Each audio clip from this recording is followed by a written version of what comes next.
You already know this is Punch on Boxing, aka Mr. Moonshine himself. Oh yeah. Oh yeah. Boxing tonight. First and foremost, I gotta apologize yesterday, man. I know I ain't go live, y'all. Your man Moonshine was too moonshined up yesterday. Woo, too moonshined up. Man, was I punch drunk? Damn it. I was punched to the teeth. Today, you don't really know who we got. Berchelt versus Valenzuela. Oh, man, it's going to be a good one. Because, of course, it's tailor-made for Berchelt. They fighting in 135 pounder. You already know after this fight, we're looking for Berchelt and Valdez. Ooh, that's the fight that the people want to see. That's the fight that Mexico want to see. ¡Viva México! Esas las peleas que queremos. Joe, what's good, Glenn? What's good, Guido? What's good, D? Man. I apologize again for yesterday, y'all. I apologize for not showing up. Oh, man. And leading up to the fight today, we're going to be talking about what's going on in the sport of boxing. But, of course, Big Baby, you dirty cheating bastard. But if y'all saw my the image that I put yesterday, right? I was gonna go live yesterday. What I said about the the Dillian White and Povetkin, who's gonna come out clean better? I mean, who's gonna cheat? Who's gonna cheat first? But man, Jarrell Miller, that's not even. You know what? That Jarrell Miller-ish. It's not even surprising, man. He's a notorious cheater, notorious. And the only reason why he cheats like that because the penalty is not significant. The penalty is not hurting him. 6 months per penalty.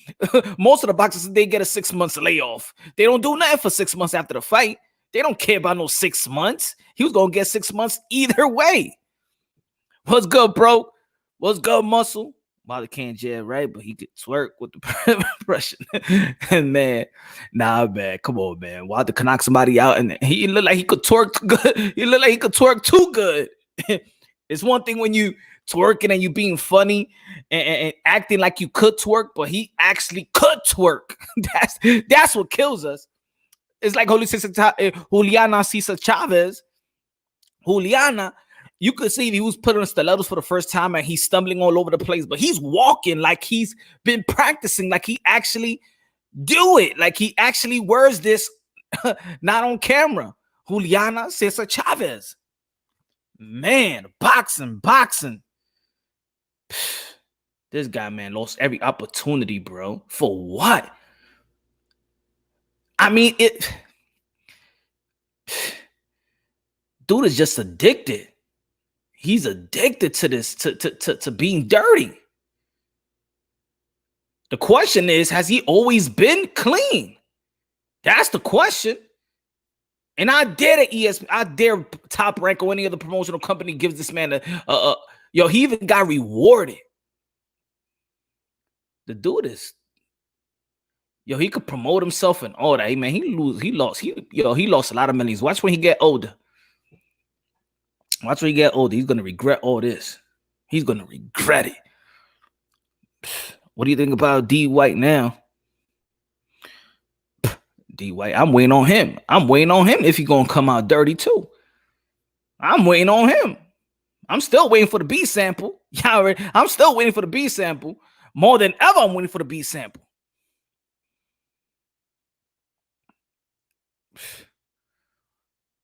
I don't know, man. This boxing stuff, man.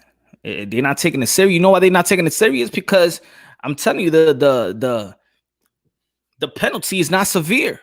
The penalty is not severe enough.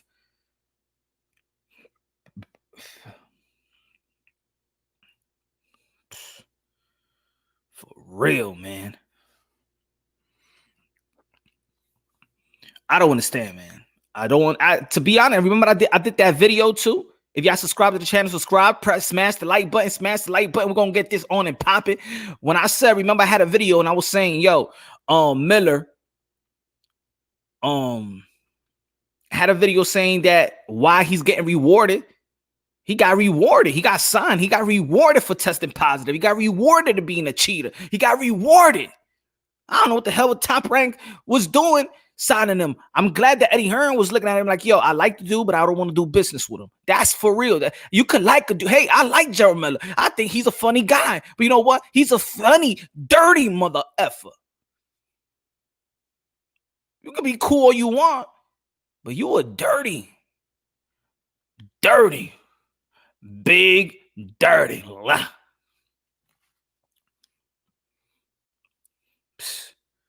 Man, this guy, man, he's a walking PED. Jarrell Miller, aka PED. What's up, E? Man, what y'all thinking about? What y'all think about Berchelt when he wins this fight? If he wins this fight, hey, look, if we gotta say if, because it looks like Top Rank is having bad luck. Top Rank is having bad luck. All the upsets, what they got, like 4 upsets, 4 upsets. Also, if Berchelt, Berchelt's gonna win, man. Berchelt's gonna be in a spectacular fashion. Already have won. Damn, what happened? Does that happen? Okay. Berchelt's gonna win. Yeah, he gonna win.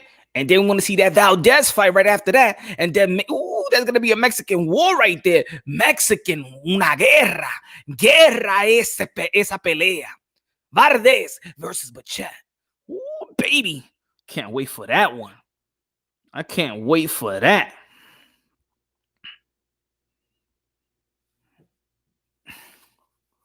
That's the fight I want to see. Yo, what's good, Hev? Punch just got a call from a private number from a YouTube troller. Must have got the number from but I handled that. We'll move on. Yo, man, I don't give a damn about dudes, man. Forget about them. Forget about them, Glenn. Forget about them.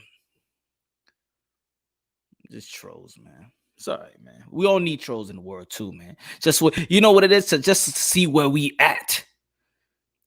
If you go on life without haters, you be like, damn, am I doing something right? If I'm doing something right and I see haters, okay, I'm doing something good. Okay. But if you don't, you be like, man, everybody like, nah. No haters, nah. Gotta have haters. It tells you where you at. You don't got no haters, you be like, damn, I must be some bum ass dude, for real. That's the way I see it. But doesn't Berchelt have fight against someone with 13 losses? Yeah, that's what I mean. That's why there's gonna be a win. They fighting in 135 pounds. He wants Valdez after this. And then maybe we'll see. He says he wants to go to the 130. He wants 135. He want to stay there and then fight the win of Lomachenko and Teofimo Lopez. These are great fights. Top Rank too. And this is why I said that Top Rank ESPN was going to have the best 2020 year. 2019 was the zone. But looking at the guys' schedules coming into 2020, I mean 2019 the zone, 2020 was going to be ESPN. They had the best start. They did have Wilder and Tyson Fury. They had a great start. And then after that was going to follow up with Shakur. Michael Conner was going to be fighting in St. Patrick's Day. At least we had Shakur ready. We still don't know when Bud Crawford going to fight or against who. Yo, what's good, Brown? First and foremost, man, God bless each and every one of y'all that's, with me right now on a live tip. Hope everybody had a great Saturday. Follow up with a good Sunday. And again, I apologize for yesterday. Yo, man, moonshine was all moonshined up.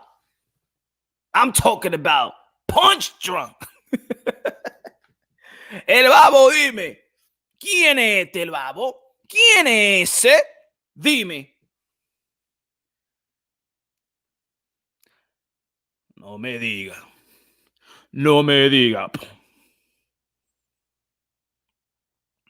Yo, but why? Y'all was listening. I was listening to these guys before I got on. I was listening to Timothy Bradley. He was talking about Miller. And he's like, man, yeah, he's gonna be suspended. No, what you mean just suspended? You gotta be, y'all gotta be the one that's putting that's the voice right now. Suspended? No, man. You're supposed to say that he's banned for life. We do not want to mess with that guy. I didn't even want to mention his name. He's so critical about the guys in PBC, but he's like, oh no, you know what? He just disgraced himself, and he should be suspended. What you mean suspended? He should be out of here. Oh, nice. Get out of here. That's all you hear in the sport. He's a cool guy. Yeah, he cool, but he ain't cool for boxing. That's it. I don't know, man. I think they done with boxing. I think HBO has been done with boxing. I think probably it's not making money for them, you know? You feel me, much? It's not making no more money for them. And probably they want to focus on some other projects or things of that nature. I don't know. HBO probably got some plans, but I don't know. Even on their shows, they're not putting out. They putting out little movies here and there, but HBO took a step back. It's either that or they trying to like rebuild or regroup or something like that. I don't know.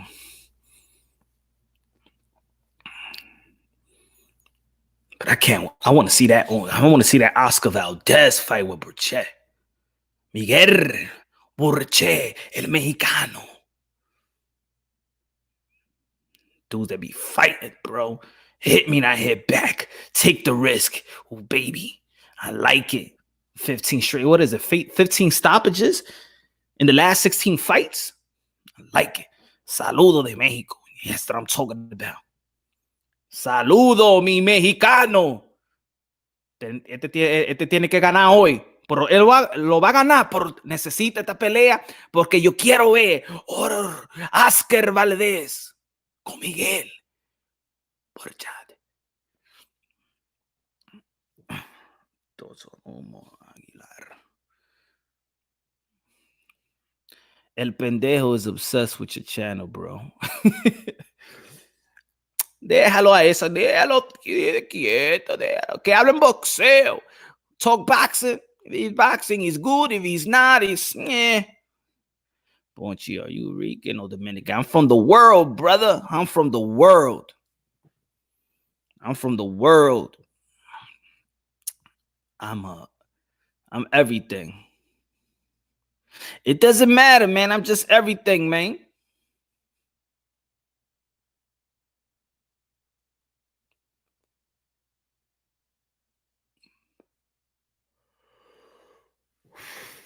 Ooh, whoa.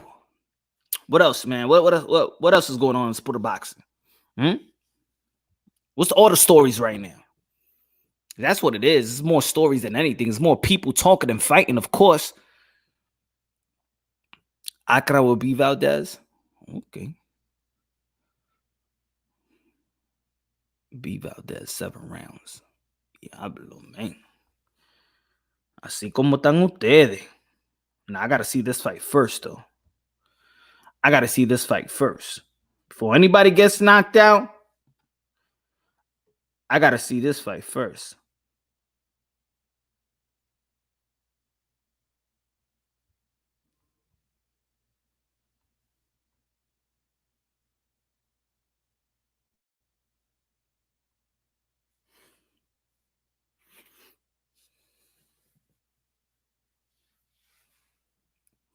Acra will be Valdez in 7 rounds. Yo lo creo también. I believe it. I believe it. It could happen. It could happen. Yeah, man, he's a dummy. He's a dummy, Glenn, bro. Yo, was LDBC still crying about Jason Fury's glove? Pathetic. Yeah, I don't know, man. Dudes is Guido. I don't know, man. That's what I mean. They don't got no storyline, man. They don't got no story. They don't got no content. So they make them dumb stuff like that. But the glove, that's dumb to me. I'm sorry, man. That's dumb to me. Anybody could believe what they want to believe, but to me, it's just dumb to me. Just like a lot of people feel, just like a lot of people disagree with me when I be like, nah, Wilder, he got boxing skills. Some people, what you talking about, Punch? You don't got no boxing skills. Yeah, to make it to where he needs some boxing skills. Now, does he have elite? He does.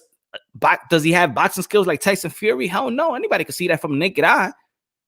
But you ain't gonna be making it like that with no boxing skills. Nah. And the more they discredit Deontay Wilder, the only discrediting Tyson Fury. Let's be honest. Right?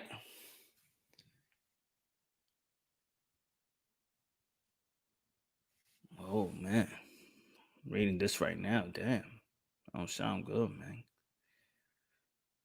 I'm so sick of it.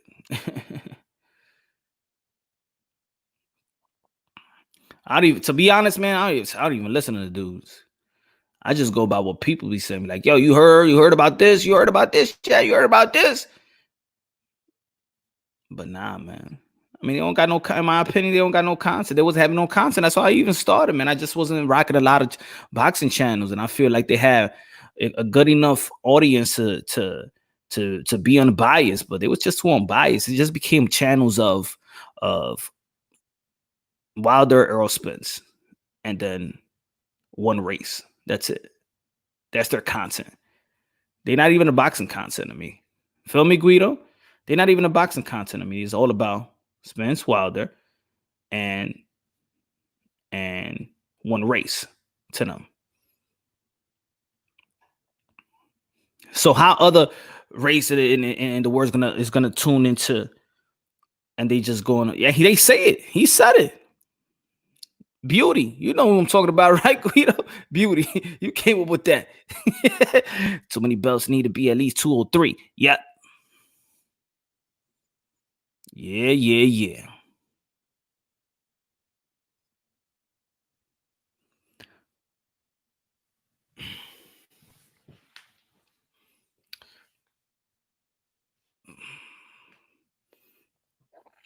135, man. Berchelt versus Loma. Berchelt versus Teofimo. It's good too, man. Ahí va a salir Miguel Berchelt entering into the ring. Tú sabes. WBC Junior Lightweight World Champion of the world, 37-1, 33 by knockouts, baby. He's a knockout machine. He be stopping everybody. He stops everybody like NYPD stops on Black Latinos all day, right? He stops everybody. You already know, man, the best live commentary in the game. Punch on Boxing, a.k.a. Mr. Moonshine himself. You already know how we do it. You know how we count them. Jab secondary, power punches primary. If you don't know, now you know. This is the way we do it. Hold on, let me move this a little bit. All right. Yeah. Chet, look at to stop this guy real quick. No overtime. They ain't getting no time and a half. This is boxing, baby. No time and a half. This is boxing. We ain't going overtime with this. After that, we're going to look at Oscar Valdez. He's going to be looking on. Everybody going to be looking on. The 135 pounds be looking on. Even the Gervonta Tank Davis of the world going to be looking on. Because he could go up and down. He could move up and down. The Mexican people is tuning in. He's saying yes to the fight. He want to entertain the crowd, damn it. There's other people that don't want to entertain the crowd. But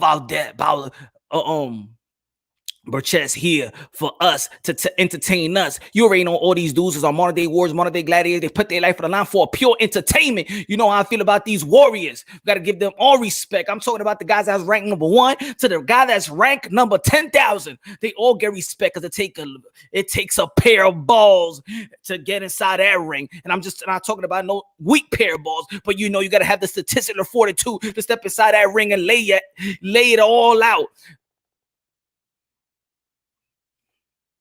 Got the mask on, man. Take that mask off already. Come on, man. Y'all already took tests already. Come on, take that mask off. Let's go. You need to breathe. You need to breathe, baby.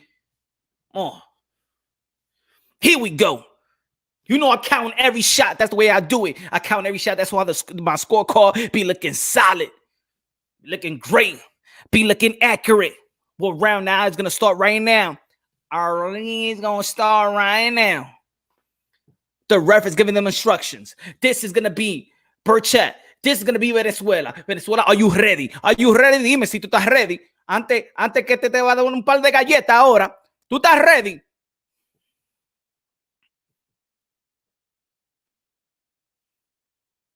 Taking his necklace off la cruz. Ya tú sabes, Jesucristo.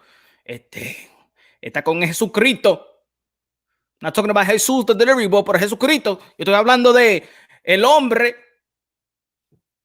el amigo de nosotros, the Savior. Here we go. Let's go. That's what I'm talking about. Round one. Berchelt versus Venezuela. Let's go, baby. Here we go. You already know he throws a lot of punches in all the rounds. He lands like 30 punches around, damn it. Okay. He's looking. He's on the inside. Nobody's throwing no punches yet. Here we go. Miss a jab by Berchelt. Here we go. Okay. One jab. Let's go. One jab. Two jabs. Let's go by Berchelt. Let's go. Here we go. Miss for the jab. Miss with another jab. Okay. Good flinch. No.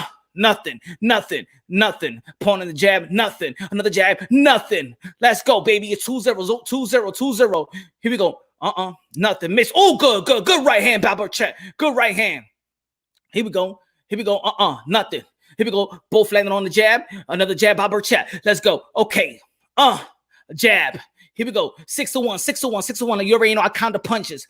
Oh, man. 1-2. Here we go. Oh, okay. Nice left hand by Venezuela. Okay, blocked by Berchelt. Here we go. 8-2. 8-2. Here we go. Another jab by Berchelt. Here we go. 9-2. We count every punches. Every land punches. You already know how we count them. Here we go. Okay, nice jab again. Here we go. 10-2. Jab by Venezuela. Here we go. Trading on both jabs. Here we go. 11-4. Okay. How many minutes left? How many seconds? 139. They swinging, but they missing. Oh, baby, everybody, you already know, smash the like button. The best live commentary in the game. Here we go. Go to the body, but hit the elbow. Okay. He's implementing the jab. He's taking control of the jab. A lost art in the world of boxing. Oh, good about Venezuela. Whoa, top to the body, top to the head. Okay. He missed again. Okay. Look like he got the oh, good right. Oh, man. Oh, to the body. Oh, baby. Here we go, Berchelt. All right. 13-5. 13 punch landed by Berchelt. 5 landed by Venezuela. Here we go. Go straight right to the dome. Here we go, baby. A jab. Here we go again. Another jab. Here we go again. Oh, 1-2. Oh, to the body, baby. Here we go, Berchelt. Oh, nice putting those punches together. We got 50 seconds left into the first round. You already know this is Punch Drunk Boxing, a.k.a. Mr. Moonshine himself. Here we go. It's 19-5. 19 punches landed by Berchelt. All right. Oh, another jab. That's he's walking him down. Easy. I don't see this fight going past 3 rounds. I don't see it. Unless if you want to have some fun. At least he wants some rounds in. Here we go. It's 20-5. Here we go. 25 seconds left. Oh, no. Man, they got the time wrong. What you talking about, man? No. 20 seconds left. Let's go. What's happening? It's a timer. Okay. Here we go. Good jab. Okay. Good by Venezuela. Here we go. 20-7. He's swinging now. He's swinging for the fences. I got to do it now. Yo lo quiero hacer ahora mismo porque tú sabes, la gente cree que yo no puedo pelear. Fuck that shit, man. Okay. Oh, good to the body by Berchelt. Here we go. 20. Okay. Good body by Berchelt. Oh, good. Oh, knocked him down by Berchelt. Oh, baby, I told you. He's not gonna last no 3 rounds. Oh no, nice left hook. A left hook to the body and then a left hook to the dome. Beautiful, Mike Tyson like. Nice combinations. I love it. I like it a lot. Yeah, baby. You already know. Berchelt first. Knocked down. Saved by the bell. Saved by the bell, baby. Woo! Lord. Oh, man. He is ready. I know you looking on, Oscar Valdez. I know you looking on. Man, who does ese cambio? Es combo. Diablo. Man, he gone. Stand up. Yo, Mus was good, man. On commercials. Y'all already know, man, I count every damn punch. What round now? It's going around second right now. They taking a little water. They listening to their trainer's instructions. Mira, esto es lo que tú tienes que hacer. Dale una galleta. Quítate el guante y dale una galleta, coño. Así. Nah, that's not, they're not saying that.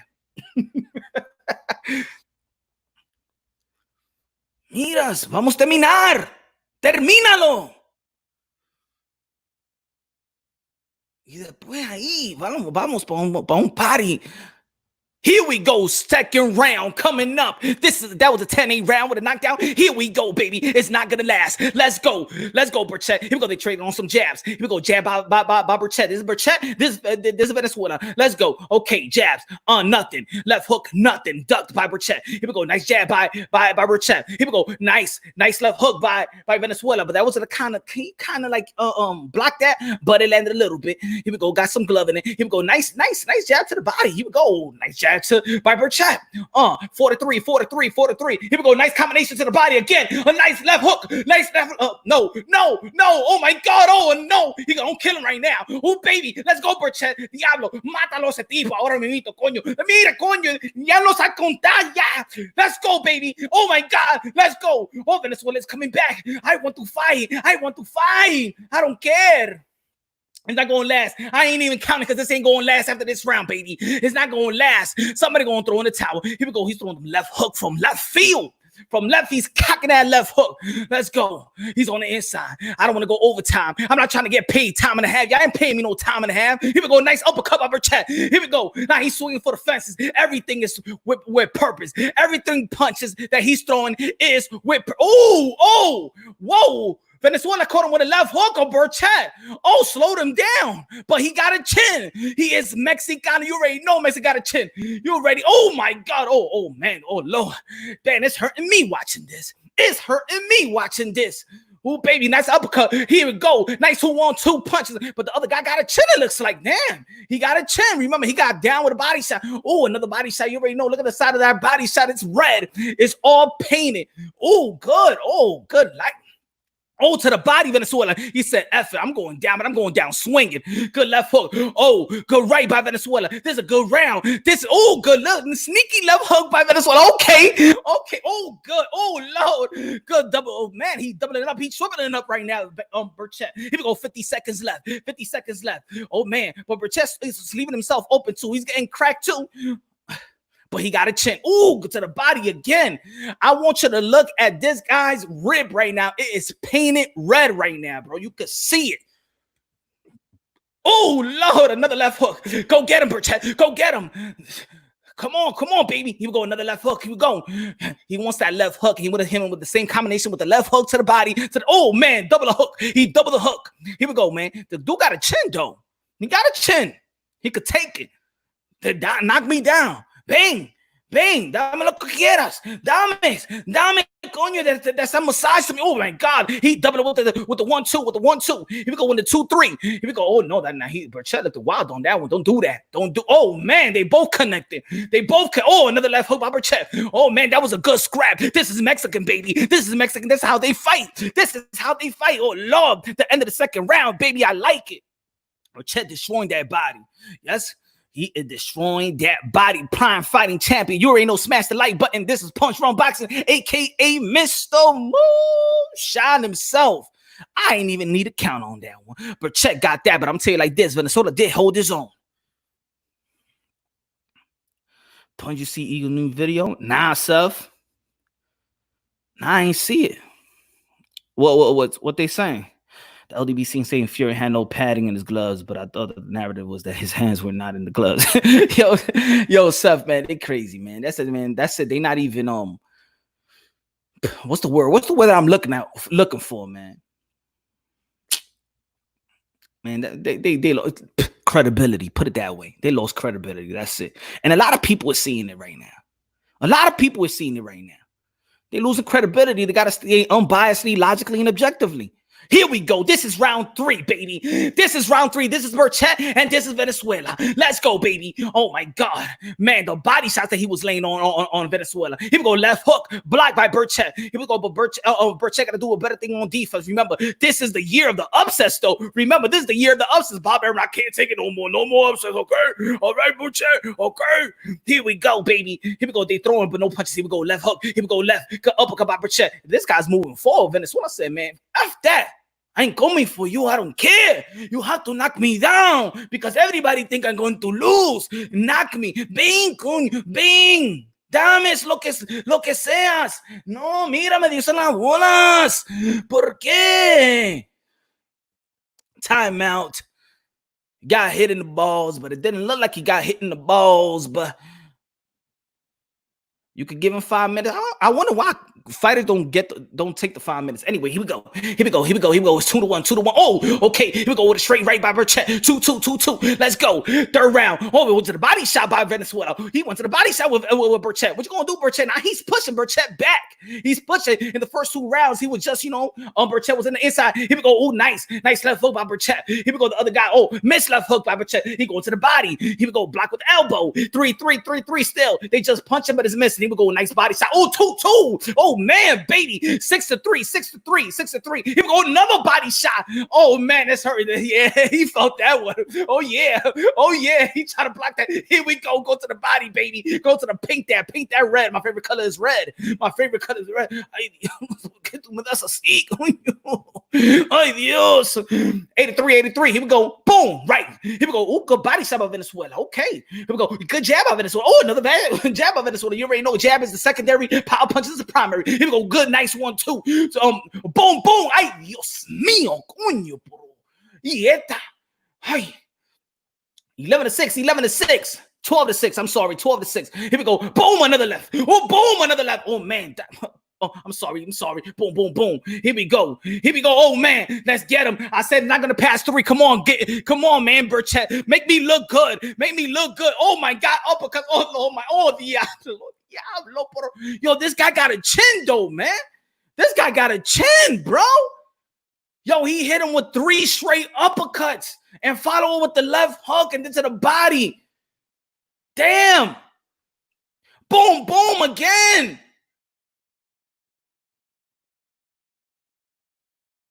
Yo, we could take a shot, bro. Boom. 20 seconds left. Look, he's already been more than 20 punches landed. I ain't even got to count no more. Here we go, another right. Here we go. Okay, left hook by Venezuela. He missed. Here we go, Berchelt. 1-2. Here we go. Come on, hit him. Let's go. 10 seconds. Make me look good, Berchelt. Come on, man. That's at the 3rd round, baby. Come on. Boom.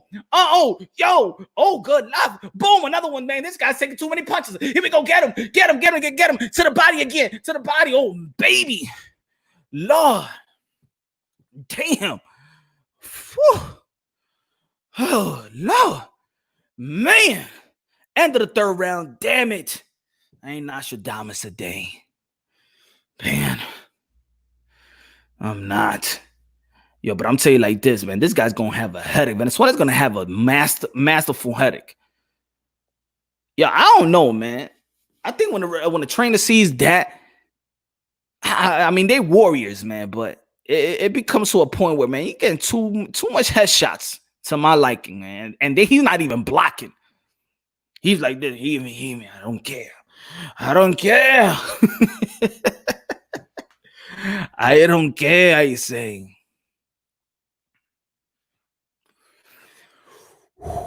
How everybody doing out there, man?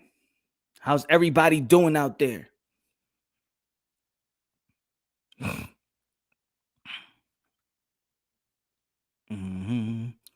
Here we go. Round four. Here we go. Boom. Let's go. Here we go. Let's go. He's going with the left hook. He missed twice. Berchelt on the outside. Venezuela's on the inside. He's coming to that Betty. Look, the ribs is red. It's all red. It's all damage. It's damage. It's gonna be damaged good. It's gonna come. Is he a warrior that's gonna come right back? Is he got the Cinderella story? Is Venezuela got the Cinderella story? Is he trying to be Rocky Balboa or somebody? Let me know. Show me, Venezuela. Show me what you could do. Show me what you could do. Here we go. Boom.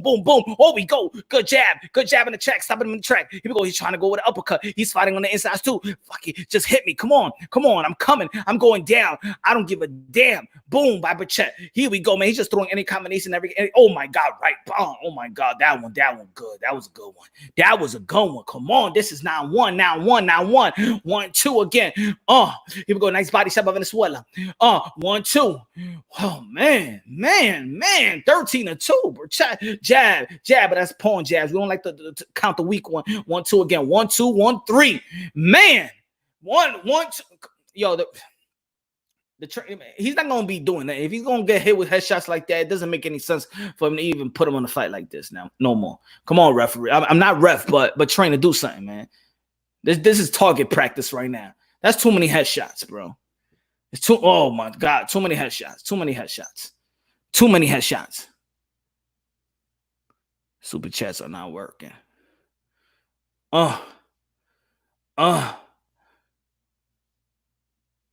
Let's go. Let's go. Oh, another one. Oh my God, man.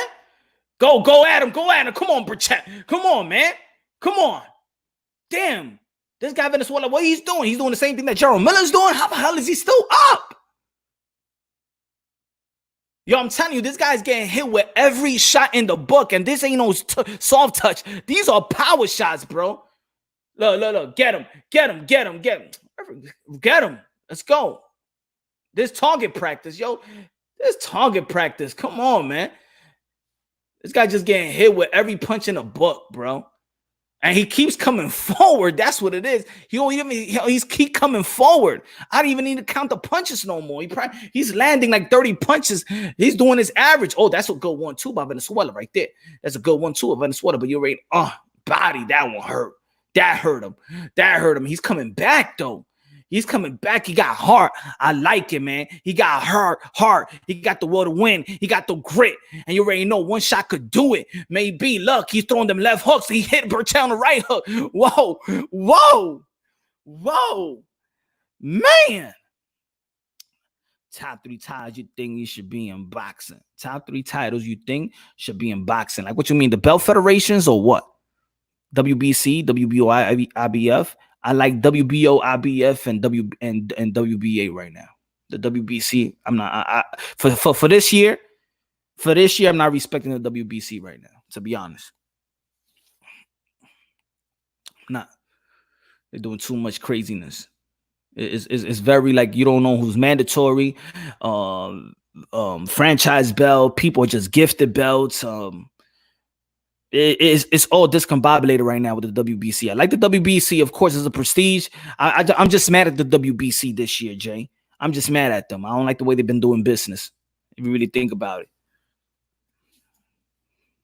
And to be honest, I'm not even mad. I'm not too mad about the franchise belt. I just hate the definition of the franchise belt. The franchise belt, we going to round 5, number 5. To the franchise belt, if they just could put it like the WBA super title where you could lose, he would go, that's a left hook. Oh, 2 left hooks and by a body by Berchelt. Here we go. 1-3. This is round 5. Berchelt has won every round and a knockdown on the first round. Here we go. Oh man, left hook, but I hit Berchelt's shoulder. Here we go, jab, a jab by Venezuela. Here we go, good body shot by Venezuela. Here we go, baby. This is 4-3. Here we go. He hit him with that jab, but then follow up with the right hand. Here we go. It's 4-4. Here we go, baby. Let's go. This man is keep moving forward. That's what I got heart, grit, and determination. You got it. Oh, boom. 1-2, and then with a body shot. Here we go. 7-4. Oh man. 1-2. Again. Berchelt. Now he's moving his leg. He's on the outside. Here we go, double the jab. I love the jab of Berchelt because this is a lost art in the sport of boxing, and I love that he's implementing the jab. No feints in this. No feints in this because you actually can substitute the jab with some feints, but these guys ain't fainting. Mexicans don't feint. They go straight ahead for the kill all the time. Hit me and I hit you. I could take the hits, damn it. Here we go, baby. Round 5. Here we go. Left hook by Venezuela. Here we go. 13-5. Berchelt, Venezuela. 13 punches landed. Venezuela to 5. Here we go. Nice body shot by Venezuela. Here we go. 6. Good left hook by Venezuela. Here we go. 13. Boom. A nice and sneaky uppercut by Berchelt. Here we go. 14-7. Here we go. No pawn jabs. We don't count no tippy tap. Here we go. Nice uppercut by Berchelt. Nice uppercut. Here we go. Nice to the body again. Follow to the body again, Berchelt. Here we go, 1-2 again. Let's go, Berchelt. Come on, show me something, baby. Whoa, man. 1-2 to the body again. 1-2. Let's go. Hit him. Come on, man. Come on, baby. Let's go. You want to go to the body, though. He wants to go to the body. Yeah. Now he's moving back now. Venezuela now moving back again to the body. Okay. 1-2 into the body. Here we go, Bam. Here we go. Left hook by his sneaky left hook by Venezuela. Here we go, man. He's saying in his mind, how the hell this guy ain't going down, bro? My fist gonna be swollen, man. What the hell he got? What kind of head he got? Some bricks in him? Shit. Here we go. Another 1-2. Damn, another left hook. Go get him. Boom. Go. Yo, this guy got a chin, bro. Another right. Damn. Yo, we gonna have to test this dude, man. We gonna have to test Venezuela. He looking at people like, yo, I'm hitting with everything. I don't know. Should somebody throw him a brick or something? Man. Here we go. Jab by Venezuela. Jab by Venezuela, man. Yo, I lost, man. Come on, man. That's it, man. I ain't gonna count. Oh my God. Double the body shots. Here we go. Here we go. Baby. Yo, this man got a chin, bro. Yo. Yo, this is crazy, yo. Yo, this guy's getting land. Yo, man, this guy getting hit too much, bro. And I don't even know if anybody could tell me right now what the other commentaries are saying. I don't know, Ward. You already know I don't listen to them like that because I gotta do it for y'all. I'm the best live commentary in the business. But if y'all listening to them, let me know what they saying. Cause I'm saying in my mind, like, really, I can't. For how long is this guy gonna be taking some headshots like that? How long is Venezuela gonna be taking them headshots? This guy take more headshots than a horn opponent in the opponent industry. Yo, man, Venezuela take more headshots. He takes more headshots than a porno star in a porno movie. Lord, have mercy. Most of this paper title, WBA paper title. I like the WBA, man. But that too, super title, you can't face your mandatory. So that is becoming real unfair right now. If WBA got the super titles that they can't face the mandatory, those champions, and now you got the WBC that got the franchise, and it's just gonna be giving out more franchise. Here we go. This is round 6. Here we go. Oh my God, Venezuela with a nice left. Venezuela with a nice left. Oh man, it looked like did he stumble, Berchelt? No. Oh man, he's coming with a left hook. Oh man, yo, he's landed 4. Yo, right by Venezuela. Here we go. He's on the attack right now. 1-2 by Berchelt. Oh, 1-2 by Berchelt.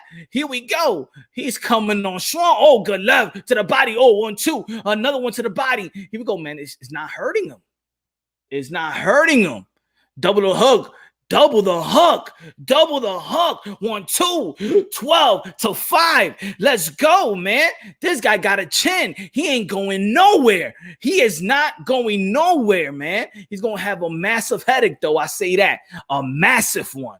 He's going to be bleeding from his ear. 1-2. Here we go. He's going down, and he stopped the fight. About damn time. About damn time. But you know what? He's still on his feet, though. The dude's face is unconscious, ladies and gentlemen.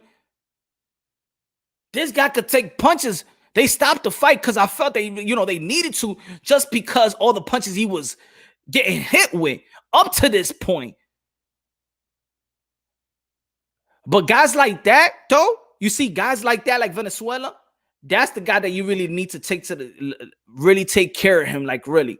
Because, see, right now, this is probably all adrenaline. But when the adrenaline stops, God forbid, that's when these guys faint. He took too many headshots, bro. Too many headshots and too many power punches. He's just unconscious. The adrenaline, he has adrenaline, so he didn't feel too many of those.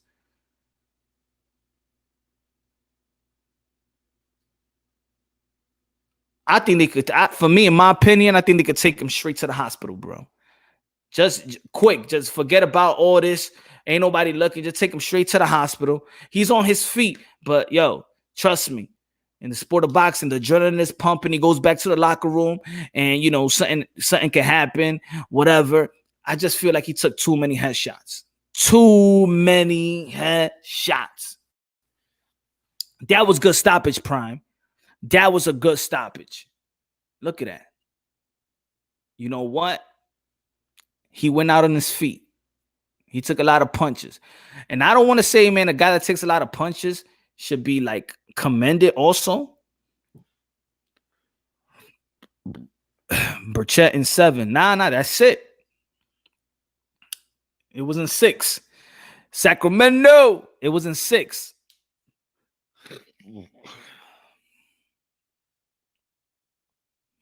Yo, what's good with the black and brown? What's good? You using another channel? What's good?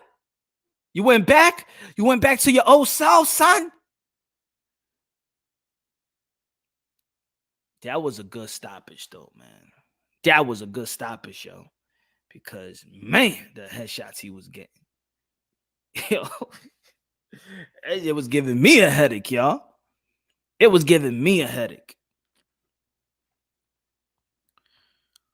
Oh man, I want to know what they're gonna be talking about now, y'all. Ooh.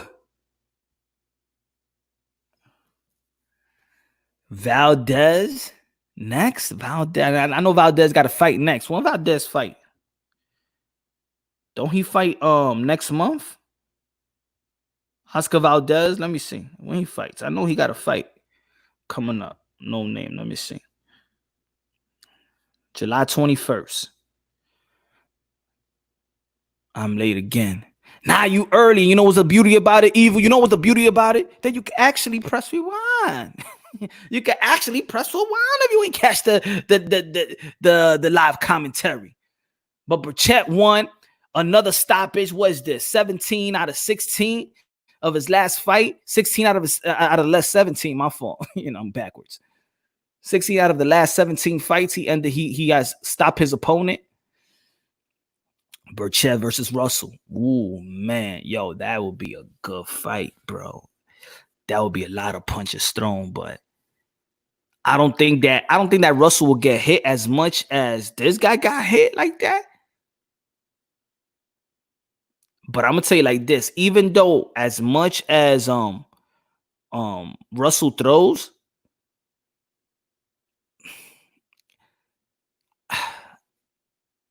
if Jojo Diaz can hang with Russell with all the shots that he hit him with, I'm gonna tell you like this: Berchelt ain't going nowhere.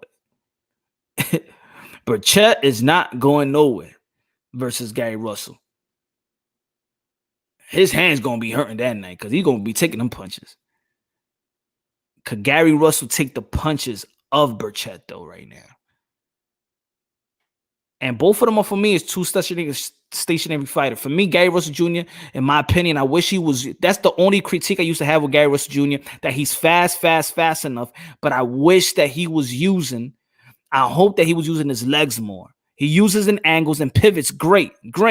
But I want him to be outside, work the outside, and he throws everything at one speed. Everything's speed. I would like him to mix his punches a little bit, use his footwork, work on the outside as well. And I think he throws a lot of punches. He could connect. He's accurate, but is he really gonna hurt a Berchelt? I don't think so. He's gonna get hit. He's gonna get hit a lot because Berchelt is right there in your face to fight. But I don't know, man. I'm telling you, these guys got chins, man. They got chins. Berchelt versus Shakur. Man. Berchelt too big for me. I don't know. Nah, ain't a good fight. I got Berchelt on that one all day. Sorry, I got Berchelt on that one.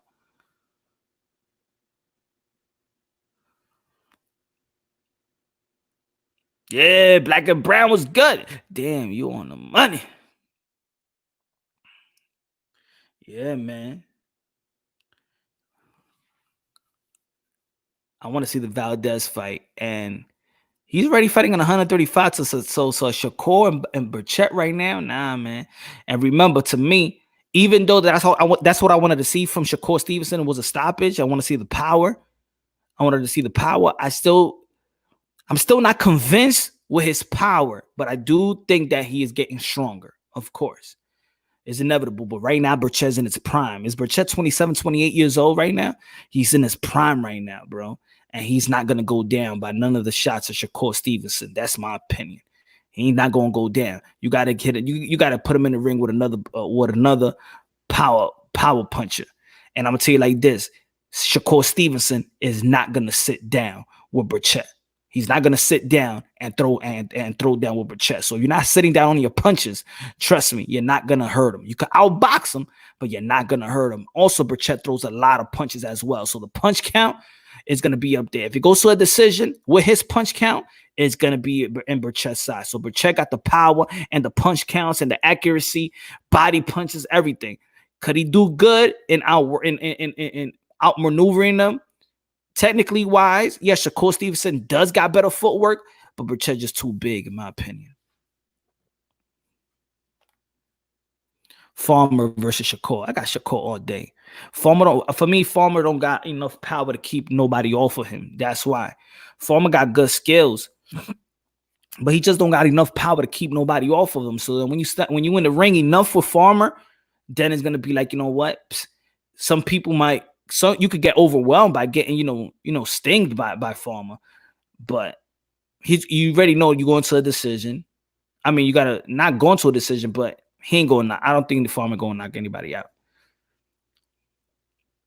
That's what I feel about Chris Copeland. Former little Beehive primetime.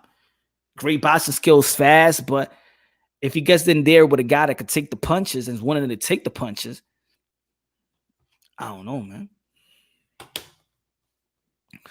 Ryan versus Shakur. That's a good fight. That's a good fight. That's a good fight, though. That's a good fight. I do think Shakur got more in the technical side of things, more overall technical. I'm probably side a little with Shakur on that one. Probably.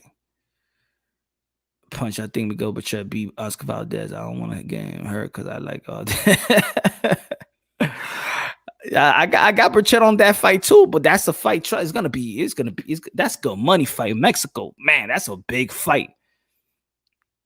And I think a lot of people want to see that fight.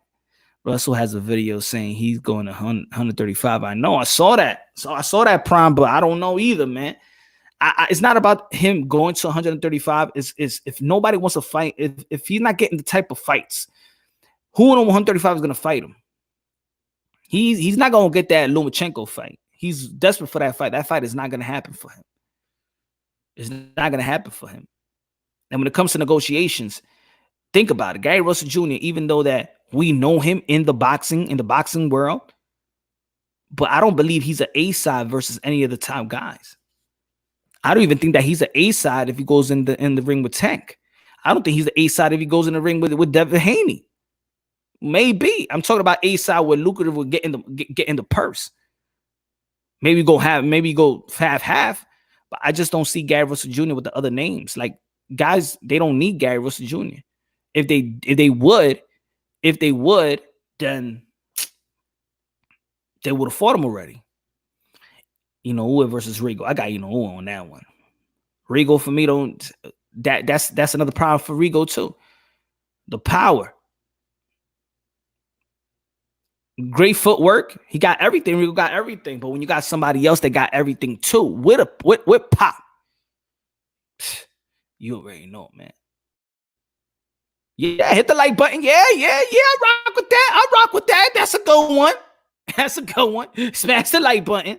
Hey, that's a good one. Okay, getting better. You're getting better.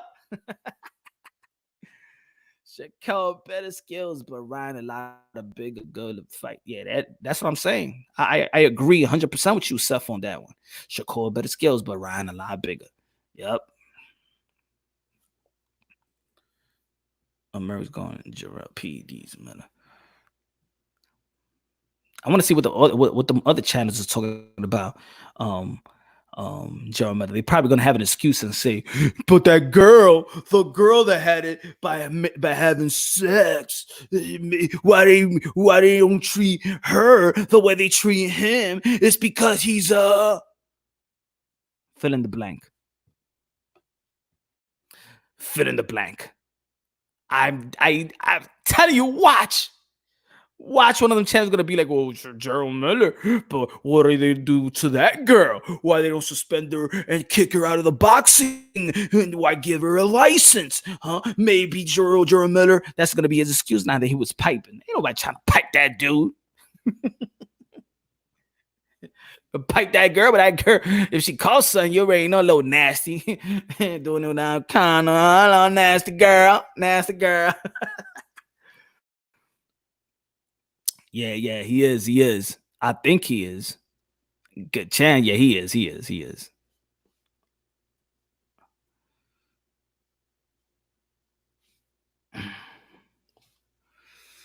But yeah, man, that's a good win by Berchelt. Moving on to the next.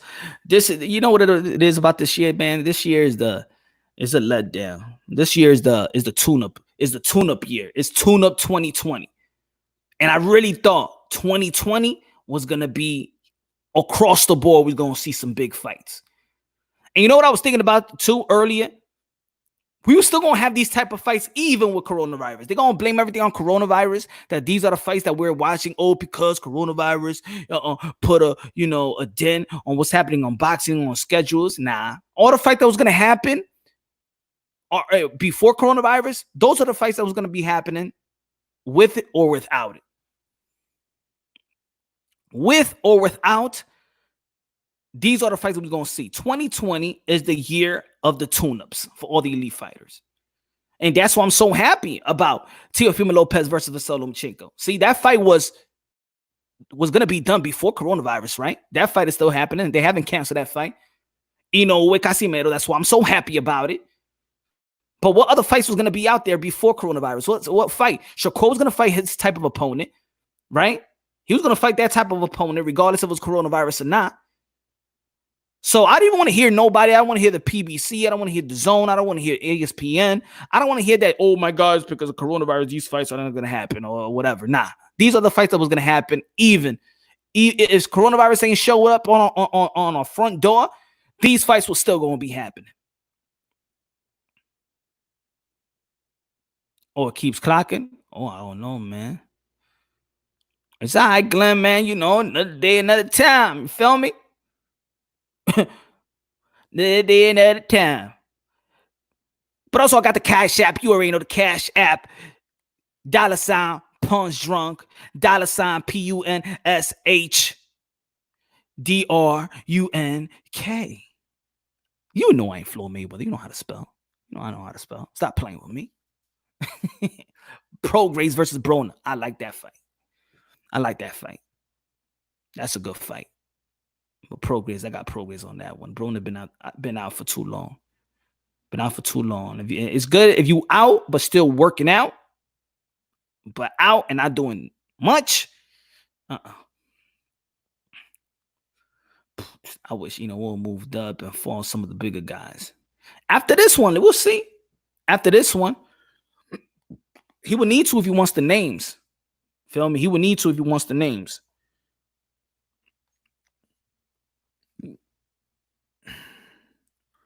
But we got to see. We got to see what's going to happen after this fight with Casimero.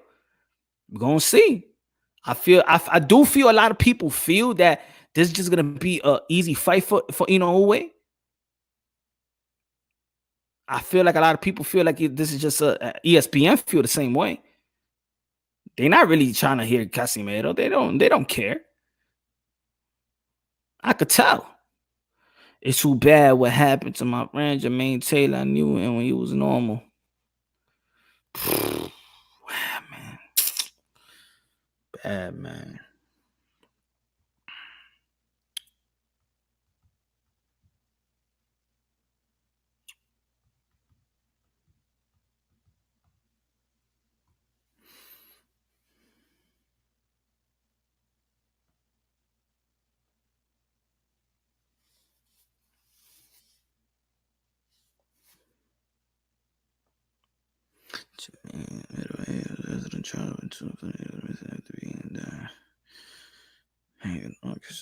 I'm reading it right now too, bro.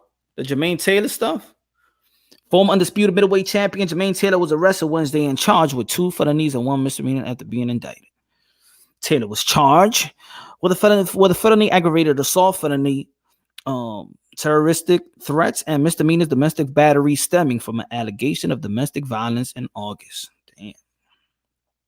Taylor's being held in Pulaski County Jail in Little Rock, Arkansas. For 40-year-old Arkansas's neighbor was arrested August after he allegedly knocked a woman unconscious and held a knife to her throat. Damn. That ain't a good look, bro. Come on, man. You're a fighter. What's going on with these men beating up women, man? Come on, man. Especially these fighters. Come on. What's going on, man? Come on, Javante Tank Davis. I mean, Jermaine Taylor. What's going on?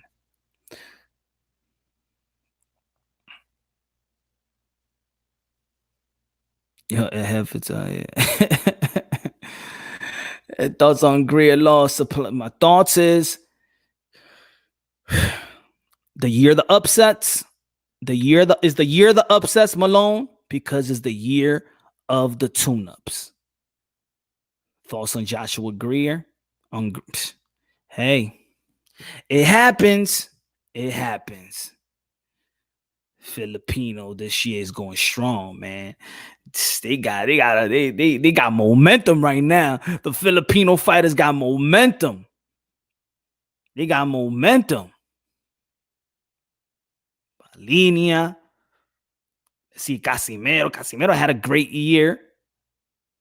Had a great year 2019.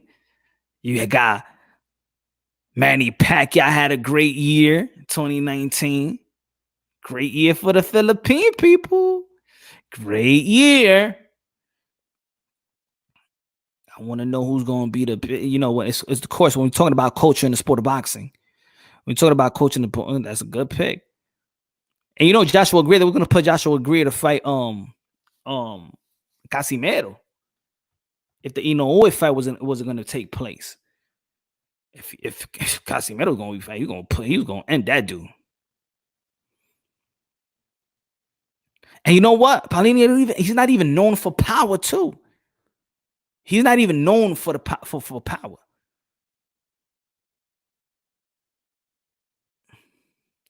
Just like last year the Mexican fighter 2020.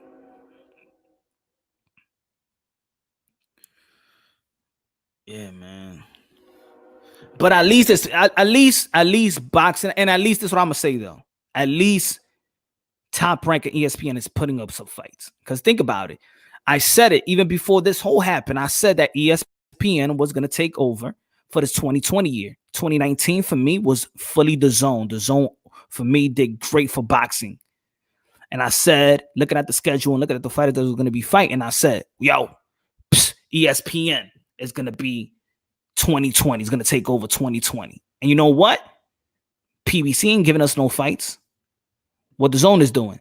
At least ESPN, regardless if it's not the fights that a lot of people want to see, but they putting on a show. At least when we turn on the TV and we don't got to watch some political stuff and all whatever's going on in the world, at least we got the UFC, and at least we got boxing, and thanks to Top Rank. So we got to give him props. We got to give the old man, Bob Arum, a.k.a. Mr. Dinosaur, a.k.a. Jurassic Park, a.k.a. I got 5 more years to live. You already know Bob Arum said, oh, man, I ain't going to wait for coronavirus. I got to work. I got to put these fights out now. I ain't got too much life to live. I got to put these fights now and collect what I need to collect.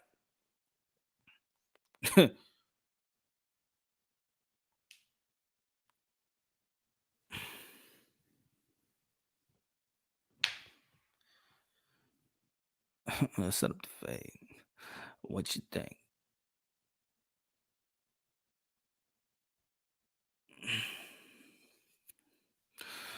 What you think? Memo, what I think about that fight? Yay, that's a good fight. That's a good fight. Berchelt looked good at 135 too, man, right? He looked good. He looked strong. I mean, Valenzuela could take a punch. Say it like that. He was taking everything, man. He was giving everything in the kitchen sink, and he was standing up. And even though it was a stoppage, he was still on his feet. But Teofimo Lopez, Berchelt, good fight. Yo, Muscle, good looking out, man. Thanks, man. Keep it the great work, man. Thank you, man. I appreciate that. God bless you and your family. Thanks a lot, bro. Good looking out. Good looking out with the super chat. Good looking out, my brother. Thanks very much, man. I'm hoping you have a good week too, man, Mus. Hope you're having a good week. But Teofimo Lopez, Berchelt, damn, that's a good fight, yo.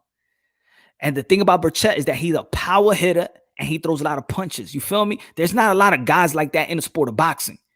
It's either like you got one thing going for yourself. Not one thing going for yourself, but you understand, like, when you got counter punches usually don't throw as much punches because they're just waiting on counter punches, superior counter punches. Then you got a lot of people that throw a lot. Let's say like Gary Russell Jr., he throws a lot, especially in the small division. Everybody throws a lot of punches, but you understand, guy like Berchelt got a lot of power, and he throws a lot of power punches. This ain't no soft touches. He throws a lot of power punches. Like I said in the beginning, this guy lands 30 power punches around. Dude, we landing 30 power punches around. And of course, I'm rounding it off. He throws a lot.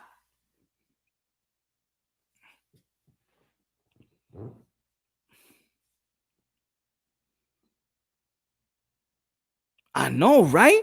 Hash? That's scary, bro. That's scary. That's true too, bro. T-Tone can't teach chin. Certain things in boxing you just can't teach. You could teach neck, but you can't. You could straighten the neck out with the neck exercise, but the chin, you could go like, you could do that all you want. But man, if you got grit, you got grit. You could take a punch, you could take a punch. Like, it's like, dude, man, Venezuela was taking punches. A lot of dudes would have fallen off. Even the elites of the elites will fall for those punches that Berchelt was landing. But of course, I believe there was another fighter that wouldn't be getting land or get touched like that. But Machado was the next big thing before couldn't take the body shots. It's actually, man, a hash, man. It's true, man. And we're still looking for. I was saying that in the other live show, like, who's gonna be the next elite Puerto Rican fighter? Like, this is the only era that I could remember that we don't have a Puerto Rican elite fighter. And I'm talking about Puerto Rican from the island, because of course, Danny Silva Garcia is an elite fighter.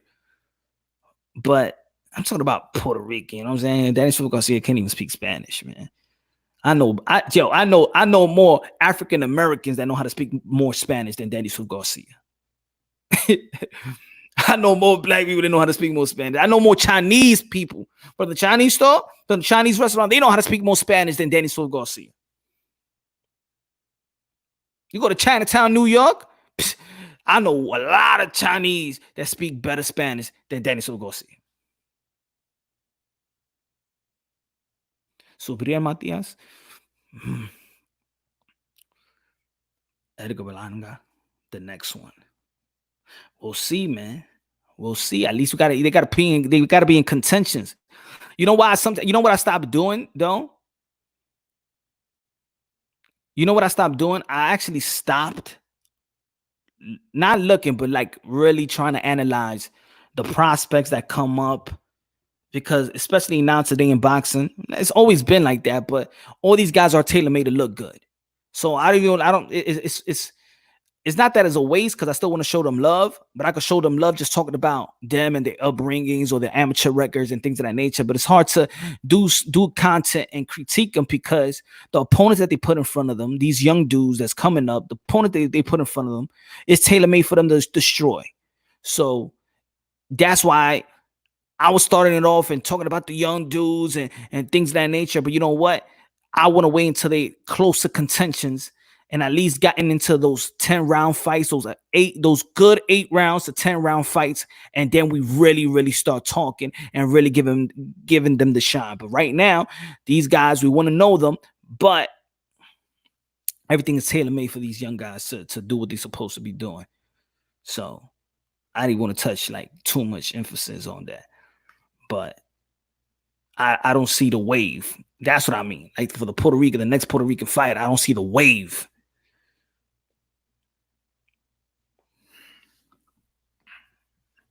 Yesterday, I wanted to talk about, we talk about a lot of promotional companies, but Samsung got a nice Samsung promotion. I think I like Samsung promotion. I think I got to show them more love, bro. I got to show more love to Samsung promotion.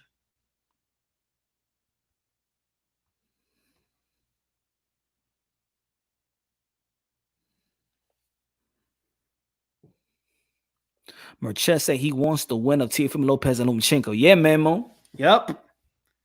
He said that, but first he said he won Oscar Valdez, and then after that he'll move up. But if he could get that fight, he looked nice in 135. He looked strong too. Where does Berchelt does he rehydrate at when he's when he's fighting in 130?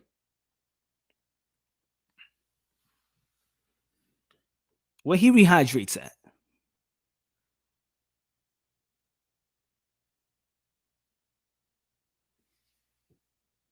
Plus your boy Blackman. 148 pounds. So when he's hitting 135 pounds, then he's probably up there. So he's a big boy. He's big. You think Pacquiao better than who? I think right now Pacquiao's immortal, man. I think he's immortal. Like that's it. Like I think Manny Pacquiao has hit the precision of win, lose. Even if he loses, it just doesn't count.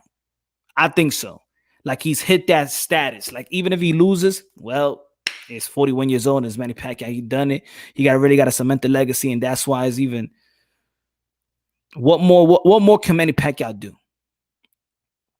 Become undisputed, but what more can he do? Punch Run, do you sell those ugly hats?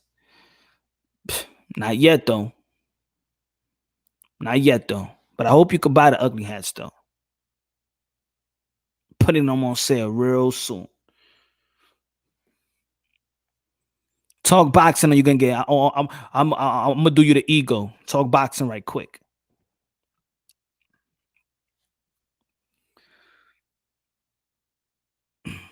Okay.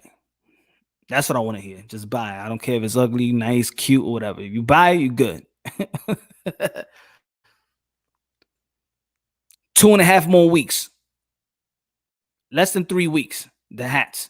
Shirts coming out first in the hats. Waiting on it.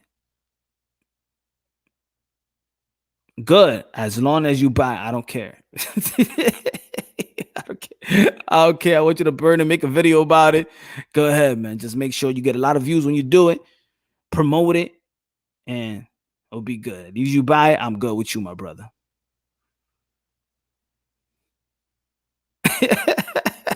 Right, Muscle? Right? Everybody get the ugly hats, please, man. Matter of fact, I'm going to put it as the ugly hats. Like that, the ugly hat. Buy it. Show support. Channel. Imagine if he came undisputed, there would be no debate who had better career to me between him and Floyd. I mean, to be honest, stuff, you know what? Like, I think I want to talk about Manny Pacquiao without talking about Floyd. And I want to talk about Floyd Mayweather without talking about Manny Pacquiao.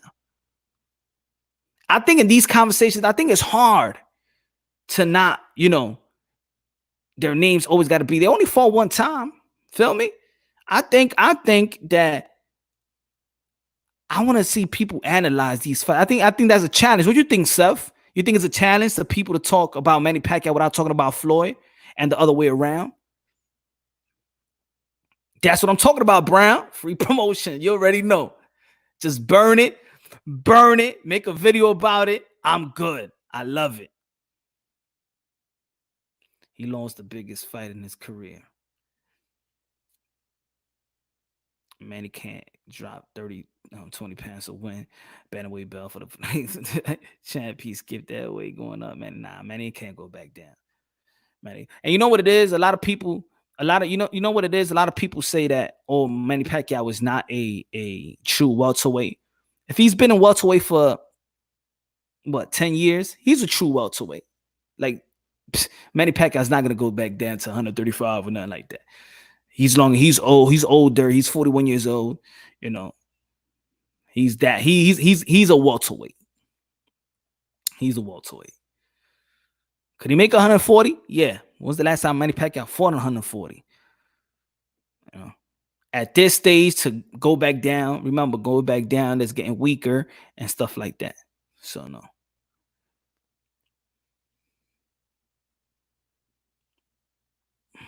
His body has aged and filled out. Exactly. Pac-Man style is more fan friendly to me. Yeah, hey, we all know that.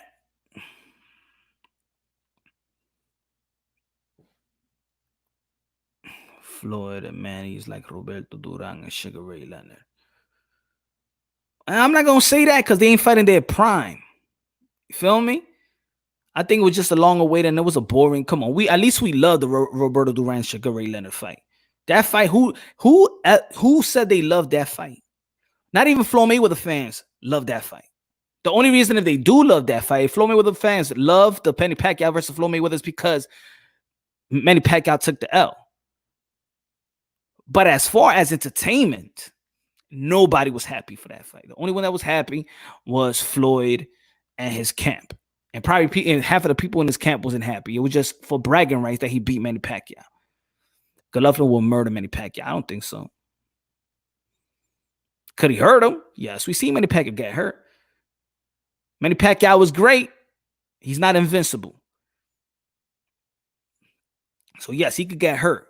Murder? I don't know. No, I mean it's brought up like that when we talk about Floyd. You talk about Manny, like when you talk about Durant. All right. I feel you, Seth. True.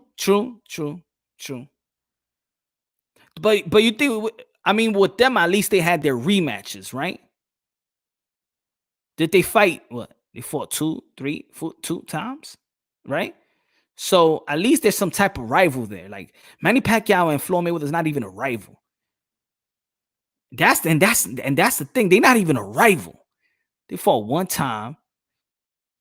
Mayweather 38. This guy 37. Way out of their prime. Or put it this way, because Manny Pacquiao's still doing his thing. The fight was out of the prime and when we really wanted it. But that's the damn blueprint. Just because what Manny Pacquiao and Floyd Mayweather did and the numbers that they did is why boxers today is doing what they're doing.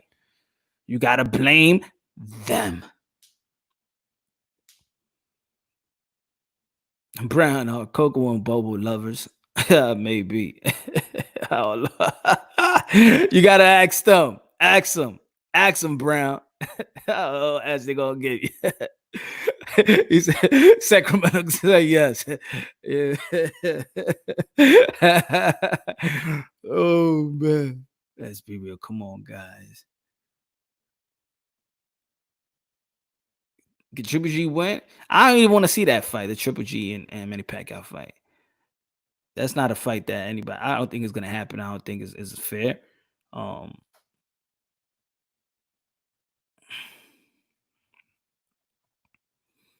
Yeah, I'd rather talk. Let's be real.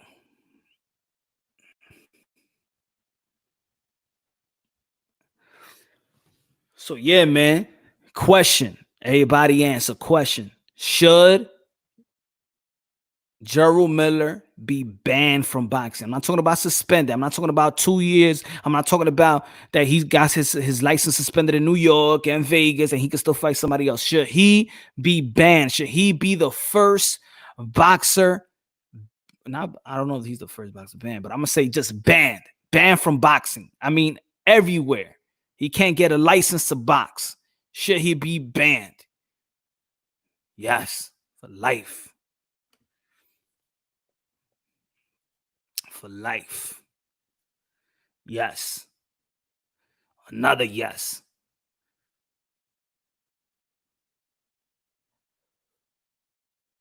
Yeah, he knows how to lose. Joshua Greer know how to lose. I like how he lost too, man. He lost like straight up like a soldier, giving the other man his full props. Giving the other man his full props. And that's so great in boxing when you fight and it's you against him and you can actually be like, yo, my man, yo, you did your thing, man. I'm still standing, you still standing, you a better man today. And that speak high volumes as a person with great character. And this ain't no shot at the other ones that don't show it, but that's when you know a guy like that don't have no ego. He's not driven about ego. He's not driven about pride. He's not driven. He's just straight. He's a straight up G. I like the way Joshua Greer lost that. I mean, he took that loss.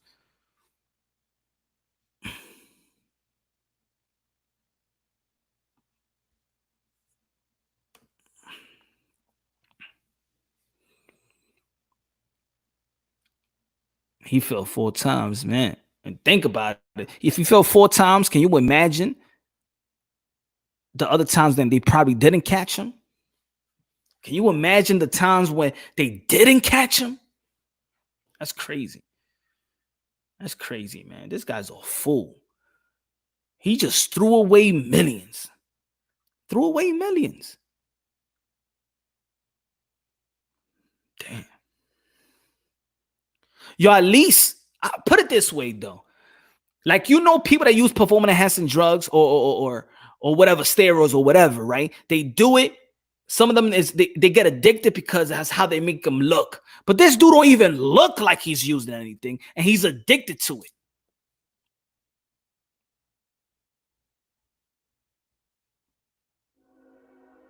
He calls himself smart, but he goes to the pharmacy and still can't read what the things that he shouldn't use.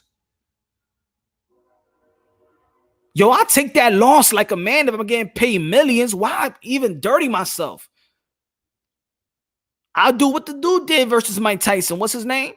Damn, what's the dude's name? That Mike Tyson, when he knocked him down, he twisted his knee and he just took his mouthpiece off and saying to himself, I'm collecting all this money right now. Well, there's 2-3 million. I'm gonna need that. I like that. Thanks, Mike. Jarrell Miller should have been just like that. Because Jarrell Miller, clean, he could talk his way into a big fight. He could talk his way into a big fight.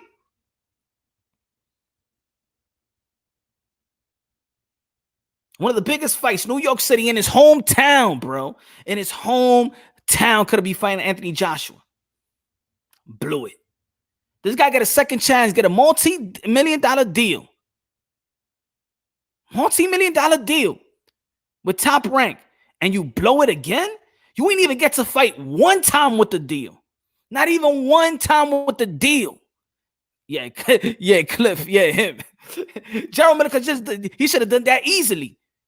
Like, I don't got no confidence in myself, but I need this million and take care of my family. You know what? That's what it is, man. He's a selfish bastard. You know why? Because you're not even thinking about it. I don't know if you got kids, but you ain't even thinking about your kids. You ain't even thinking about your family, man. You a loser. You a loser. At least take that loss like a man. Get knocked out, whatever. At least you got some millions in the bank. And you can spread that out for generations and generations to come. Generational wealth in your own family. You were selfish. You're selfish. Do you think boxing should have the 3-strike rule? Nah, I don't think they should have 3-strike rule. I think they should have no strike rule.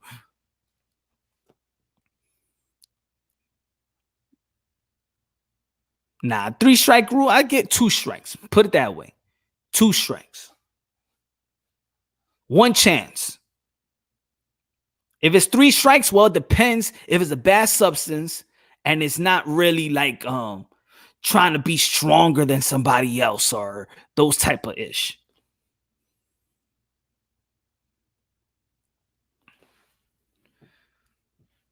But I think it's time. And you know what's so bad about it, so different about it? It's because this is boxing. So if New York don't give you a license, Nevada's going to give you a license. If you could bring money into a state, they're going to try hard. If a small state and he,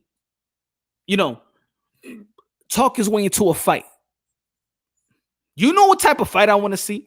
I'll see this if it's 2 dudes that got caught using steroids. I don't know. Has this guy got used steroids before?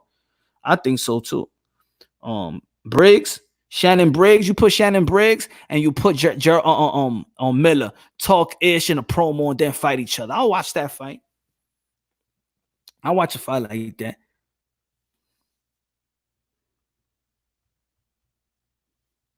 I think Shannon Briggs also got suspended with steroids, right? In his career.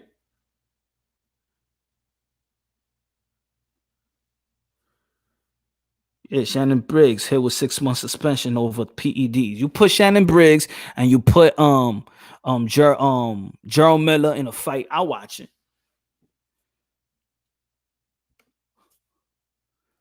Oh, God, I got you right here, Glenn.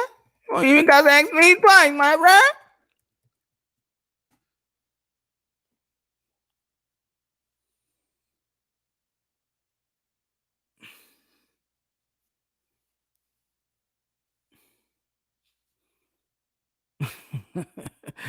What's funny is that Miller and Briggs train together down in Miami. Now I know. Now I know. And in Miami too. So damn, that says it all right there. Miami, that's where the lab is at. Right? Miami, that's where the lab is at. That's where all the baseball players get their stuff at. The black market is in Miami, the lab. No wonder. Yeah, put Shannon Briggs versus and I'll see that in Miami. Put it that way, in Miami. Do all the steroids y'all want. Go ahead, knock each other out. Make it. How about we do this, y'all? How about we do this? Okay, let's do it. Let's pump this, right? All right, don't ban them. Don't ban Jarrell Miller, right? But let's have an event. Boxing should just have an event for all the steroid users in one event. And y'all can all beat each other the hell up. How about that? That would be good, right? Would that be good? I think I'm saying something. I should do a content about this. How about we put all the dudes that got that got, and then you be like, you know what? Y'all want to do steroids? Do it. It's all y'all can use whatever y'all want. You can pop it. Y'all can inject it in your ass, whatever. Anything. Do whatever y'all want to do. This is the dirty event. Right? This is the dirty event. The steroids event. The PED event. You see Shannon, you see Jarrell Miller be like, what? Really? Hell yeah, man. Yeah. Oh, man. But once you fight at this event, you can never have your boxing license back. You can never have your license. Who was on that card? Let's put out the names. Let's pull out the names. Canelo. Yo, good looking out. I got it. I got it. Yo, Glenn. Good looking out, my brother, man. You know, you my brother. You know that. Thank you, man. Hope all the kids is good, and I hope you and your little man, you already know, man, is doing great. The convo. I hope, you know what I'm saying? Y'all building up.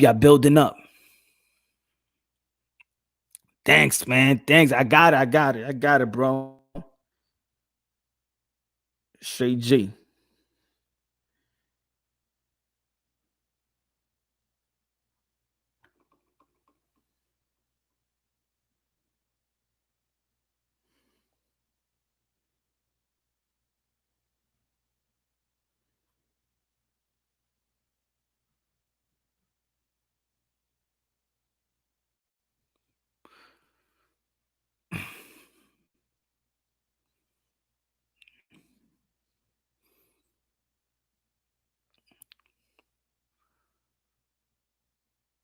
I'm on top, bro.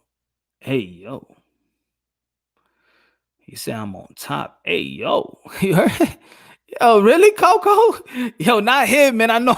Yo, I'm on top, bro. Right? Hey, yo. What the hell is going on here, man? Man, I know it's Pride Week, Pride Month, but come on, man. Not here, man. Yeah, man. Man, Mo. I'm everything, man. I'm Dominican. I'm Asian, Cantonese. Come on, man. I'm from the world, though. I'm from the world. I made up my mind. I made up my mind a long time ago. I believe in one race, and that's it. So I'm just God's child, man. And we all brothers and sisters in Christ. The supporters and the haters. Bachata, you know. Se soltó, te adoro. Yo, what's good, Smoke? What's good, man? That was a nice convo the other night, man. That was a nice, man. But you ended it good, too. Yo, not everything you're not drunk. That was, killer. Yo, you and Smoke, man, y'all had a great conversation, man. Smoke was like, yo, Smoke was like, what you said it there? He's like, for the next time, and then we could, be more civil to each other, and yeah. They go, fuck you. I was like, what the hell?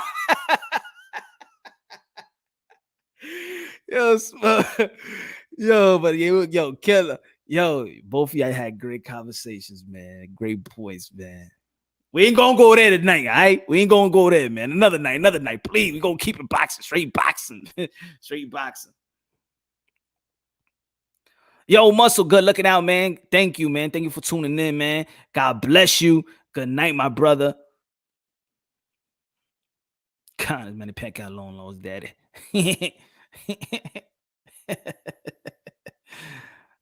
Yeah, I prefer boxing. Yeah, I prefer boxing too, man. I prefer boxing, especially in a Saturday night of a boxing night. I got my money on Berchelt versus who?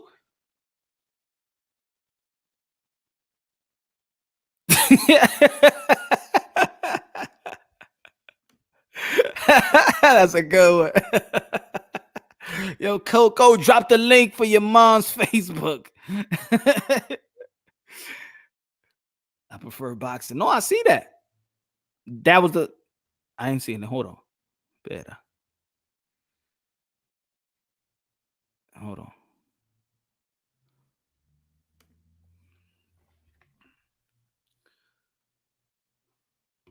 Oh. Hold on. Gotcha. Good looking out, yo, for the middle of the video before. Oh, thanks, Killer. I know, man. I probably was just.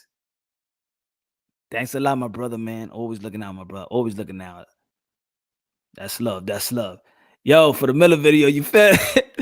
Yo, as a matter of fact, I think the video is actually popping more on Twitter right now than on the tube. I think I put on Twitter. I think people still tapping in on it. Let me see. Yeah. We need Don Francisco. We need Don Francisco, sábado gigante.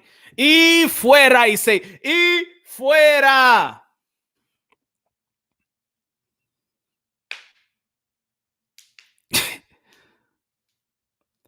France, what's good, bro? What's good?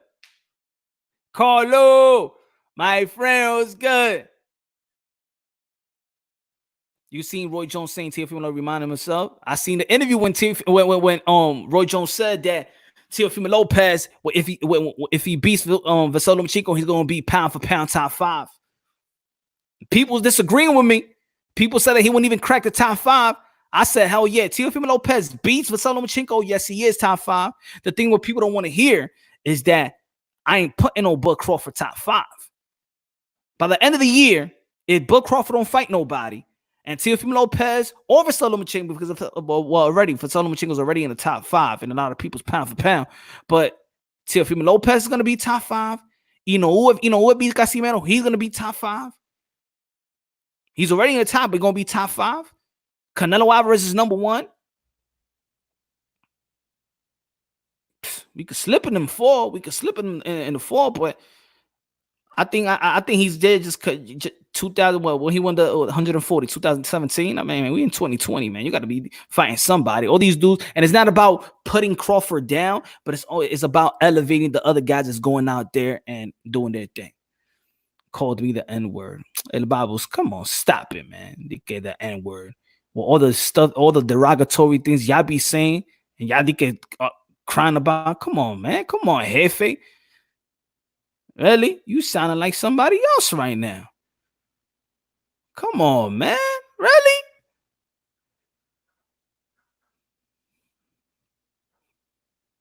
Fine. Crawford, when you do your collab with, can you talk about for a little bit about if a champion is not a draw? Whose fault? Is it the promoter or the fighter? Yeah, man. I had to do it up, man. We're gonna do something soon, man. We're gonna do a collab soon. Whole new top 5. Mamo, who you gonna put top 5? Who's your top 5? I'm talking about, let's say if Bud Crawford, let's say he fights another meme machine, and these other guys the fights that I just mentioned, will be your top 5. Is Bud Crawford still going to be in your top 5 of the other fights happen to, you know, Teofimo Lopez beats with Lomachenko, you know, if he beats Casimero beats you know, if you have someone ranked top 5 and he loses, only makes sense. Whoever beats him takes his place. But this is what I'm saying. I'm moving Bud Crawford down for the lack of that. Other people are doing their, you know, I mean, they challenging themselves, those hard fights. And these are unification bouts too. Like right now, he's not getting no unification bouts, Bud Crawford. He's not really fighting challenging fights. He's fighting those 70-30 fights, those 70-20 fights. Not even 70-30, those 80-20 fights, my father. 80-20 fights. Meaning that we already know that Bud Crawford's going to beat him. It's like no chance these other guys going to beat him. He need to get into those type of fights to be like, whoa, that's going to be a hard one for Bud. That's going to be a hard one for Bud. Sean Porter, that's going to be a hard one. Dennis Ugo say that's going to be a hard one. Keith Thurman, Earl Spence, Manny Pacquiao, you know. Even if he moves to 140, Jose Ramirez, yeah, that's going to be a hard one. If he wants to go 154, go ahead, fight Lara. Go fight with Charlo, Jamal Charlo. Those type of fights. If you get me one of those fights, then of course I probably keep him there. But these other guys are fighting title fights and unification bouts, and they fighting the top dudes in their respective division. It's not about me really putting down Bud, but you got to elevate others, and he's been there for too long while everybody else is doing their work. My top 5 right now, the resume is Manny, Canelo, Joshua, Usyk, Loma. Skill-wise is Canelo, Loma, Inoue, Usyk, Crawford. So you think Usyk got more skills than Manny Pacquiao? Because he got Manny Pacquiao number 1, number 2, Canelo, and so who got more skills, Usyk or Manny Pacquiao? That's for another opponent though. For another day though. He's got like tough opponent. Yeah, man, he got to fight a tough opponent. Tyson Fury should be there too. I mean, Tyson Fury should be there, but then at the end of the day, the same people be like, oh, but Deontay Wilder can't fight and can't box. Then how much is the validation of putting, you know, Tyson Fury, right? Because everybody's dissing Deontay Wilder like he can't fight, got no boxing skills. So that takes a lot away from Tyson Fury. That's why I know that. That's the reason why Tyson Fury did say what he said when he said that Deontay Wilder will knock out the dudes in the heavyweight, the Anthony Joshua of the world, the Dillian Whites of the world. He'll knock him out in the first round because he needs to pump Deontay Wilder more because he's getting discredited. His win is getting discredited just because a lot of people saying Deontay Wilder got no boxing skills. So now he got to pump Deontay Wilder like he actually, in his head, beat somebody really, really good.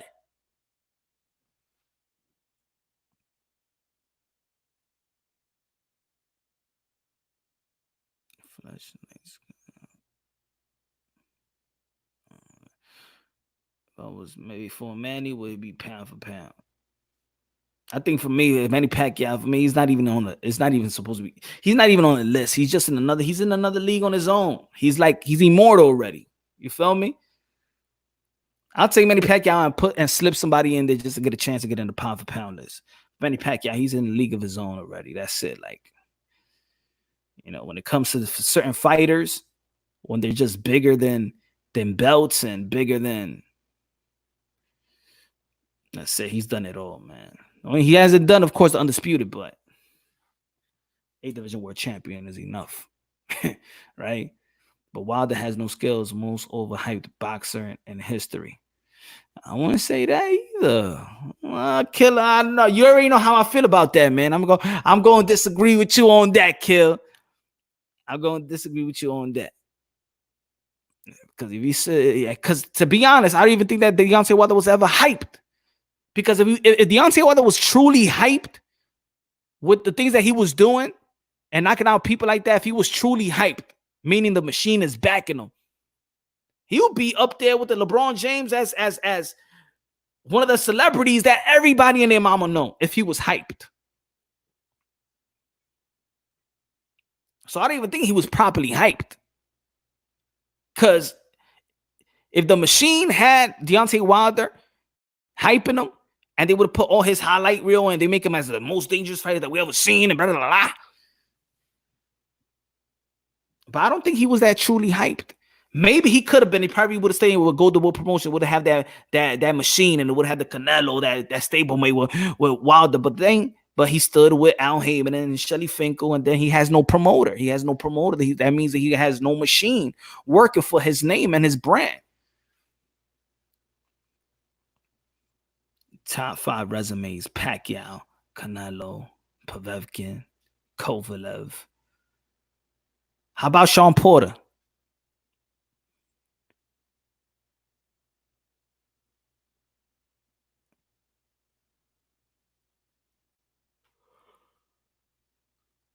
You're talking about active fighters, right? Yeah, he's talking about active fighters. Smoke.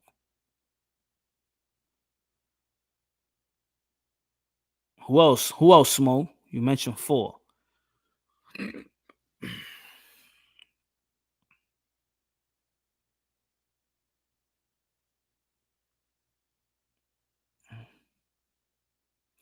Manny's up there on the throne just watching. That's the way to be honest, that's the way I see it now. That's the way I see it, especially with that one with Keith Thurman. That's the way I see it.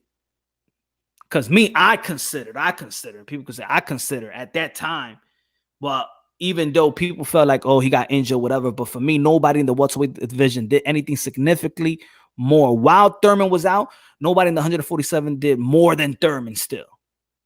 You can match him. Spence matched him in accomplishments, right? But he already came back, but he hasn't done more than Keith Thurman. So for me, still, with the record, I still had Keith Thurman as the best welterweight going into the fight with Manny Pacquiao. When Manny Pacquiao beat Keith Thurman, I'm like, that's it. For me, when I saw that, I'm like, he could be anybody. That win for Manny Pacquiao to me, that was like when Jordan did what he did to Russell and beat the Utah Jazz. That's the best way to just go into the sunset. That's it. And that's why I feel like even Manny Pacquiao should retire. That's it. Nothing to prove. That's it. What can he do? Sean Porter is the only dude saying he won't smoke and actually fights anyone except Bud. Business decision speaks louder than words. And that's why I got to put it on Bud. But you make a decision. You made your decision. You said you was going to move it to 147 pounds. You signed the extensions in 2018. You didn't have to sign an extension. But, of course, we don't know how much it was. We don't know how much you're getting. You don't know. I don't know. But at the end of the day, business decisions speak louder than words. You wanted the 147 pounder. You could have done easily what Manny Pacquiao did. You could have done easily. And to be, I don't know, man. I'm not going to give Bud Crawford a pass on that.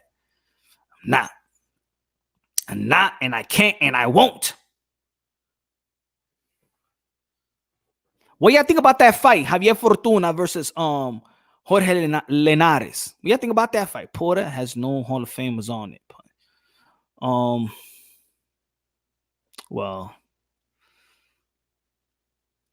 how about Errol? How about in his generation? Right? How about in his generation? Because today we might not look at them as a Hall of Famer because we living in the moment. We just want to not gaze them, but we're trying to compare them to the past. But who's a Hall of Famer right now? Who you think gonna make the Hall of Fame out of the fighters right now, Smoke? Do you think Earl Spence is gonna be a Hall of Famer? Do you think Daniel Garcia going to be a Hall of Famer? Do you think Keith Thurman going to be a Hall of Famer?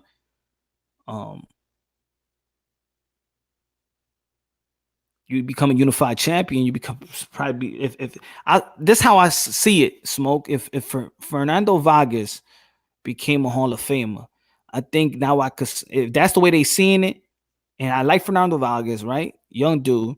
But if he could be a Hall of Famer, then a lot of these guys could be a Hall of Famer with while they was unified and who they beat to get the belts as well.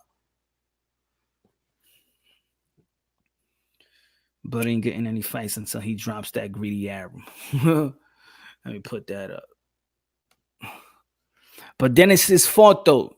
It's true what you say about Bud ain't getting any fight until he drops that greedy arrow. But he signed with him. He should have never signed with him. It's built, bro. I'm about to right now, man. I'm about to right now. Hold on. Give me a second, y'all. Give me a second. Give me shit.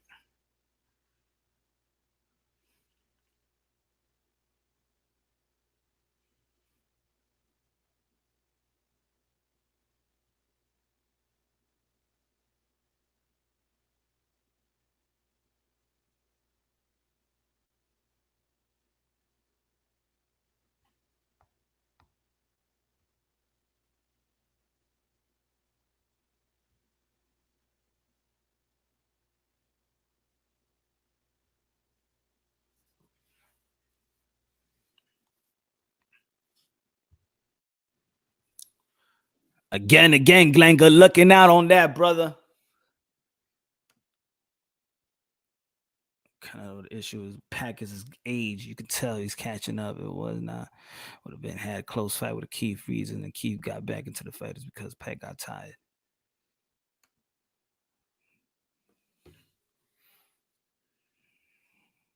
I think I give both men credit.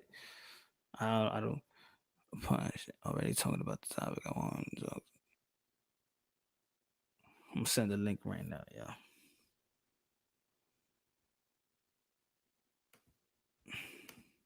Talking boxing, baby. Talking boxing. Let's go. Your punch. You drop the link. Hell's gonna break loose. Yo. All hell's gonna break loose, man. We're gonna talk about we're gonna talk. Yo, we talk straight boxing, bro. Straight boxing. Yo, Brown, I'm with you on that one. I think so. Yo, man.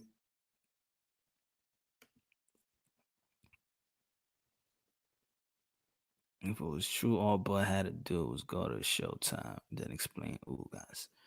That would be a good fight too. But you know what? Even if he fights Ugas, and we all know that's going to be a hard fight versus Bud, we already know that Ugas beat Bud in the amateurs, and of course, a lot of people don't want to do it. You know what's funny though? You know what I in talking boxing that people also contradict themselves when it comes to they. You know, there is people that just want to talk and want to sound right when it caters to their argument or their narrative or whatever. But I'll say, for example, I could say Ugas beat Buck Crawford in the amateurs, right? And they'd be like, well, that's just the amateurs. But then when you talk about Vasily Lomachenko, they'd be like, he had the greatest amateur background and he could just make it in the Hall of Fame just by his amateur accolades. And so with certain fighters, the amateurs is okay, but with others, it's not. You feel me? Because we know the names. Like, we know Buck Crawford versus Mike Garcia in the amateurs. Danny Garcia versus Buck Crawford in the amateurs. Andrade Thurman in the amateurs. Thurman, Hatley, Andrade. Jacobs, Porter. Porter knocked down Jacobs in the amateurs. Porter, Usyk. I think if we actually count the amateurs just like we count Vasily Lomachenko's amateur and we actually look at the fighters that they fought, I think let's implement the amateurs into these guys too. If we're going to bring Lomachenko's amateurs, let's bring in the other guys too. That's fair. Yo, good looking out, Carlo. Good looking now, my brother. God, do you tune into the live commentary? I know I just see you after. I think I saw you after. Don't tell me you was late, Close. Don't tell me you was late. But good looking out, bro. Thanks, man. Now y'all make the channel. Man. Y'all motivate me. Y'all inspire me. Man, it's all right, bro. Anything, man. Just yo, just y'all tuning in is love. It's enough love.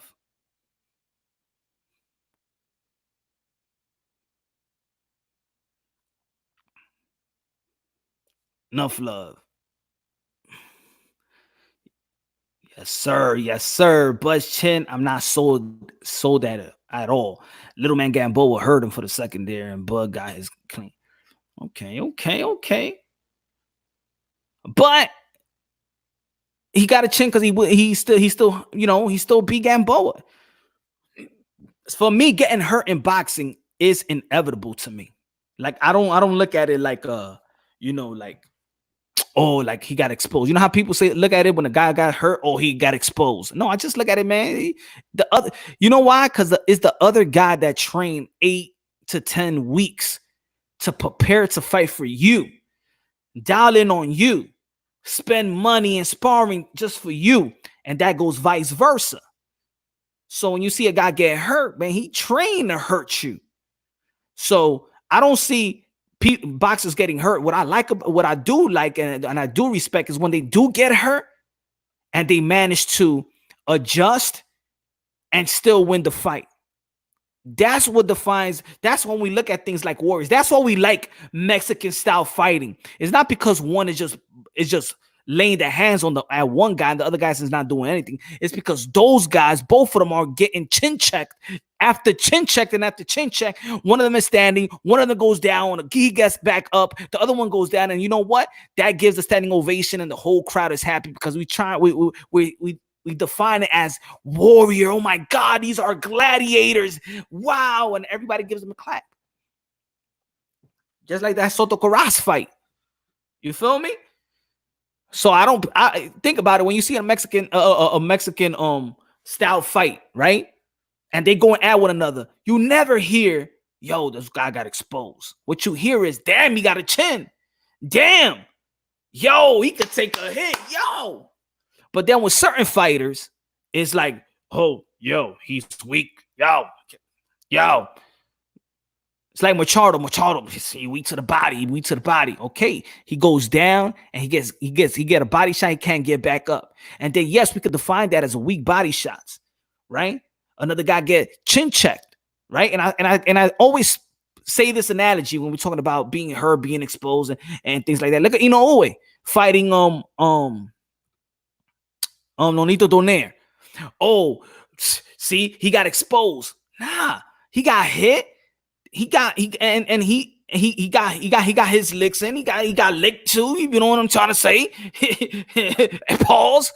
And yo, it was a good fight. We saw that it could take hits. That's a good thing. So now in the next fight, we can actually be like, no, we got a chin. Nonito Donaire, I said before that fight that was gonna barbecue Nonito Donaire's ribs. He was gonna barbecue the ribs, right? And then what happened? He got barbecued, but what happened? Nonito Donaire got back up, and then at the end of the fight, we're looking at Nonito Donaire. Now his career is not over. He could still fight because we saw the courage of him getting back up. I think we need to give more props to the people that will stand a good blow and not write them off and not say, these guys are exposed or things of that nature. Nah.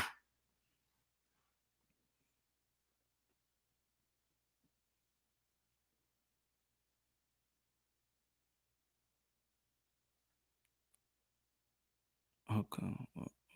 You donated because you want to donate,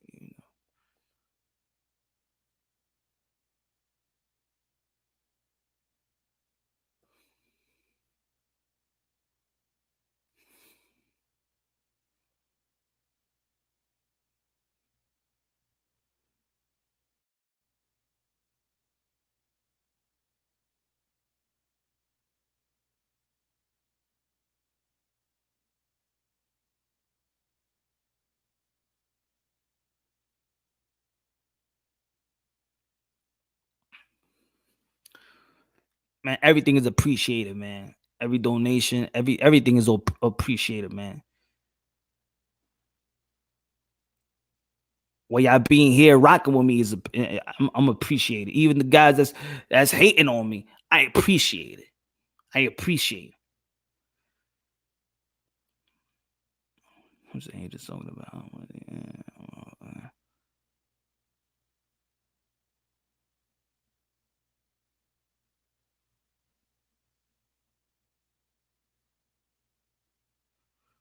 This is why I was hoping Tio can move up to 147 and force fights to be made. I don't think nobody in the PBC is going to want to fight him, and that's why go to the 147 and the PBC going to have that on lock, right? So I think it's good. As a matter of fact, I think it's good that Teofimo Lopez could just move up to 140 and still get fights like Jose Ramirez. It's good that Buchak could just move up to 135 and get a fight with Teofimo Lopez, Vasily Lomachenko. You know? So it's good where they at. They go to 147 pounds. Look at Virgil Ortiz. They ain't going to let Virgil Ortiz on the door. They ain't going to answer the door. They ain't going to answer the call. And that's why I'm going to tell you like this. If Manny Pacquiao does retire and the WBA becomes free, the floodgates is open. The floodgates is open. Virgil Ortiz is going to snatch that WBA.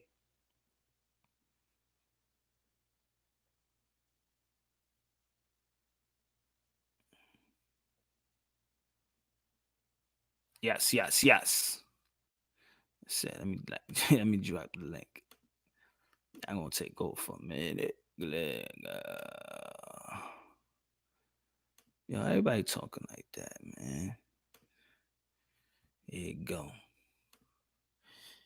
And the time begins. It begins.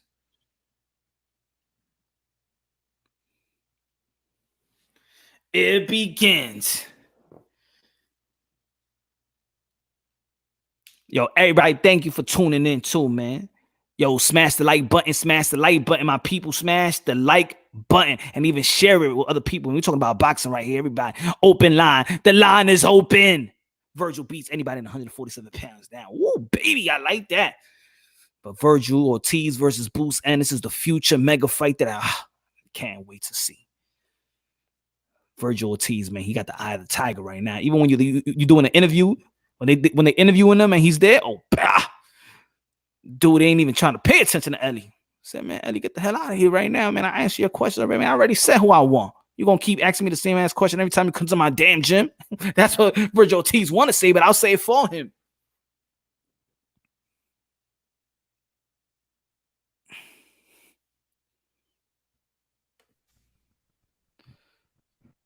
Glenn, what's good, man? Está todo primo, ¿cómo estamos? Everything good? I was about to say, man, you want a blackout? It's raining out there? Man, look, man. Look, all right, you want me to put it on the light, bro? Shit, I'm in the East Coast, bro. Look. Hey, how you doing? Yo. Hey. Yo, what's good, man? ¿Cómo estamos? Yo, chilling, bro. Yang, man. Yeah. So it's good. So I'm gonna go dark a little bit because I'm gonna turn off my light because I don't like using my battery like that. You know go ahead. Turn it on, man. I mean, unless somebody wants to see my face or something like that, but yo. You know, but anyway, peace to the chat, peace to Guido, France, everybody in there, Kilowatt 2, bro. Yo, I got no beef with you, bro. I literally, you came in the other day, we were hyped up, we were ready for some smoke, you wanted to talk boxing, and we weren't ready for that yet. We wanted to kill that smoke. But yo, anyway, so moving forward, though, like I told you, Punch, we're going to do that. So let's talk boxing, man. What topic you want to start on? Anything, man. We can talk about what you think about Miller. What you think about Berchelt. Miller. So Miller. The interesting thing about Miller is that he popped dirty again. And I think I put this in your chat. No, I was actually on Showbiz the Adult earlier, and I was asking like, so what do you think about Dillian White though? Because he popped dirty twice already, didn't he? Who? Dillian White, right? Dillian White. We still waiting for the B sample. Yeah. Oh yeah, we still waiting. Yeah, like I don't know how long it takes for that B sample. You know what I'm saying? It's already been a year. You know what I mean? Because it was June 1st when they fought last year, right? Yeah, June 1st. So. Yeah, I'm pretty sure because my birthday's June 16th. You know what I mean? And I'm pretty sure it was June 1st last year. So we still waiting on the B sample from the last time. And now he popped dirty again. So my thing is like, all right. So how do we hold Dillian White accountable? And is it the same standards and things like that? That's my question. So the question is, should he be banned? Yo, Killer, do you accept my apology for cutting you off the other day? It had nothing to do. Fine with that. And do you accept mine for if I offended you when I was saying I was like more trying to defend somebody who was also donating as well? No, I don't accept your. I'm just fucking around, bro. I accept your apology. All right, sorry. I didn't mean to like really take a shot at you. It's more of like I was trying to like defend the other person who like donated $2 and somebody like sort of took a shot at him, like I guess joking around, but the guy didn't get it, so I don't want to feel bad. Like when you're chatting and everything, like people can misinterpret things. That's fine. So what do you think about what he's saying though? And what do you think about what I said as far as like, because I told you the other night, I trust me, it was just because there was smoke. That's why I didn't want to talk to you at that time, because you were talking intelligent boxing, and my mind was about airing that whole thing out because there's been a lot of trolls or whatever. But we got past that, so I just want to talk boxing. So now I was telling him, he asked me about, Jamel, Miller, and then we're talking about also like, okay, so he popped dirty twice. What about Dillian White? Like, how do you see that playing out, and what do you think is fair? Well, Dillian White is a totally separate issue. He popped dirty on something like, if you look at the body that actually hit him, you got a lot of controversy with like, as far as testing, where they try to start like blackmail boxers into giving donations. If you look into it, they have been accused of that in the past. And Vada, if you can't trust Vada, who can you really? Yeah. Somebody got an echo. Kill. Hold on, let me if it's me, let me go ahead and switch my settings, my volume settings. Yeah, you got a bad echo. Let's see. All right, is my echo gone? Yeah, it's gone. All right. Yeah, okay, good. Sorry about that. It's all right. Yeah, like I was saying, if you look into the past of like that body that ended up like hitting them, they've been accused in the past of somebody else has an echo. There's a little echo now. It began again. It stopped, but then it started going. It's still. It's not on me, right? Because I have the same phone on. I haven't changed anything. Did you hear echo when I was talking? No, you good. You're good. All right. Yo, what up, everybody? What's up? What up, Glenn? What up, man? Guido, dímelo, Sábado Gigante. There's the echo. Guido has the echo. Oh, Guido. Man. What up, guys? What up? Yo, definitely Guido. Yeah, it's Guido. What up, Glenn? What up, Guido? What's going on? Nothing. Man. Crazy what happened to baby, what's his name? Baby Miller. Big, man, that's big, a second dirty, time. The big dirty Miller. How many times he got pounded again? Is this like third? Say it again. It's like his fourth. No, it's fourth. And he also got hit apparently, and when he was in kickboxing. Yep. We lost count. So it's like, what was like his fifth, sixth now? Trust me, we lost count. Imagine he probably got bagged, and he wasn't even that famous for us to even know. Put it that way. Probably got. Yeah. That's it. When you get bagged like 4 or 5 times, that means you've been dirty your whole career. Just put it that way. What up, bro? Was it the same thing with John Jones in UFC? He got bagged twice. I think with him is what do they say? Is something about is it was the pills. I think that was it. Nah, not the pills. They said that saying when they check in the lab, like even the people in the lab. Nah, I don't know, man. My bad. That I'm not expertise in that area because I don't really follow UFC. So if it goes that way, I'm gonna stay quiet and let you guys chop it up. But if it goes like just boxing, all I know is that some people say that I try to sweep under the rug when Canelo got caught with clenbuterol. But clenbuterol is really a weight reducing thing, you know what I'm saying? And then it was so reasonable to the even though they took him out for 6 months, they still raised the level of clenbuterol that was allowed because it was so low that they said, yo, that wouldn't even have an impact. Yeah. You know? So when we talk about Big Baby Miller and you're talking about Dillian White, what kind of PEDs are those though? You know, and that's the question that I have. Well, like I explained earlier, VADA cleared him, and that's the most stringent one there is. And the body that ended up hitting him was actually a body that's been accused in the past on trying to blackmailing fighters into donating money to the organization. You talking about Baby Miller? No, I'm talking about White. Oh, Dillian White. Okay. If you look into the history of that boxing region, they've constantly been under investigation over like blackmailing boxers. Oh, okay. Like they did. What was the other boxer that they blackmailed? It was around the same year. It was the other boxer he fought. No, he was supposed to fight. Damn, man. There was another boxer they blackmailed. He was supposed to fight. I forgot who. And then they I can't remember his name, but yeah, but that's what I've been hearing about that. All right. So we all up in the mix just because they never gave us full answers. So if I may, can I ask another question? Because Franz asked a question. How you guys feel about Roberto Duran contracting COVID-19? Man, prayers up. Prayers. Yeah, man. You know, that's one of my favorite fighters. You know. Yeah, same here, bro. It's crazy. I hope everything goes well with him. You know. I hope so too, man. He's not over 65. Yeah, he's not over 65 yet, right?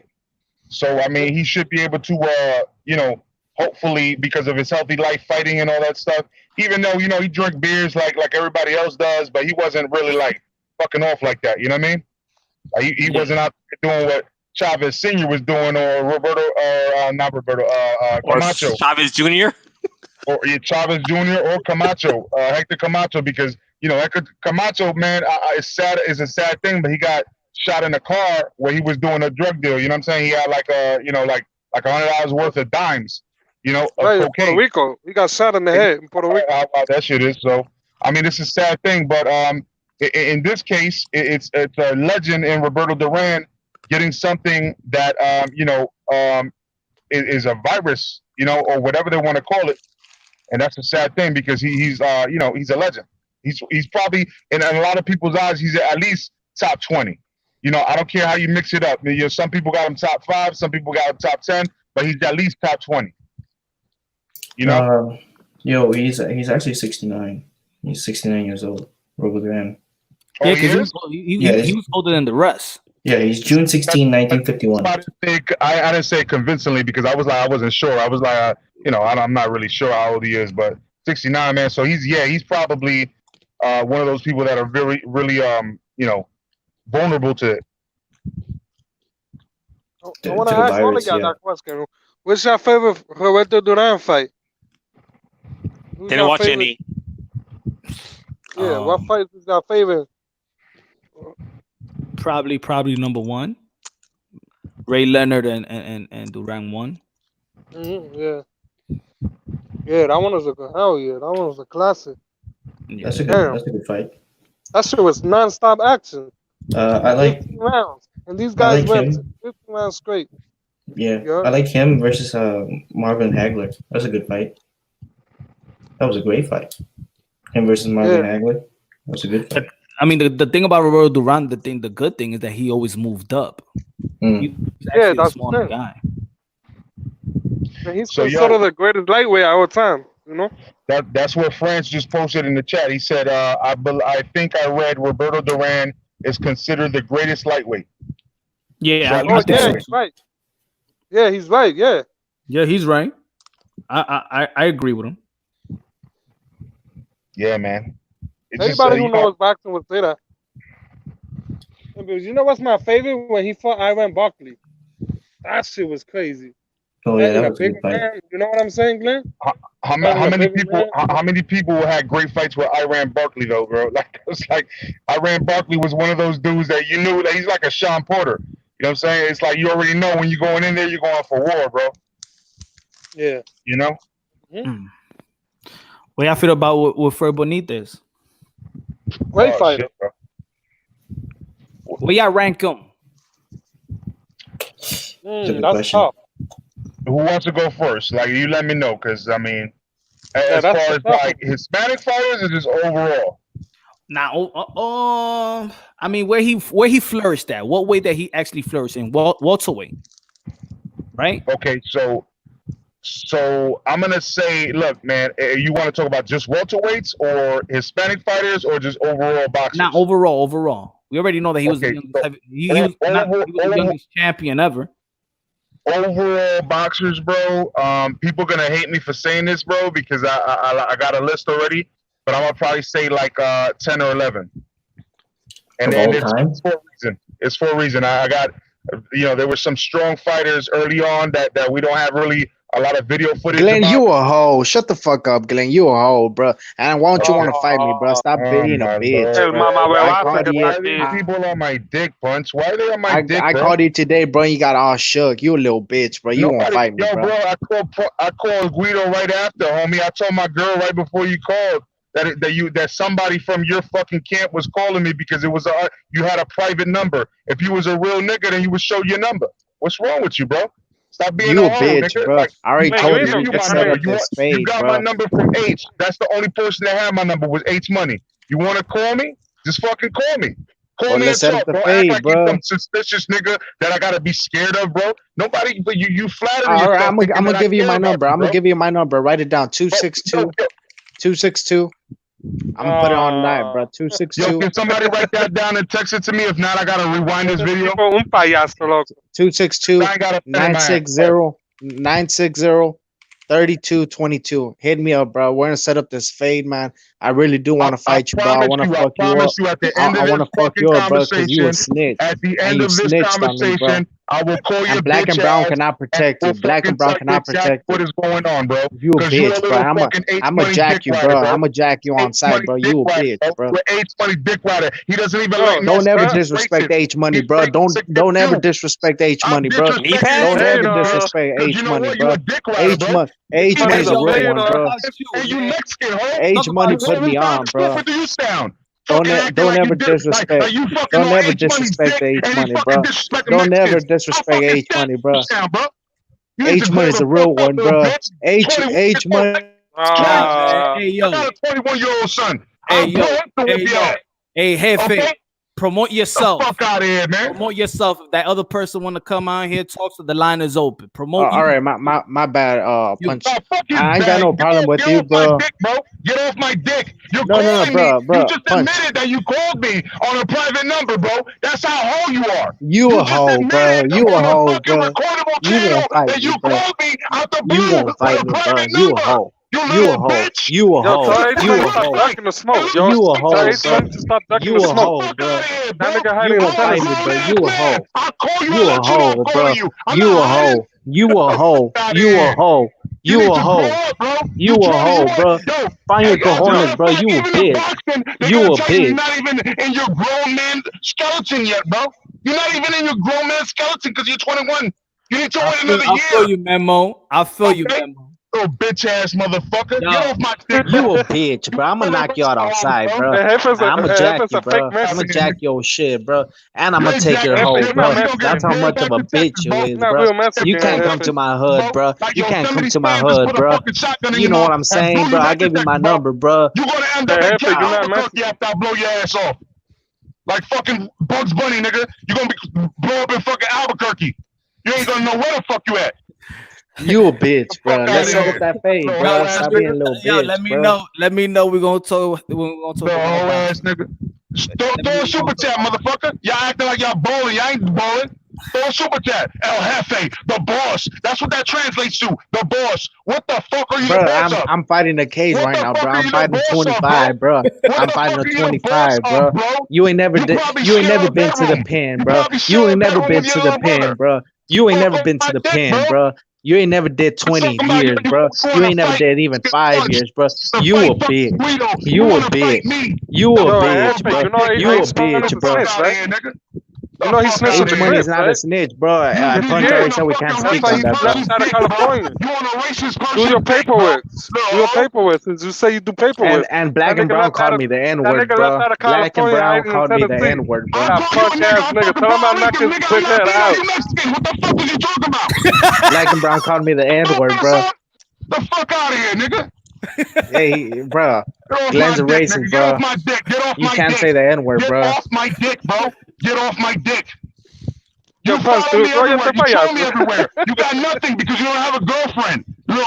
You a bitch, bro. I'm gonna knock you out, bro. You a bitch. Why don't you fight me, bro? You a bitch. You a bitch, bro. I'm gonna get. Hey, yo, Mr. Moonshine, Mr. Moonshine. Can I get Coco on here, bro? Can I get Coco on here, bro? Yo, Coco wanted to fight Guido. Anybody come to New York, so I can come to the bars. All right, give me a second, bro, because I'm about to make some phone calls, bro. If you could drop the link in a bit, bro. Drop the link. Drop the link in a bit, bro. I'm gonna go in and out. Come to New York. I would love to put these hands on you, bro. I swear, yo, I'm gonna fuck you up, bro. I'm gonna be right there in your crib, that nigga up, but he don't show his face, though. He don't show his face. Talking all that shit, you know? My shit is right here, bro, live, bro. You want me to turn on the lights again? There we go. There we go. I'm right here. Yeah. I've been here. He said he's gonna make the phone call. So let's keep it boxing until he make the phone call and get his peoples, and then we go back. Y'all go back to the. Yeah, but the thing is that he's been talking about this shit, bro, and he keeps avoiding. I dropped my address the other day. You know what I'm saying? He got my phone number. He just admitted right now that he trolled me by calling my number. He didn't say his name earlier. Now he just admitted that he called me earlier, trolling me, bro. Damn, you feel what I'm saying? That's that whole shit, bro. Damn. Come on, man. Yo, he's stalking you, Glenn? That's what it is, bro? He's stalking me because he wants this pee-pee, but I'm going to smack my pee-pee right across his fucking cheek, and it's going to get laid the fuck out, bro. Hey, he's gonna whack back like 2 times, like a fucking triple combo. You know what I'm saying? Like it was some Goku shit, bro. My pee-pee's gonna end like Goku, bro. He's gonna fly to a different planet. Brought to you by Punch Round Boxing, aka Mr. Moonshine. Hey, tú eres un mamabicho. Ahí está, jefe. Tú eres un mamabicho, que tú eres. Hey, Glenn, make sure he ask H knee pad to let him borrow some.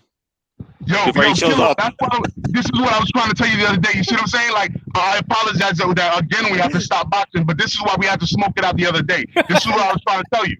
This what's H money? That nigga hiding, bro. He's hanging in Tennessee.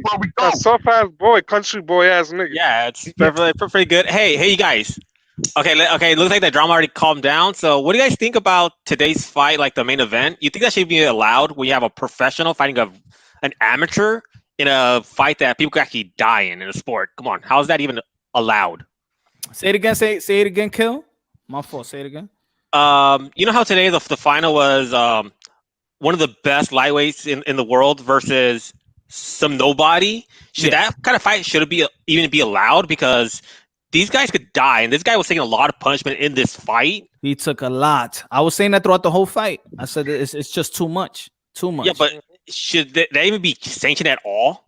Because you know what? That was the problem when we was talking about boxing, and it was like I remember Lou DiBella and a lot of people was talking about was the wrong thing in boxing, and I was saying what you're saying right now. They was talking about that the referees got to stop to follow the referees, or nah, it has to do with matchmaking. The matchmaker, for me, in my opinion, is the bad person in boxing. Like, there's one thing about getting your fighters, not easy fights, but they should get fights that prepare them for the next fight. Prepare them. Don't give them no guy that's, for example, look at Brandon Lee's record. He's young, but look at his record. Is anybody gonna help him develop? That's just stacking up on your resume. That's just stacking up wins. It's not getting you better. Like, there's a lot of, I understand that, cause I don't like it either. I don't like it either. Well, he's a world champion, so how is he not one of the best? If I'm gonna say the wrong division, I'm sorry about that. I'm not exactly sure. I thought it was lightweight. Now, if you're a champ, you're gonna be fighting nobody out of the 15 or probably 10, 15 ranks.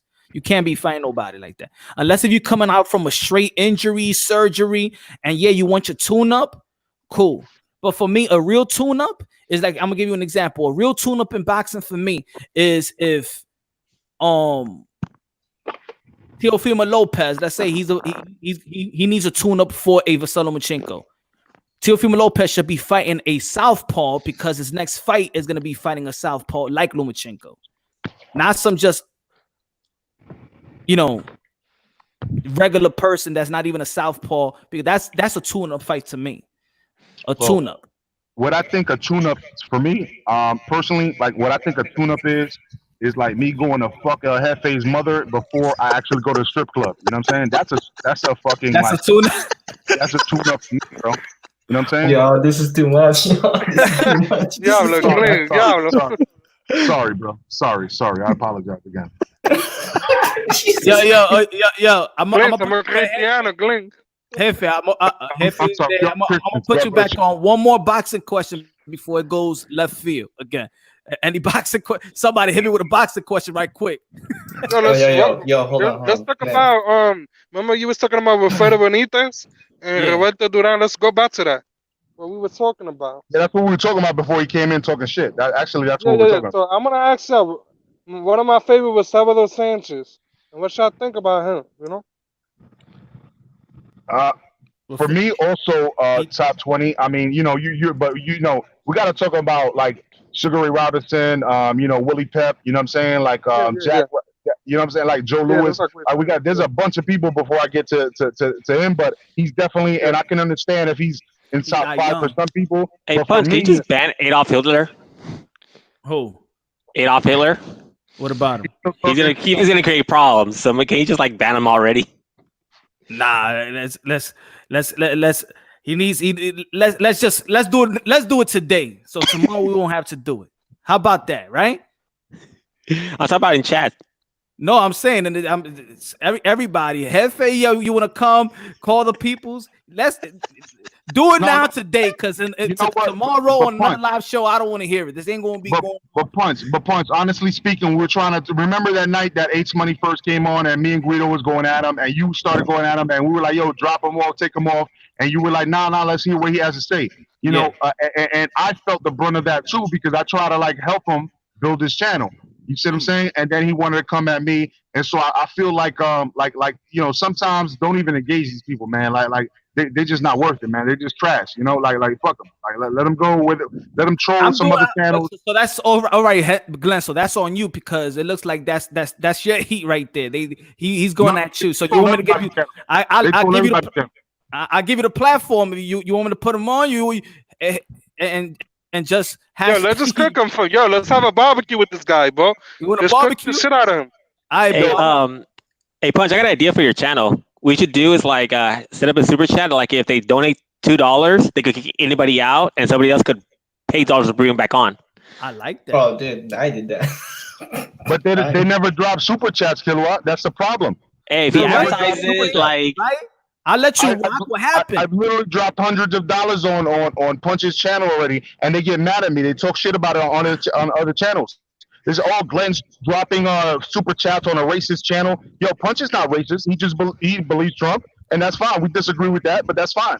Like he's not racist though. You know what I'm saying? Yo, how can I know that for a fact. He's mixing. His child is mixed. How can I be racist and I say I love all people? You know what it is? Yeah. They don't want me to say I love all people. They just want me to say that I love one particular people. Yeah, that's what I'm saying. If you love all people and you trash all people, how can you be racist? Man, we live in everybody's racist to a degree, but you're not. You can't be a real racist person. We live in a backwards world. That's what it is, man. I love all people, but if I'm gonna be hard on anybody, it's gonna be the people that I was born and raised with, Black and Latino. So I know my community, and that's my community. So yes, my perspective comes from my community. So I know the negative and the negative and the positive. The negative that could help our people, the positive that can help our people, because I know the negative about it. I know what holds us back. So yeah, when I speak about Black and Latinos, yes, it's gonna sound like, yo, why you speaking all about on us? Because I know what we should do to better the community and things of that nature. Yep. So in Franz's words, let Glenn be the bouncer of the channel. And if you want to invite people in, we can have that conversation. Add me to a rate. We need that rate, bro. The rents, we need that. The rents, we need it. Oh, okay. Me and Glenn, we be the bouncers in the channel. Anybody start acting stupid, we slap them up and get the fuck about the channel. For real, bro. Yo, real quick time out. Mira, ponte la quina allá. ¿Oíste?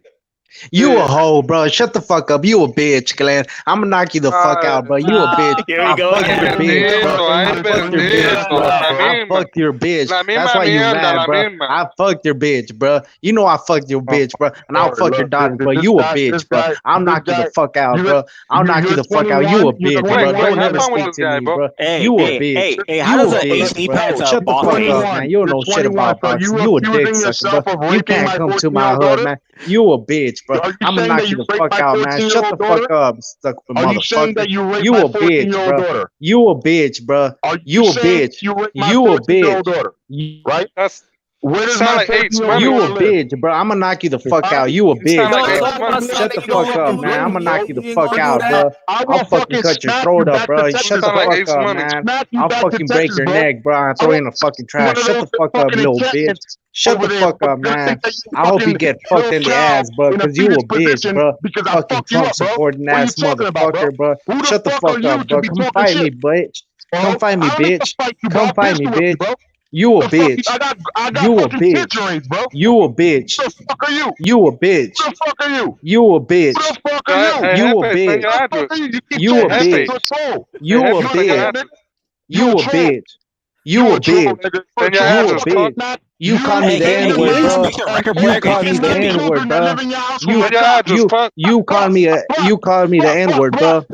You call me the N-word, bro. You call me the N-word, bro. You call me the N-word, bro. Yo, and it's like what? Yo, Glenn, hold on. I want to ask a question. Let me ask a question. Let me get. Yo, Jefe, you said that Glenn called you the N-word. Can you explain to everybody what are you, and then how does it affect you when you get called the N-word? Bro, it was me, JFL, H Money, H Money, JFL. And I don't know. Bro, I'm talking about you. Don't bring nobody else up. They're not here. No. That's what I'm saying. He called H Money the N-word. Then he called me the N-word. Then he called JFL the N-word, bro. So he's a racist, bro. He's a Trump supporter, bro. Like, can I jump in real quick? This nigga stupid. He said that we and please mute this fool. Brentwood, Orange City, Florida. You a bitch. I know your address, little bitch. Yo, bro, I'm glad you do. You ain't doing shit, homo. I'm gonna swat your fucking house, bro. Google swatting, bro. Google swatting. That's what I'm gonna do to your house. You ain't doing shit. You was on D. Jefferson's channel talking about that you gonna start a fucking business, and D. Jefferson was telling you that you was stupid because you needed to understand. You a bitch, bro. You a bitch. I'ma fuck your wife, bro. I'ma fuck your wife, bro. I'ma fuck your wife, bro. You a bitch, bro. You a bitch, bro. You a bitch, bro. You a bitch. You a bitch. You a bitch. You scared of Coco, bro. You scared of Coco, bro. You a bitch. Who's Coco? Oh, now he's switching up now. Yo, pay attention to me, homo. I'm talking to you. Yo, Jefe. Shut the fuck up, bro. You ain't doing shit. Jefe. You ain't doing shit. Jefe. You called me the N-word, bro. Jefe. I call everybody the N-word. Hey, listen up. Listen up. Yeah, man, Guido also called me the N-word. So punch, bro. If this is the energy you're pushing, bro. You do know. Punch drunk. You do know that Guido. You do know that Guido is a wignat. You do know that, right, bro? Google was wignat. Guido is a wignat. If you feel offended, come to New York. Guido is a wignat, bro. He's a racist, bro. Come to New York, bro. Why you can't say they call me the N-word, bro? Y'all call me the N-word, bro. Everybody in the Bronx talks, nigga. Y'all call me the N-word, bro. Unless you ready for that, you don't understand what that shit is, bro. Glenn, hold on. Jefe. You say you call me the Hulk. Jefe. You call me the N-word, bro. Like, if there's the energy you're pushing, Mr. Moonshine, come on, bro. Yo, Jefe, you be on a channel where they say the N-word all day. Why you don't check them? No, but he called me with the ER, bro. Come on, bro. There's differences. And I showed you, the other day. Somebody said something about no Mexicans. I ain't see you check them. No, that was a fake H Money. I told you, bro. But you a bitch. That's why. But you a bitch, nigga. Hey, bro. Let two real men speak, bro. Shut the fuck up. But go ahead. Nigga, shut the fuck up. You ain't gonna do shit, Guido, bro. You a bitch, bro. I'm knocking the fuck out, bro. You a bitch, bro. You a bitch, man. Fake ass Dominican. You ain't even Dominican, bro. You a bitch, bro. You a fake ass Dominican, man. You don't got no balls, nigga. You a fake ass Dominican, man. You a bitch, bro. Show your face, bro. Show your face, bro. Show your face, bro. I'm showing my face, bro. It's on my avatar. Look at my fucking avatar. That's my face, stupid motherfucker. Little faggot. That's my avatar, stupid bitch. Fake ass Dominican. You don't even know Spanish. Shut the fuck up, bitch. You don't even know Spanish, man. Shut the fuck up, bro. You a bitch, man. You a bitch, bro. Show your face, bro. Show your face, bro. Show your face, bro. You a bitch. Shut the fuck up. Right? That's what you call yourself, bitch, bro. You a bitch. Where you at? You a bitch, bro. Shut the fuck up. I'm gonna fuck your wife, bro. Shut the fuck up, bro. Your wife needs his dick, bro. Your wife needs his dick, bro. Shut the fuck up. Dick sucker. Fucking 626-960-3222. Hit me up, little bitch. You need to shut the fuck up and get off. Why don't you fight me, bro? Why don't you fight me, bro? Why don't you fight me, bro? You a bitch, bro. You a disgrace, bro. You a disgrace. You a bitch, bro. You a bitch, bro. You a disgrace, bro. You a bitch, bro. You a disgrace, bro. You call me the N-word, bro. Yo, mexicano que tú, pendejo. You call me the N-word, bro. Chinga tu madre. You call me the N-word, bro. Chinga tu madre. You no sabe, chinga tu madre. You're racist, bro. Say all day long, you're a bitch ass nigga. If you get mad at Yo soy más mexicano que tú, nigga. Bro, why are you scared of H Money, bro? Why are you scared of H Money, bro? Why don't you fight him, bro? No, Jefe. I have a fucking screenshot. You a bitch, bro. And he blocked my number. You called it the N-word, bro. You called it the N-word, bro.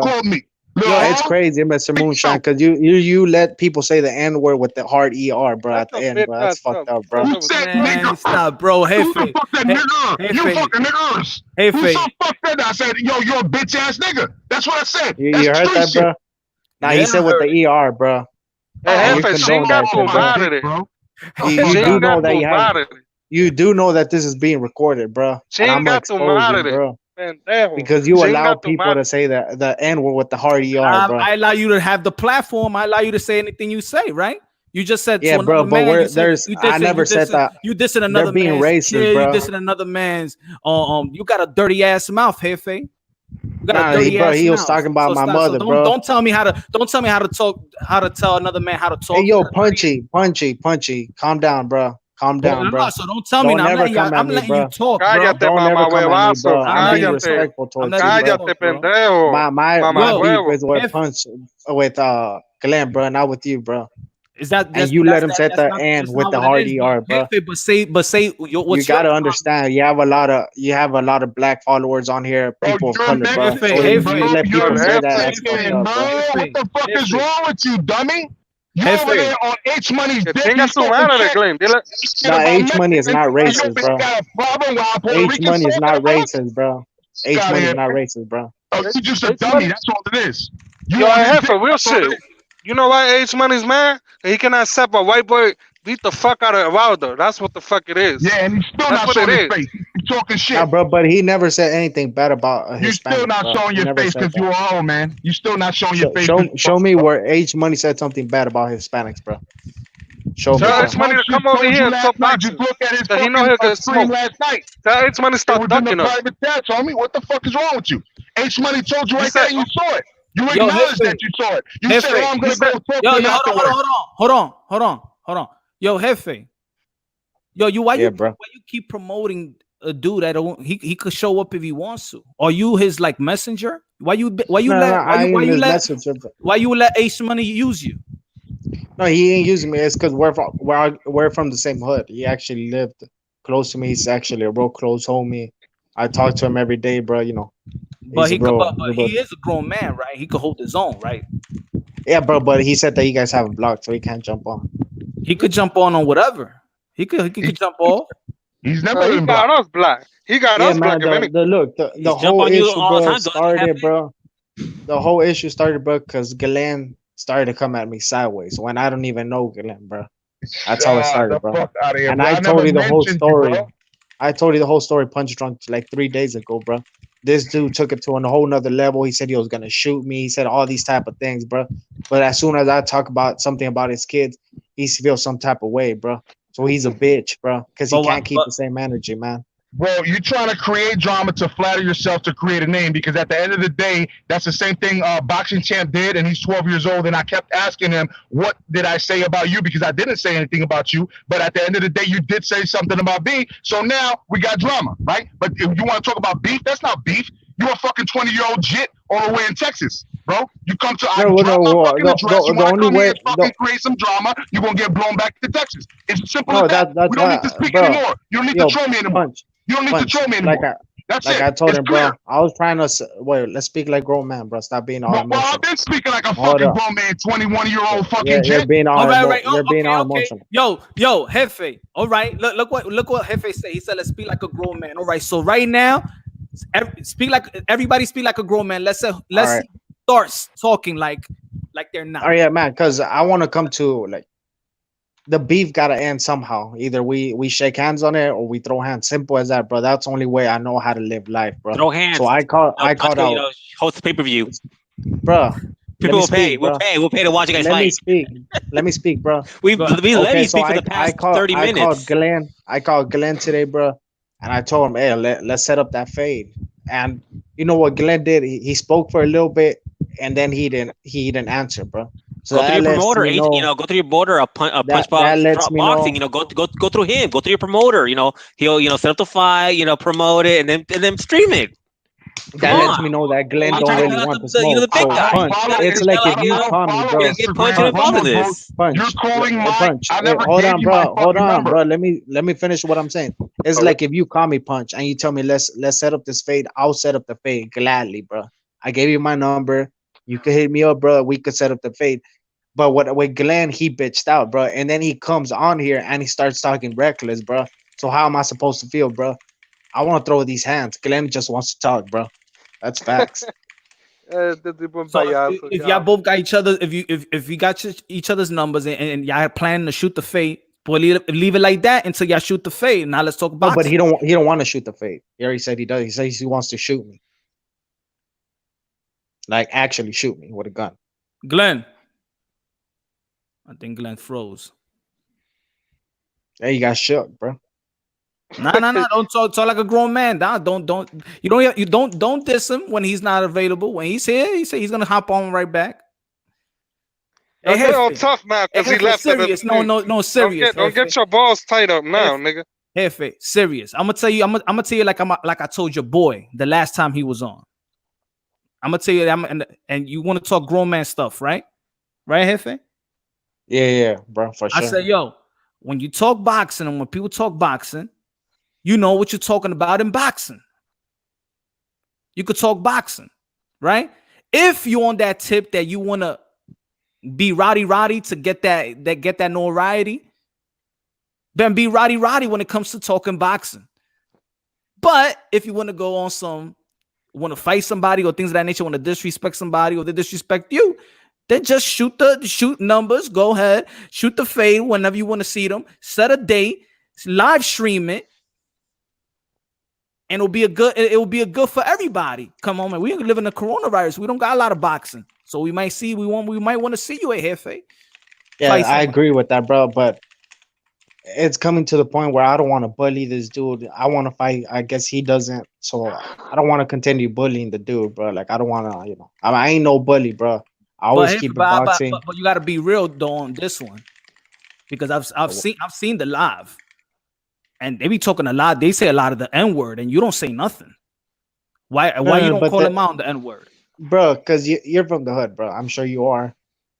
When people throw the N-word, they don't throw it with the hard ER, bro. And it's usually between homies. You know what I'm saying? But he called me that word shouldn't be allowed, bro. Nobody should be saying that word. No, but you understand how the hood is, bro. You understand how. Forget about the hood. That's it. The N word is bad. It has a lot of history. Nobody should. I agree. I don't use the N word, but if someone calls me the N word, as long as they don't say it in with the hard ER, But nobody, but if you from the hood, Glenn is using it as like you just described. No, bro. They don't say it with the hard ER. Come on, stop. Come on, Jefe, be real. Come on. You don't gotta, be real. Come on, I'm giving you. H Money's brainwashing this kid. H Money's brainwashing, like bro. Jefe, it seems like it, man. Cause you talking like him. Nah, bro, ain't nobody brainwashing me, bro. Like I live just like H Money right now. I live my whole life in the hood, bro. I live my whole life, bro. Shut the fuck up, man. Hey, you see, bro, I thought we were going to speak like grown men. You see? Shut the fuck up. Yeah, I don't let that pass, bro. Matter of fact, you want me to respect you? All right, shut this up. You want me to bro. respect Shut the fuck up, man. Don't show ever your face. To me, show your face. I respect you. Show your face. Show your face, bro. I already show my face 100 times. I've been an hour here. You a bitch, bro. Shut the fuck up. Shut the fuck up, man. We're speaking like grown men. You still hiding in the woods, though? Yo, you still hiding in the woods? Why don't you want to fight me, bro? Yeah, but you still hiding in the woods, though, right? Why don't you I was supposed to fight a guy when you hiding in the woods. Come to Oak Cliff, bro. Come to Oak Cliff, bro. I'll knock you the fuck out. Fucking Guido. Like that? What fucking name is that, man? You a bitch, bro. I'm gonna knock you the fuck out. I'm gonna just tell you that. You ain't never done shit, bro. You ain't never shot guns, bro. You ain't never been shot at, bro. You ain't never been in the hood, bro. Why you was shot at? 100, bro. Guido. I mean, Jefe, why you was shot at? Why? I was shot, bro, because I was at the wrong place at the wrong time. In the eye, he was shot right in the eye, from why? 8 knee pads. Yeah, man, but shout out to Coco Tyler, man. Hit the link, Coco Tyler, because you were on there too when Glenn called us the N-word, bro. And he was also there, so he could vouch for me, man, Coco Tyler. Glenn is talking straight like the hood, and you know it. So stop that. Stop sounding like dude. Stop it. Come on, Jefe. Come on, man. I'm giving you the chance. I'm giving you the chance to be real, man. Come on. Yeah, H knee pads just are too badly. Hey, so Jefe, how does H knee pads taste? Bro, you a bitch, bro. Shut the fuck up. Go ahead, Mr. Munja. I don't even know who you are, bro. You sound like a bitch. Yeah, you sound you're like right. You got a hole in your neck, bro. Yeah, the reason I sound like a bitch because you are what you eat, right? Shut the fuck up, I eat man. bitches, Shut you eat dude, so it's all good. I hope you get cancer, bro. Shut the fuck up. I have cancer. Even so better, you want to get double cancer? Shut the fuck up. So what you trying to say that you don't care? You want people to have cancer and die? That's what you trying to say? Nah, bro, because he came at me, bro, sideways, bro. What do you expect, bro? Like, come on. He came at me sideways. Sound like a real hood person will understand this, do you need a safe space? Do you need a safe space? Shut the fuck up, man. You a bitch, bro. You a bitch, bro. You won't fight me, bro. Are you a broken record? Yo, check this out. The same thing over and over again. I will karate chop your neck, bro. What's good, IBT? Yeah, sure you will. True MMA on this side, bro. I've been wrestling my whole life, bro. With the Jefe, right? Yeah, this nigga's a clown. With knee pads, right? Jefe, you been wrestling with the knee pads all night, or what? You a bitch, bro. Why don't you fight me, you're a clown, bro. You should make a clown, bro. You a bitch, bro. You a bitch, bro. Okay, here goes the broken record again. That's all he says, like every other word. That's all he says. You a bitch, bro. You notice he says the same shit. You a bitch, bro. I'm in the hood. That's all he said. That's all he said. Like broken record. Guido called me the N-word, bro. I put it like this. Guido's pussy. Guido called me the N-word, bro. Guido's a bitch. Put it like this. I bet any money. Who's gonna bet on this? I bet any money. Within weeks or months, H Money turns on Jefe. Oh, I already seen that. Oh, it's gonna happen. Well, once knee pads gets tired of his bitches, he moves them on. He's like, next one.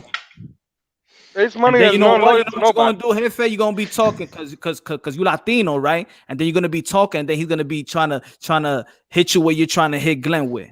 How much you want to bet? Bro, Glenn called me the N-word, bro. Stop sounding like dude, bro. Come on, Jefe. Come on. I got you on the live right now. So you can wake up, bro. You can wake up right now, man. We could speak 100, bro, but you gotta get Guido's bitch ass and the other dude off, bro. Man. Nigga, I've been here since day one, nigga. I've been here since day one. Ain't going nowhere, Shut nigga. the fuck up, bro. Shut the fuck up. Going nowhere. Go and cut my grass, bro. Go back to Mexico, bro. Go back to Mexico. You know some Mexicano, pendejo. Go back to Mexico. Yo, take this guy out of here. Go back to Mexico, you a fake ass Mexican, bro. You a bitch, bro. You're not Mexican, bro. Chinga tu madre, man. Chinga tu madre, güey. Chinga tu madre, güey. You a bitch, bro. You a bitch, español, cabrón. You call me the N-word, bro. You Tú no call me sabes the hablar N-word, español, bro. mamá huevo, You call me the N-word, Háblame bro. español, dale. I'm Yo soy gonna más call mexicana ice que on tú. your Yo tengo ass, más bro. huevo que tú. I'm gonna call ice on Maricón. your ass, bro. I'm gonna call ice on Yeah, your ass, good bro. luck with that, bro. See, wait. bitch, bro. Look. You You a see, bitch, bro. Jefe? Go See back to you like, Mexico, bro. Jefe. See you like Donald Trump because you're gonna call ICE. Ah, you a Trump supporter, Jefe? Oh, he came out. Yeah, Jefe. Let's go. Let's go vote. Let's go vote right now. That's what I'm talking about, Jefe. Yo, call ice right now, We nigga. got him. We got you, Jefe. You a Trump You got supporter. yourself, Hey, man. yo, You stupid. You Glenn can't said Trump, to drop bro. the link, He bro. just outed us. I'm a Trump supporter. Glenn said to drop the Everybody, link, let bro. everybody know that Hefe already came off Glenn's a bitch. proud- Glenn's a bitch. Glenn's as a a bitch. proud, very, very I'm more proud Mexican Trump than you. I supporter. got Glenn more called heart me than the you, man. N-word, bro. Trump Glenn supporter. called He me said the he gonna N-word, call bro. ICE on I people. am more Mexican Stop than hiding you. behind fucking cameras. Stop hiding behind cameras. Stop talking shit. Show your Stop face, talking about calling Show me your with face, private bro. numbers, bro. Show your You face, submitted bro. that shit, bro. Show your I face. could actually, if I was a narc like y'all motherfuckers talking about, I'm a snitch and a narc and shit like that. I could easily call fucking narc for you calling me to harass me. But you know what? I Oh want my you to come to my God. door because in Florida, stand your fucking ground. I'll blow you right fucking back to Texas. You a bitch, bro. You ain't gonna do shit, bro. You a bitch. Jefe You is a bitch. Come to my fucking door, you getting right, You blown a right back bitch, to bro. Texas, brother. Show your face, bro. Go Fuck back to Mexico, bro. Go back to Mexico, bro. That's what I'm I not was from thinking, Mexico. You from Mexico. Yeah, like Trump Trump. 2020. Come on, Hefe, MAGA country, right? You know about MAGA Go country? back to Mexico, bro. You a bitch. MAGA. Come on. Yo, Come on, Hefe. so Let's talk I about just MAGA. wanna Come on, know let's talk about MAGA. We know the truth. You now. Hey, Punch Drunk, what what? happened to I'm gonna order call in this room? ice. I'm gonna call ice. No I'm order glad, bro. today. He a No bitch, order bro. over here. No order today. Hold He a on. bitch, Let me eat bro. my steak. Hold on. He won't I'm fight about me, to get bro. to you motherfuckers in a second. Hold on. He won't fight me, bro. Who the fuck Glenn just said won't that? fight me, bro. That was Rob? That's He's Rob. a bitch, bro. That sound like Rob. Yeah, I'm gonna get to you, You a motherfucker, bitch, as bro. soon as you Shut try the to get fuck to me. up, bro. Shut Yo, the fuck up. I'll kick you out Gay the other Pie is night, hitting bitch. this shit You a hard, bro. bitch, bro. Show your face, Yo, bro. Show Gay your Pie face, is hitting bro. hard, bro. You call me the Hey, N-word, hey, bro. We can't trash on Hefe anymore. You know, he's a You call me the fellow N-word, MAGA. bro. MAGA guy. You Come call on. me the N-word, bro. You call me the N-word, bro. You And I'll already do know it this is again. Punch I'll Drunk do it Boxing, again. aka Mr. Moonshine. And now we're here with the Coco beatmaker Tyler, hit the Osiris, link. aka Coco Tyler, Osai with a hit the double link, capital bro. I in the middle of my name, Coco speaking that Tyler, white hit the flame. link, bro. We are taking over Hit the tonight. link, bro. Coco And we Tyler, gotta hit the link, bro. we gotta respect the channel. Hit the link, You know what Coco I'm saying? Tyler. This the We gotta Drop the link. respect the channel. Drop the Hit link, that bro. notification button. Rob, And I'm if gonna you call want to ice chime on in, Glenn, bro. Yo, Glenn, Glenn I called think me he the should N-word, allow bro. Hefe alone because Glenn obviously he called has me the N-word, Tourette's bro. on him. He's already mentally ill. So Glenn arguing called with me him the is pretty N-word, bro. bad. You can tell he's Tourette's. He says the same words over and over again. Glenn called me the N-word, bro. Yo, look at this. Like I said, bro. Yo, Look over at and this. over hold again. on. I'm gonna go Yo, to the bathroom. Hold yo, on. look at this. Because this is you already know it's Punch Drunk Boxing. He Yo, acts like, hold on, real quick. Hefe acts like he's the most thorough fucking person on the internet, and then he's bitching about, yo, he called me the N-word, man. He called me the N-word, and I'm Glenn called me the N-word, Yeah. bro. than Glenn anybody the else. racist, bro. All right. Glenn called H Let's Money try the again. N-word, bro. You already know this is Punch Drunk Boxing, aka Mr. Moonshine himself. And we're doing it midnight sessions. And this is the Glenn called me beatmaker the Osai N-word, with a bro. double capital I in the middle of my name, speaking the white flame. Tonight we have taken over, and now the whole shit talking and killing each other is done. The hatred is done. All that is over because now viewers are getting off the channel because they're just people talking shit over the mic. We want to talk about how we feel, but that we got to respectfully control the room and respect to Punch Drunk because he's letting us on his channel, which every single day he's on here. He's putting a lot more time than we are sitting here talking a lot of shit on his shit. So let's just be in order, please. No disrespect. And I know everybody got balls, everybody's strong, but we got to respect it's his channel. We got to respect the channel. We got to respect the channel. Rob, little quick caption, and so Rob is going to be the real one that doesn't drop a super chat. Okay, but Rob is going to be, he's going to tell you everything. But look at my hat though, right? But doesn't drop a super chat. Okay, so let's look go at the hat though. The hat don't get clicks. The hat get clicks. The hat get clicks. So you already know. Yo, super chat. we have reached the next transition to the next chapter. What is the topic? I just jumped in here. Just people hating on each other for no reason. What is the topic? Punch Drunk, take over.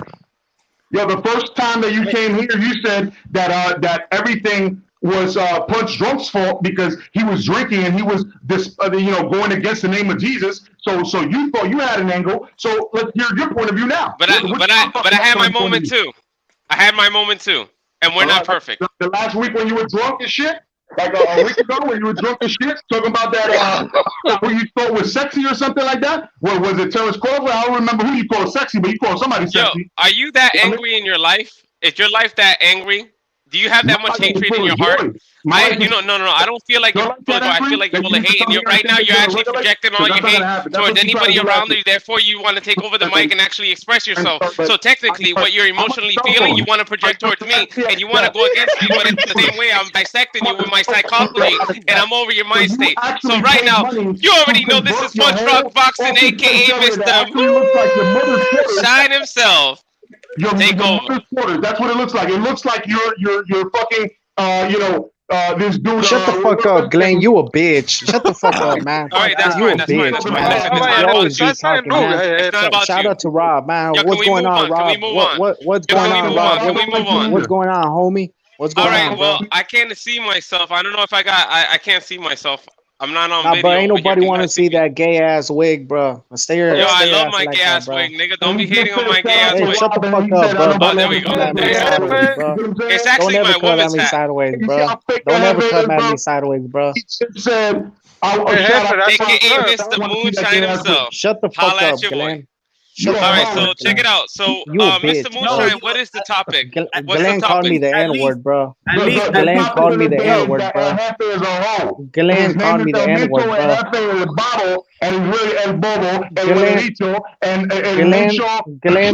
Glenn called me the N-word, bro. With the Mexico, son. So you hate Mexicans? No, but I'm gonna call ice on Glenn, yo, bro. Punch Drunk. What is the video theme? Like I haven't even read that. Puerto Ricans are Americans, bitch. Well, what the fuck are you retarded? You ain't even Puerto Rican, bro. You gotta be like this is not a channel of hate, bro. You from Guatemala, bro. Shut the fuck up. Yo, Punch Drunk, you gotta take over. You from Guatemala, you gotta bro. take Shut the authority, fuck bro. up. You gotta take authority. All right, this is getting old. You know, Punch. You just get a drink, you fat bitch, and just like mute these people. No, you don't mute people. Everybody just keep order and keep it respectful. That's it. We're grown-ass people. We don't got to take it to that level. You ain't Mexican, and I have my falters. I'm more Mexican just like than you. Punch Drunk and everybody. Right now, we talk a lot of shit that we don't need to talk. And let's just get over it. Let's talk about. Let's get back to the theme of the title of the video. Nah, Rob, come on. Shut the fuck up, bro. Let us rumble, man.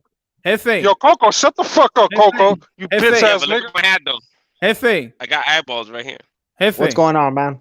Look, your boy Coco. He says, "Good, I can see your green card." It seems like bro, y'all don't like Hispanics. I'm in love with the Coco. Y'all don't like Hispanics?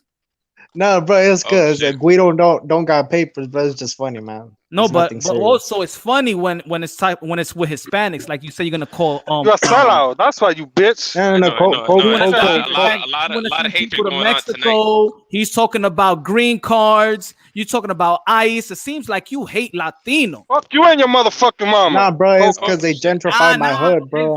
You was talking about the N-word. Looks like you hate Latinos. And you let your people talk about Latinos. What you gonna say about that? No. Coco's a person of color. Oh, now it's okay now. I'm feeling that. It's okay now. No, Coco's a real one, bro. You can let him on here. He's a real one, but he's talking about green cards, and you're talking about people going back to Mexico. Y'all hate Latino, right? Regulate, nigga. Regulate. Latino get up in this bitch, motherfucker. Oh, you hate Latino? That's what it is, Jefe. Nah, bro, it ain't about that, bro. Well, you ain't checking your boy. Nah, Jefe. You check your boy right now. Check your boy. It's because they called me the N-word, bro. Check your boy. Check your boy. Called me the N-word, bro. Yeah, but you saw. Check your boy. Like your mama. Yo, you got the owner of the channel mad, bro. You got the owner of the channel mad. Let Coco on here, bro. He could explain I want you to check your boy now. Check your boy. Let Coco on here, bro. Hispanics. Let him on here, bro. Let him on here, bro. Let me know what he's an OG. No. Punch Drunk don't kick nobody, but you just gotta respect. Let me know. Respect each other. Jefe. You was talking about the N-word. You talking about sending people back to Mexico. You talking about green card. I want you to check your boy. Check your boy Coco right now. Let me see where your heart is at. Let me see where your heart is at. Speak on it. Nah, it's because come on, Guido, show your bro, he called me the N-word, bro. Don't talk to me. Talk to Coco. I want you to see where your heart is at. No, bro, it's just fair play, bro, because he called me the N-word, bro. So you hate you with the you hate Latino because you ain't going back for Latino. You don't go to bat for. Nah, for bro.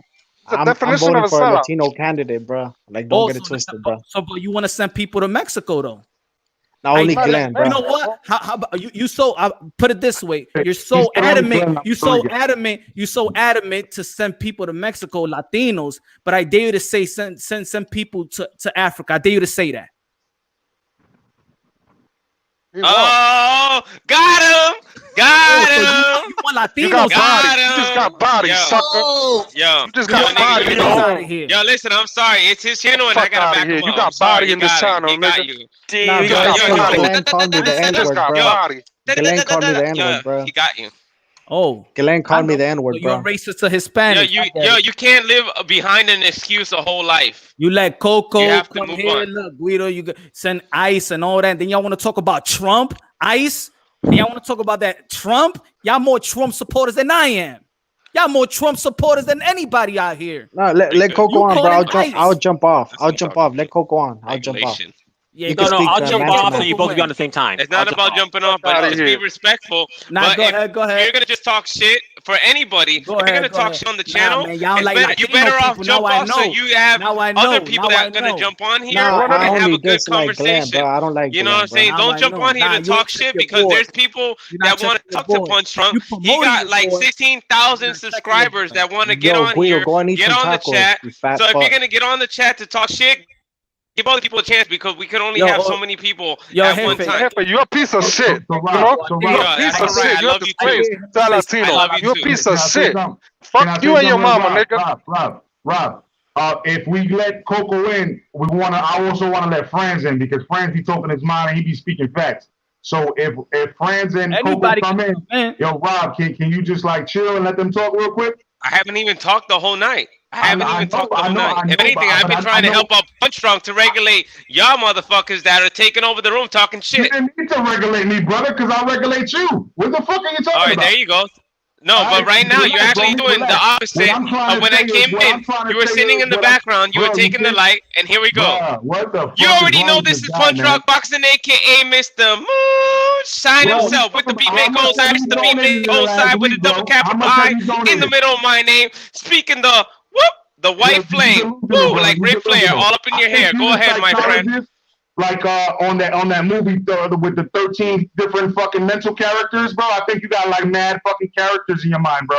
But right now you're on Punch Drunk Boxing. So get Coco on. Yo, Punch Drunk, let's get Coco on. Hold on. Yeah. Okay, look. I'm gonna put Coco in. I want you to say what you were saying. I want you to say what you were saying about Hispanics people. Go ahead, Coco. Yo, say it. Yo, go ahead. Put the link. I already know how Jefe feels about Hispanic people. He don't feel like that. You know, everybody has their bad nights. Punch Drunk, we all have our bad nights. We all have our bad nights. They want Hispanics out of America.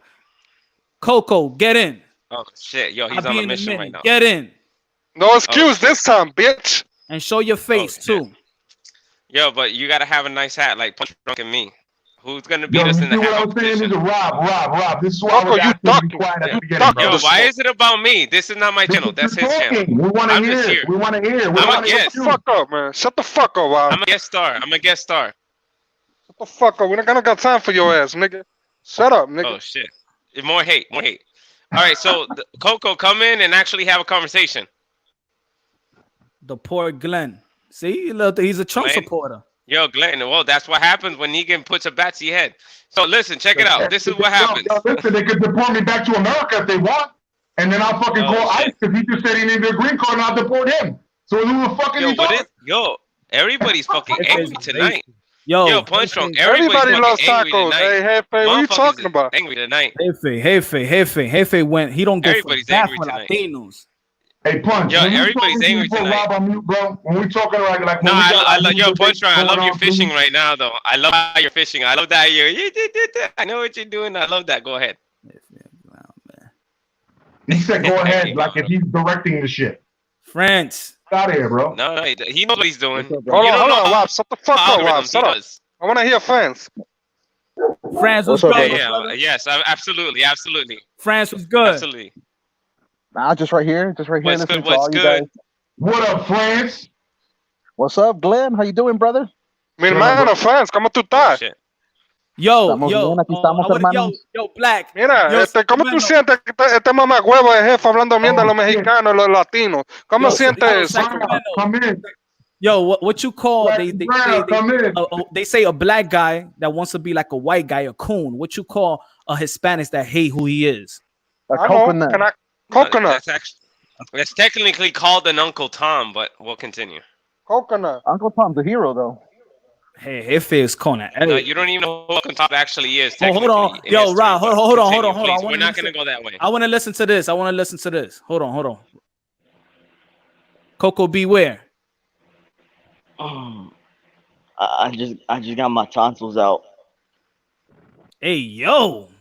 What the fuck? This nigga sound like fucking Smeagol from Lord of the Rings. Yo. Nah, I need to. Pájaro. Oye, ¿qué le pasa con esta mariconería, I loco? don't have any. Yo, I don't have I any meant to bass mute on my it. That's voice my 'cause I'm fault. I like- meant to mute that because I was talking to my woman. Otro pájaro, diablo. I can't speak with a lot of bass because of my throat hurts.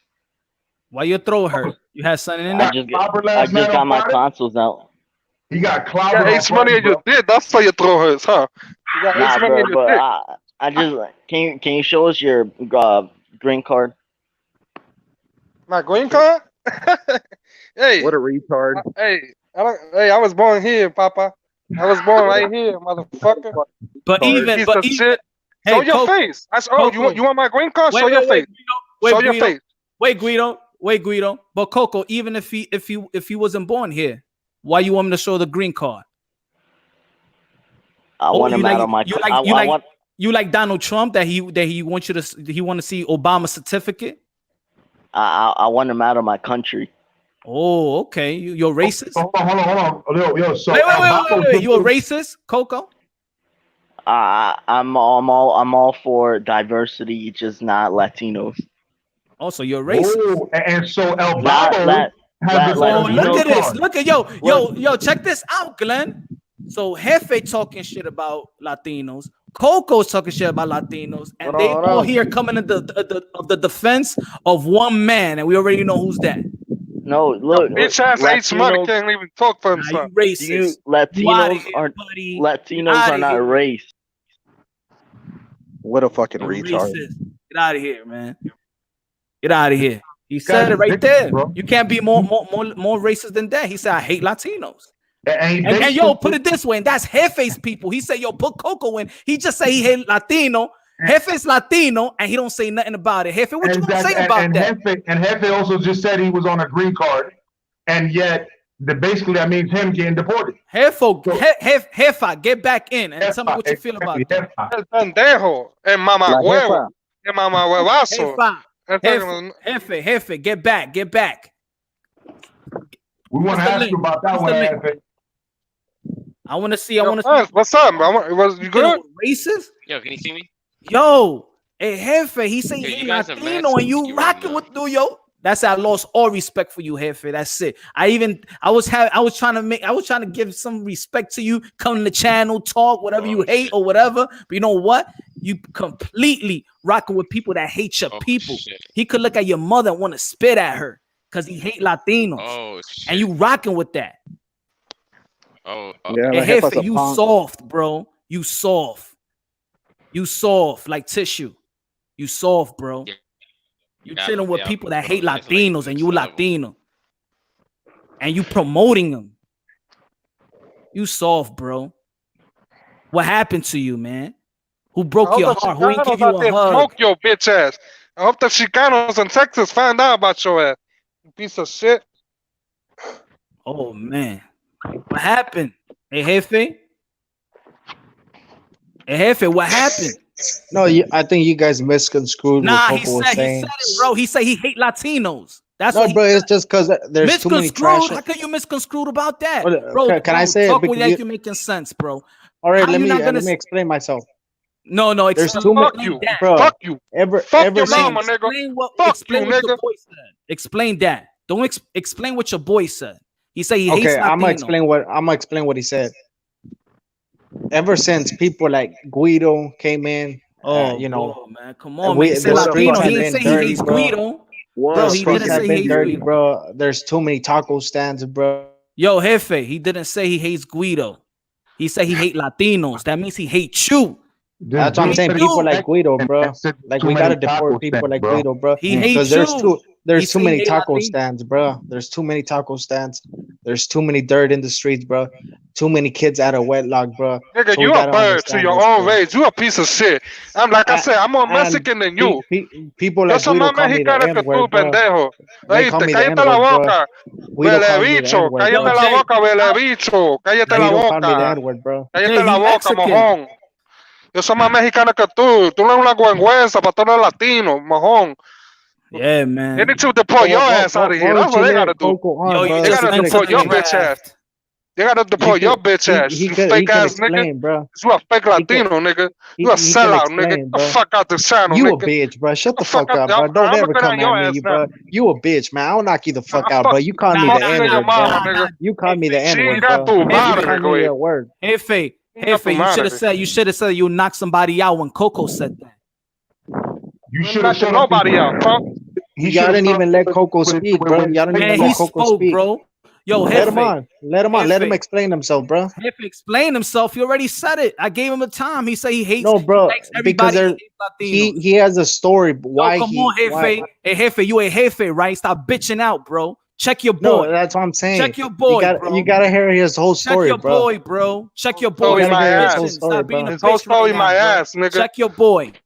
Check your boy. It's all about the J4B MXBC click, bro. I don't know what the fuck is that. All about. Check your boy, man. You probably man. Come back when you want to check. Yeah, man, but let Coco explain himself, bro. You Latino, you're gonna be running with a guy that says, "Yo, I hate Latinos." I hope they deport Glenn, bro. That's all I hope. You don't care. What about Coco? I hope they deport. I hope they deport Guido, bro. What you feel about Coco? Fuck you and your mama. Fuck you and your mama. Fuck you and your mama, nigga. Say it again. Coco got papers, bro. Coco got papers, bro. I don't need papers. I don't need papers. Yo, you like the Latino version? You are like the Latino version of Stefan from Django. Nah, bro. Just Coco's a real dude, bro. He's a real street dude, a real racist dude, and you love him. Yeah, he loves racist, bro. It's because you're an embarrassment. They also called Coco the N-word, bro. You're an embarrassment, bro. They called Coco the N-word. Embarrassment. Dude, that's an embarrassment, Jefe. Jefe, I'm gonna pray for you, man. They called Coco the N-word, bro. I'm a Christian, bro. Get the fuck out of here. He just said he's a Christian. He just said he's a Christian. I gave you the platform. Anybody else want to come here, man? Come. Talk let Coco explain himself, bro. Y'all don't even Coco is a racist, bro. He said he hate Latinos. Put black and brown. Out of here, man. You ain't even gonna check him. Black and brown's a bitch. She won't fight me, bro. Come on, man. You a hoe, bro. He called Stop talking shit about everybody, bro. Hey, you talk shit about everybody except the guy that said that he hates you, your own kind. He hates your mom, your dad, your brother, your sister, your future wife, your ancestors. He hates you, bro. No, it's because you like Coco. Glenn. Oh, you like him. Get out of here, Jefe, man. Glenn called me the N-word, bro. Man, shut up. Get out of here, bro. That's it, man. I'll come back in. If you drop the link, I'll come back in and I gave you enough time, Jefe, bro. I gave you enough time, bro. Put in black and brown, bro, and chop me in too. But that's bullshit, though. Everything he was talking about. You already in there. No, I was in, but my phone died, and so I had to come back in. I went upstairs and I put my phone on the charger. Well, what's up with friends? You good, bro? Nah, Coco, you could go back to your racist where you came from, bro. You promote racism. Get out of here, bro. Can you guys hear me? Yeah, we hear you. Oh, okay. Nah, that fucking El Jefe guy, he's a fucking retard. Él no la vergüenza para toda la gente latino, ¿verdad? Qué vergüenza. Now you know lo que eso de LDBC. That's what it is, man. They hate everything. They hate everybody, except they recruit like them terrorists. They recruit people. They recruiting them Latinos and then turn them, make them hate themselves. Yo, black and brown. Yo, kill. Nah, if I was the LBC, don't get too hard on them. They're just doing a hustle. If these morons are the issue, hey, bro, let me suck your dick. Posse. What do you say? Who was that? They just using his name. That's what it is. They just using his name. And then they want to like edit it and shit like that. That's what they doing. Get out of here, man. Y'all bored, bro. All right. Seeing how like the person with Tourette's already left, so let's talk boxing. Yeah, that's it. Let's talk boxing, man. Yo, Carlo. What's up, guys? Carlo, what's your question? You like staying in the cut. Talk to me. Carlo. What up? What up? What's up, Carlo? Hello, Carlo. Crazy, dude. That was crazy. Crazy live, man. Crazy live. Matter of fact, Carlo, you gonna start the boxing because Carlo be staying in the cut. Hey, Carlos, just talk about what we're talking about in chat in private. Oh yeah. Talk about the boxing and professional fighters versus that guy who's definitely not in the professional level. That he almost got assaulted in the ring. Yeah. I think that's the major. That's what I did a video about it a while ago. I think that's the major problem. That's what get people killed in boxing. That's what get people hurt in boxing. That's what get people that are not supposed to be in the ring with guys like Berchelt. He was not supposed to be in the ring with him. That's what get people killed in boxing. Pray he doesn't get brain damage in the long run, but he has it. There's no way he's not gonna have brain damage after that beating he took. He's gonna have like permanent damage. There's no way he came off like even 50% back where he was before he started. Yo, you saw how all those shots I was counting. I even stopped counting and almost after above 23, I stopped counting because it was like, yo, this guy getting hit too much. Yeah, but the thing is, I don't understand why like the doctors or the referee let it continue to fight. Even the corners, they should have done something. You can see the guy. Yeah, you could see the guy is like really, really done. He was done. And you know what? And he was willing to. That's the type of fighter. Those are the most scariest fighters, though. The fighter that they willing to die like that. He was willing to die. He was not gonna quit. Right. Yeah. That dude right there, when people say be like, yo, here, I'm dying, he was ready to die in that ring. I'm shocked he didn't. Remember, he didn't even, I mean, he got knocked down in the first round, but remember, he got off, I mean, they stopped it on his feet. He was on his feet still. He got a hell of a chin, he got a hell of a chin, bro.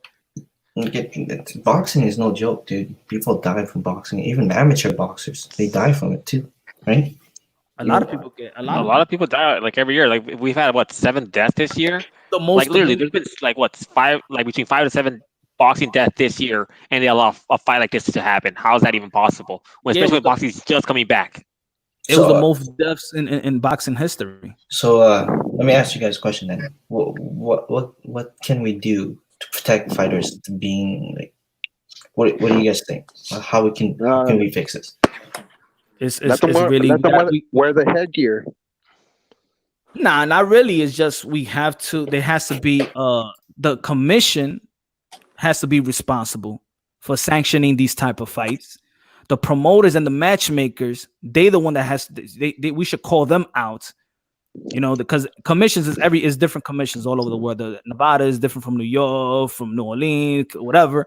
It's all different. That's the problem in boxing, is that we could have Baby Miller. He could be suspended, and we won't give him a license in New York, but then Nevada will give him a license. And if now Nevada's not going to give him a license, guess what?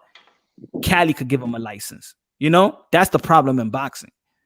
I think the best way to solve it and still like have a free market, if some guy like this goes into a fight like this where people clearly know he doesn't have a standing chance, if he dies or has lasting injuries, it should be first assault. If he dies, it should be murder, and some people should go to jail for murder, for allowing stuff like this that where someone's going to die off of. I mean, you can't, because they signing contracts. You feel me? Right there, when you sign a contract, you're signing your life away.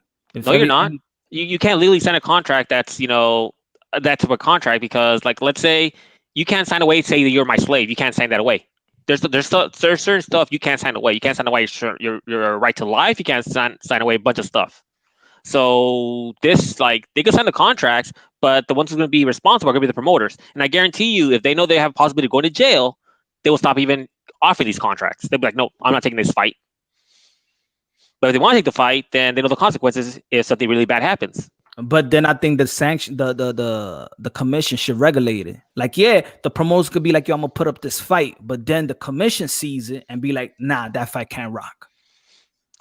Well, that's only gonna happen. There's kind of accountability. So what's accountability comes from is, like I said, somebody like this guy dies from this kind of fight, which everybody knows he shouldn't be in. It should be murder.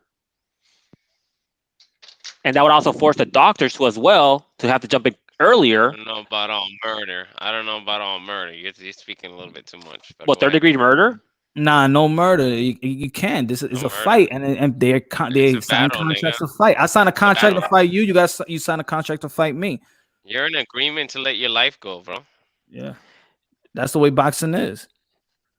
But that's why I said if you go budget jumping, yeah, listen, and people die more in boxing than they do in UFC. You know why? Because they punch a lot harder, and that's just facts. Okay, I'll let you know this.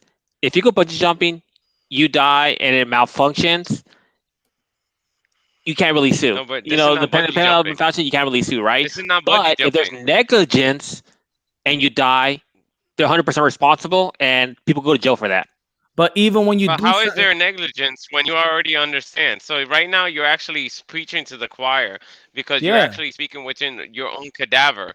You're actually like taking a person like, oh, but if you die, I'm the one to dissect it because that's why they're dead. Like, no, you can't do that because there's certain things that you can compare, certain things you can't compare. You can't say that because it's a fruit, an apple is just fruit because it's a banana. No, they're two different things, but they're just in the same category. No, you can't do that. So I totally disagree with what you're saying. You can't say that, oh, this is that, or if that happens, then this is what's going to happen. No, you already know what the outcome, you already know what the risk is. So therefore, when the risk is actually at risk, you can't sit there and be like, oh my God, I can't believe this has happened. No, these are the risks you take, whether if it's racing, driving, skydiving, fucking you're out there shooting, whatever you're doing, it doesn't matter. Everything is at risk. Even when we wake up and go to work, we're at risk of dying in the fucking car crash in the highway. So you can't sit there and say, oh, well, whatever, da da da da da. No, I disagree. Okay, I'll use your example of driving. You know, if there's actually a negligence part in your car that causes you to like get into an accident, you know, you can sue for that, right? I know you can sue the company and you will win. I already know that. Yes, I already know where you're going. Yes, I already know that. Listen, I already know where you're going with the conversation, but I'm just saying that you can't compare a combat sports with this because you can't compare combat sports with football. You can't compare combat sports with basketball. I don't care if you watch hockey or golf or no. Combat sports is combat sports. This is a whole nother level of me versus you. This is not team versus team.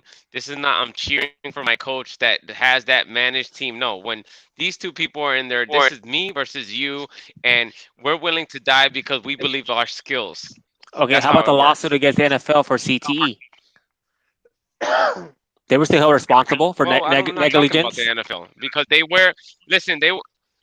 no, not really, because they got shoulder pads, they got helmets, they got everything. And if you're not there to hack it and whatever happens to you, then it's like the luck of the draw, like playing the lottery. You just so happen to win. But did they not get sued and lose for CTE? No, it's not about getting sued, but they have a lot more protection than an MMA fighter and a boxer. So that's what I'm saying, that you can't compare one to the other. But people in football know you play football, you're going to get hurt. But yet they were able to sue over CTE that then the players know, or because there be negligence. That's why they got sued. They're not going to take as much damage. It's all about damage. I'm talking about law here. I'm not talking about opinion. I'm talking about law.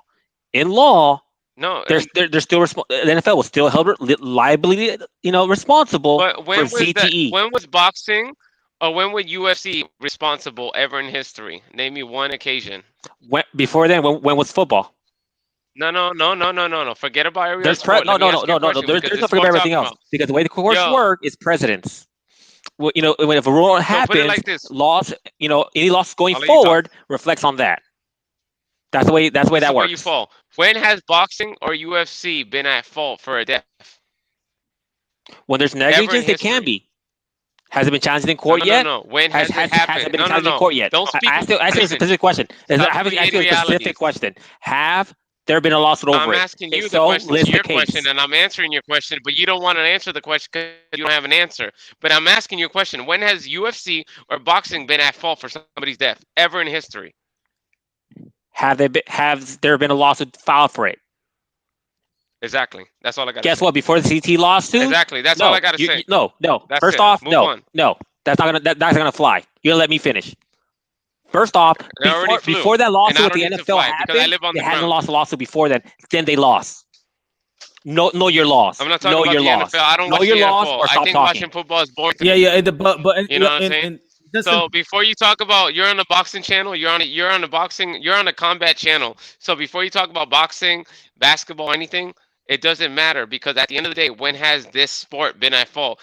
Football been at fault, basketball been at fault. But when it comes to combat sports, there's no history that they've been at fault for any case or any suing because somebody got hurt. We don't Has got there been pads. a lawsuit? No, there We hasn't don't been a got lawsuit yet. protection. You don't get pushed down and you get a foul. You don't get kicked in your shin. You get a red flag. No, when you're in there, you're risking your brains.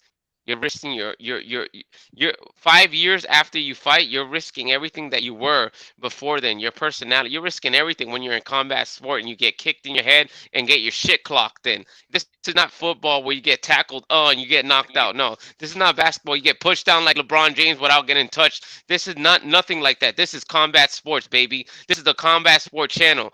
This is Punch Drunk Boxing. Damn it, speak on it. Speak on it. No matter, even if it's a contact sport, guess what? There's still liability in the contact sports, and it's already been ruled by the Supreme never Court. Been sued. Yeah, So what you're saying has no sense. We don't even got to go too far with this. I mean, this is boxing. Exactly. This is boxing. Like we don't even have to go. It doesn't have to go into deep. We don't got to even talk about 2 minutes of this. 2 dudes sign a contract. They're gonna fight. They die. He dies. That's the way it is. But even if you sign a contract, if there's negligence within the contract itself, it's not a valid contract. I don't own those rights. Oh, well, dude, you're creating realities. Yes, it is a valid contract, and if they die, I didn't kill you. You died in battle. I didn't say the boxer would be charged with murder. I said the promoter and stuff would be charged. Or the UFC. It doesn't matter. No, yes, it does matter. Look up case law. Well, your opinion doesn't matter. Case law matters. Well, that's why I asked you specifically if there was a lawsuit where the boxers lost on that. Wait, hold on, Punch Rock. Check this out. That's why I asked you specifically, when has anybody been charged in a combat sport in any case of murder? Like I said, has there been a lawsuit filed before? No. Like I explained to you earlier. What about this? Like I told you earlier, presidents matter. Since they haven't sued yet, you can't say how's it going to end. Because until last week, people thought you couldn't sue. Hold on. Hey, I'll let you speak. Let me speak. Like, I'm not even speaking. Go ahead. See, you interrupted me. Okay. 2 weeks ago, people thought you couldn't sue a senator. Go ahead. Okay, there you go again. As soon as I start talking, you start talking. I don't do that to you. Don't do it to me. If you want to keep stuff civil. That's a lag, but go ahead. Okay. As of 2 weeks ago, nobody thought you could sue a senator for slander. Guess what? There's a case going into appellate court. No, you changed the conversation. Oh my fucking God. Can you let me fucking finish, you fucking moron? Yeah. Can you fucking let me fucking finish? Shut the fuck up and let me fucking finish. We're not. You're switching into politics because you have no answer. Let me fucking finish. You want to keep this civil? Let me fucking finish. I let you fucking finish. You have no answer. Actually, I do have a fucking answer. You lose. But Sorry, you're just so fucking stupid. You don't understand. I'm done. I'll let you talk. Go ahead. Yes, you're done. Go off yourself then. Talk politics. I'm just saying you're switching the conversation because fucking you just politics. lost within your own conversation. You contradicting yourself. You lose. Sorry. No, you're a fucking moron. This isn't politics. It's called cases. I'll do this to you. I call it the flick. Kill. I'm flaking you off, bro. Like this. Like I'm flaking you off, man. You're like a flea. Somebody got a question for you, Kalua. He said, "You listening?" All right. Would you want Sugar Ray Robinson, Subriel Matias, Charles Conwell, Charles Minster, get charged for murder because they were boxing like they were supposed to? No. I never said the boxers would get, should be held liable. I said the promoters and the bookers should be held liable. And there's a case for that. There's been plenty of cases for that you could actually go into with other laws, other set precedents already that would establish that already. There's been plenty of cases like that. Like I said earlier with the example with the bungee jumping. If you end up dying because of a bungee incident and it's because of negligence, people have gone to jail for stuff like that. So there's precedents for that to happen. But you have like morons like this other guy who doesn't understand how the law works. All right, let's let other people chime in. France, Guido, Carlo, what you think about this? About what? About this? Yeah.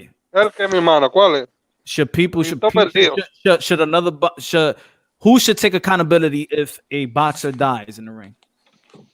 I mean, don't they got license for that? You know what I'm saying? Don't the boxers got license to get it the win? Or is that the question, Kalua? No, the question more is like we have a fight like today where it's clear these two guys should not have been in the same ring together. Yeah, we know that. I agree with that. That's what I'm saying. So in these kind of instances, there's actually a case that there's, the guy would have died because of negligence from the booker, because these people should not have been to the ring together at all, period. And there's precedent law saying that if someone dies from negligence, even if there's a valid contract, the valid contract is now invalid and they can actually be charged. But what I'm saying is the fighters know the consequences. Even if the one fighter is coming as a disadvantage, he knows the consequences. Yeah, but when you go bungee jumping, we all know there's possibility you could the bungee jump could snap and you die. We know it. But if there's negligence within the actual assembly of the things, like they're not doing correct maintenance, they can still be charged. If not keeping up the maintenance and not keeping everybody safe as possible. Then I think that they're just looking for money. But presidents, right? If it's just strictly boxing, in my opinion, I believe that if you step inside the ring, you know the consequences already. You shouldn't even fighters should be smart enough, but we all know that even fighters need people around them to be like, no, chill, you can't do this. I'm not gonna let you do that. But fighters know more than anybody the consequences. They're the one that train for this. They're the one in the ring. They're the one that put themselves through them grueling training. And they get in the ring for that. They know the consequences. Now, understand me. I believe that even if the promoters be like, or the matchmakers, okay, let's put this guy in with this. Let's put Buchet to fight this one. We have a great show. Let's put Earl Spence versus what's the dude that he fought in Dallas? Carlos Ocampo. Let's put him and just have a great show so he could look good or whatever. Yet, for me, in my opinion, the Dallas commission should be like, nah, that fight can't rock as an unfair match. But then also it's boxing, because if boxing has this saying that anything can happen in the sport of boxing, then anything could happen. Then you're just taking it, you're taking away from the guy that might pull that upset. And how many upsets have we seen already that they were supposed to lose? Mm-hmm. So we may be seeing it like, what is an unfair match, but then boom, we might see that is an unfair match, but then the guy that shouldn't never won wins. The guy he fought today had how many losses already? Did he have like 17 losses? Which one? The guy who fought in the finals against Beretta, Berchelt, or whatever his name is. I think he had 13 losses. They're clearly two different worlds. One's a world level fighter. The other one's is a cab driver. That's clearly not. They're not supposed to be in the same ring together. There's nobody could deny that. Nobody could like. But then what happens? But I understand what you're saying, because I'm saying the same thing. I don't believe that they should be in the same ring. I believe the commission should be like, nah. This is not even competition really. But there's been upsets. And while we're gonna take and because I'm playing devil's advocate with what my point is, we're taking his chance to be a top level fighter, or let's say if a champion is getting a tune up. Yeah, we hear you. I hear you. And let's say we're taking a champion that's taking a tune up and he beats the champion. We're taking this opportunity to become a champion also. Mm-hmm. Well, why are you doing that? But then there's also a chance this person could get killed. For all we know, he may be dead by now. For all we know it, and I wouldn't be surprised if he doesn't wake up in the morning. I wouldn't be surprised. I wouldn't be surprised if he would go into the locker room and then faint it like Berchelt Colon, and then he'll be paralyzed, something like that. I wouldn't be surprised if that would have happened. God forbid, though. Yeah, it's the same thing. Like, why is it by law you have, when you drive, by law you have to wear a seatbelt and you have a kid child, because guess what? People are stupid. They do stupid things. It's the government's responsibility to take, to put in place in laws to protect ourselves from ourselves. And they have done that. Like I said, there's precedent and stuff like that. When there's negligence in a death, like it could happen tonight, people who are involved in it have been charged and convicted already. But remember, the fighters is throwing blows too. He's trying to kill the other guy too. In a fight, you can't. Nobody could go for murder. Think about it. Manslaughter, yeah, they can at least go for manslaughter. That's the highest charge you probably get is manslaughter. I don't think so. If somebody press the issue, it could happen. Like I explained earlier, like Glenn, come back.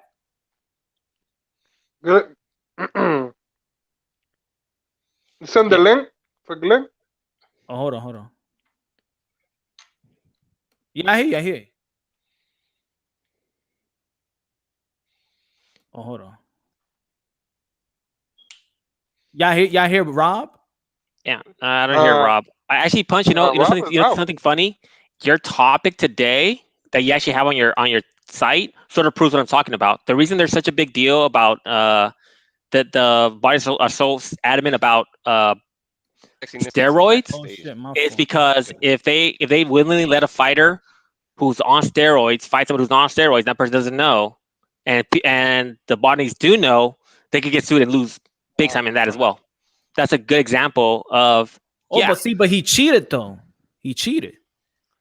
Yeah, no, but the reason that they would get sued and lose is because since it's a combat sport, people could die, and it's their responsibility to make sure to keep it as safe as keep it as safe, keep it as safely as possible. Which is why they ban steroids and stuff. It correlates to what I was talking about earlier about even the when matchmaking people as well. take steroids and they get into combat sports, they don't get charged with murder after a fight, even though that's a. Oh my God! Because you did I say that? Did I say that, Rob? Did I say that? I didn't say that you said that. Then why you bring up something I didn't say? What you said. I'm piggybacking. Glenn it's always timing out. I know, Glenn. Get in here, man. Stop fronting. Get in. Yo, we in it right now. We in there. Hold on.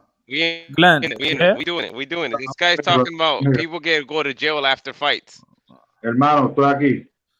Yo, I don't think I could have put you in because there was already 6 people. That's no. I was having a little difficulty because I kept hitting the bottom button instead of the top button. So there's an X that y'all could X out, but still remain in the chat. But I kept hitting the back button and it kept taking me back to the chat.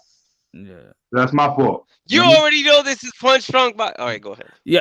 So Carlo, what you think? What we talking about? Because Carlo, he's gonna let everybody talk, and he's not gonna jump on anybody. So I want to hear Carlo speaking because Carlo's a smooth brother, man. He knows what he's talking about, man. But everybody keeps jumping over him. Let Carlo talk. What you think? What we talking about right now? All have good points, man. All of it. I was just the only thing I was just very upset with, that fighter getting beat down that much.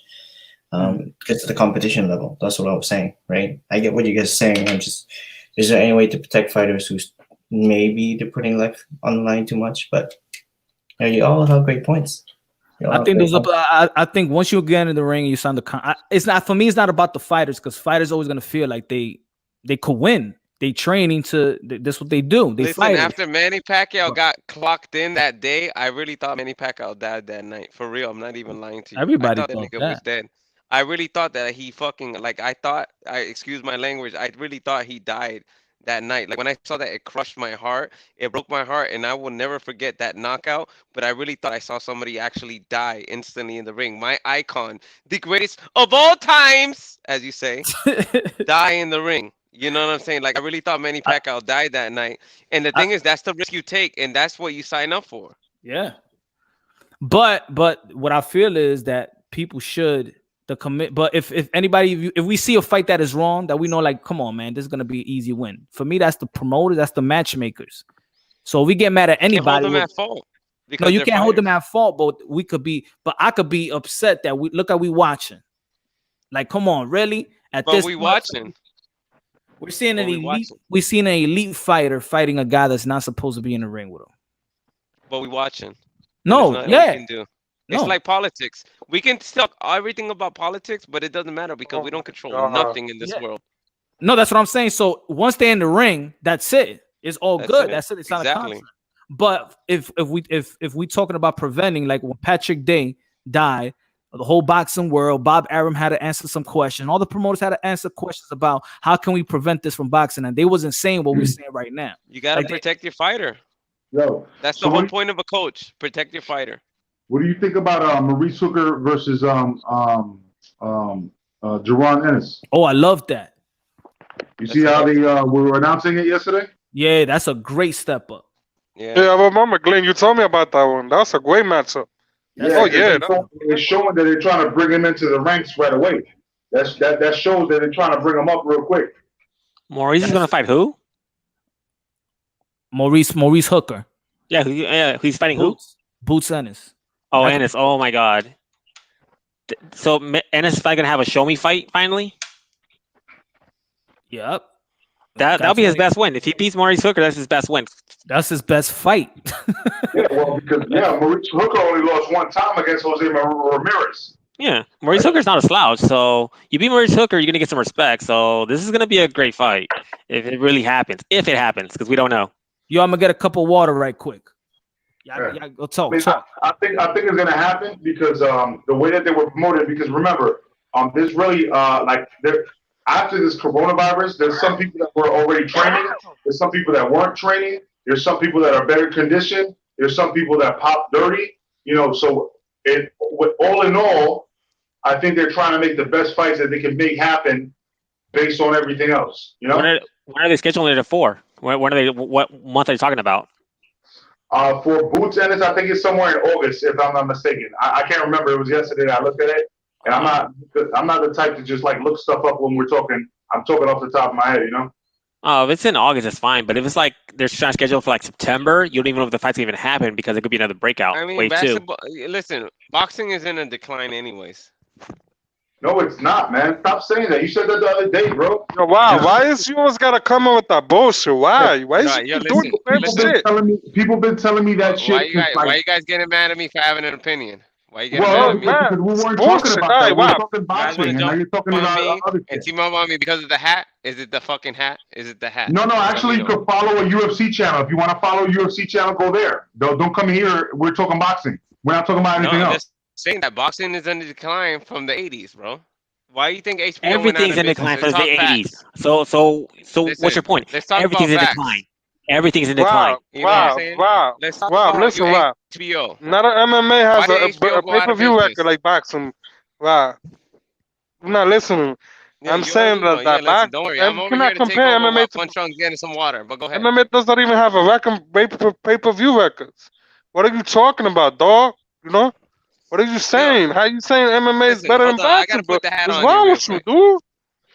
Look at the facts, Come on, man. You gonna really sit here and say that? Okay, we got okay, Rob. If boxing is in decline, what are you doing here? Why don't you go onto UFC? Wait, hold on. I got another one. Why do you think Conor McGregor's going to boxing? Huh? Why do you think he fought Mayweather? Huh? There's no money in MMA.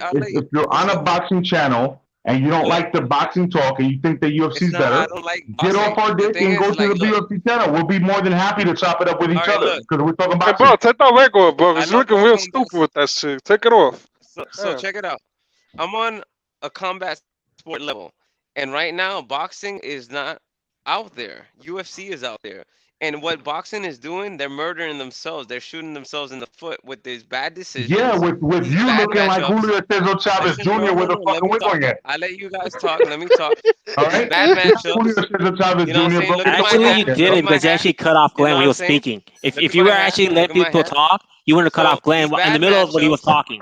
You actually talked in between Glenn's conversation. Put it like this. Yeah, we were talking. Yeah, exactly. I agree with you. Wow. Quick question. We were talking. Why do you think Conor McGregor went to boxing? Why do you think he fought Floyd Mayweather? Why? Just answer, Rob. Why do you think Conor McGregor went to boxing? Hey, why is the UFC champion trying to fight Canelo? Don't tell me that MMA is bigger than boxing, bro. Don't come over here with that bullshit, bro. Rob is sucking UFC's nutsacks right now, so we're trying to put him in his place. One at a time. All right. Okay, Rob. Why is your biggest star right now trying to fight Canelo in boxing? Are we in this convo again? Well, actually, yeah, because Rob did it while you were gone. Rob came back saying that the boxing. I had to take over for a second because I know you need some water, you needed something to eat. Like I needed to take over, control a little bit, get a little bit of attention. I asked him why he was looking like Julio Cesar Chavez Jr. with that wig on, and then we didn't get anywhere. So that's what happened. So check it out. Yeah, Glenn was in the middle of talking. That Canelo is the biggest draw, right? When did I say that? When did I say that? No, we're not you. No. Tell me the timestamp when I said it. Tell me when I said that. Tell me when I said that. Not you. I don't even know when. Nobody here said that. Nobody here said that. Not one person said that. I didn't hear a single person say what you just said right now. So why are you misquoting people? Oh man, this guy's all up in his emotion. Go ahead. No, I'm stating facts. I'm correcting you and stating facts. Nobody opened their mouths and said Canelo is the biggest draw. What we did say, you moron, is that if UFC is so big, why is your biggest star trying to fight Canelo? Yeah, you listen. Exactly. Bam. Body. Who's the biggest draw in boxing? Yes, exactly. No, Sit who's down. the biggest draw in boxing? Sit down. I'm not saying who's the biggest draw in boxing. I stated you a fact. I say, why is it one of your biggest star trying to fight Canelo? So you're all right. Why is it one of your biggest star trying to fight Canelo? Punch Drunk. If UFC is so high, who's the biggest draw in boxing? So big, why is your biggest star trying to fight Canelo? He's begging. A bunch of your UFC quote unquote stars are begging Canelo for a fight. So anyway, but UFC's on top, right? Yeah. All right, but why they stop Exactly. Sit down. That's what the money's at, right, Rob? Right? You see this punch agree with that, right, Rob? Everybody versus me. Can I talk? Can I talk? Oh Can I talk? Shut up, bro. Are you going to answer the question or are you just saying some bullshit? Are you going to answer the question? Hey guys, your bitch ass up. You know what's talking over people, right man. Now it's just a bunch of I'm gonna let you body Nobody's yourself actually because everybody's bodying yourself, bodying you, and you're attacking yourself without you're not paying attention. So it's not a fact. It's not a fact. You're saying it's not a fact. Your stars are calling out Canelo, right? Yo, we talked about this the other day. I'll let you guys talk. Go ahead. The algorithms are hot right now. Go ahead. Yo, what you think about Julia Cesar Chavez? No, wait, hold on before you change the conversation. Yo, that's what I think. Who's the biggest draw in Yo, I got a question for you, Punch Drunk. Who's the biggest draw in boxing right now to date? Manny Pacquiao.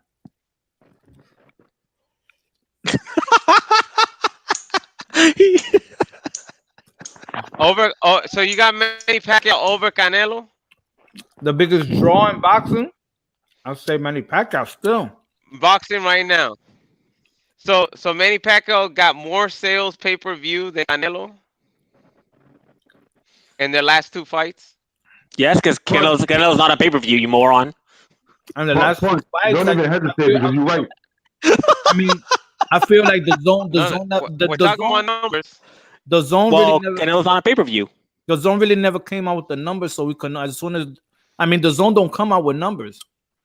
Hey, Punch, it's irrelevant because Canelo isn't on pay-per-view. It's debatable. The zone goes by right now. How they gauge if they're succeeding right now, they talk about their subscribers. That's why they're not doing so well with the Americans. So they don't talk about numbers. So that's what I'm saying. Like the dude saying, he's saying that Canelo is like, but why is boxing making this much money? But he forgot that Canelo's fight got stopped when George Masvidal was fighting Nate Diaz, and that was boxing versus UFC in one night. First off, I never said how much boxers make. What I said was, why is it your guys' biggest stars are trying to fight Canelo? The viewers. No, I never once said viewers. Just give me a timestamp of that. I never once said that. All I said was, explain to me why your biggest stars are calling out Canelo. Bro, Canelo's not calling out your stars, is he? Signed are two different things. Hey, is Canelo calling out your boxers? Hey, is Canelo calling out your guys' fighters? Is he? Yes or no? Is he? It's simple yes/no question. Is Canelo calling out your fighters with fact against clouting? I'm not talking about. They get their name out there. I'm talking about facts. Has Canelo called out any UFC fighters? Has Canelo called out any UFC fighters? Why would he? He has more money than all of them put together. Okay. That's a lot of here. If UFC is on top, then why are your guys calling out that's Canelo? Just real. That's just real. Yo, but you say UFC is on top. You said boxing's on the decline. Shit, you know what I'm saying? So, yeah, you're saying boxing on the decline. If boxing on the decline is why with why the bad UFC and fighters? Bad matchups, yes, it is. I agree. Hey, and why is UFC fighters calling out Canelo? But with the bad decisions and bad matchups, it's making it very uninteresting. Okay. You still haven't answered the question. Okay, if boxing is on the decline, why are UFC fighters calling out Canelo?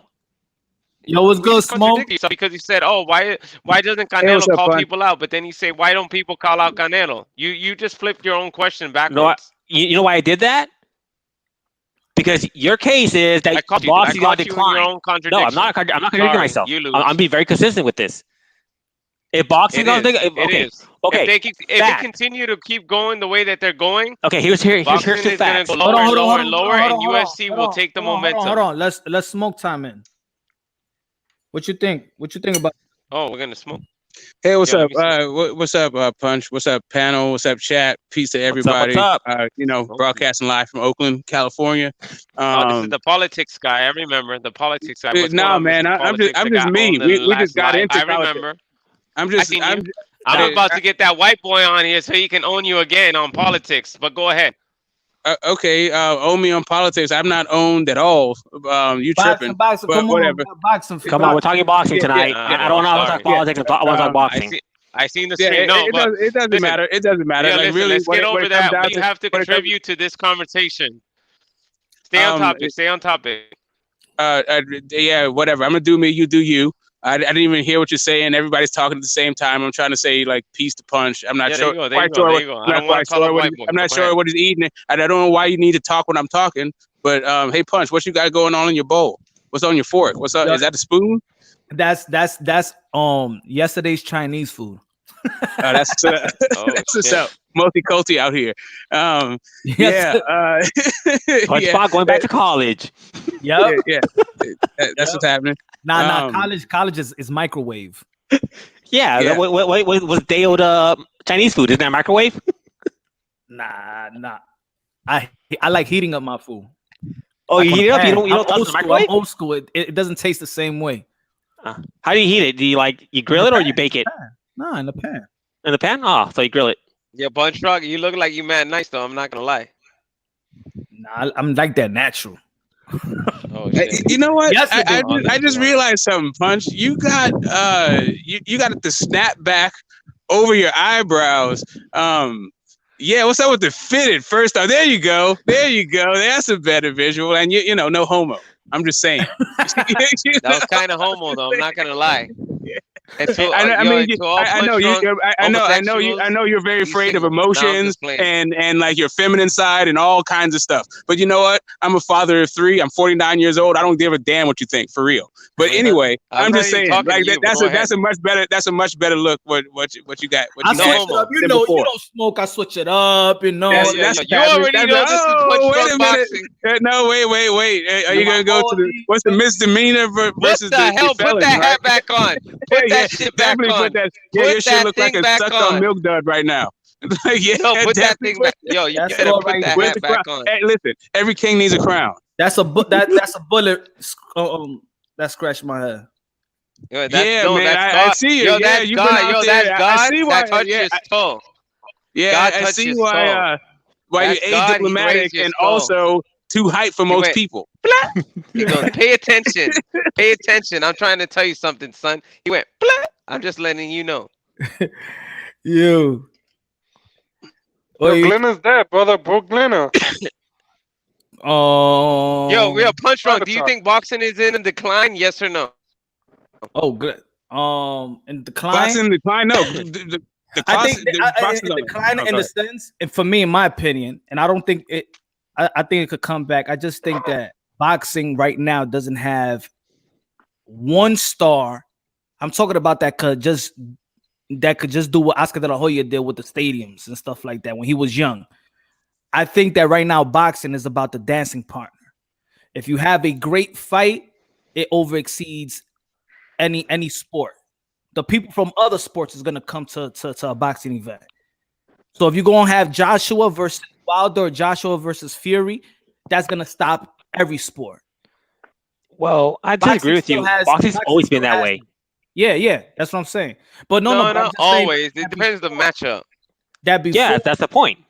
It's always been the matchup. About that with these boxers now, that is about the dancing partners. So if you have, for example, who was fighting? Let's see if you have Pacquiao Lucas Matisse. Ew. You're not going. That was if you were on the East Coast, that was Saturday, 4:00 or what was it, 12:00? Am I gonna maybe a bunch of people be like, man, I'm going to barbecue, I'm going to the park or whatever. But if it was Manny Pacquiao versus Bud Crawford, even at that same time, everybody be in their house. But when hasn't that been the case? It's always been about the partner, except for like maybe Tyson. Outside of Tyson, name who else could fight? You can't say Joe Schmo is still even in Tyson, it was about the dance partner. No, Tyson fight anybody. People want to see a knockout. They don't care who he knocked out. They want to see a knockout. Look at Tyson's numbers. Look at Tyson's numbers when his biggest numbers were against somebody else. Was when he had a dance partner. Boxing is always even Mayweather. Like Berto is cool, but look at what he did against McGregor. What he did against Pacquiao. What he did against Oscar. It's always about the dance partner. No, I'm saying the dynamic matchup. It's all about dynamic matchup. What I'm saying is that we may watch it as hardcore boxing fans, but the casuals won't tune in if it's not the right. The overall. We just had Fury Wilder 2 have what 800,000 views. I remember when Mike Tyson was fighting in the second fight after the Peter McNeely fight. Who he fought? He fought in Fox 5. Remember that fight? Okay, it's that fat white dude, right? The fat black white dude. No, the fat black dude. But did it do better than Tyson versus Spinks? No. I don't. To be honest, I don't know. You can't really compare views because now we have a lot more technology than then. So how much views compared to then with less technology to now? Then you just have to have more platforms, right? So then you have your buys, but then you have illegal streams, and then you have the rebroadcast. It's just not one number. Right, so you can't compare them. Bro, why can't you just let one guy talk? Why do you always have to talk over somebody else? Why can't you let somebody finish their thought before you start spewing whatever the hell you got going on? Thank you. I'm trying to finish a thought without you stepping on it. Right. Thank you. So the idea. Okay, are you gonna? Thank you. So the right now it's buys, it's illegal streams, it's rebroadcast, it's a bunch of numbers. It's worldwide, it's domestic. There's several different numbers you have to take into consideration before you get the gross viewership. And then even when you get the gross viewership, you got to take down. You got to break it down into maybe one guy watched 3 times, right? So it's the very first night versus the very first broadcast. It's very hard to pin down how many people actually watch a fight. You can pin down maybe how many people bought a fight in a particular market, but that's about it. I'm saying I understand that completely. What I'm saying is also that exactly. I didn't even need to chime in, but that's exactly what I was saying. But he just wanted to take over and say exactly what I was saying, but just made it a lot more longer. Rob, are you really interrupting Punch? Go ahead. What? If I'm saying, let's say yes. A fight with Mike Tyson and Spink might, of course, probably did more. I don't know the numbers for sure, so I can't even speak on that. But I think that number did more than Mike Tyson.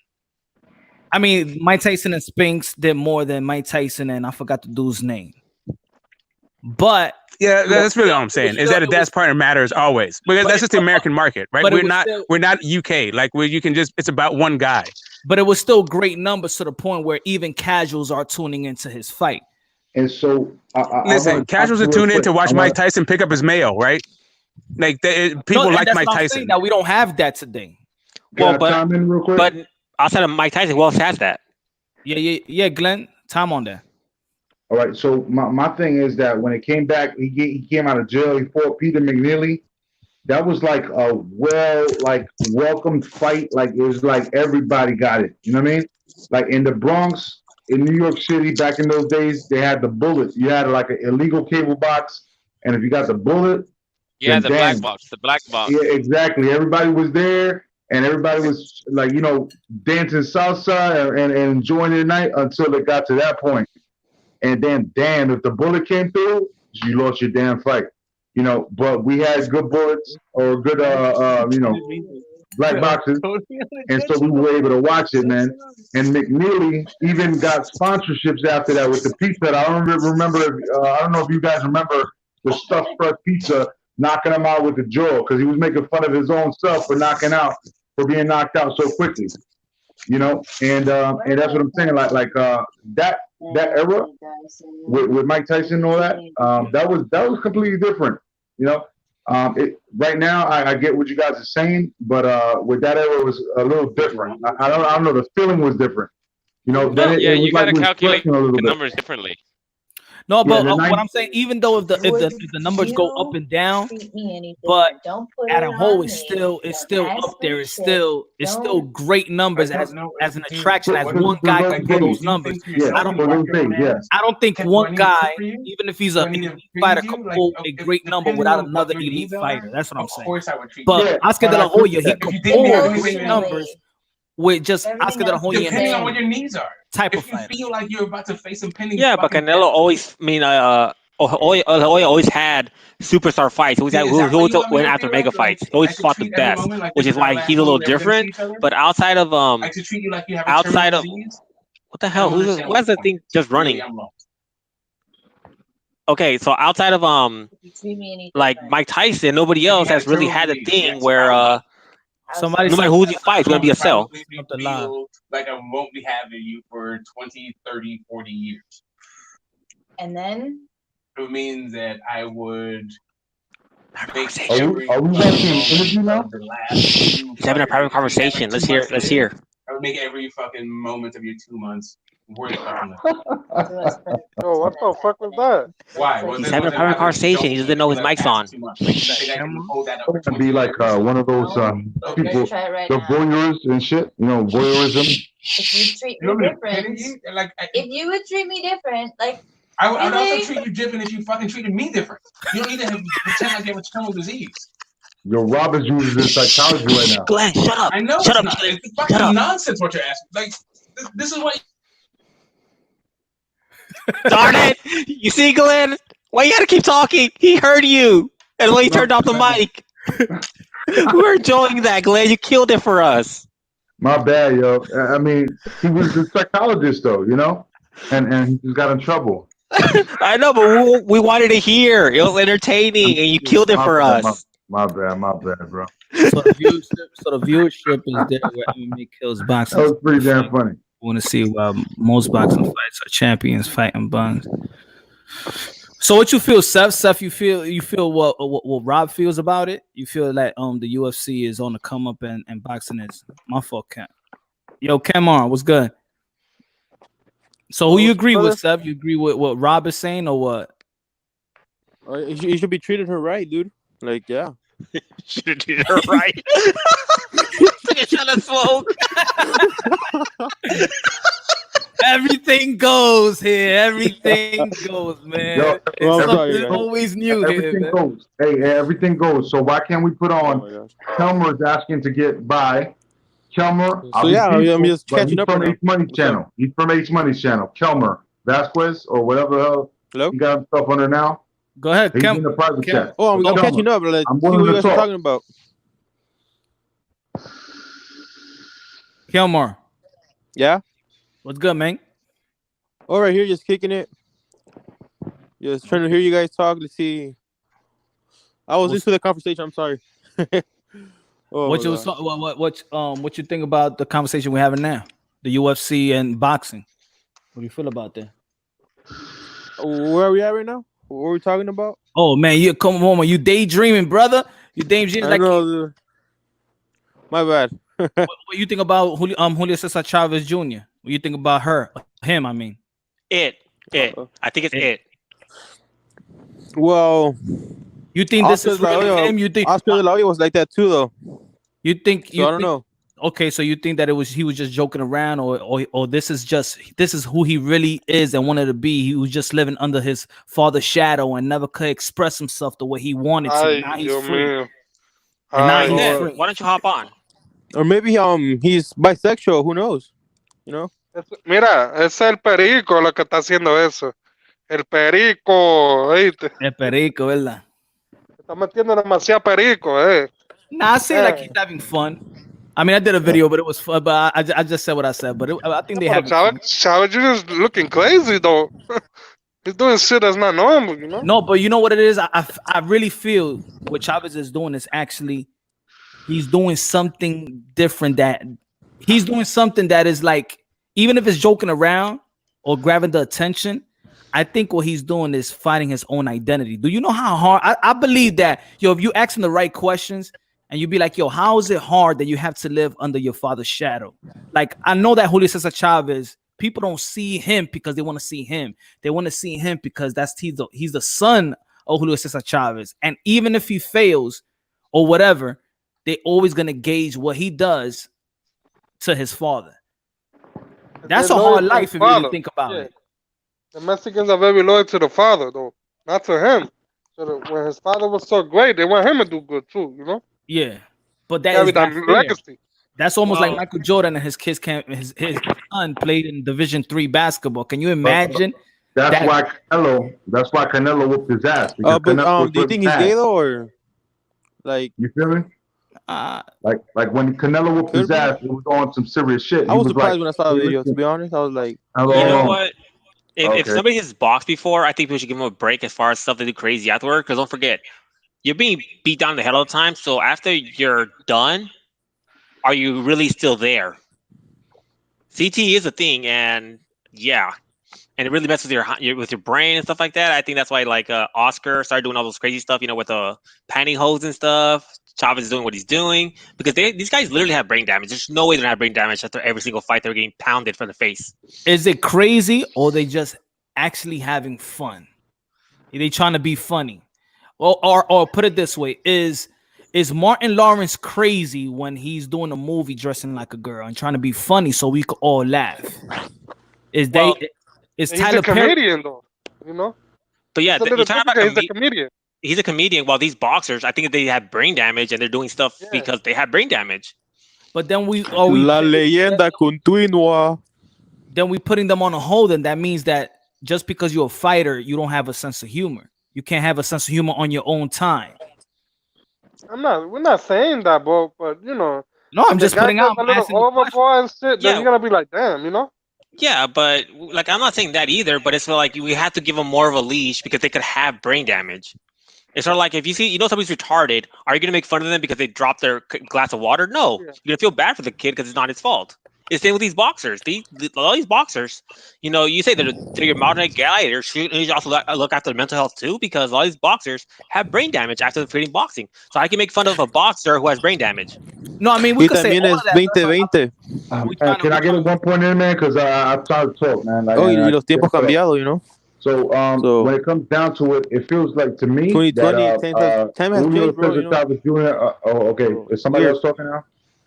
Go ahead, Glenn. Let Glenn talk. Go ahead. So, Julio Chavez Jr. He got, he was in the shadow of his father, and then, he was so undisciplined that Canelo wanted to really whip his ass, and that's what he did. It wasn't about. We're brethren, you know what I'm saying? We come from the same land, this and that. He's like, nah, you disrespecting my land, I'm gonna fuck you up. And that's what Canelo did to him. So when it comes to like that, when talking to Julio Cesar Chavez Jr., that's what I think about. As far as how he dresses and how he acts under COVID, bro, you can never really call a man out his name unless he acts like that. I know he posting stuff being funny and shit like that, but I mean, unless he actually comes out of the closet, then I really can't call him out his name like that. Now, in my video that I posted, I was just being funny, but I don't. I know. Like I'm looking at Chavez as like if he's a rainbow dude. Hey Punch, can you highlight Seth Miller's post? He has a valid point. That's my thinking as well. Which one? That's why if I was an athlete on that scale, I would not let my son compete in the same sport as me unless he was truly wanted to. That's the bigger issue. Is that like I think a lot of these second generation fighters shouldn't even be there because unless they think unless they're really really good early on, they should not be there because they're just gonna have all that pressure their whole life. So they should go play a different sport. I understand, but nah, I understand that, but I know it's a pressure though. I know it's a pressure, and I think that I could think that like when I see Chavez doing that and posting it, and you saw what his father tweeted, right? No, what his father said? I didn't see it. Yeah, he tweeted about it. I'm gonna read it to y'all. Hold on. His father got that machismo in him, so I you know. Nah, he was going at people. Watch. Hold on. Damn, I hope he didn't take it out. You gotta defend your kid. I should have done a video about it too. It would have been funny. Here we go. He said, no se preocupen por el TikTok de mi hijo. Y yo no me siento, I might even know how to say this, avergonzado. Al contrario, no me siento vergüenza. Me da alegría y me río porque that was his PR team. That was definitely his PR team. Yo se lo tengo y sí que los tiene bien puestos. Y al que no le gusta que en todos el tacones vaya y Go ahead. No se puede ver bien. All right. No te preocupes por el TikTok de mi hijo, Junior. No te preocupes por el TikTok de mi hijo. No me siento avergonzado. Al contrario, me da alegría y me río porque se divierte. My Spanish is not that good. All right, we're done. Yo solo tengo que hacer que los tienes puestos y a él que no le guste, que no todo y tacones baja a chingar, ya saben a dónde. Con todo el respeto. If you don't like it, you could go F yourself. Yeah. I thought you were saying step up. Nah. So we already had enough. Jefe's a racist. You didn't know that? He's a racist. Niggas are Spanish people. Hey, he's all about MAGA, okay? Leave him alone. Actually, no, he's a traditional Democrat. He's an old school Democratic. Part of the KKK and everything. He like Trump too. No, he's an original Democrat. He's an original Democrat. He's a KKK member. Y'all can take him. He's Latino, and he let somebody say I hate Latinos, and that's his boy. Yo, that must be the how. That's like somebody saying, yo, that's like a white dude to a black dude saying I hate black, and he's chilling with him like, nah, that's my brother, but he cool. But let me explain. Latino's not a race. Can you imagine that? That's sad. The definition of a sellout, bro. Yo, that's sad. And you know what's funny though? That is recorded. Yep. I'm so glad I got off. So let him like talk. It's recorded. Well, that's what I was trying to tell you yesterday, bro. No, my bad. Who am I talking to right now? Is that Kilua? It's Guido, Kalua, Kemar, and Smoke. Yeah. That's what I said. So, Kalua, that's the only thing I was saying yesterday. Yeah, bro. What's that piece? Well, not yesterday, the day before. On so how'd you do? What is it called? Yeah, fucking happy hour Thursdays, bro. That's all I was trying to say. Like, so you was trying to boxing, and you didn't even realize how much smoke there was in the air, bro. And you came in talking boxing, and I was like, yo, bro, you sound mad intelligent, and I would love to chop it up with you on a boxing topic. But right now, this is what we've been waiting for. You know what I'm saying? Oh, trust me, I knew. I asked Punch that day, like, hey, can I just hop on for 5 minutes real quick? Let me say my piece, and I'll hop off. So that happened, and I hopped right off because I was like, all right, it's showtime. Yeah, we had no patience for that though. But you sounded intelligent though, so I'm glad that you chopped it up afterwards. And because I heard from a lot of people in the comments that you broke down whoever you were arguing with afterwards. And then Yo, smoke. That's what they saying in the street, smoke. Yeah, I mean, I get it, but like people feel like facts aren't really important, and what their feelings and their personal perspective is. But that's cool, and I'm not mad at that. I'm just here for facts and fact-based opinions. So you can give your opinions whatever the hell you want, but when I say facts, what I mean is actual facts. I don't mean my opinion presented as fact. All right, is that Get the Smoke right there, or is that Rob? No, that's smoke. That's smoke. Oh well, hey brother, I didn't listen to anything, but I just was reading the chats. I heard you got smoke. I have no idea how that happened. You know what I mean? You hear all kinds of stuff. You hear all kinds of stuff. That's what it is. I mean, if you believe what you hear, then that's on you. Like that. I'm not saying where you should get your sources of information from. I'm just saying. All I'm saying is what I'm about is facts and fact-based opinion. That's it, brother. All I'm being is honest, and I would love for you to rehash that conversation, whatever conversation.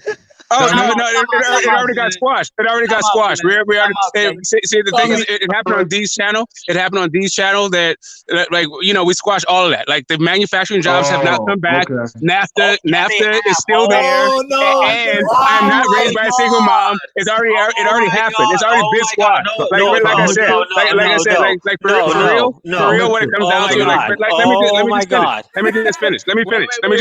All I'm saying to you is, debating is not actually even based on facts. So if you feel like you like what your guy did, knock yourself out. I'm not mad at that. Like support whoever the hell you support, but let me finish my thought. Let me finish my thought, and I swear to you, I promise you, I'll listen to everything you have to say, and without interrupting you, and doing my best to not interrupt you. Right? Okay. So all I'm saying to you is, for me, I am not into.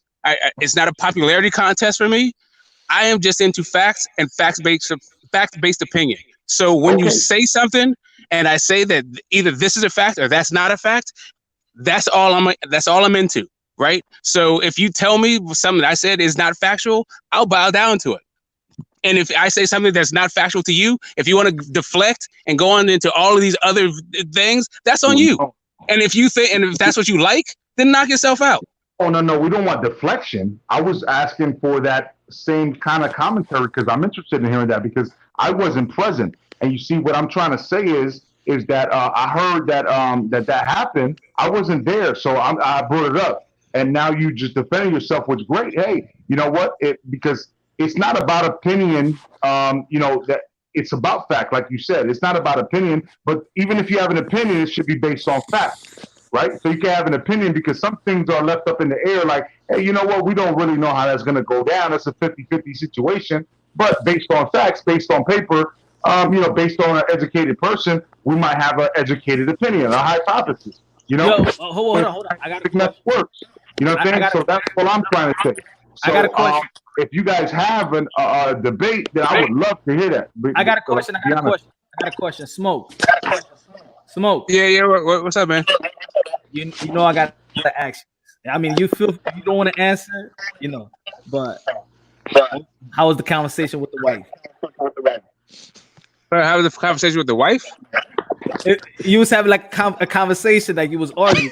Everything is okay. Oh wait, yeah, no, man. I've been sipping. We've both been sipping. Okay. We've both been sipping, and we're supposed to be doing something else. Like right now, she's texting me right now. But I'm here with you guys. I'm not even dealing with that. Oh, he's with the fellas.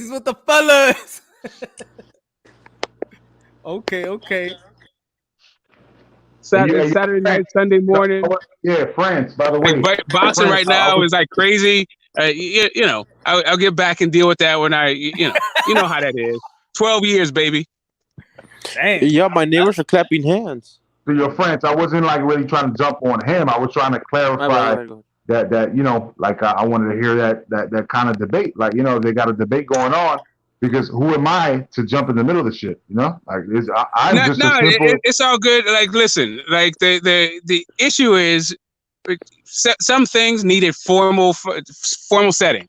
Other things are like stream of consciousness, like right off of your brain, right? And then we don't know each other, right? So egos get involved. My man got challenge on a few things. Then he just wanted to keep going on and going on and deflect and deflect and deflect and deflect and deflect. And so who knows what that conversation was about for real.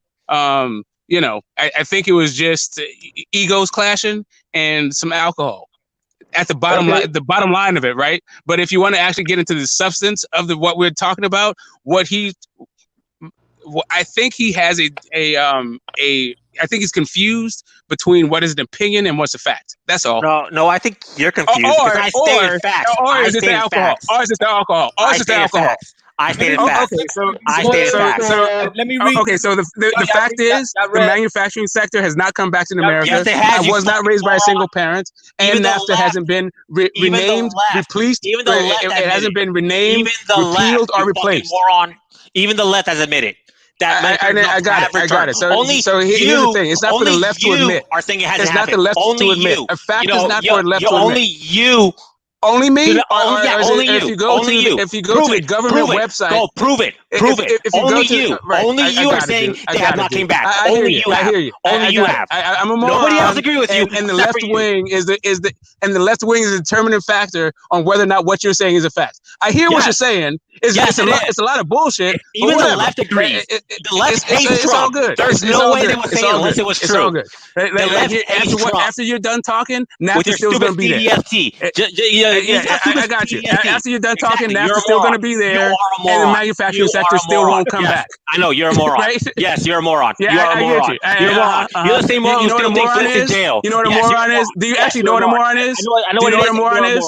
Yes, I know what a moron is. Do you know what a moron is? I know exactly what a moron is, so I'm calling you one. So tell the people what a moron is. So why don't you tell it? Why don't you tell it? You know. Okay, so you're all about feelings. You know how you feel. What it is? I'll tell you what do you feel moron means? I asked you to tell it. Okay. Do you want me to tell him, or are you going to tell him? Go ahead. You tell him. Do you want to tell him, or do you want me to tell him? Go ahead, tell him. Guys. Okay, cool. I got you. Right. Because you know me, I'm about facts. So what it is? Obviously you're not. It's a slur for people who have. So what it is? Okay, so you going to tell him, or I'm going to tell him? Hold on, guys. Cool. I would like to hear the debate. We all debating here, but give each other some room so I can hear. I can't even hear none of y'all talk. Really, I'm saying that's what I'm trying to do too. All right, so yeah, get. I let you mouth out for a long time. Didn't say a damn thing. Okay, are you gonna? Do you want me to tell the people what a moron is? Or are you gonna tell them? I told you to tell them. Okay, great. I'm trying to, but you keep talking. So here's the thing. A moron is an antiquated slur for someone with low IQ. So when you're talking to a person who is a current member of Mensa, what you're saying is a misnomer. All you're doing is trying to deflect and make personal insults because what your facts are actually just your really warped opinions. Only you are saying that manufacturers aren't coming back. Show me a source where they're not showing. I show you sources that said they were coming back. They have been coming in. And the reason I use the left, even though the right agrees with it, because the left hates Trump. They have TDS. They hate him. They'll keep lying about him. But even they admit that manufacturer jobs have came back since Trump came back. So unless you could disprove that, you're done. Okay. Before I address that, hey, Punch, do you want to just go into politics or you want to stick at boxing? Boxing. But cool. Cool. So then what I'll tell people is don't actually go to any kind of political parties spin on facts. Go to the Economist, go to Wall Street Journal, go to actually government sources that where you actually have to get the factual numbers to it, not actual spin and propaganda. So be honest. There you go. So now let's keep it boxing. So what did you think about the Berchelt performance tonight? Were you as disappointed in Berchelt as I was? Not as much. No, I wasn't really disappointed. I was really it was either because he was hitting him with everything and he couldn't get him out of there soon enough. Maybe that could be disappointing because I'm like, he hit everything in the kitchen sink. It's either Berchelt don't have the power when he goes up, or the dude had an incredible chin. What do you feel about his performance today? Man, let me ask you this: what you was looking forward when you saw the fight, like prior? Oh man, I was looking for a second round knockout. Okay, all right, and I said 3. I said shouldn't. It's not going more than 3. Okay. Yeah, I wouldn't have been mad at 3, but I was looking for a second round knockout because that guy is not world level. Nah. He couldn't and even. if you keep talk his about hand all up. this, right. So if you talk about Berchelt is this and that at 130, then that guy shouldn't have been able to shine Berchelt's shoes. So I was very disappointed, right? Yeah. It made me actually feel like it made me nostalgic for Loma and Tank at 130. To be honest, I really didn't even want to do the live commentary because I'm like, all right, man, this guy's just gonna knock him out. It's not even gonna be fun. But we miss boxing so much, so I said, let me just talk about the fight. I really wanted to see guy how. With 13, I just really guy with 13 losses going past the halfway mark. Yeah. Not more. Yeah, past the halfway because there was a 10th round bout.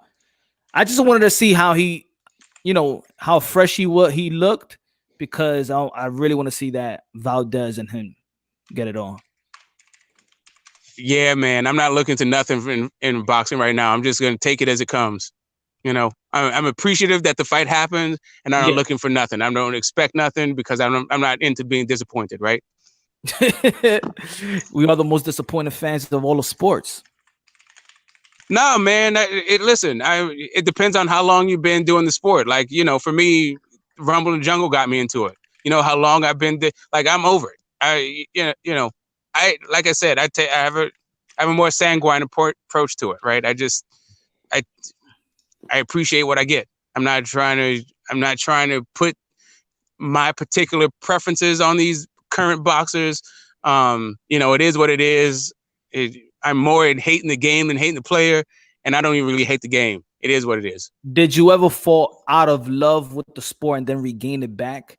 Or you just went as like, when you were a kid and you just looking at sport as a sport and now you look at boxing as a business, just straight up business. How do you look at it? Yeah, when Spinks beat Ali, that there was a lot of when the way Klitschko's were marketed. Yeah. All of that. Well, that annoyed me. That didn't actually turn me off of the sport. But yeah, once Ali was out, it turned me off of the sport for a little bit. But Sugar Ray brought me back, and I've been here ever since. Okay. Saying my piece, whatever. All right. Yeah, I think I almost felt out of love with the sport. I think after the Manny Pacquiao Mayweather fight. Oh, yeah, I can feel that. There's a little lull right there, but then 2017 happened, right? And then 2017 till now has been a nice little run. So put it this way. I didn't fall out of love, but of course I was looking at this like it's already too late. But of course, everybody wanted to see the fight. Even when I was watching the fight, I was like, this is going to be the boringest fight. Like, I wish I was doing YouTube. And when I was watching with a whole bunch of people, the whole block, and I'm like, this is going to be a boring fight. Watch. And every round was passing. I'm like, I'm telling y'all, it's gonna be boring. Just because for me, the styles just didn't mesh up to me. It just didn't mesh up. But why? And people be like, yo, you talk a lot about Thurman. It's because for me, to be honest, he kept me in boxing. His attitude, the way he was, the way he was talking, the way he was knocking out everybody. And I'm like, I think I like this guy. If there's a window open of a young dude that's coming to the boxing, I'm like, all right, I like this guy's attitude. Do you prefer one division over another? Do you like the welterweights? I love the welterweight. I love welterweight. Yeah, that's what it is. Because Thurman was cool. He had a nice mouthpiece, and he had a cool, persona. Yeah. But really, the guys he were facing didn't capture my imagination as a guy who's been watching it for decades, right? So it was just another guy trying to talk his way into being, fake it till you make it kind of stuff. Yeah. Hey, Punch, do you think Keisha still had his title when he fought Manny? Because he already been not fought for 2 years. How do you go 2 years without defending your title? No, say it again. After fighting who? No, do you think Keith Thurman should have had his title by the time he fought Pacquiao? It had already been 2 years since the last time he had defended that title. I think he should have had the title. Yeah, I don't know, but without defending for 2 years. There's fighters today that they don't defend it for 2 years and they're not injured and they don't fight the fight. So I mean, that's who? Who got a belt right now? That for how many years Deontay Wilder had a belt, and it was like who he's fighting. He still defended it. But he defended against garbage, but he still defended it. Keith Thurman went 2 years without defending it. Period. Well, he vacated one title, and the other title is a super title. Didn't he vacate two? No, he didn't vacate the WBA, the WBC. Yes, but he definitely should have vacated the title that he defended against Manny because it already been 2 years since his last defense. How do you go 2 years without defending a title? Not a single defense. Not even man. It's because boxing isn't what you think it is, right? So the WBC and WBA. I know that they're very cricket, but I'm saying that if he should have been the champion at all.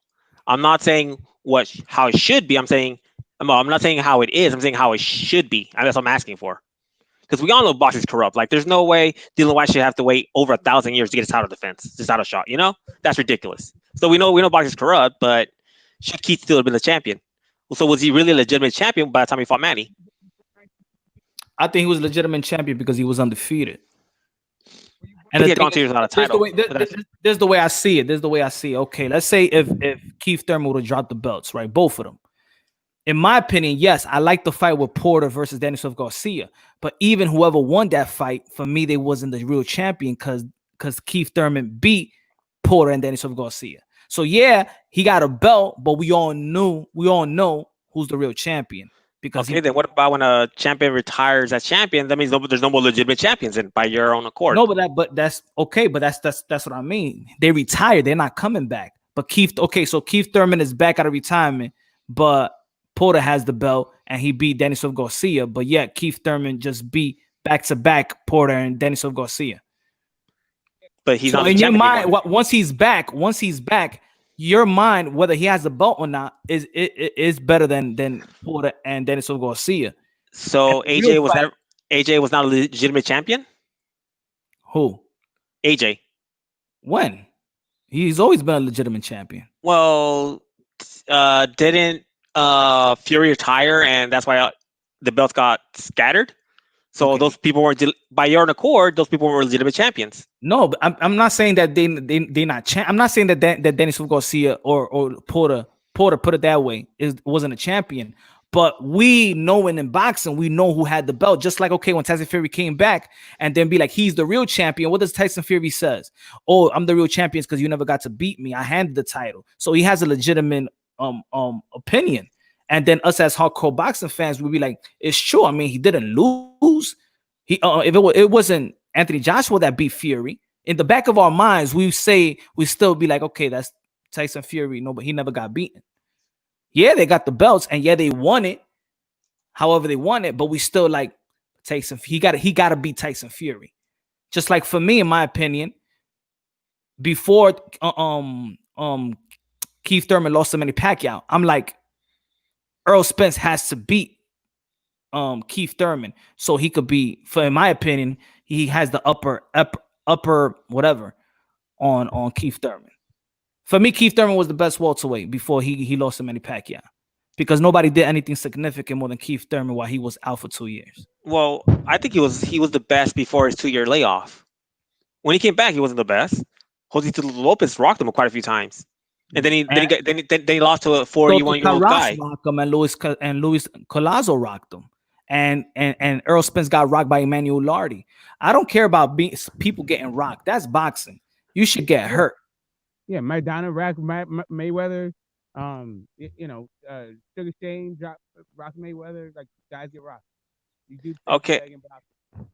You sound mad far, Smoke. Yeah, I could barely hear him. Yeah, no, come out and come back in. Okay, but then you still have like he lost to a 41-year-old Pacquiao. Would have Keith Thurman 2 years ago would have beat Pacquiao? Maybe not. I could say yeah, but maybe not. You know. Yeah, but like I'm talking about like if you took Keith Thurman from 2 years ago and fought him against the Pacquiao he fought that night, would that Keith lost? I don't know. I mean, it makes sense.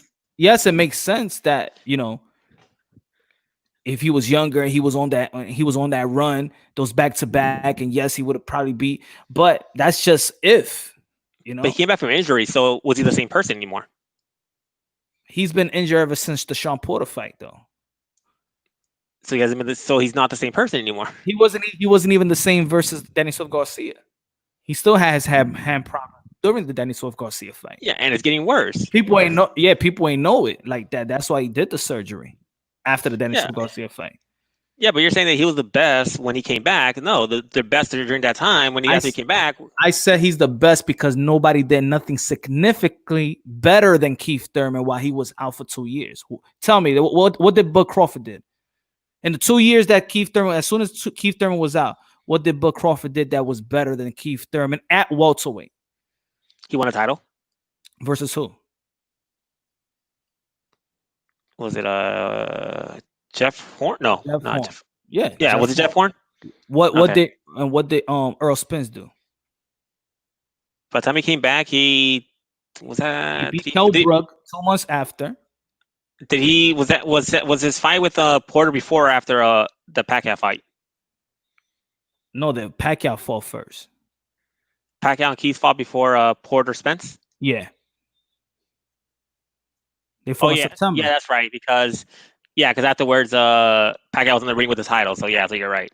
Yeah. Earl Spence fought Kell Brook. He beat Kell Brook, but that fight was already like it was already a date. So I look at it, okay, he beat Kell Brook. Then after that, Carlos Ocampo, Lamont Peterson, Mikey Garcia. And that's it, Keith Thurman was back. So I'm saying during the 2 years that he was off, why didn't Earl Spence and Bud Crawford had a unification bout? That's a totally kind of warrants, but let's say Keith, if nobody did anything significantly better than Keith, now maybe Earl Spence can match Keith, but he ain't do nothing more significantly than Keith Thurman. He didn't. But could you really, when he was hogging 2 belts, then he got stripped of one? It's true. Look, I'm saying it right now. He had 2 belts, but that doesn't mean we still couldn't see a unification bout with Bud Crawford and Earl Spence. Why that fight didn't happen? Okay, Keith Thurman is out, so why those two didn't fight? But we could have saw unification with the other belts. If he didn't hog those 2 belts, you know, like they couldn't. We still didn't see a unification bout though. The most important fight, and even when Keith Thurman won his belt, there was guys like Max Kellerman that was calling him a B-level fighter. That the best fight was still Bud Crawford and Earl Spence throughout boxing. Even when Keith Thurman beat Denisov Garcia. So why they didn't fight each other? No, weren't they talking Spence Kell Brooks during that time? No, which one? No, I'm talking about during that time they were talking they weren't talking Spence they were talking Spence Kell Brooks, not Spence Keith. Spence and Kell Brook. No, the Spence and Kell Brook, but that fight was already, that fight was already made. Yeah, but you're also knocking them because they didn't like pretty much him hogging the belt while he's not defending. I'm not giving them extra credit. Well, but you're also hurting them because the fact of the matter is, Keith Thurman was hogged 2 belts for over a year. And didn't defend them for another year after that. So there was only one unification bout that was possible for a good while in the welterweight division. So you can't knock somebody for not winning titles that they can't physically win because the guy who's quote unquote doing something that nobody's done is hogging those titles. How many months Keith Thurman was off?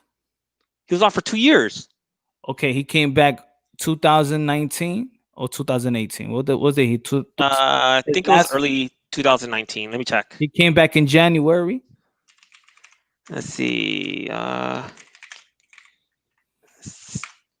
Where's what's his name? Who always has all the stats in front of him. I think he fought Josecito Lopez in January. Or he fought Josecito Lopez January 21st. January 26th. And his last fight with Denisov Garcia was On March 3/4/2017. Pretty much 2 years. Almost 2 years. Let's say 10 months. Manny Pacquiao, how long Manny Pacquiao been out? What do you mean? How long he's been out? Since July, since the last fight. When Manny Pacquiao is gonna fight next?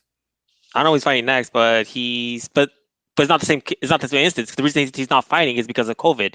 No, people are fighting right now. People are fighting right now. So that's why these guys can't fight. Yeah, really, only Top Rank is fighting right now. Pretty much. And that's it's not even Top Rank that's fighting. It's like Azteca that's fighting, and that Top Rank is licensing their fights. Okay. Yeah, so it's not the same situation. We're not talking about a 2-year gap. That's only within Keith Thurman's control. Could they make a show right now?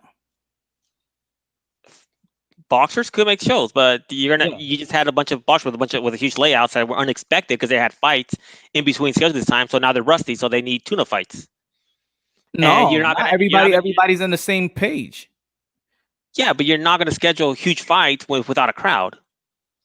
Well, financially doesn't make any sense. That's not my fault. All I care is about those belts. They hogging the belts. Yeah, that's why. What's it called? Dillian White's gonna get his title for fans. It's gonna get his title shot finally on the 24th of February, no matter what happens, or the 21st. One of those two. What I'm saying is, clocks are still ticking.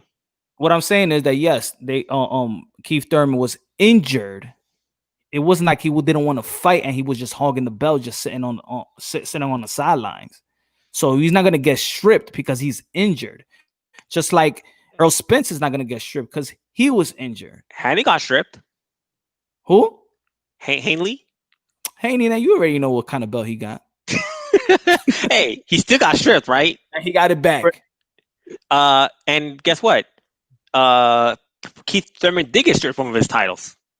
Nah, he vacated. No, actually, Keith didn't get stripped. Keith vacated because they threatened to strip. Right? The WBA and the WBC are the two oldest sanctioning bodies. Period.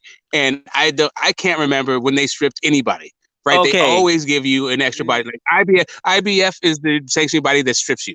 That is the one that you know that they will strip you. But you know what? Keith Thurman didn't have that belt. Devin Haney, because he got the belt in the manner that he got the belt, he had to face a mandatory within a certain amount of time, right? But he got surgery. He had shoulder surgery in between that, so they stripped him. But then COVID happened, so they reinstated him because there's no way that he could have actually defended the titles within this set amount of time because of the way that he got the title in the first place. And that's the thing about boxing, right? For us hardcores, you got to follow all the twists and turns if you're going to be into sanctioning bodies, and you're going to use sanctioning bodies as a measuring stick for who's the best. Because the guy's got a title, he's the best, then that means you have to understand what the hell the politics are behind the sanctioning bodies. And you can't actually, anyway, I'm going to just end it there. Are you really disagreeing with the semantics where, well, he dropped title because he was going to get stripped, so pretty much he got stripped? Just like Canelo didn't get stripped, right? So from now on, you're going to say Canelo did not get stripped because he vacated his title, so he never got stripped. I never want to hear you say Canelo got stripped with the title. Vacated and stripped is too. So here's the thing. So actually, Canelo did get stripped. To be fired. Canelo did get stripped by the IBF. So I let you talk. You let me talk. So here's the thing. I let you talk and let me talk. Okay, go. I thought you were done. I thought you were done. Sorry. I was speaking, then you still interrupted. It's like saying. I thought you were done. I thought you were done. Go ahead. See, you don't let people talk. Just hush. Okay, it's like saying you're about to be fired and you say I quit. Everybody knows he got fired, but you're just trying to save face. The same thing with Keith Thurman. He got stripped. You can play semantics that he was about to get stripped, which is why he vacated his title, but he still got stripped. We all know he got stripped. We know he didn't vacate it willingly. He vacated the belt. He didn't get stripped. He was about to be stripped. That's why he vacated his title. Break the news. Who said it? Oh my God. Even Smoke admitted that he was about to be stripped. Here's the thing about facts and opinions. That's the thing about facts and opinions stated as facts, right? So here's the thing. Canelo did get stripped. Canelo had the IBF, and he actually got stripped for not fighting Derenchenko because the IBF will strip you. So if you want to understand the difference between sanctioning bodies and the way that they behave, then you have to understand the difference between sanctioning bodies and the way they behave. Because actually, Keith Thurman didn't get stripped. They threatened to strip him, but they threatened a lot of things in the WBC, and Keith Thurman did a preemptive action. He, instead of getting stripped, he vacated. But you know who did? You know what? Who didn't strip him was the WBA. Manny Pacquiao just beat him for it. Like again, you're admitting the reason he vacated his title because he was being threatened to be stripped, which is why I could factually say that he got stripped. No, what you can factually say is that he was threatened to be stripped. See, you're loose with the facts. You feel like just because you say it's facts, that means it's facts. But actually, what the fact is he was threatened to be stripped by the WBC. Not that he was actually stripped by the WBC. The only person that ever came out saying that he was going to be stripped was Angel Garcia. That's it. That's the only person that said that Keith Thurman got stripped. Angel Garcia, he didn't even say it got stripped. He said it was going to be stripped, but Angel Garcia is his manager, so he would be in a position to know. It's not like Angel Garcia is like us, right? He's not just his dad. He's not just his trainer. He's also his manager, so he would know. He's like, I look at it like this. Remember Mauricio Sudamon said after he got when he vacated the belt, and he said as soon as Keith Thurman is back, he gets first dip on his belt back. That's what Mauricio Sudamon said. Now, if we look at the business side, we could look at the business side. Why would Keith Thurman think about it? He's leaving his belt to two guys, which he could still have a potential to have a rematch, right? That's a rematch with Dennis Garcia and a rematch with Sean Porter. It's still down the line. It still could happen, regardless if he had a belt or not. We all know we're going to see a Porter and Thurman too. So he's leaving the belt to these two guys, which in any time he could have a rematch with them. The problem was with Keith Thurman is that he took the Manny Pacquiao fight. Well, that's one of the problems with Keith. Really, the problem with Keith was he was hot, and when he was hot, he went away. He went to play jazz or mountain flute. He got married. He had injuries. He had whatever the hell he had going on in his own personal life that don't have anything to do with boxing. And he held up the division because he was the only unified champ in the division, right? And then so he needed to come back. He needed to do all the stuff. And then he got beat by the Hall of Famer, right? So at this point, Keith needs a couple of things. He needs to build up his marketing value back, and he also needs to be seen as a threat because between the Josecito Lopez and the Manny Pacquiao and the 2-year layoff, the damn near 2-year layoff, what were we talking about? 10 months less, 2 months shy of 2 years. Yeah. He's got work to do. So, go ahead. I'm sorry. No, I'm just saying that for Thurman's marketability, he has no belts, and he's several years removed from a really boring unification performance. Cool. What I'm saying is when people say that he held the division up, what I'm saying is the fight that most pugilists wanted to see, that they consider the best welterweights at that time, is Spence and Bud. They held the division up even while Keith Thurman is injured. Why they didn't fight? Who they was? Oh, okay. So that's actually an interesting. That's an interesting take on it. The only problem is that, like, when Thurman was out, Bud wasn't the most interesting. That particular match, that particular matchup wasn't the one, right? So Thurman was Crawford was talking about Thurman. Exactly. And then Thurman was out. Yeah. Spence was just trying to get a belt. He got a belt off of Brooke, but then he was trying to get another belt.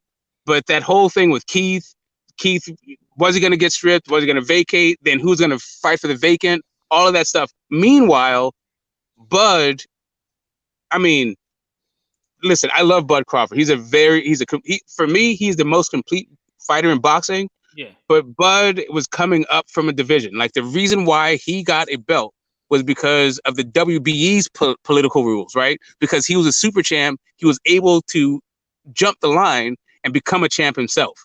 But he hadn't actually done anything in 147. So what he inherited was a logjam in the division because of what Keith Thurman had going on. Manny Pacquiao, nobody was looking for Manny Pacquiao to fight Keith Thurman. Yeah. And when he had the belt, right? No one was looking for Jeff Horn to fight these guys, right? It was Jeff Horn versus a Manny Pacquiao rematch, or you know what I mean? It's basically, if you look at the WBO belt, it's been handed down from top ranked fighter to top ranked fighter. So nobody was really talking about a unification between the top rank fighter from when Bradley had it. Mm. I mean, a unification for the non-top rank fighter. Sorry. Yeah, if you like I said, like I already said, I've been sipping a little bit, so that Herrador and if you Al Heyman guy, you don't like the WBO. No, it's not that. There's plenty of WBO fights. Like you just got to do your research. That's a different narrative, and I'm not even trying to go in depth in that. But yeah, there's. I mean, that's the excuse that the fighters use. Even Keith. No, well, that is an excuse that people have latched onto because the WBC didn't put Terrence Crawford in one of their broadcasts, right?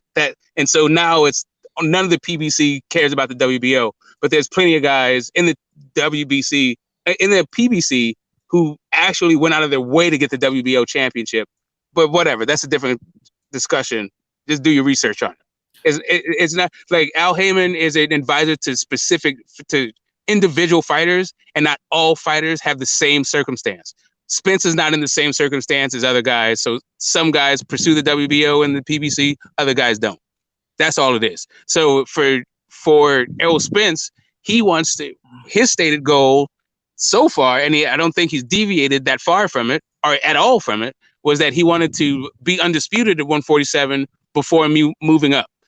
Mm-hmm. Crawford also wants to be undisputed at 147, just period. The issue is neither one of those guys particularly are interested in fighting each other. They just want the belts, right? So for them to fight the specific guy who has the belts, they want the money to be there. But look how I see it. Okay, let's say people say that Keith Thurman held the division. Just by him being out and him vacating the WBC, we did see Sean Porter versus Daniel Garcia because of the vacancy of Keith Thurman. We also saw a title fight with Ugas versus Porter because that was a title fight and a good for Ugas and thing. We did see unification bout with Sean Porter and Earl Spence. So even with him not fighting, I don't think he held the division back because we probably would have never saw those matchups if he wasn't even injured. Right, but you can't say he didn't hold the division up because of what happened after the fact, right? He held the division up, and then all those things happened. First, he had to hold the division up. First, he held the division up for 2 years, and then those fights happened. And that's what the issue is for Keith Thurman. Like the welterweight division was still like it was on and popping because of what was happening in the division. But I'm just saying because he was a unified champion and not fighting and not defending it, not doing anything he was doing, Keith Thurman, the division got held up because 50% of the belts were held by Keith Thurman. And what was finally agree on something. And what was the other 50%? The fight that the whole world want to see. And they still want to see 50%. But bro, I hear what you're saying. But what you're saying is because 50% of the belts were held up, the division wasn't held up. But you can't hold 50% of the belts and say the division wasn't held up when the guy who has 50% of the belts isn't fighting. I think it's just what you just said first. He held the WBC and the WBA, but he ain't hold a Bud Crawford versus Earl Spence, which is the fight that everybody want to see. But everybody didn't. But when did everybody want to see it? The question is, when did everybody want to see it? They didn't see it. They want to see it the whole time because the dude was moving up. Like when did he unify? Like what you're saying is when he was at 140, then people wanted to see him fight Errol Spence, but that's not the case. I did enough videos while even on ESPN, which they flagged me, it had 500 views, and I had a video of when Max Kellerman was interviewing Earl Spence and Bud Crawford separately, and you were saying it earlier. Bud Crawford was saying, "I want Keith Thurman." Earl Spence said he wanted Keith Thurman. But they were saying, just like Andre Wars of the world, Floyd Mayweather's of the world, a lot of boxing people felt that Keith Thurman wasn't even the best guy. In their hearts, they felt, and they were saying that it's Bud and Earl Spence. That was always going to be the guys on top. Earl Spence was. Here's the thing: Bud Crawford was not at 147 at the time. That's what I'm saying to you. When? Bud Crawford hasn't been at 147 that long. I know that, but that's still the fight that they wanted to see. By the time, that's great. That's fine. But people also listen. People also wanted to see Spence fight Porter. They also wanted to see Spence fight Garcia. They also wanted to see Spence fight Thurman. He ain't the only person he's fought out of all of those people was Porter. And as a matter of fact, but just because the only person people want Crawford to fight is Spence. That's on people and Crawford. That ain't on Spence. Spence don't have to capitulate just because a bunch of people want to see that particular fight. What Spence was trying to do was fight a bunch of people, not even named Crawford, who wasn't even in the division, and still to this day hasn't done anything in the division really, except for Put it this way. Okay, so let's say, all right, after the Keith Thurman fight, 2017 in March versus Danny Silva Garcia. Okay, now let's say Earl Spence beat Kell Brook. Let's say in 6 months, Keith Thurman fights a tune-up fight. Because that's what's going to happen. He was not going to fight. That was back-to-back Porter, Danny Silva Garcia. And then after the fight, people was going to be like, okay, he's going to get an easy fight because, come on, that's back-to-back. He was not going to fight Earl Spence. He was not going to fight Bud Crawford. He was going to fight probably a tune-up. Okay, so then we move it on to a November fight versus a Red Ock. Then we go to 2000. Red Cash, right? Yeah, Red Cash, right? So then we go into 2018. Let's say Thurman fights another a mandatory, which a lot of people going to be mad. He's going to fight a WBC mandatory. He's just going to be somebody else. Now, Bud Crawford gets a belt. And Earl Spence already got a belt. Would Keith Thurman be holding the division up? He still got 2 belts, and these other guys already got 1 belt each. Would he be holding the division up? Okay, here's really what it is. If you have Keith Thurman fighting those tune-ups, then no, he's not holding it up. But what happened actually was he wasn't fighting, and he had 2 belts. So and one of the belts has been in the basically the exclusive property of a specific promotional organization for years, and they were just switching. They were just changing from one of their fighters to another. Right. So what you had in flux was actually only 1 belt. And yeah, if you have in the 4 belt era, if really the only belt that's being competed for is the IBF because that's what they do, then the division is being held up. So Al Heyman held up the division. No, it's not. No, so it wasn't. Okay, so I think that you misinterpreted, or I think you dropped the wrong conclusion. When I was talking about one promotion it was holding a belt, I was talking about Bob Arum and the WBO. So no, at no point was it Al Heyman. If you want to put what Thurman was doing on Al Heyman, then sure.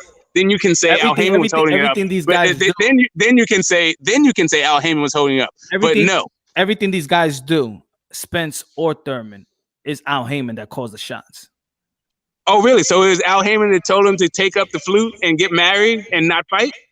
He's injured. You see the thing. Now I know what it is. Great. So is Al Heyman that injured him? No. You just said it was Al Heyman's fault, right? What I'm saying now you're saying it's injury. So where's Al Heyman coming with the injury? I'm talking about fights. This is what it is that I know that a lot of people, the thing is y'all don't respect that Keith Thurman was injured. In y'all head, you think he's just I do. All right, I definitely. So he's injured. It's like Derrick Rose. Great. He was injured. Great. I got that. Listen. For me, it's not even about these sanctioning bodies and the politics and all that. It's about the quality of the fight. So I want both combatants to be at top physical health and also supremely motivated to win. Right. So I get the best product. Right. So as the fan, that's all. So yeah, I understand that he was injured and all that stuff. What I don't understand is how you put the onus of his injury onto Al Heyman. No, I ain't never said the injury in Al Heyman. I'm talking about the fights. The fights. Right. But we're talking about the belts. We're talking about the belts. So like when you talk about the belts, you can have different fights. But those guys, right? But we're talking about the belts, right? So the belts are not. Okay, so I'm sorry, bro. Listen, you talk, man. Like I'm not trying to talk over this dude. Like so, Earl Spence is holding up the division because Earl Spence holding up the division? Because he got in a car crash and he was supposed to fight Danny Silva Garcia in January. COVID's holding up the division right now. Okay, so let me. So ask me that. So what welterweight is fighting right now? Nobody. Virgil Ortiz? Nobody. Exactly. So how are you going to say Earl Spence is holding it up then? Because it's almost the same thing. We could have seen Earl Spence. Almost the same thing or not at all the same thing? Hey, Punch, it's not the same thing because of COVID. Like Well, the fact of the matter is... No, it wasn't COVID. He was supposed to fight him in January. No, but when is mandatory? So supposed to fight who in January? Daniel Garcia. But it's not mandatory for that date. He still has like a year to fulfill that mandatory.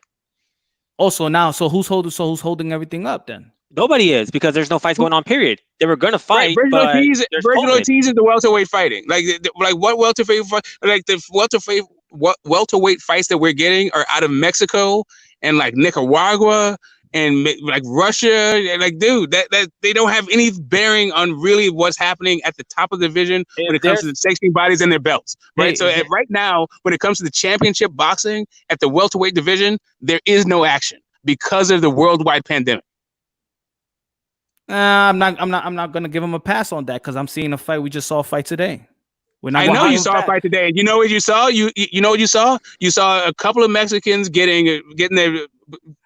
Okay, so what you saw was what you saw was. Let me. Okay, listen. Really? Here's what I'm saying to you. So I saw a couple of black people fight. If you give me a chance, I'll clarify. If you give me a chance, I'll clarify. If you give me a chance, I'll clarify. That's your exact quote. Boxing, but okay. If you give me a chance, I'll clarify. Boxing has different regions. Mexican boxing is a thing unto itself. It has its own domestic scene, irrespective of what the world of boxing is happening. Right. So what Top Rank just did was type into a Boxeo Azteca card and co-license it. So that's what I mean by a couple of Mexicans. What I mean is there was a regional matchup between a couple of regional welterweights, having nothing to do with the actual overall picture of championship boxing in the welterweight division. Then why bring race into I'm not making an ethnic division. Yeah, I'm making a boxing point. Right? No, you didn't, because you said there were a bunch of Mexicans. Because the Mexican market is different. So you're racist now. Oh my God! You're racist. You're okay, racist. Great. Okay, so what race is Mexican? So what race is Mexican? Because as far as I know, Mexican is a red nationality. Because what I was talking about was a nationality and a marketing sector in boxing. So tell me what I said was racist. Guess what? There was the original talent. There were boxers. You don't say, because people like so great. So call ESPN racist. So call ESPN racist. So call ESPN racist for them saying it was two Mexicans. Because when I looked at both of their names, I saw MEX next to one and MEX next to the other one all night long. There were two boxers from Mexico, but it was great. That's what I just said. So great. So now that I've repeated, so whenever black people fight, I'll make sure that you make sure when you see two black people fight, when you see two black boxers fight, just like some black people just fought. I want you to say that for now. Tell me what country is black? Be consistent. What country is black? Consistent. What country is black? Africa. Okay, Africa is a continent. What country is black? Name me one country that's named black.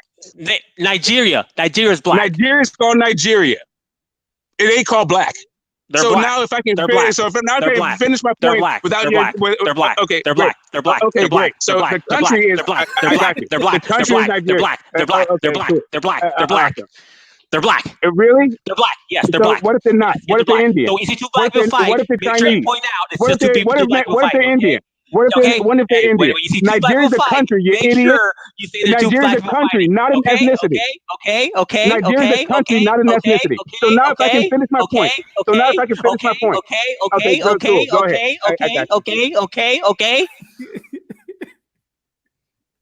Exactly.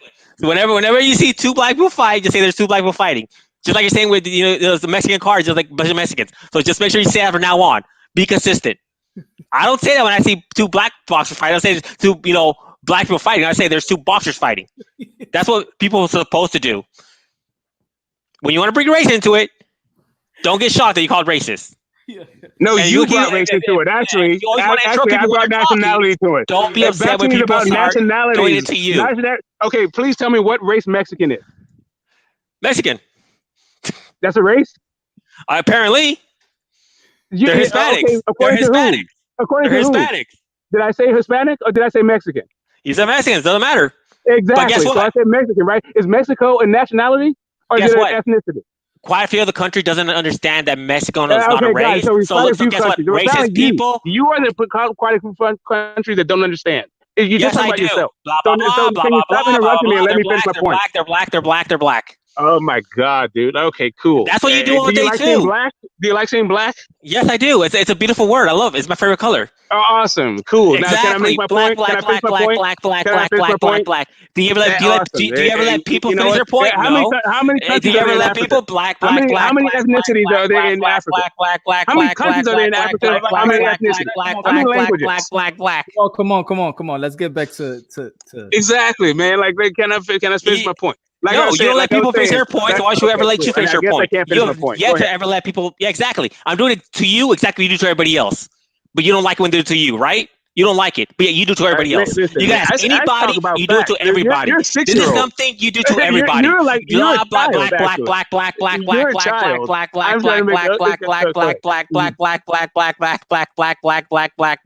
black. Exactly. You don't like when people do it to you, right? Whenever somebody's talking, you always interrupt them. And now you don't like it. Black.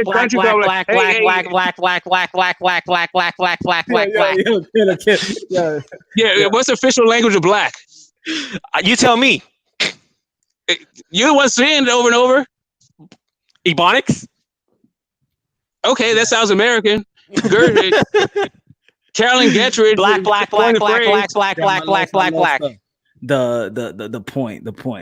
First, let's go back. Cool. Like I was saying, what I'm saying is that the division actually is on hold. Black. You notice how when Punch was talking, you started talking. That's what you always do. Which is why whenever you start talking, I would say black until you shut up. So you let people talk. All right, Punch, go ahead. Okay, but actually you interrupted me. So what I'm saying was black. So it's so good there. So what I'm saying was the indivision is black.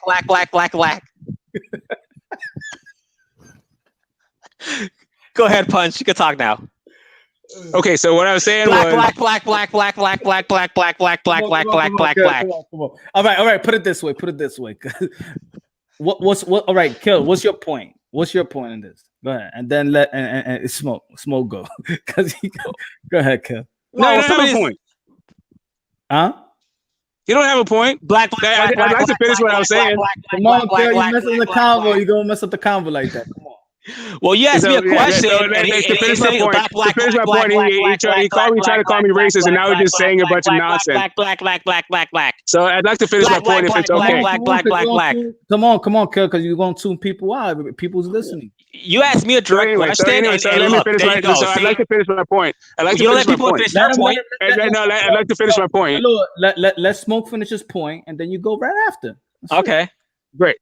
So, like as I was saying, the fights that are happening right now actually aren't at all determinative of. They don't have any bearing on what is happening at the championship level in the division. What's happening at the championship level in the division is in one of the glamour divisions of boxing is that there's a COVID-19 situation where all of the commercial entities involved are going to need. They're going to need crowds to be there because they're looking at 8-figure gate revenues. They're going to need for sports to have some kind of normalcy. So the NBA has to happen. The NFL has to happen. All of these things have to happen for one of the glamour divisions to come back to give you the top fights at the championship level. You can have any number of clarification fights in between then, and you can have any number of regional fights in between then, but that doesn't have any bearing on whether or not the top dogs are going to step in between those ropes. I'm done. Yo, good looking out, Tommy. So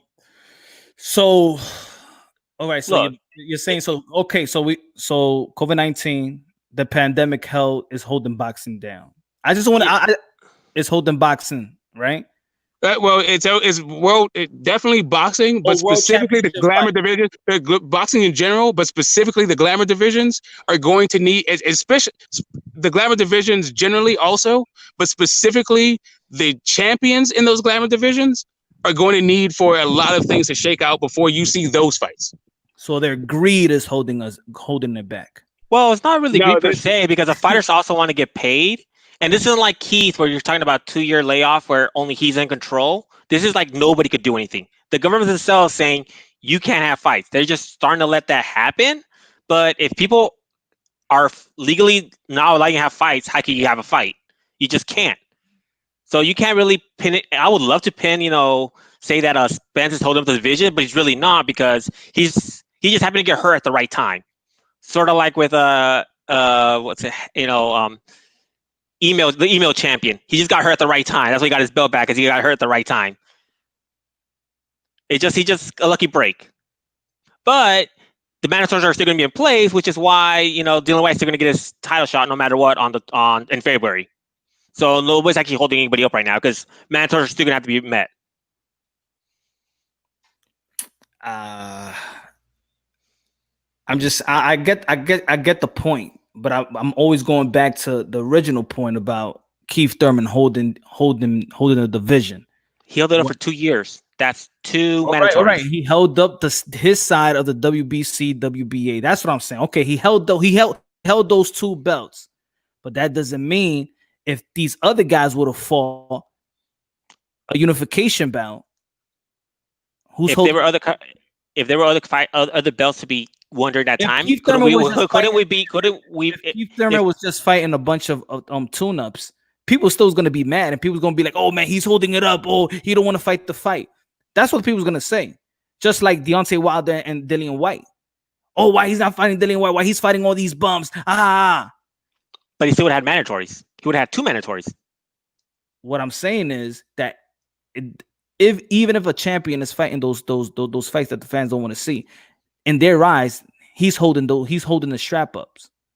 Yeah, because he's holding the strap ups. He's not fighting. In boxing, fighting tune-ups or the fight that nobody want to see is almost like holding it up. Even if that's as good as not fighting nobody at all. Yeah, but he's still holding up the division. In both scenarios, he's still holding up the division. That's why I disagree. Holding up the division meaning that nobody could do nothing. Nobody could achieve anything. Nobody could do nothing. But you have two guys that their names is Errol Spence and Bud Crawford. Is Keith Thurman held them back from achieving a unification bout at welterweight? Yes, because he's holding up 2 belts. He's holding up 2 belts. Punch, I'll let you talk. Black. Exactly. I was already talking, and you interrupt, which is why I'm gonna keep doing that to you. You don't like it when people do it to you, right? So don't do it to other people. I was clearly talking before you do. Whenever you start talking, even if I start a couple seconds late after you, I keep quiet, which is why you're able to have those string of words said one after the other. You're a habitual interrupter, where somebody's like in the middle of saying something, and you start interrupting every single time. And you're a 0 IQ fucking crusty old fool that knows fuck all about boxing. Say what? I said you're a crusty little old fool that knows fuck all about boxing, so stop talking shit and go make your kids some fucking lunch, you cunt. Oh, whatever you say. Okay, whatever. Okay, so yeah. This guy's just a moron. Okay. Absolute tosh, mate. Nobody listens to you. Okay, whatever you say. That's why you're trying to like write out somebody else's name, right? Yeah. Why don't you come under your real name? Why don't you come under your real name? I can understand somebody else's name. Why handle somebody's name? Well, why are you doing my boy that way? Come on, you shouldn't do my boy that way. Says the one called Kill You Are. Fucking prick. Kitawa, you moron. Learn to read. It's Kitawa. That's not a name, you fucking prick. Yes, it is, you fucking moron. Well, your mum must be pretty stupid then, you fucking twat. Whatever you say. Hey, at least I'm not impersonating somebody else. This obviously it's a nickname, right? Or it's obviously a handle. I'm not trying to impersonate somebody else. My name is Glenn Avery, you fucking... What are you on about? Oh, really? Is it really? Let's show your ID then. What do you mean show my ID? I don't need to show my ID. You're saying that's your real name. You say that's your real name, and you're not trying to impersonate, Glenn. Hold on a second. I don't mean to interrupt, but I just wanted to, just peace out to Punch. Peace out to the chat. I'm gonna go mend those fences with the old lady, and and then if you're still going, I'll jump back on. All right, brother. Take care, bro. Yeah, look, I was saying earlier, like, what? Okay, if if Keith Thurman would have relinquished those belts, right now we could actually be looking at at their like Spence could have unified and Crawford were unified, and at this point we could already be seeing undisputed. No, but that's what I'm talking about. Rubbish. You saying if they relinquished the belts, if we would have gave up the belts, that we would have seen a unification bout with Earl Spence and Bud Crawford. No, it would have been. It could have been for undisputed. There's a difference between trying to pressure two fighters. Okay, so he held the undisputed. Yeah, if right now both Crawford and God, that's annoying. If I'm able to hear that crackling sound from Glenn. Hold on, let me ask some questions. Yo, what's good, Glenn? Yo, talk to me. Mate, you alright? Huh? How are you? You alright? I'm doing great. How about you? Yeah, I'm fucking sweet, mate. Yeah? Yeah. What time is it over there? You tell your pal, mate, yeah? I wouldn't have come in here, but he is just talking absolute fucking shit. Absolute trash. No facts, just opinions. And nobody even fucking likes his opinions. He just talks shit. Get him off this show or I'm unsubscribing. He's a fucking moron. You're a fucking moron. You are. When you're subscribed anyway, so you can't do something you never were. My friend are a toxic piece of shit. No one likes you. Oh, really? I have quite a few fans. Cheer me on. In the chat, I see quite a few fans who actually cheer me on. Maybe you don't like me because you're a wanker. You're a wanker. Wanker. You got zero content, bro. I have zero content. Obviously, I have some content because people actually listen to me. You wanker. No facts, zero content, opinions. Low IQ Okay. Name something that said that wasn't a fact. You fucking low IQ opinion bastard cunt. I'll fucking hurt you. Quote me once. Quote me something that says that wasn't a fact. Go ahead. Go ahead. I say no facts. So tell me something I said that wasn't a factual. Fucking meet me then. You. It's funny, like whenever they say you have no facts, I'm like, okay, then quote me a time that I said I didn't have a fact, and they never can. They're like, all right. So look, I love this shit though. Yo, good looking out, Canelo. Yo, Sin, what's good, man? I was like, this video on punch. Why not, man? What's good, son? What you mean it don't feel? You don't like it? Come on, man. I send the link. I ain't send the link, man. I'm gonna be for like 15 more minutes and I'm done. No, that's good. 15 more minutes, man. I've been here for 5 hours, bro. Yeah. I said to myself, I said 2 hour limit, but yeah. Well, the fights itself were like over 2 hours. No, I like doing the live commentary on Saturday, but just do strictly live commentary on Saturday, and I'll do the recap on Sunday. Ah, okay. But since there's really no real boxing, I mean, yeah, but you can't tell me that there's like if there was a shot at undisputed that it wouldn't put a lot of pressure on having a Spence versus Crawford fight at this point. All I'm saying is that these fights, even if Keith Thurman was never going to be injured, that fight was never going to happen. What Crawford Spence? Crawford Spence. Well, but that's a fight that a lot of people was calling for. But can you imagine how much pressure it would be if both of them had 2 titles? But hey, there's no pressure when both of them. That's what I'm saying. Like, it was right there. That's what I mean. All I'm saying is when people say he held the division, for me, when people say he held the division, meaning that nobody could have done nothing or gained nothing or accomplished anything. But if you could accomplish a fight with Bud and Spence, and that's a unification bout, then Keith Thurman wasn't holding on the division. For me, it just doesn't make, it don't make sense that he was holding down the division. Let's say if he was undisputed, right? And he's not fighting a mandatory, he's not fighting a unification bout, and he's gonna fight, then he's holding out the division. Or if he have all 4 belts and he gets injured and he's nowhere to be found for 2 years, that's holding down the division. But so he's holding half of it.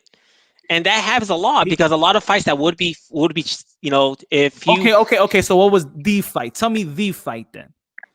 What was the fight?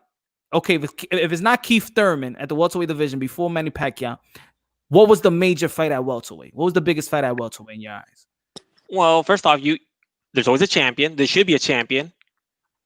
So you have two less possible potential champions, and you could have, like I said, if those two belts were, up for grabs, we could have had some other people unified their titles. So let's say Danny would have won one, or somebody who's not in PBC would have won one of the belts. They could have been fighting Crawford. No, I want you to answer currently, if not currently, but at that time, Keith Thurman went down, right? He was out. The belts. No. Let's say he still has the belt. That's what happened. Injured. Okay, now tell me what's the biggest fight at welterweight when Keith Thurman out there? At that time, what's the biggest welterweight fight? If you exclude Keith Thurman, it would be Crawford versus any of the PBC stable. Hold on. Well, we have Porter, we have Danny, we have Spence, and Ugas. So what was the biggest fight? Well, the only reason right now that Spence versus Crawford is the biggest fight is because right now Spence has 2 titles. Back then he didn't. It wasn't that big of a fight back then. It was probably the best fight, but it wasn't the biggest fight. It wasn't a big fight because they both weren't really known. I'm saying what was the biggest fight at welterweight, not the biggest fight for boxing. We're talking about the welterweight division. Yeah, I'm talking about the welterweight. That's the only list. It was a Bud Crawford versus Sean Porter, bigger than the unification bout with Earl Spence and Bud Crawford. Was bigger. Was a bigger fight with Spence and Danny Swift Garcia. Is it bigger Ugas and Spence, Ugas or Bud, or the biggest fight is Bud and Spence? But why is Bud and Spence the biggest fight? Because they were the only 2 champions. Say it again. They were the only 2 champions. Of course, they're the biggest fight because they're the only 2 champions. Okay, which is why. So that means it wasn't held up because that's the biggest fight. But there would have been other big fights if there were other champions. That's my point. But I'm all right. But I'm saying the biggest fight. It's now it's nothing held back. Think about it. Look. This is what I'm saying. Keith Thurman already beat Sean Porter. Keith Thurman already beat Danny Swift Garcia. Think about it, right? Okay, so if he had the belt, what other fights is big for Keith Thurman at that point? Now we at that moment, nobody's talking about Manny Pacquiao or Keith Thurman or Manny Pacquiao. Well, at that moment, Keith versus Spence and Keith versus Crawford were talked about. Yeah, the 3 guys that was talked about was Earl Spence, Bud Crawford, and Keith Thurman. People was talking about Keith Thurman and Earl Spence longer than a Bud Crawford and Earl Spence, right? Yeah, but those were the top 3 because they were they're the top 3 undefeated. You're talking about defeated fighters, but the issue is since he didn't relinquish his belts, like if he would relinquish his belts, would have other champions. And we would have had unification bouts. Unification bouts are always going to be bigger. The only reason that the 2 biggest fights was Crawford versus Spence is because they both had a belt. But you proving my point. That's my point. My point that the division wasn't held up. But you're not looking at the other side of it. There's still a big fight. And yeah, there's one big fight for 2-year span. But that's the biggest fight. But why is it the biggest fight? Because unification. Exactly, but that's my point. My point is not held back. That's my point, Kill. But you could have had other unification fights if he relinquished his belts. We would have had other options because there would be 2 more belts up for grab, which could have been. The only thing is Keith Thurman. It could have been a Keith Thurman versus Bud and Keith Thurman. But all right, if Keith Thurman is injured, what is keeping Bud and Earl Spence to fight? So we would only have 1 fight in 2 years then. No, you could still see a fight with Sean Porter. You still saw Sean Porter and Danny Swift Garcia. Even if it didn't have a belt, that's still a good fight. But it wouldn't have been as big if it's not belts on their line, which is why unification bouts are so sought after. The biggest fights are always going to be unification fights. Keith Thurman holding on to those belts without defending it for 2 years really hurt the welterweight division because he had no other. I don't think it, for me, in my opinion, I don't think it hurt the welterweight division. Yeah, because for 2 years there couldn't be an undisputed title. Undisputed was unheard of. You just couldn't do it. Okay. So now you let me know. Okay, he's hurt in the division. He's held them back. How's the heavyweight division? When we going to see an undisputed bout? Who's holding up that division then? Wilder has. Wilder? Ever since he won the title, there's been 5 unified champions since then. He had 5 times to unify. He never unified his whole career. Yo, that's how you proving my point. What I said earlier. I said even if Keith Thurman wasn't injured and he was fighting. Remember when I was told Smoke and he was fighting another tune-up. Let's say it's not a held up because he said, he's still defending the titles. See, Wilder's still defending the title, but you're saying that he's holding the heavyweight division. Yeah, because he refused to unify. That's why you could say he's held the division because he's the one who's refusing to unify, which is why we're saying Keith Thurman held up the division because of him, we couldn't have unification title. We couldn't have undisputed. We couldn't have undisputed because of Keith. Exactly. No. You're switching it up. We're talking about unified. You're saying with Keith the undisputed. So why didn't Bud Crawford and Earl Spence had a unification bout? Because there was no road to undisputed, so it's not much pressure. No. You're still holding the division up. Are you really? Because you're not being fair. How am I not being fair? Because you're saying because you said that Wilder was holding the division up because he didn't have no unification bout. Yeah, so we couldn't have undisputed.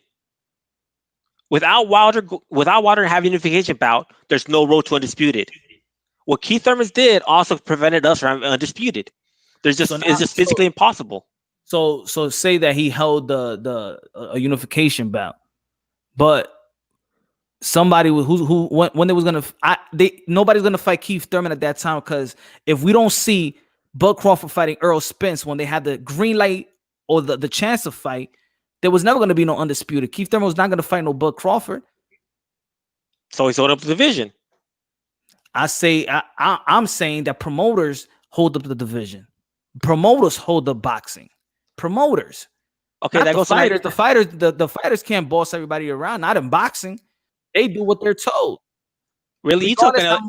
Regardless how much they say that they bosses and stuff like that, they don't do nothing until Al Heyman push the button. And which is why I gave you that question earlier. If a boxer is a champion and can't sell, is it his fault or the promoter's fault? Whose fault is it at that point? Say it again. Like when I asked you earlier, when you talk IBFP, if a boxer is a champion and it's not a draw, whose fault is it? The promoter's fault or is it the boxer's fault? We're asking the same question right now, pretty much. I'm blaming Keith. You're blaming the promoter. It's the same question.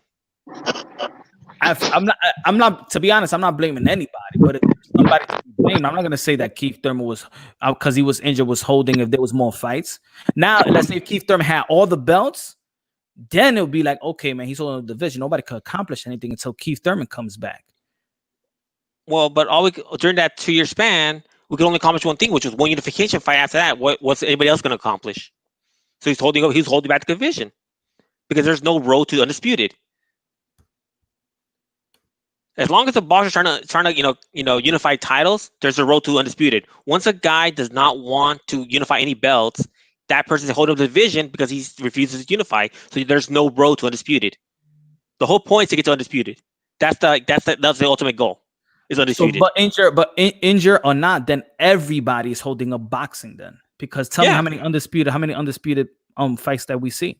And do we not knock them for that? Are we not on Charlo? Are we not on Demetrius Andre? We're not on all these fighters who aren't unified. Isn't that what we're constantly ragging on them about? But is it them or their promoters? Again, back to my question: who do you blame? At what point does the boxer have responsibility? I blame if I'm gonna blame anything, I'm gonna blame at the powers that be, the promoters, because they're the one that's gonna be making up the fights. It's not the fighters. They don't control shit. Canelo? You're just going round in circles, mate. You really are. You're just going round in circles. You're just avoiding the questions. You're just talking absolute tosh again, mate. Come on, pick it up. Canelo. Okay, who tells Canelo what to do? I'm just gonna ignore this guy. So who tells Canelo what to do? Who told Oscar what to do? His promoter. No, he didn't. His promoter. Canelo wants to fight. Canelo wants to fight. Promoters handle his stuff. That's why he got stripped, and he blamed it on Goldberg. Can you hear me? Okay, how about Lara? Oscar didn't want him to fight Lara. He fought him anyways. He didn't want to fight Mayweather. He fought him anyways. What I'm saying, who gives the go? Wait. Oscar was talking about Canelo's going to beat Mayweather the whole time. He was bigging up Canelo beating Mayweather. All right. So just to back it up, it's not an either or. There's a false dichotomy happening. You're saying that because other guys wasn't holding the division means Keith Thurman wasn't holding up the division, right? So there's a bunch of different forces. You can say that the WBO was basically the sole property of Top Rank, and that holds up the division, and that's fine. And you can also say that the Kell Brook going up to face Triple G held up the division, and that's fine. But that has nothing to do with what Keith Thurman did to hold up the division. And it seems like instead of just addressing and acknowledging what Keith Thurman did to hold up the division, you're trying to point the finger everywhere else. All you have to do is acknowledge Keith Thurman held up the division, and then you can move on. And then you can move on to all the other factors that went into him holding up the division, right? He held up the WBC and the WBA. Now the guys, the WBO and IBF was not held up. I mean, it was held up, but it was held up for different reasons, right? It just wasn't Keith Thurman's. It wasn't Keith Thurman's fault. Held up. It was held up, but it was held up for different reasons. I'm trying to tell you, IBF was held up because Triple G. Listen, Kell Brook went up to fight Triple G. That held up. Like Errol Spence was waiting around for a year, waiting for the Kell Brook fight because Kell Brook went to fight Triple G and then got injured, right? So that held up. That's what I'm saying. When you said the IBF wasn't held up, I'm trying to tell you that the IBF was held up, but that had nothing to do with Keith Thurman, right? Okay. The WBO wasn't held up, right?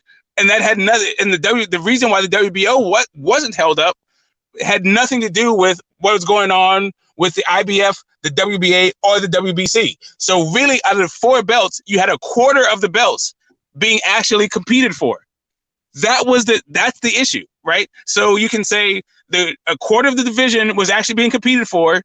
The IBF, they had you can give Kell Brook a pass for going up to Triple G, getting his face broke, and then needing to recover, and that's fine. And then that is where the onus for the division being held up ends, irrespective of what Keith Thurman was doing.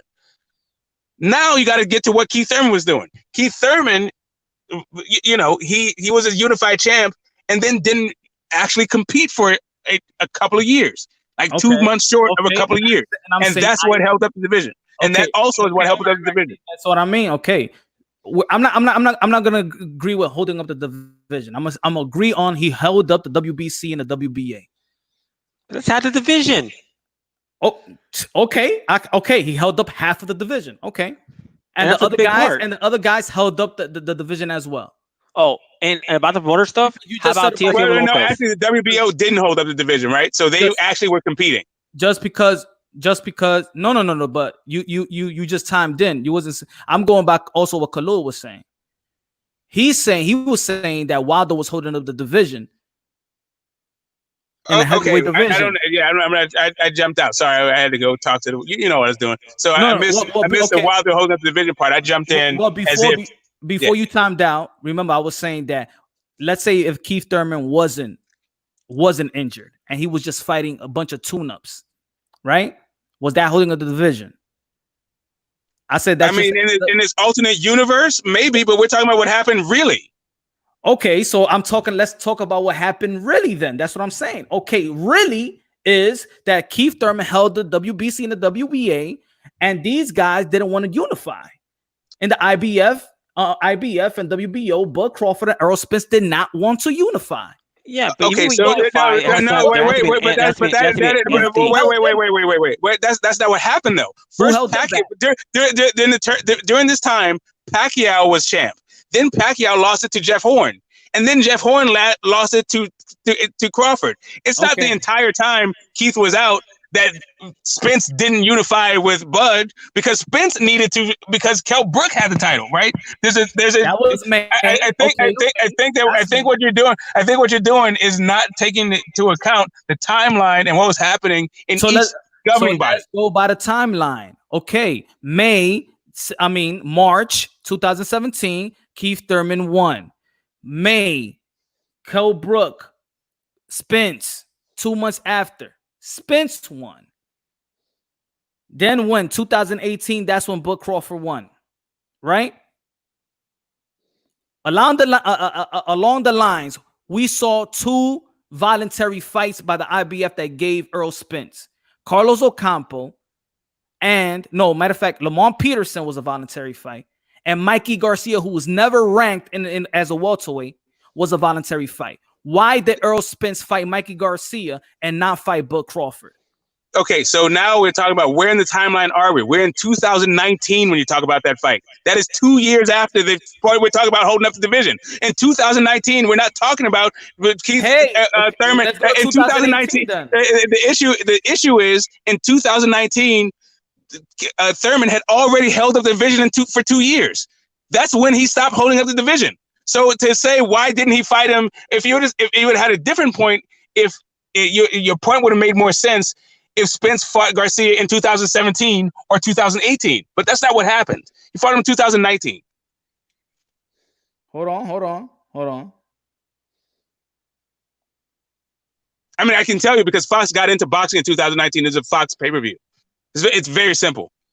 It was actually Fox's first pay-per-view. It's like early 2019. I think he fought Josecito Lopez like right after, like a couple of months after that. Hold on.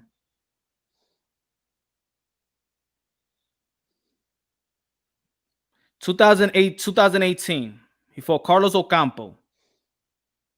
That's a mandatory. Then 2019, he fought Mikey Garcia on the same. But why did he get that mandatory? And so what month would he fight? What month did he fight Mikey? Hold on. Because I documented this. I've done enough video. Why did Earl Spence fight Carlos Ocampo? Mandatory. No, it wasn't a mandatory. It was in his contract. Yes, it was. No, yes, it was. It was a mandatory. Come on, bro. That's a mandatory. IBF will strip you, and it was an IBF mandatory. Wait, smoke. He could have faced his mandatory. They gave him a choice. Either you want to face your mandatory, we're going to give you a voluntary bout. Meaning you could face your mandatory. He chose not to. He faced Lamont Peterson for his voluntary. And if you fight Lamont Peterson, you will have to fight your immediate mandatory. He didn't have to fight Lamont Peterson. So if he would have fought Carlos Ocampo on that day, 18th January, by the time Bud Crawford had his fight with Jose Benavidez on October, they would have unified. The only reason he fought Carlos Ocampo at that date is because he fought a mandatory that he didn't, not a mandatory, a voluntary that he didn't need to fight. He fought a voluntary. He volunteered to fight Lamont Peterson. He got off.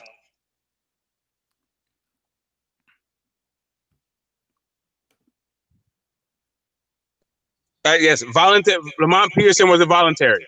So was Jose Benavidez. So why they not unified? Why they didn't unify? Because they were waiting for Keith Thurman. No, you don't wait for Keith Thurman. Okay, all right. So let me say. Why you care about Keith Thurman? Okay, I'll tell you why. Because Keith Thurman was the guy who had the resume. He was the top dog, and not only that. Like I don't even think that the Crawford Thurman fight would have been it wouldn't have been lucrative enough to have a cross promotional fight. Right? So now so if it wasn't lucrative enough, why wasn't lucrative enough? For who? It wasn't lucrative enough because the lower weight classes don't sell like that, and that's where Crawford came from. Crawford hasn't actually put in any. He did one pay-per-view against Postal, and if you go by the reports, it was a big flop, right? So that guy was not a commercial draw.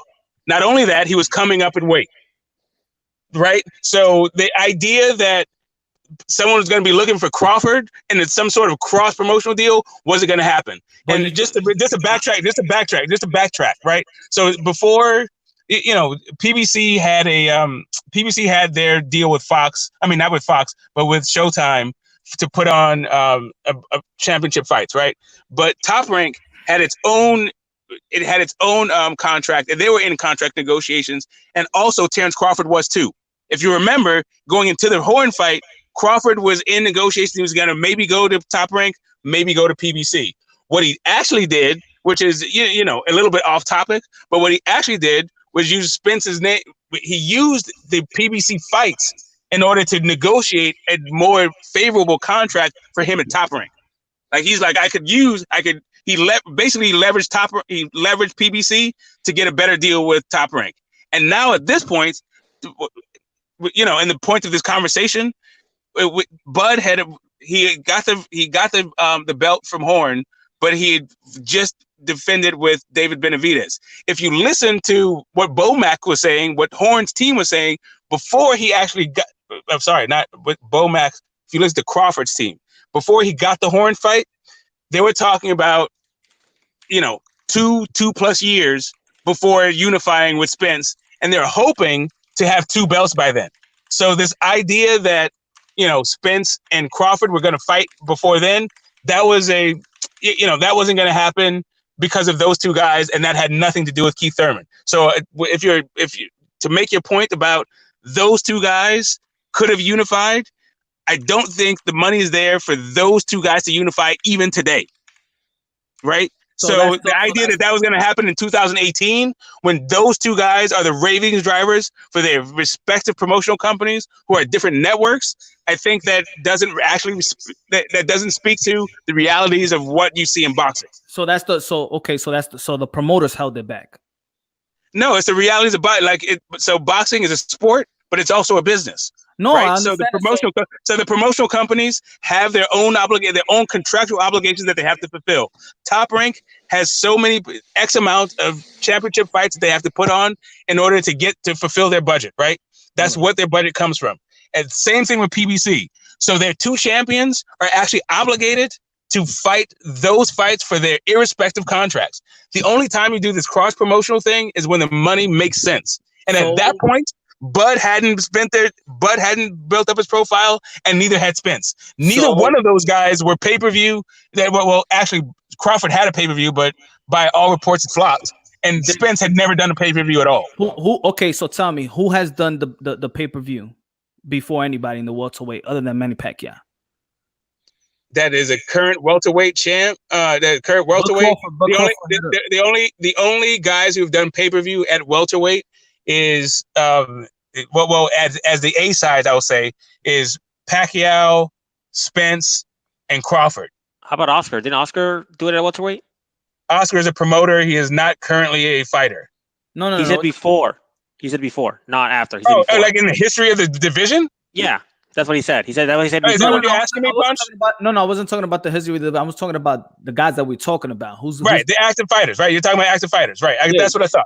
I heard it before. The active fighters, after the active fighters, you got Spence, you got Pacquiao, and you got Crawford. Those are the only active welterweights who have done a pay-per-view. Crawford did he had a pay-per-view main event first. With Amir Khan. It was like 120,000. Was that his first pay-per-view? Yes. Yeah. No, it wasn't his first pay-per-view. No. Period. It's his only pay-per-view at 147. His first pay-per-view was with Victor Postol. But it wasn't at welterweight though, and that was like reportedly like the 50K. I know it wasn't on welterweight, but he's only done 2 pay-per-views. Terrence Crawford has done 2 pay-per-views. Spence has done 2 pay-per-views, and I don't know how many pay-per-views Manny Pacquiao has done off the top of my head. So, but I'm saying that he did a pay-per-view before Keith Thurman and Earl Spence. Definitely, and it was done. It did apparently 50K. Reportedly, not apparently. Sorry, reportedly 50K. Because we're mentioning the business, right? And you're mentioning budgets, and you're mentioning Top Rank, and you're mentioning PBC. So the ones that's held up unification bouts was the promoters. No, the promoters are not the actual business of boxing. They're just part of it. The fighters are part of it. The promoters are part of it. The managers are part of it. The networks are part of it. So boxing, it's not just. So boxing, it's not when you start the bigs in boxing, it's all of them, right? So when it comes to the fighters hadn't built up their profiles enough in order to make the cross promotional fight lucrative enough for their respective networks. Okay, so the business of boxing held that fight up then. It held up that particular unification, right? But the WBO still was competed for. So the WBO, while it wasn't unified, it was still competed for. The IBF actually wasn't even competed for because of what Kell Brook had going on. Okay, the WBA and WBC wasn't competed for because of what Thurman was on, right? And that's my only point. Well, you also got to put it on the boxers as well, because if they lower their asking price, you could have more unification fights, cross-promotional fights. The problem with the cross-promotional fights is the fighters want to get paid too, and that makes it so where you need a way bigger gate and pay-per-view buys for it to be viable for the companies to make money. If let's say Crawford and Spence only wanted $8 million, I can almost guarantee you they'll be scheduling that fight the next week. Yeah, but that's not the issue. The issue isn't so much how the purses that the fighters demand. It's the contractual obligations that their organizations have, right? So the organizations basically are getting paid to have championship fights. So even if one fight is more lucrative, right, for that one-off, the idea of the belt being a one-off fight doesn't make sense to the promotional company. They want to, Top Rank's deal is for 3 to 4 years. It's not for 1 year, it's for multiple years for championship fights. The same thing with PBC, it's 4 years, right? So the idea that they're going to cross promote one of their belts that is they're actually contractually obligated to, it's part of their budget for their contract. It has to make more sense than a guy who, one guy who has no profile versus another guy who has no profile. Well, right? So it wasn't until 2019 that Errol Spence did a pay-per-view. It wasn't until 2019 Terrence Crawford did a pay-per-view. So the idea that those two guys are going to somehow either jump ship when they're the ratings drivers for their own promotional companies doesn't make sense. It doesn't make dollars. It's not going to happen. It could happen. It's happened before. Not for the ratings drivers. No. We've had plenty of unification fights before. Right. Like I said, it's all about that. It's all about. Okay, let me talk. Black. I don't know what you're dealing with. Black. Okay, now I'm just gonna keep talking. I want to hear you say black. I like how you say black. I like how you say it. That's how you say it in any kind of different way. But are you gonna stick your fingers in your ear too? Like actually, how juvenile are you gonna get? Let's see if you can regress to actually being 3 years old. Are you gonna start crying? Finally, or try to go I mean, you've been talking the whole time. I'll let you talk. I don't interrupt you when you're talking. When you're talking, I don't talk. Yeah, you do. No, I don't. No, I don't. I'm talking right now. Do it I'm talking right now, and you're talking. I'm talking right now. Let me talk. Let me talk. Let me talk. Just shut up and let me talk. I will. Not really. Maybe if you can ask me nicely. Maybe if you can ask me nicely, maybe I'll feel inspired to being polite. When you be polite. When you're talking, I don't interrupt you. When you're talking, I don't interrupt you. When you talk, I don't interrupt you. Yeah, you do. If you watch. Yeah, that's it. I'll interrupt it. Damn it. Anyway, man, come on, one at a time, man. One at a time. You got to. Yeah, I keep like how long did he go without me interrupting once? I don't interrupt him. Only time I start talking back is when I'm talking and he start in the middle, he interrupts. He constantly does this to everybody, even to you. It's like literally, he doesn't understand. It's like when other people are talking, you let him finish, just like we do to him. He doesn't show us the same respect that we show him. Nah, man, I don't feel disrespected, man. Y'all both got good points. It turns into a circus then after that. Yeah, because he won't let people talk. If somebody's talking, he always interrupts. Without question, he interrupts. He can't tell me it doesn't happen. Say what you was gonna say. I just lost what I was gonna say. Cool, then I was there, but I didn't lose what I'm gonna say, so I'll just say what I was gonna say. La. See, there you go. Yeah, you don't like it. That's my fault, right? You don't like it, right? You don't like what happened to you. Let Smoke talk. Then he got his thoughts together. Smoke. Yes, sir. What we were talking about was whether or not the business, the fight, like each fight has its own economy, And the fight that you're talking about, the Spence Crawford fight, is still building up for it so that it actually makes sense for all parties involved, right? So the idea that because the idea or the argument that the fighters could just ask for less money, that's saying that the issue is the purse, but the issue isn't the purse. The issue is the economy of the fight. Okay, all right. The economy of the fight. Let's stay there. Now, Keith Thurman has explained that the fight with Errol Spence is not a fight till 2019, 2020. People hate him for saying that, but he's saying what we're talking about. He's talking about the economics of the fight. So even if Keith Thurman wasn't injured, we was not going to get Errol Spence. We was not going to get Bud Crawford. We was going to get he was going to get another a tune-up fight for fighting a back-to-back fight with Porter and Dennis Garcia. Now, for me, if he's just fighting these low-level opposition, just like you ain't like how Berchelt fought his low-level opposition. For us, it's not even a fight. It's not moving the needle. It's still holding back a unification, what we really want to see as fans. Yeah, well, but even then, you're still admitting that Keith Thurman's holding up the division because his belts have to. In order to have undisputed, you need to have the belts champions fighting champions. If you don't have that, the division is held up. No, but what Smoke is saying is the economic is the reason why the fight like Errol Spence and Bud Crawford couldn't happen. Yeah, but I was very specific about what the economics were, and I was saying that it was a cross-promotional and cross-network deal. When it comes to Thurman and Spence, that's not what was happening.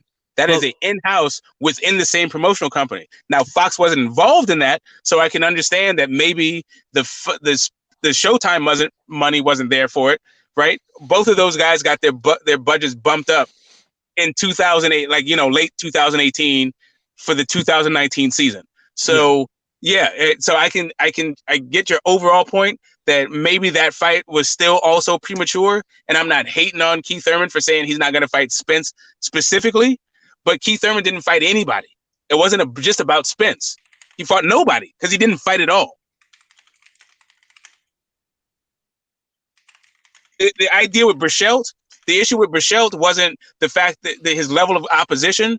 My issue with Berchelt was what he did with that level of opposition. That fight shouldn't have gone as long as it was with that dude, right? So the fact that it was a tune-up, I'm all right with it. The fact that it wasn't for the title, I'm all right with it. What the performance he just registered, I'm not all right with it.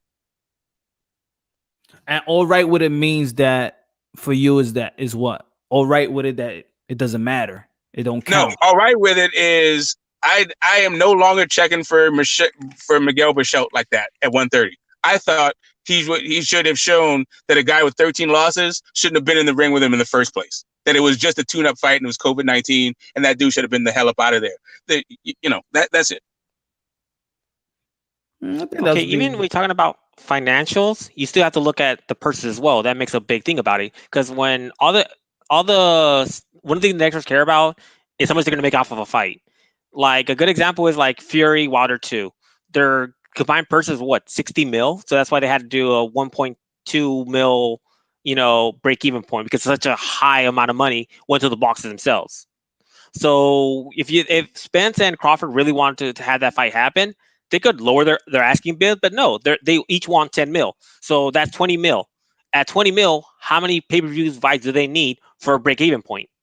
That's the important thing, is when is the break-even point going to hit? Right, but that's only if you believe Michael Benson's perspective on the economics of a pay-per-view fight. For me, I always thought break-even was a dollar amount, not a pay-per-view buy amount, especially when you have two different costs for a pay-per-view. So is it 1 million buys for standard, or is it 1 billion buys for HD? For me, if I'm going to take the numbers as gospel, then I want to have it be primarily sourced, right?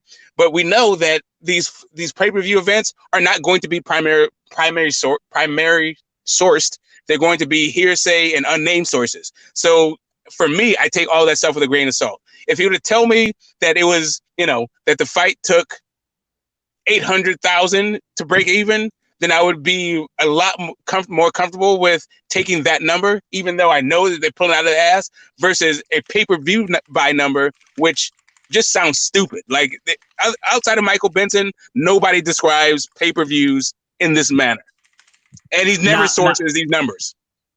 Okay, so let me give a question so I could come back around to the whole point that we're talking about. I'm not sure if you're gonna agree with it or not. So I'm just gonna ask the question. Do y'all feel that Ryan Garcia should have fought for the 200 G's? Every fighter has their bottom line. If the fighter doesn't think he's making enough money, he shouldn't take the fight. If he's going to make enough money, he should take a fight. That's an individual decision, which is why I put a lot of stuff on the boxer, not the promoter. Other people put on the promoters, I put on the boxers. How much you're willing to fight for? Do you want the fight bad enough? If you want the bad fight enough, you'll lower your asking. But if you don't want it bad enough, you just won't. Okay. Yeah, I agree with most of what he just said. Is just when it comes to putting on the boxer and the promoter, it just depends on the circumstance. Sometimes it's the boxer, sometimes the promoter, sometimes it's neither, right? But the overall gist of what he was saying, I totally agree with. Like, if it's on him, if he is properly motivated to fight, then he will fight, and it doesn't matter, right? But if he's not, then you'll hear the reasons why he's not. And for Ryan, it was the money. At least that was what he stated to the world. Okay, so let's say he stopped his momentum of fighting because of the money. It's him. Y'all blame him. Just like, let's say they blame Thurman. So are y'all blaming Spence and Bud for not fighting? Yes, I am. And I said it before. Okay, yeah. So for me, again, the business of boxing is different than Ryan Garcia's individual circumstance. Ryan Garcia's issue was he makes more money outside of boxing, right? So his idea was, this is too much. This is too low money for what I've got going on in my own life, right? So that is a completely different thing than those guys aren't meeting up to unify because the fight hasn't matured that it makes enough sense for their respective promotional and broadcasting networks. These are two totally different concepts. But it's still about the money. But Smoke, wouldn't you, if Spence and Crawford lower their demand, wouldn't the networks now have a lot more breathing space to make money? No, it doesn't matter what the demands are. Like, that's what I'm saying. Like, it literally doesn't matter what their demands are. If those guys, so if let's say they said, I'm going to fight this guy for $1 million. The question is, what network is going to be broadcast on? Right. And then if PBC is saying we have 16 dates a year that we need to fill for Fox and another 16 dates that we need to fill for Showtime, why the hell would they be sending one of their top ratings drivers to ESPN, who they have no contractual obligations to? Conversely, if Top Rank has 16 championship fights that they need to put on a year for their ESPN budget, why would they send one of their top ratings drivers to either Fox or to Showtime? It actually does. At that point, there's different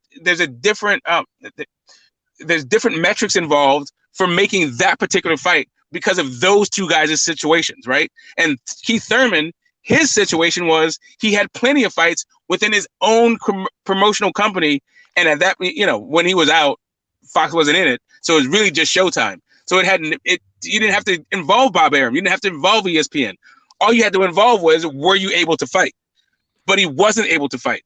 I am not saying that he ducked anybody at that point. I'm just saying he wasn't available to fight. And as a result of that, it held up the division because he was the only division's unified champ. Who beat Maurice Hooker for his title again? Just recently? Ramirez. Where does he fight? He fights at Top Rank. So it's not Golden Boy like Maurice, right? No, that was a cross promotional fight. So they can't happen. Who said they couldn't happen? It's all about the the money, how much money the fighters are asking for.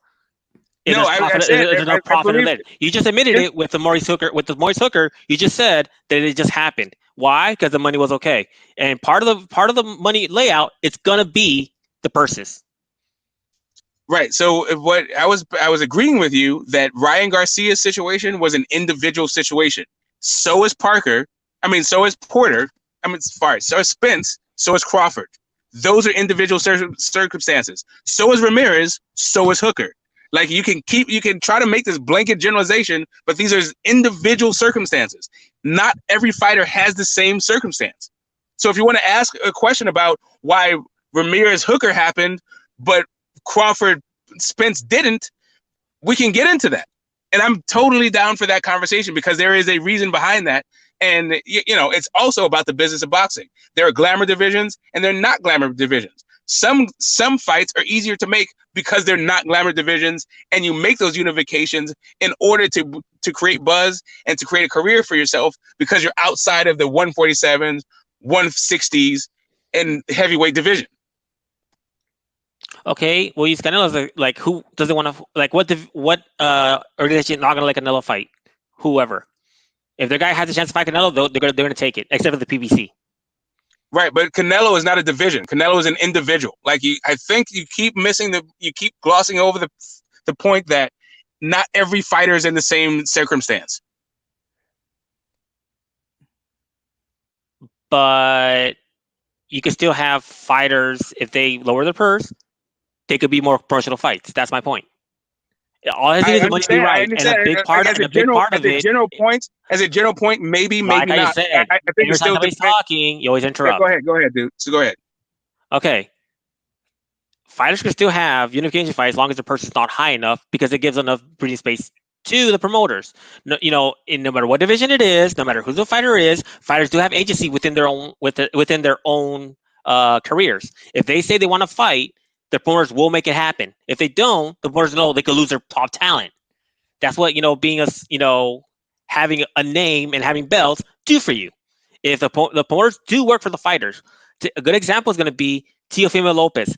Bob Arum does not want that fight, but Teofimo Lopez says, "I'm taking that fight no matter what. You're giving me that fight," or he would just let her walk away. You go ahead and talk now. Okay, yeah. I mean, I think that what you said is, it's perfect. If the profile is big enough, then the fights can happen regardless. But as I was stating, those guys' profiles weren't big enough. And Teal's is right now? Pardon me? Teofimo Lopez's profile is that big right now? No, he's a very highly touted prospect who has a lot of potential money revenue making abilities, which is why he could call his own shots. Spence for a long time was the next big thing. He had power to tell. He works for wherever his name is, the PBC. He could have told them, "I want this fight, give it to me," and they would have done it. Same thing with Crawford. Crawford, if Crawford wants to go over, Bob Arum wouldn't let it happen because he's one of his top fighters. People trying to make it seem like fighters don't have power. They have more power than they let on. Because if they want to fight, they'll get the fight. I think they have power, but I also think they hire people that they'll trust to run their career. So when people are frustrated with, say, a guy like Keith Thurman or Earl Spence, yeah, they're fight. They could fight whenever. But if Al Heyman says, wait on this, and there's going to be more money in the bag next year, yet Earl Spence may come out and say, hey, he's ducking me, or another fighter, oh, he's ducking me, but it's just clout. That's the way I see it. But behind closed doors, Al Heyman saying this fight is going to happen in 2020. Yeah, no, it's not even behind closed doors. Like for me, I heard Bomac say it. I heard Spence say it. I heard everybody say it. It's just that I feel like boxing fans want what they want right now, right? So boxing fans want to blame people for the fact that they're not getting their needs met in the moment, right? But that's a completely different issue than whether or not a fighter's profile is big enough to do a cross promotion. Like your example of Tio that I think Killer was making. Tio's fight is an in-house fight. It is not a cross promotion at all. Right, so his relative profile has absolutely nothing to do with whether or not Spence and Crawford could have hooked up.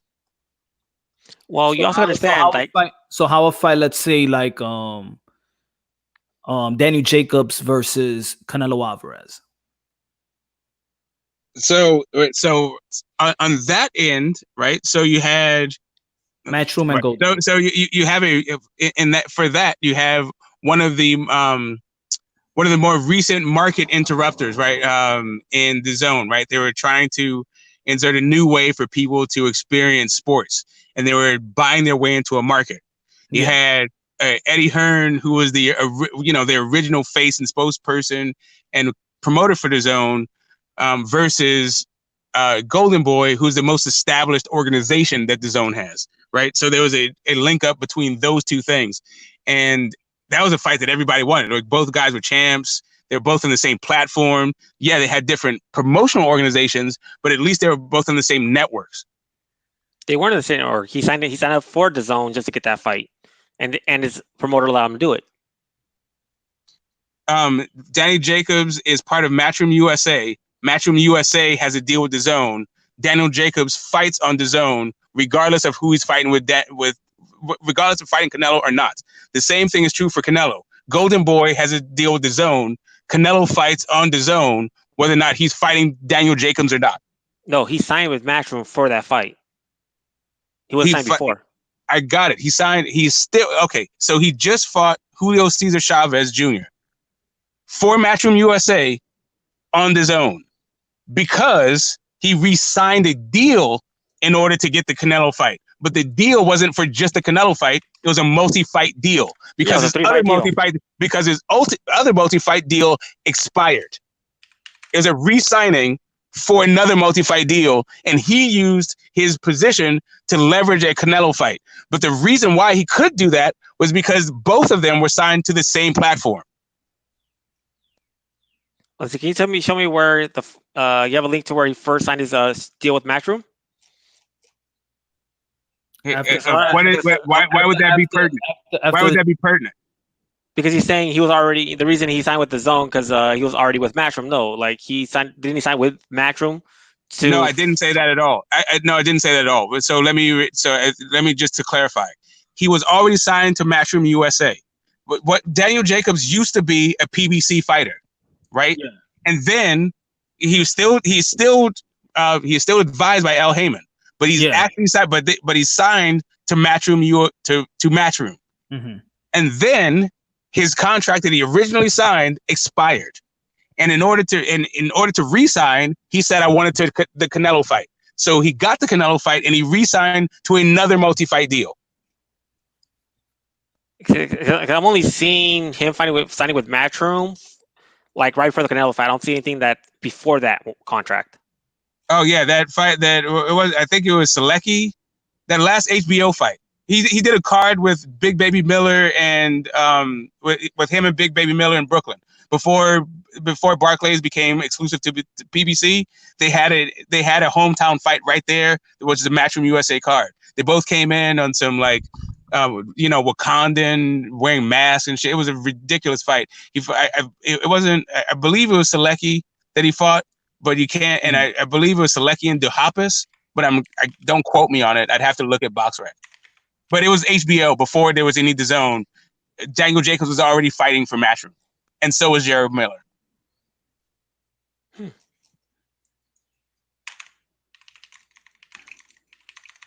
Okay, I'm not gonna argue with that because I don't have the facts in front of me. Because I that's what I thought, but which is why I never made an absolute thing on it. J Rock Banana, that was cross promotion too. Isn't he with Al Heyman though? Who? Banana? Nah, he's with Samson. Isn't Samson part of PBC? No. Yeah, because I heard a bunch of people say that he's part of the PBC. That's why I've been wondering. It's like, is he or is he not? Not really. Well, I haven't heard that. So if I haven't heard it. So I can't. Yeah. But the thing is, like, we know if fighters want, especially like high ranked prospects, if they want a cross-promotional fight, they'll get it. It's all about how much they're willing to take for that fight. Because at the end of the day, I think Samson I don't think they got a contract with anybody. That's why his fighters can move around. I think they got Javier Fortuna too, Samson, right?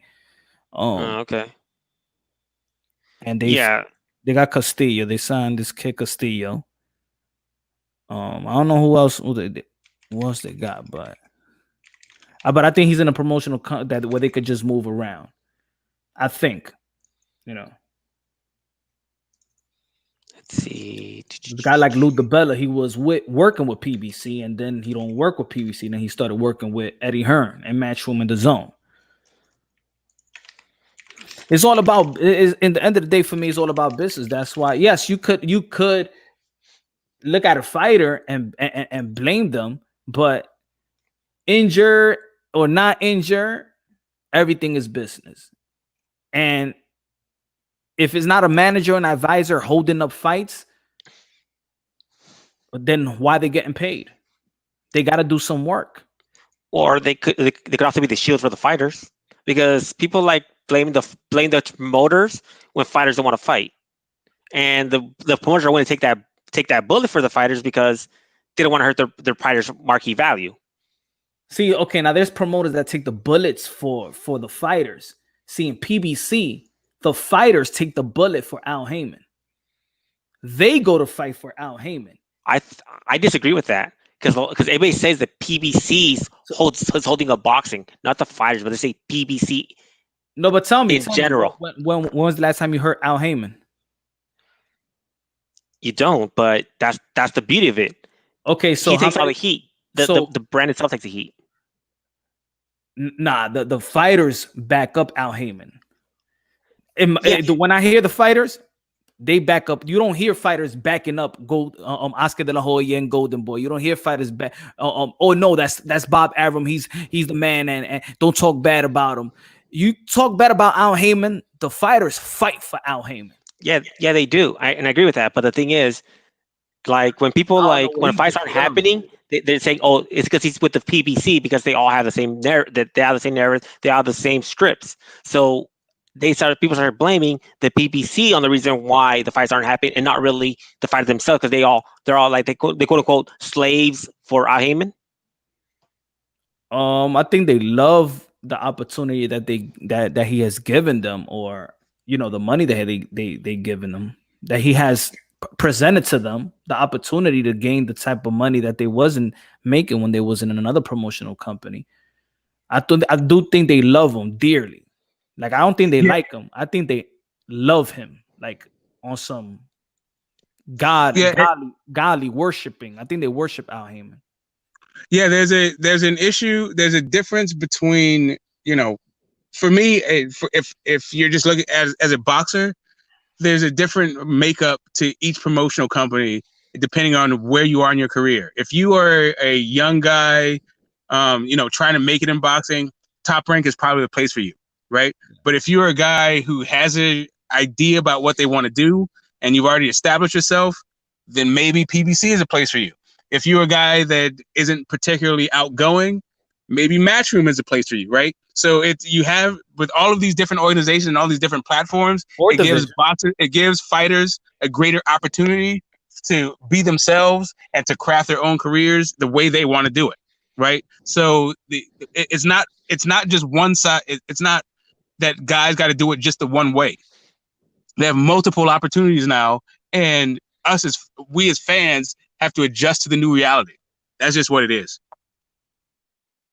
No, yeah. I think fans don't want to know the business of boxing, and I know that for a fact. The fans don't want to know or care about the business of boxing because they look at fighters in a different way. I think there's a lot of fans that look at fighters like they're not humans. Once they start talking about business, they hate it.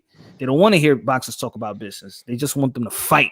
And that's why, there's beef on people frustrated why, for example, Ryan Garcia doesn't take the fight. Why you just don't take the fight? 200K, just fight. Because collectively we just look at him like a pit bull and a chicken, and you got to fight because we want you to fight. Then when we start talking about the boxing side, it's like then we get into the who are we fans, what we want to see or what we want to understand. I think there's a balance, and right now it's just the balance isn't there. What we want to understand. That's the balance. It's also your understanding of the actual sport, right? So if you actually get what's happening, then maybe you can have a little bit you can have a little broader perspective on it versus you just want to see two guys get it on. And everybody wants to see two guys get it on. But if you around boxing long enough, you'll see that, the fights that you want to see may or may not happen. I don't think I'm ever going to see Mikey Garcia versus Loma, right? That's just, it ain't going to happen. I'm going to give up on that one. I don't have a whole lot of faith in a fight that you have faith for right now in the Tio Loma. I don't have a whole lot of faith in that fight happening. Okay. Just because I've been watching the fight. I've been watching boxing as a fan for, 4 decades. So, I forgot how many fights I haven't seen at this point that I wanted to see. I think boxing is like technology. Like when you hear that computers was invented 30 years before we ever got it. I think boxing is almost like that. Not 30 years, but they already have a plan. Sometimes, of course, upsets mess up the plan. Well, here's what I think. As far as this is concerned, I think what's really the issue is Manny versus Mayweather. That got marinated so long that now, like, if a fight doesn't happen within a year, people are like, why is this fight not happening? There's going to be another Manny versus Mayweather situation again. If it wasn't for that, like, 7-year wait, we might be more patient for Crawford versus Spence. If it wasn't successful, let's say the fight Manny Pacquiao and Mayweather did horrible numbers and it waited that long, then people won't be following the blueprint. But if that's the most lucrative boxing event, then they have to go. It's a money game. Then they have to go with the blueprint. What's the blueprint that gained the most money? So the waiting game, it is what it is. Because it just makes sense money-wise. Now, we all could be mad about over-marinating, but it worked. I hated that it worked because now they got to follow the blueprint. But the blueprint's not working. Well, not yet. That's what I mean. Look, okay, we could be mad right now. We could be tight, right? And let's say, for example, name a fight that we all want to see. Let's say Fury and Joshua, right? It could be mad. We want to see the fight, but let's say next year it doesn't happen. Let's say they both champions still. And then next year it doesn't happen. And we mad. We hate them. We hate them both. Then they sign the deal. They're going to fight each other. Are we going to watch? Yes.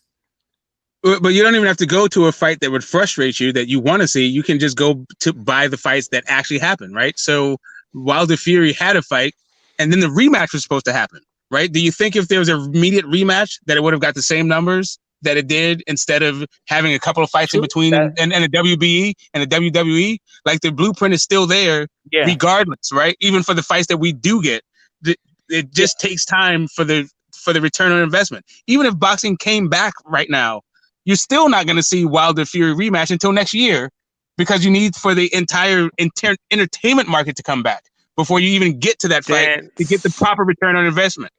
Smoke, then you think that Wilder versus Fury is going to happen because they have to fight White no matter what on February 24th. There's no ifs, ands, or buts. They have to have that fight. Listen, I've heard you talk about White. I've seen you in the comment section talking about White. I think you may be valuing White in a way that the market actually doesn't support.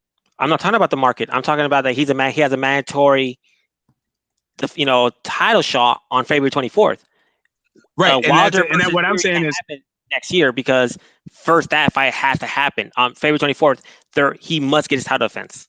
That's actually not that's not what Suleiman said. What he said was after the Wilder fight. He didn't say in February. He didn't say a date certain because nobody knows any dates because of the worldwide pandemic. What he said was after the fight that is actually was supposed to happen. Once that fight happens, then White can get a shot. He was saying that the undisputed fight can't happen before White happens. Not the Wilder fight couldn't happen. No, he said that White has his mandatory defense on February 24th. He reiterated that plenty of times. No, he didn't reiterate the February 24th date. What he reiterated was the undisputed fight. Wilder Fury has to happen.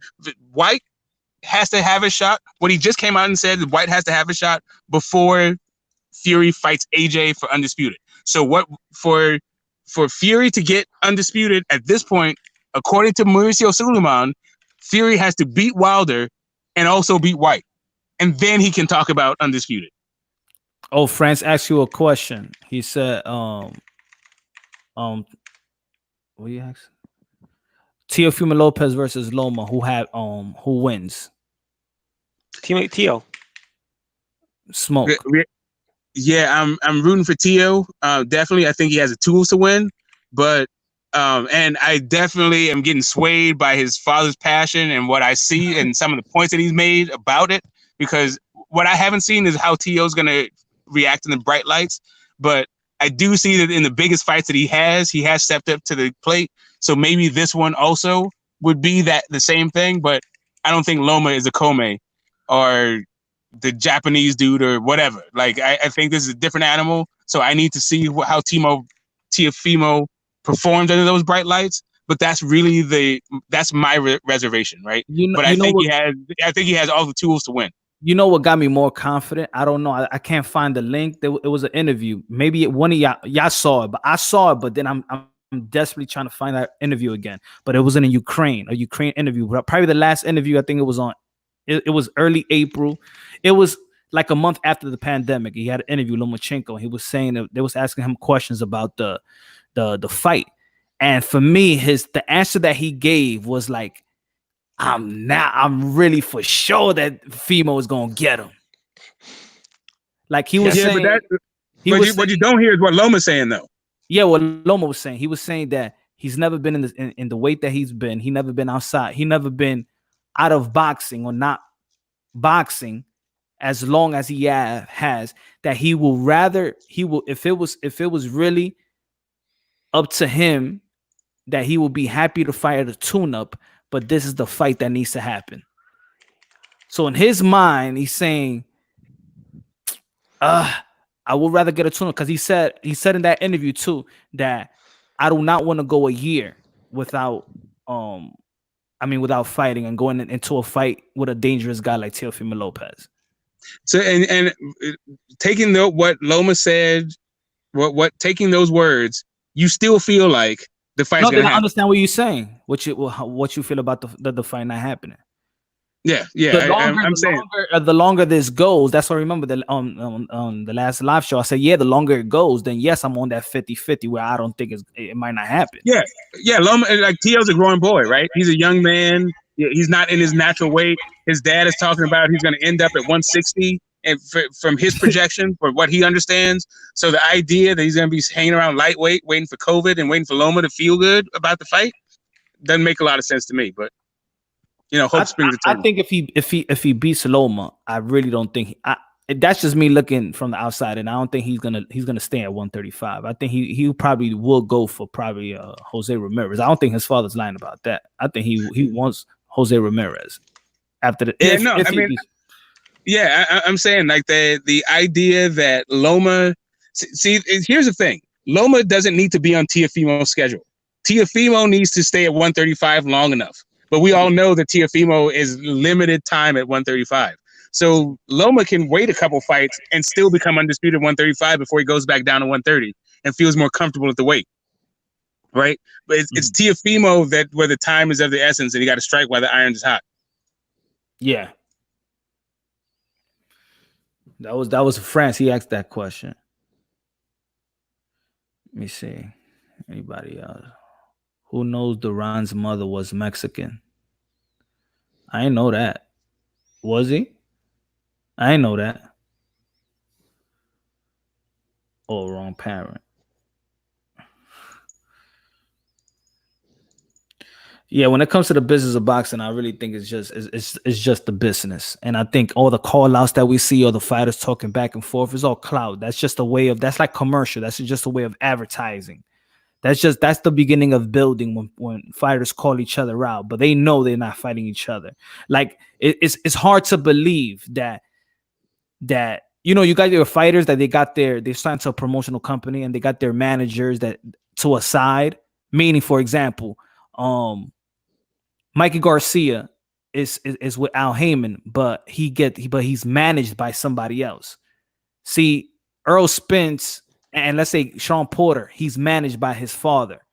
But Earl Spence and Keith Thurman, they're managed and advised by Al Heyman.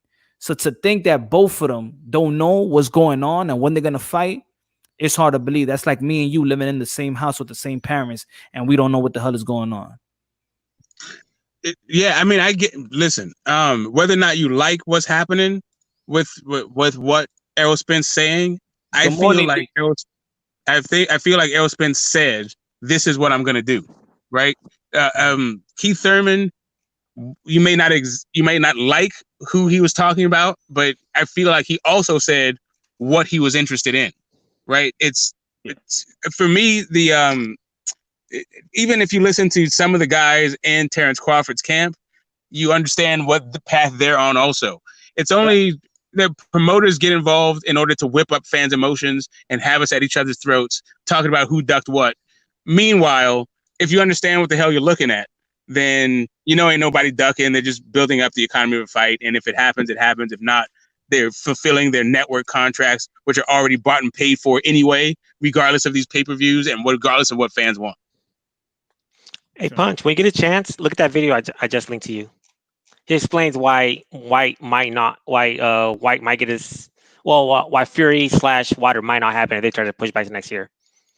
Did you see the video? The interview he had with the Boxing Voice when he said that and this was just like 2 months ago or a month and a half ago. No, and he was talking about Dillian White, and he said that Dillian White, just because you're a interim champion, that does not make you a mandatory. Well, he just had an interview like yesterday, the day before yesterday, where he said Dillian White's gonna get his mandatory on February 24th. No. Now this is just recently, but yeah, because people been saying that Dillian White been in the position, he's been a mandatory for a long time. But Mauricio Suleiman said that just because he was in that position, he was never a mandatory. Yeah, but it took a while for that. They made a date certain, but that was before COVID happened, and they made a date certain with a rematch already on the books, right? So the rematch on the books has to happen because of Deontay Wilder's, whatever. They have a contractual obligation, and that would actually open them up to a ton of damages, especially given what the last fight did.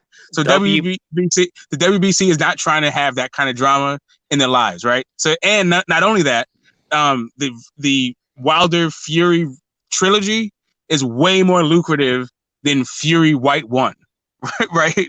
Fury White 1 is a domestic level, a domestic level fight in the UK, whereas Wild Fury trilogy is a worldwide pay-per-view event. Okay, that part's irrelevant because the contract is between Wilder and Fury, but don't forget that WBC also has a contract with Dillian White that supersedes any contract that Wilder versus Fury has, because Wilder and Fury only have a contract to fight each other, but not for the belt.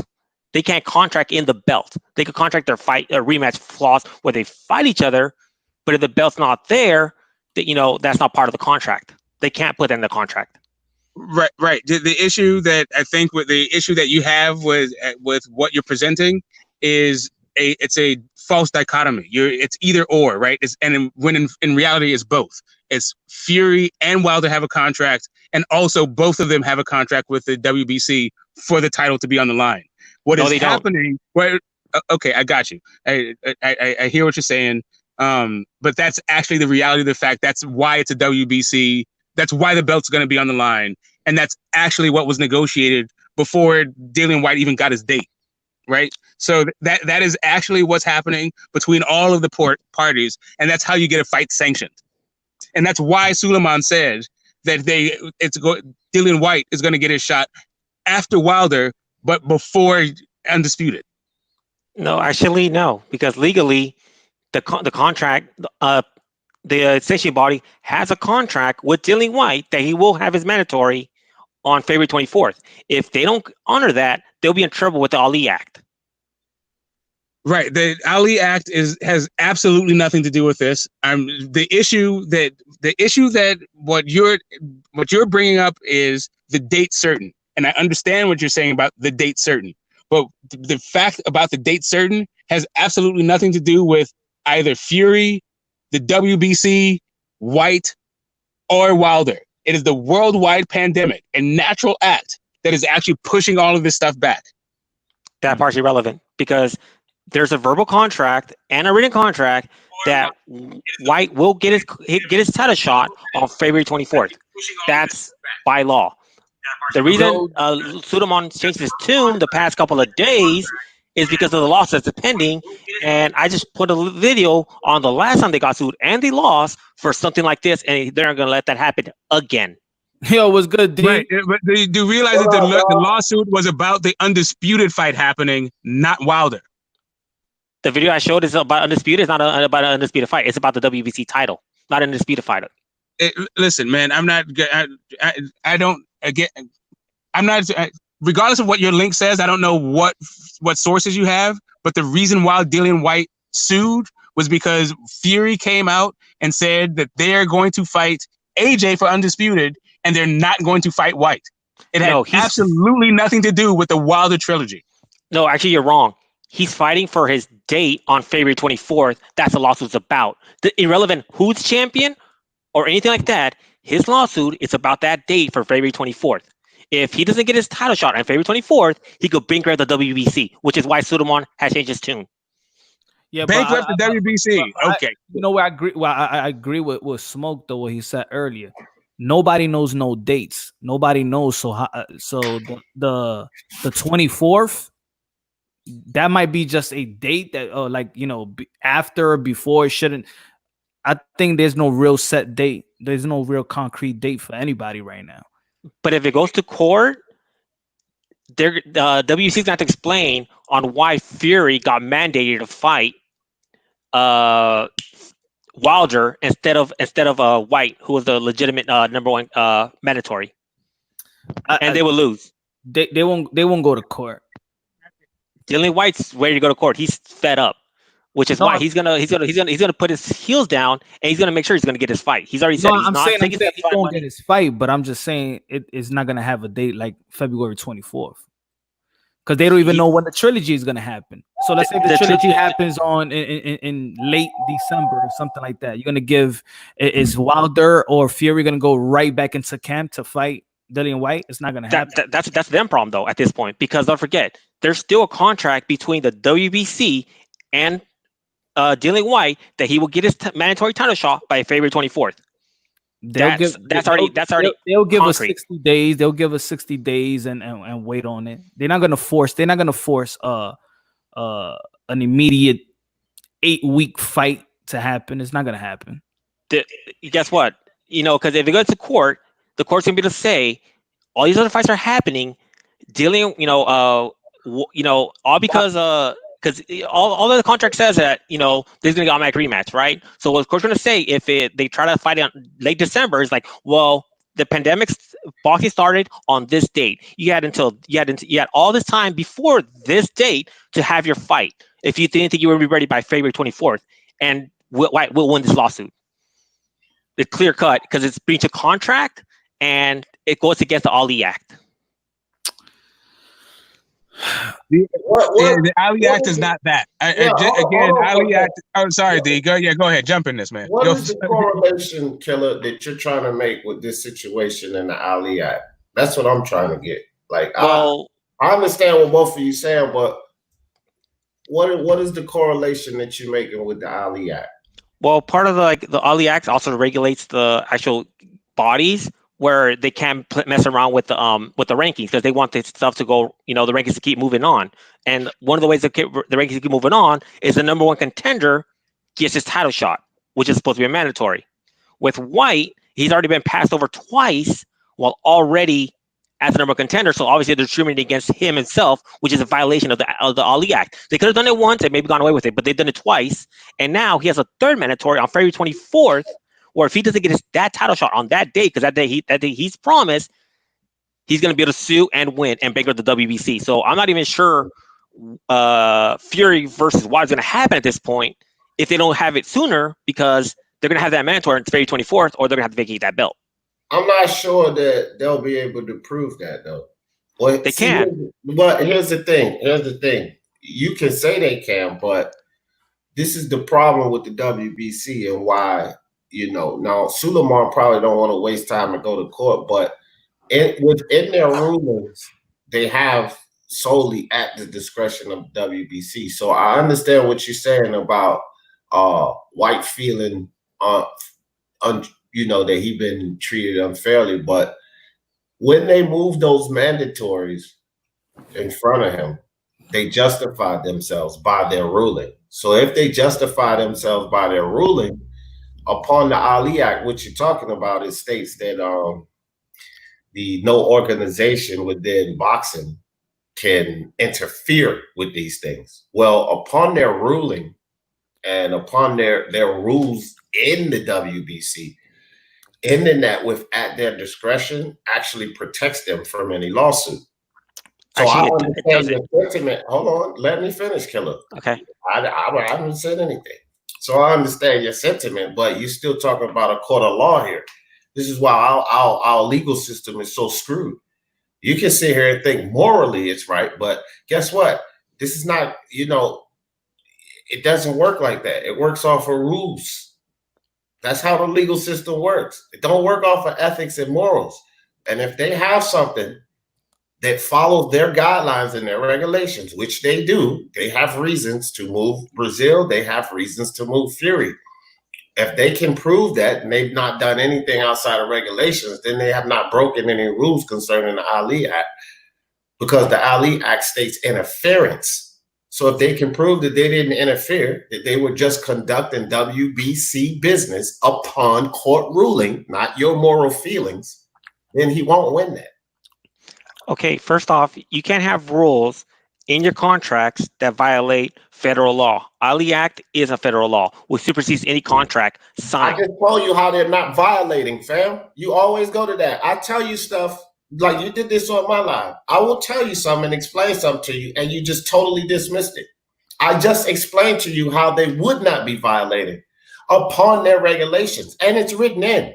So if they're not violating a rule, then they're not going against what the law has set forth. The law said that they cannot violate that rule, which means they can't interfere. Well, they can justify how they did not interfere. They just conducted WBC business. Now, I'm telling you, this would be their argument.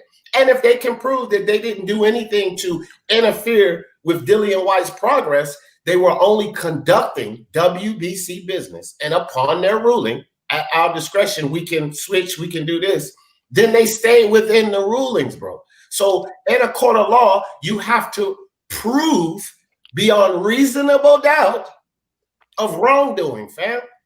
It's pretty simple. Wrong, and they can prove how they didn't do anything wrong. It's going to be up to Dillian White's lawyers to say, yeah, well, they did this solely so that they can interfere with Dillian White's contract. If his lawyers cannot prove that, which I don't think that they're going to be able to, then they don't violate the Ali Act. Now, I'm not saying that you're wrong in the things that's going on. I was just saying the correlation with the Ali Act, because I kept hearing Smoke say, well, that doesn't have anything to do with the Ali Act.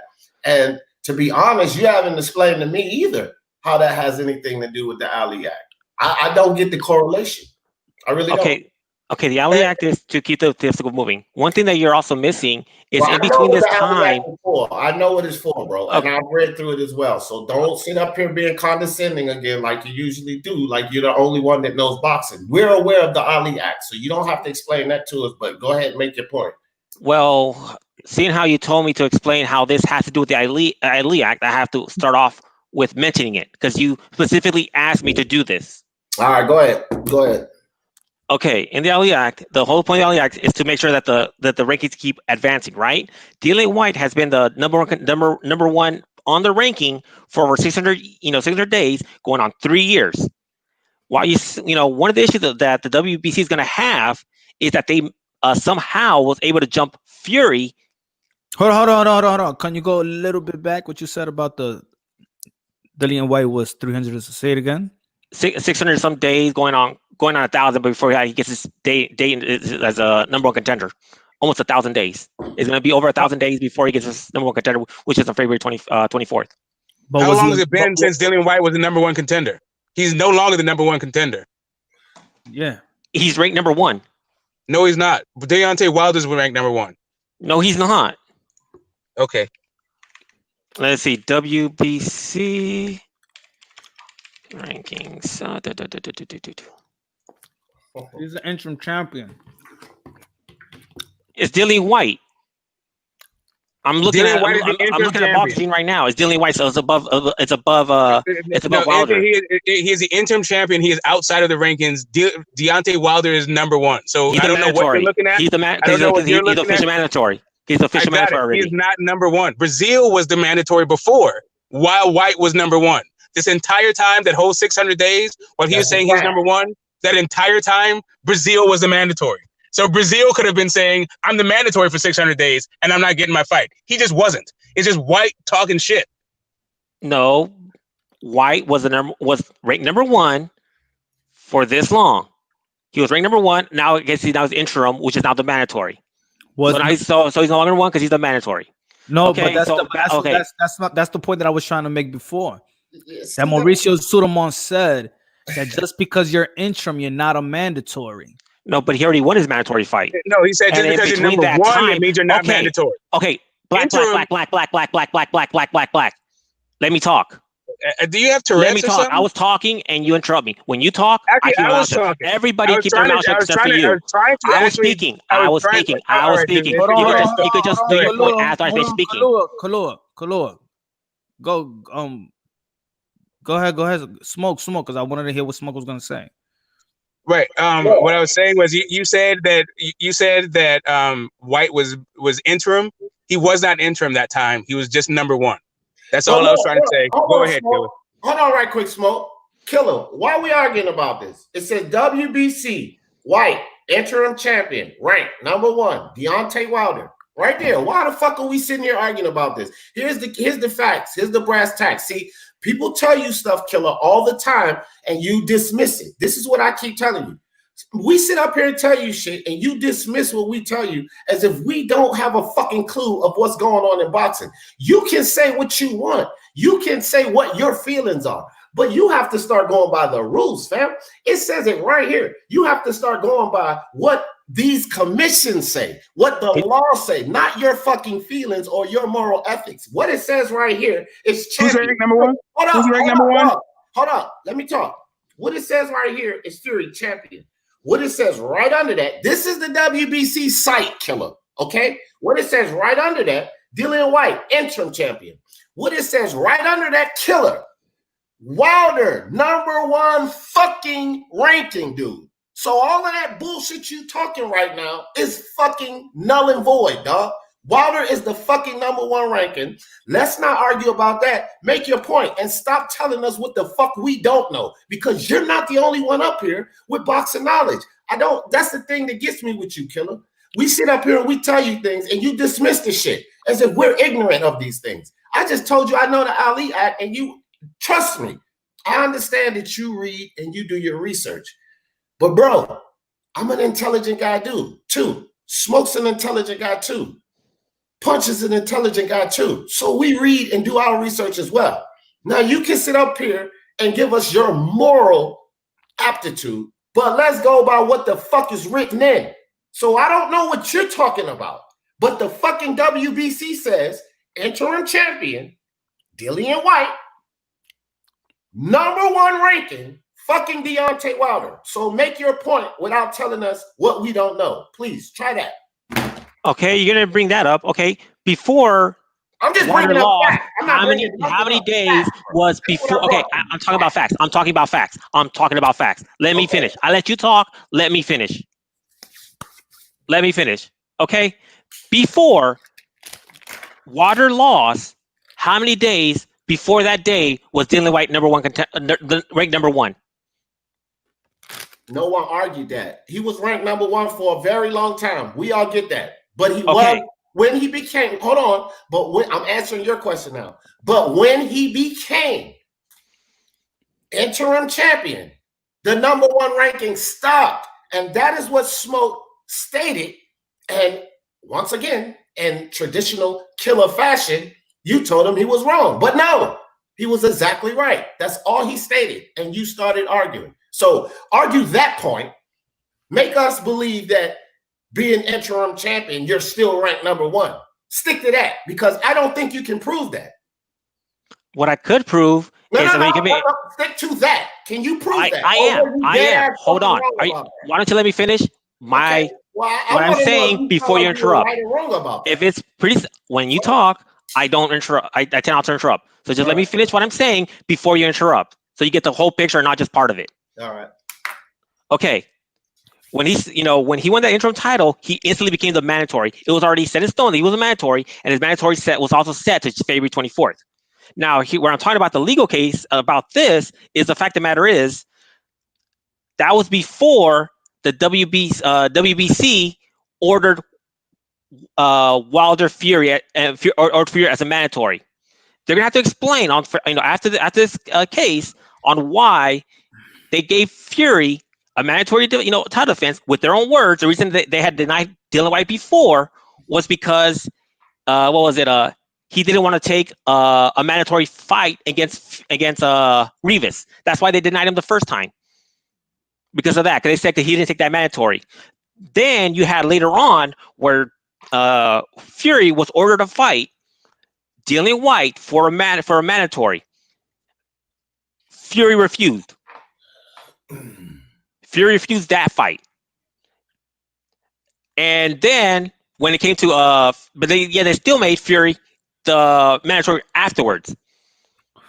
Well, something happened when he tested positive. But he didn't test positive with WADA. They're not explaining that part where your own testing said he was clean. Because WBC rules, their official testing is VADA. Dillian Whyte never tested dirty with VADA during that time. I mean, I could clear this up if we want to go into yet another rabbit hole. But hold on, before we go into that rabbit hole, I still have to say this. Before we go into that rabbit hole, Killer, I'm telling you right now, fam, you are not proved. Listen, in a court of law, like it seems like you got some of this twisted. The only thing that when Dillian Court takes the WBC to court, this is what you have to understand. They have to prove the correlation that you're talking about, or that you're trying to associate this issue with the Ali Act. Okay, if this is your basis, they're going to have to prove that the WBC interfered, fam. Okay, now what I'm trying to explain to you is for them to prove that, they're going to have to show how the WBC stepped outside of violations, regulations, or anything that they have established in their rules. If the WBC can prove within their rules that they stayed within WBC business, whether indirectly that affected Whyte or not, that's not going to be the court case, fam. The court case is going to be that the WBC intentionally did things to interfere with Dillian Whyte's career. If they cannot prove that, your correlation doesn't work. And what I'm telling you is that the WBC has more than enough to prove on their behalf that they were only conducting WBC business. This is how it's going to go, okay? Here's the problem with the court case.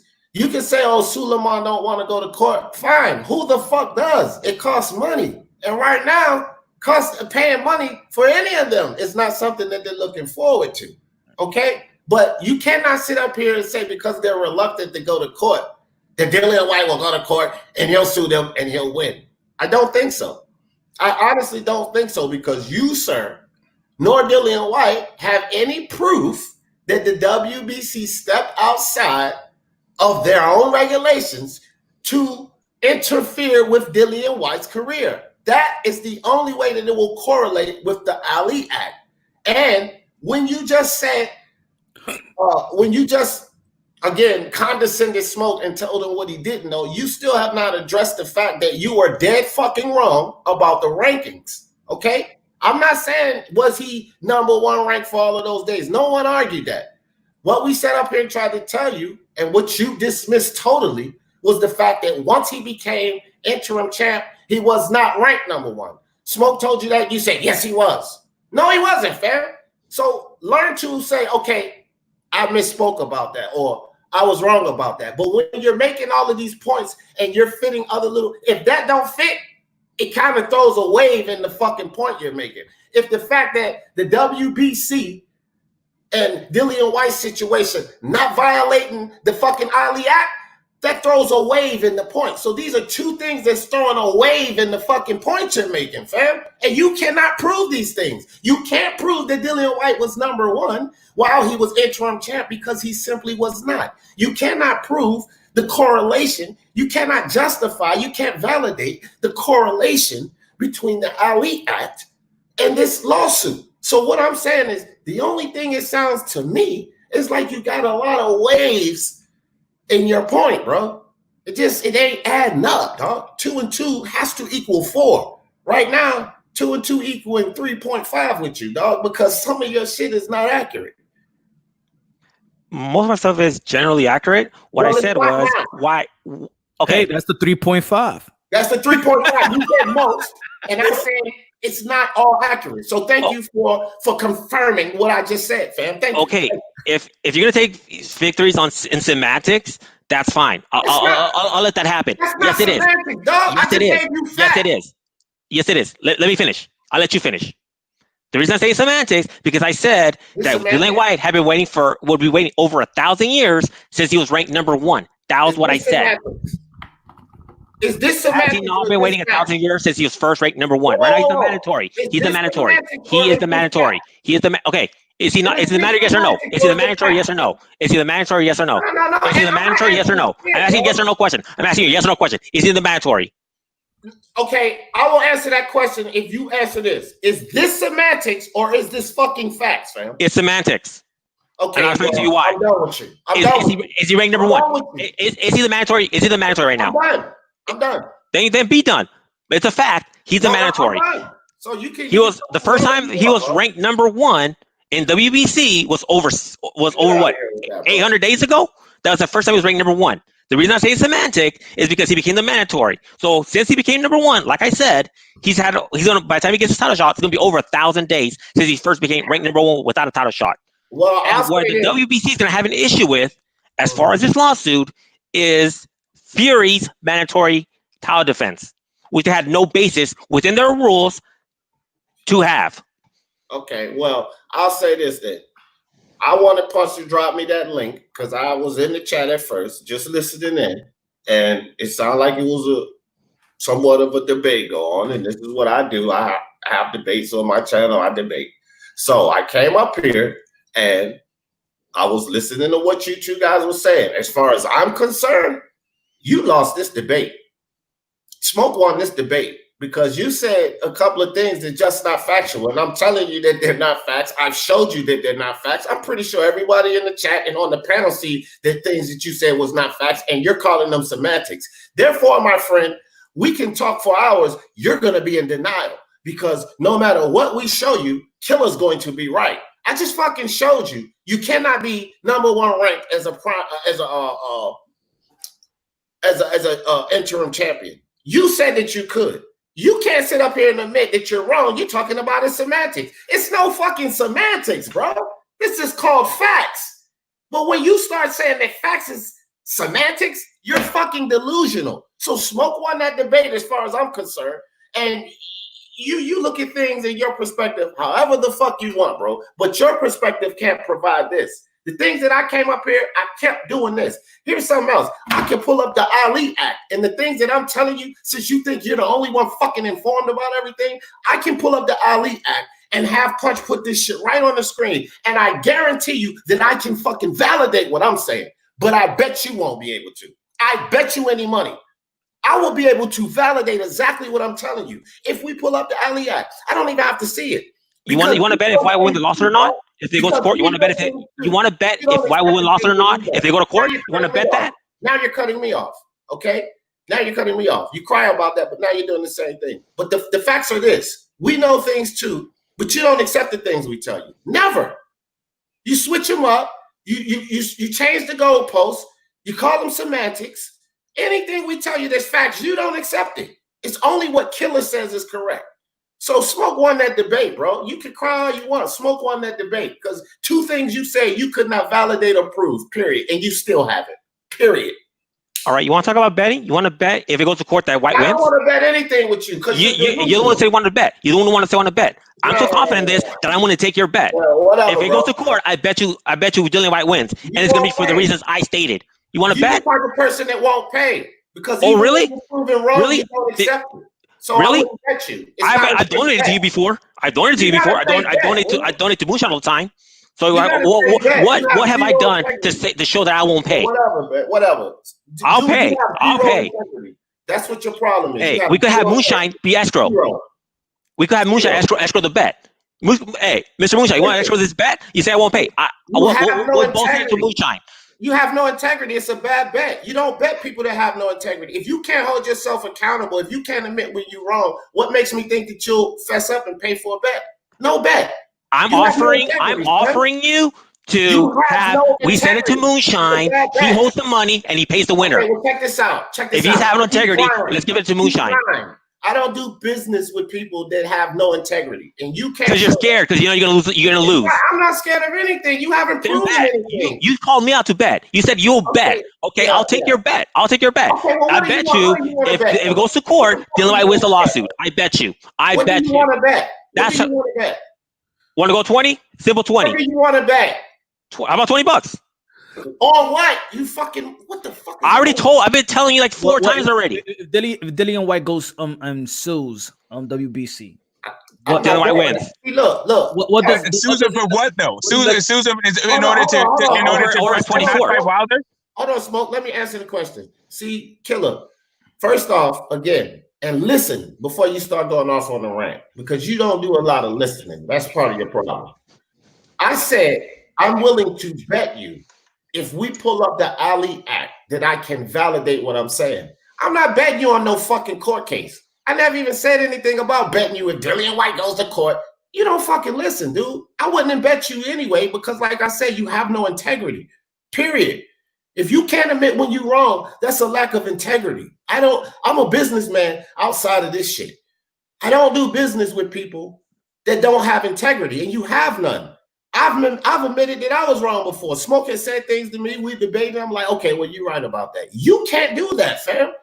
Which means you show a lack of integrity. I can't fuck with people like that on a business level, betting, wagering, gambling, none of that, because you don't have integrity, fam. Learn to say, okay, I might have misspoke on that. It's no big deal. But you can't do that. You calling fucking facts semantics? Don't ask me to bet anything. That's a bad bet. First off, because what I said was that it'll be over 1,000 days since White became the number one in the ranking. So the fact of the matter is he got removed because now you're interrupting me. Now you're interrupting me. Yeah, exactly. Yes, I'm not lying. I am not lying. There's video. I said since he became number one contender, it's going to be over 1,000 days before he gets his title shot. The fact that in between this time he became the mandatory, so the removed from the white spot is just semantics. But the fact of the matter is, since he became number one contender, it's going to be over 1,000 days before he gets his title shot, which is February 24th. Okay. I have a question. I just one question, D. I have one question. When he became number one contender, was there already a mandatory?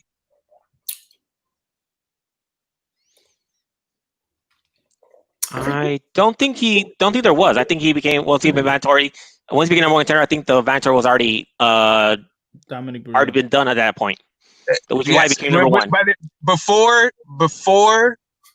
then that's the thing. When he became number one, there was already a mandatory. There was already a mandatory fight. They already contacted Dillian White to participate in that mandatory thing, and he turned it down. Yeah. Brazil was the mandatory. So that entire time he was number one, Brazil, there already was a different mandatory. So the fact that he became mandatory after Rivas is a completely resetting. I know that you'd like to conflate the things in a court case, but that's not going to fly. And not only that, nobody is actually even saying that Dillian White is going to jump in the place of Deontay Wilder. Nobody but you. And whatever link that you put in that says that. Suleiman is saying that you can't have the undisputed fight before you fight Dillian White.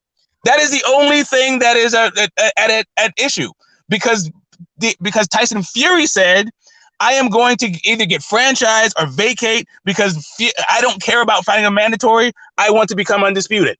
That got White's backup.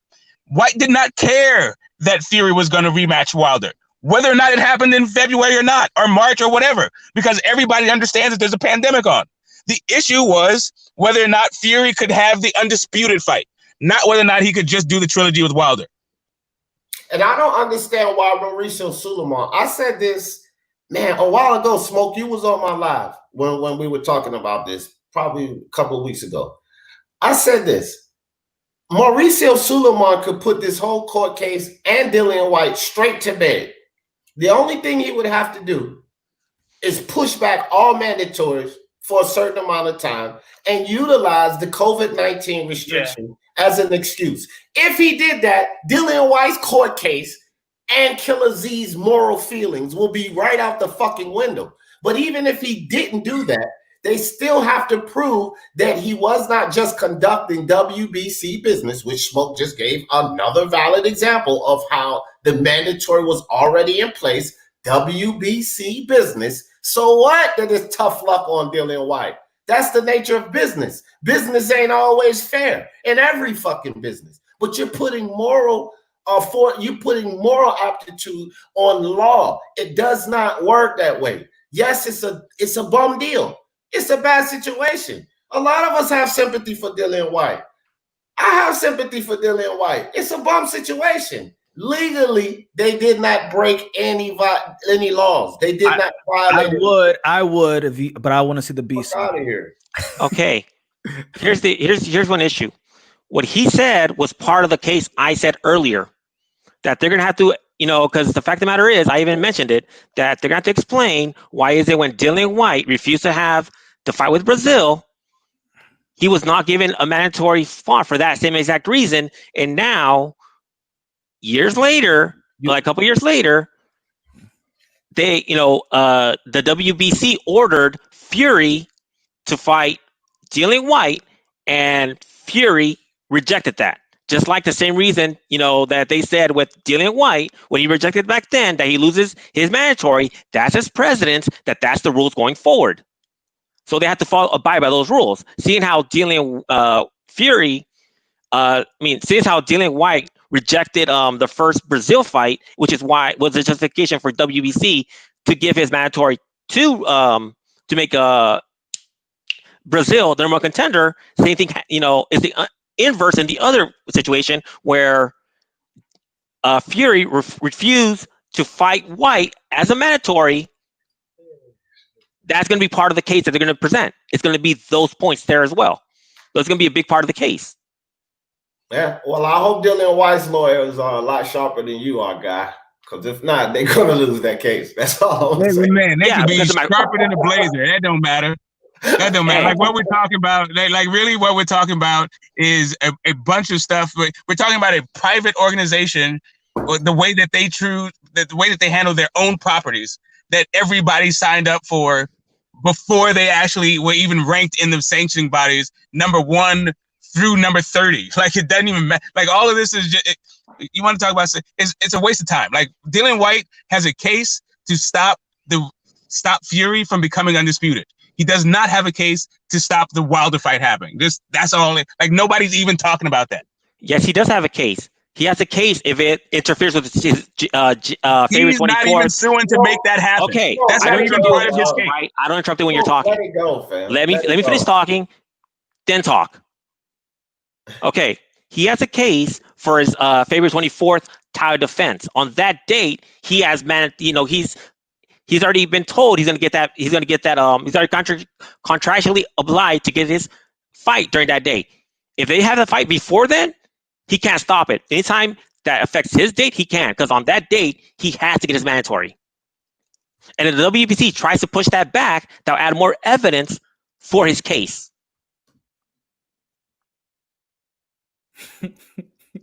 Yeah, I give up, bro. Yeah, you should. Yeah, I mean, really, like, yeah. The idea that I mean, here's the thing, yourself, bro. Yeah, I mean, and that's the thing. Right. So, right. Because I'm right, which is why I'm spending money on it. There's a disconnect between opinion and fact, right? And that's what I've encountered. I already know this, right? So all I'm saying is do your own research, right? Like get better sources, whatever sources you're using, just get better ones. Yeah, really. I concur. Like Killer, you got real issues, bro. Do you understand sarcasm? I don't give up because I think you're right. I give up because you're fucking delusional. No, you should give up because you don't know law. See, there you go. Don't contradict yourself. Quiet. Respect begots respect. If you want people to respect you, show it. Now, this is what I'm saying. I said I give up because it gets to a point where this is not productive. It's like with El Jefe, his boys, DSFG and H Money. I don't debate them because they're fucking idiots. Okay? I will debate anybody who is willing to be reasonable, who is willing to hold themselves accountable, who is willing to show integrity, who is willing to provide facts. Okay? But when you get to the point where you're completely unreasonable and borderline fucking delusional, that's why I say I give up. Not because I feel like you're right. So don't flatter yourself talking about, yeah, you have to because I'm right. No, the fuck you're not. I give up because you're delusional and you're not willing to accept any facts that we're bringing forth. And once it gets to that point, there's no debate. You can't debate this because you're not willing to accept the facts, fam. I sat up here and gave you facts and you called them semantics. So there is no more debating. That's why I give up. Not because you're right. Because I feel Smoke won the debate. Also, I feel you're entirely incorrect because your point does not correlate with the Ali Act, and you have not proven that. So I'm not giving up because you're right. Don't fucking flatter yourself. Okay, first off, I already explained to you like 4 times. If you first listen, the reason I said semantics is because what I said was when he first became the #1 contender, is going to be over 1,000 days to his final date where he's supposed to get his champs. So you can't say I'm wrong for saying this semantics. It is semantics because during that time he became the interim champion and made him the mandatory, which is why he removed from #1. Does not invalidate my statement that when he was first was #1, he's going to over 1,000 days until he finally gets his title shot. That does not invalidate that. That is what you call semantics. It's like, okay, so in between his status got changed to mandatory. So the other 600 days before then were invalid.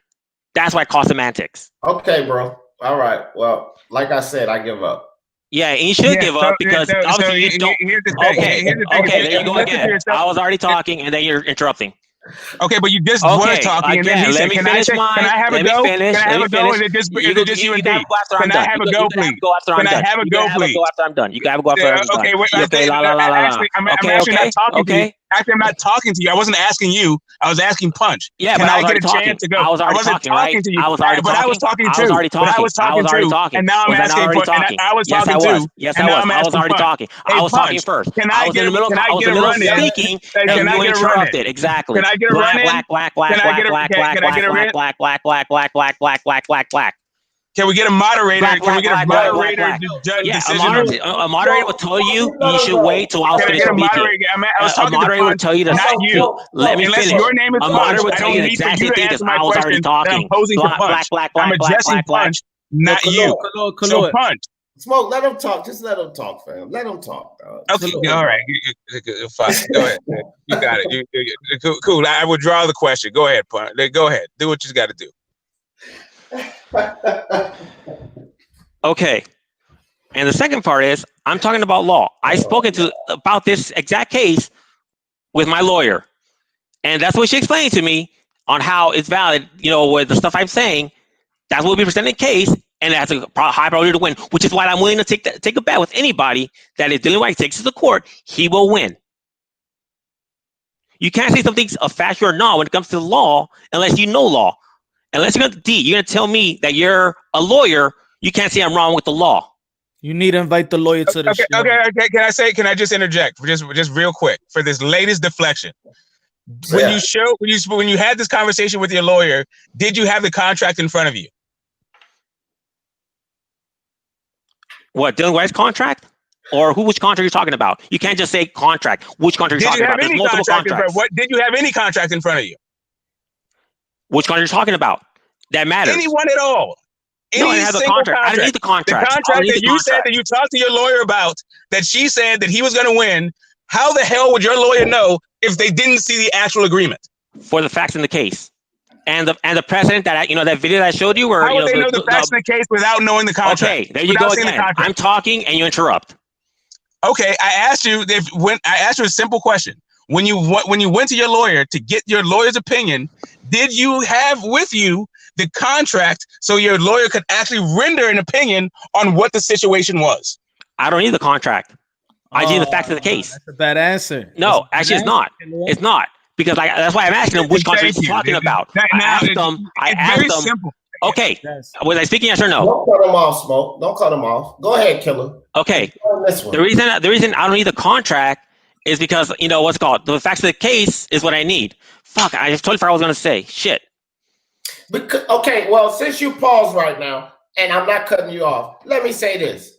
Dog, this is what makes me think you're fucking delusional. Because, I'm not a lawyer. I'll give you that. But there you go again telling me, what do you know? Do you know you're not a lawyer? No, I'm not a lawyer. But let me tell you somewhat experience that I have of the legal system, okay? When I was a younger guy, in my younger days, I was involved in street crimes, drug selling, and all types of stuff. And I was locked up so many goddamn times and had to deal with so many cases. I'm pretty familiar with how the legal system works. When I was down in the penitentiary for 847 days, working on my own case, sitting in the fucking legal library, I was doing some research there, killer. Because I've told you before, you're not the only one that knows how to do research, buddy. I can read as well. So I'm not a lawyer, but I can guarantee you I know my way around the law. So stop fucking being condescending up here. I keep telling you that shit over and over again. Okay? Stop being condescending. Now, let me move forward because I'm not finished. How the fuck, and any lawyer will tell you this, when they go to court to battle a case concerning a contract, any fucking lawyer will tell you they need to review the contract.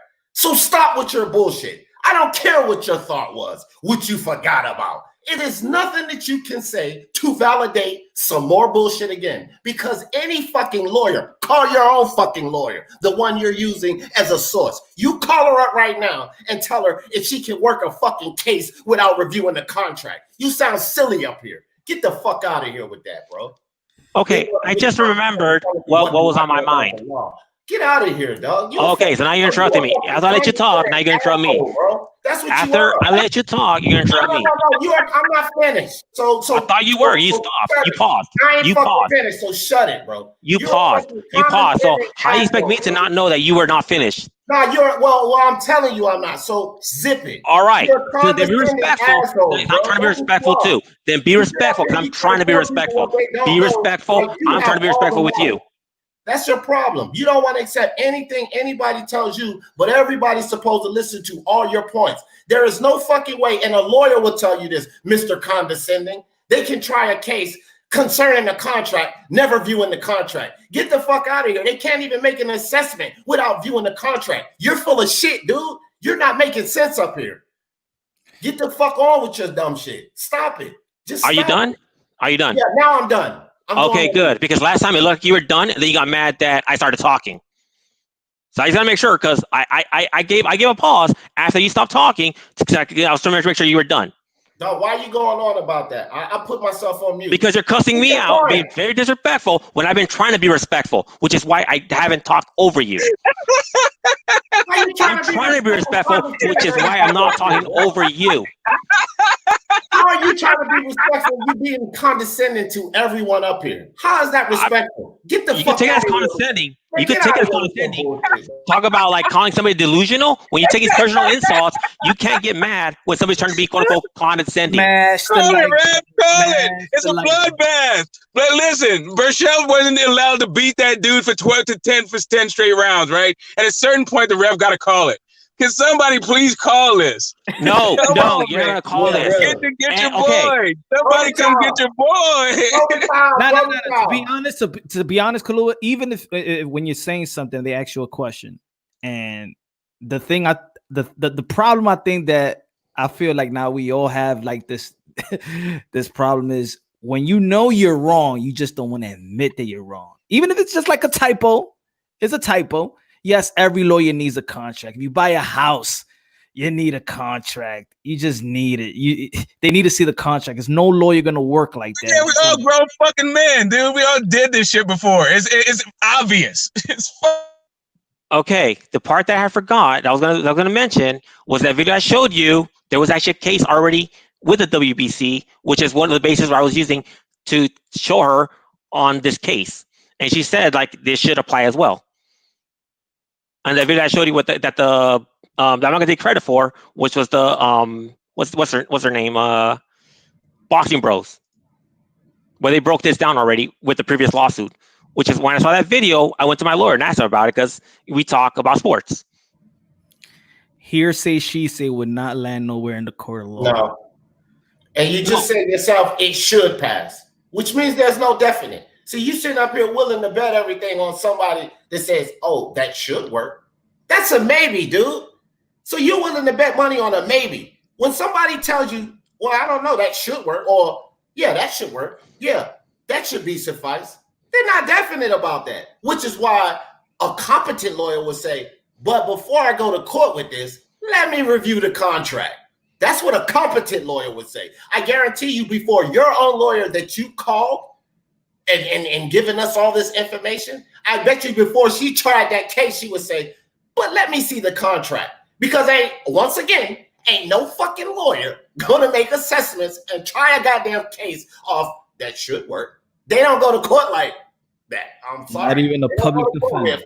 That should work. Stop it, dude. What's wrong with you? They're going to tell you it should work because she's basing off of precedents. That's what cases go off of precedents. And this case that I'm talking about already showed precedents because the WBC got sued and lost with similar facts. With similar facts, the WBC already got sued one time before and lost. Which is why she said, this should work. The reason she said it should work is because, how should I put it? If you get to a different jurisdiction, you make a different ruling. But courts tend to go with precedents, which is why she said it should work. But it can also depend on which venue you pick to fight it in. If you pick it in that venue, you're more likely to win if you go to somewhere else. Because in that venue, they already have that precedence, so they're not going to go against it. Okay, and let me tell you this. With your sentiment, saying that in a similar case that should work, well, there's thousands, hundreds of thousands of people locked up in prison right now because it should have worked in this court of law, but it fucking didn't work. So I can guarantee you the ratio of people being locked up on shit you're talking about, your principle, where it should have worked, the ratio is that people get their ass locked up or the case doesn't go through. That's how our legal system works because of all of these fucking loopholes. See? Now, this is something I know from experience. You want to fucking debate that, dude? This is something I know from being railroaded by the fucking law time and time again. You want to fucking debate this one, killer? Because I have experience with this. Not experience and knowledge. You want to tell me I don't know what I'm talking about this one, killer? Because I was in the streets getting locked up with this crazy legal system and getting railroaded on cases that I wasn't supposed to be locked up for. You want to debate this one, killer? Well, here's what I'll tell you about this. Yeah. With these kind of cases, it tends to be a little different because it creates case law for the whole country. So they tend not to strive from known precedents. Okay. Can I just say just one thing? Let me reply to that, killer. More bullshit. Our legal system is fucked up in so many ways. And these presidents know. These things go wrong way more than they go right in our legal system. That's the problem with our legal system. So don't sit up here and start trying to defend the legal system as if loopholes ain't the goddamn problem, dude. What you're saying, again, is not factual. The facts are biracial. What you're talking about, it's a low probability because biracial, historically, what we see in this country and our legal system, that those little things you're talking about that should pass, they don't work in this legal system. The lawyers find loopholes and guarantee that the WBC has enough lawyers to find the loopholes. So what should work ain't gonna work because all they have to do is validate the fact that they were only conducting WBC business, not interfering with Dillian White's career. That's all they have to do, fam. That is all they have to do. Just to piggyback on that, you know, and this is why I said about the contract, because in every single contract that I've seen, there is a boilerplate that has a indemnity clause. Like, how do I get out of it? And one of those things is natural acts. And that's what this pandemic is. This is a natural act, right? This is a thing that gets you out of the contract that you signed. That is my point. So when you're saying that you got this lawyer advice, that's why I asked you if you got the contract, because I haven't seen the contract, but every other contract I've seen had this clause. I don't know if their particular contract has the clause because I haven't seen their particular contract. But just being generally speaking, you always have an out in a contract. It should work, right, Smoke? It should work. Fuck out of here. Okay, so what I'm going to say about that is, okay, first off, you know, they get like, if this pandemic, you know, there was no boxing until February 24th, you would have a point. But the fact of the matter is, there's already boxing going on, and we have how many months? Was it 8 months until then? That would invalidate that premise on that contract. Then they have 8 months. They have 4 months to have a 4-month gap in between their fight. So if they can't arrange it before then, they won't be able to use that clause. Yeah, but during that's what I'm saying. That's what they said. D and Smoke is saying they could use the pandemic and the time limit that's it is nobody's working with no time right now. Well, but boxing's happening already, and with Dillian White's going to be able to use that as an example that there's fights happening right now. Punch, look. And so in a court, right, you have arguments, right, Punch? Now, if I'm not mistaken, Dillian White is set to have this mandatory served by February 23rd, I believe, of 2021. Do you agree with that, Killer? Yes. Okay, so as of February 2021, right, the WBC says because of the pandemic, regardless of the fact boxing is happening, I get that. But if they say because of the pandemic, because of the delay and restrictions that were put on boxing, we have to now extend mandatories because that interrupted our business. Now, this is justified. This would be within the ruling, especially with at our discretion at the end of everything. That would be justified for upon February 23rd, 2021, we're going to decide to extend all of our mandatories because the pandemic virus interrupted our business, WBC business. Yes, many fighters, many other mandatories will be affected by this ruling, but we're going to put this ruling in place because our business, WBC business, was affected by the pandemic. If they were to institute that on February 23rd, and then that goes to court, how is that going to be defended, Killer? The way they'll be defended is like that would allow Dillian White to actually block Fury versus Wilder. Why? Because part of their business is sanctioning fights. If they're sanctioning fights, that means they're in business and they can't actually get out of the contract with Dillian White saying that his mandatory is on February 24th. They can extend all mandatories and it will have to be accepted because of the pandemic. They are allowed to extend these mandatories. And if they extend, this is what I said a couple of weeks ago. He could put all of this to bed by just simply extending the mandatory. There's no fucking court of law that's going to find him guilty because of a pandemic that affected the world, Killer. It's not going to happen, fam. So if he was to extend all mandatories for WBC, only thing that happens with Dillian White is an unfortunate situation that happens. Because here's something that also works in the court of law. Killer, whether you know this or not, that guy that sits on, I'm being condescending because this is what you like to be to us. So that guy that sits on the bench in that row, they put him there for a reason, to make the right decisions. So if that judge, because he has total autonomy, says, you know what, this pandemic affected the whole world, so we can't hold the WBC responsible or accountable when they decided to extend something that helps their business because of a pandemic that affected their business. The judge has that right to do that. And I can guarantee you, no fucking judge, even if you take it to the fucking Supreme Court, is going to find the WBC overdoing something that was caused by a worldwide pandemic. It ain't going to happen, fam. And we keep, and my thing is like, I keep coming at with so many angles, so many different perspectives, but you don't want to accept it. You just don't want to accept it. Okay.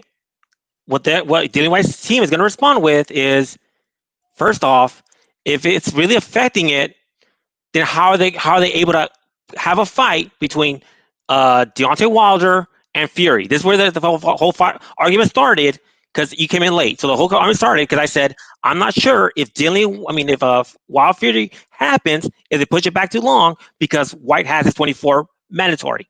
So I'm just trying to fill you in the backstory before you got in, so you're not like, I could be out of the loop.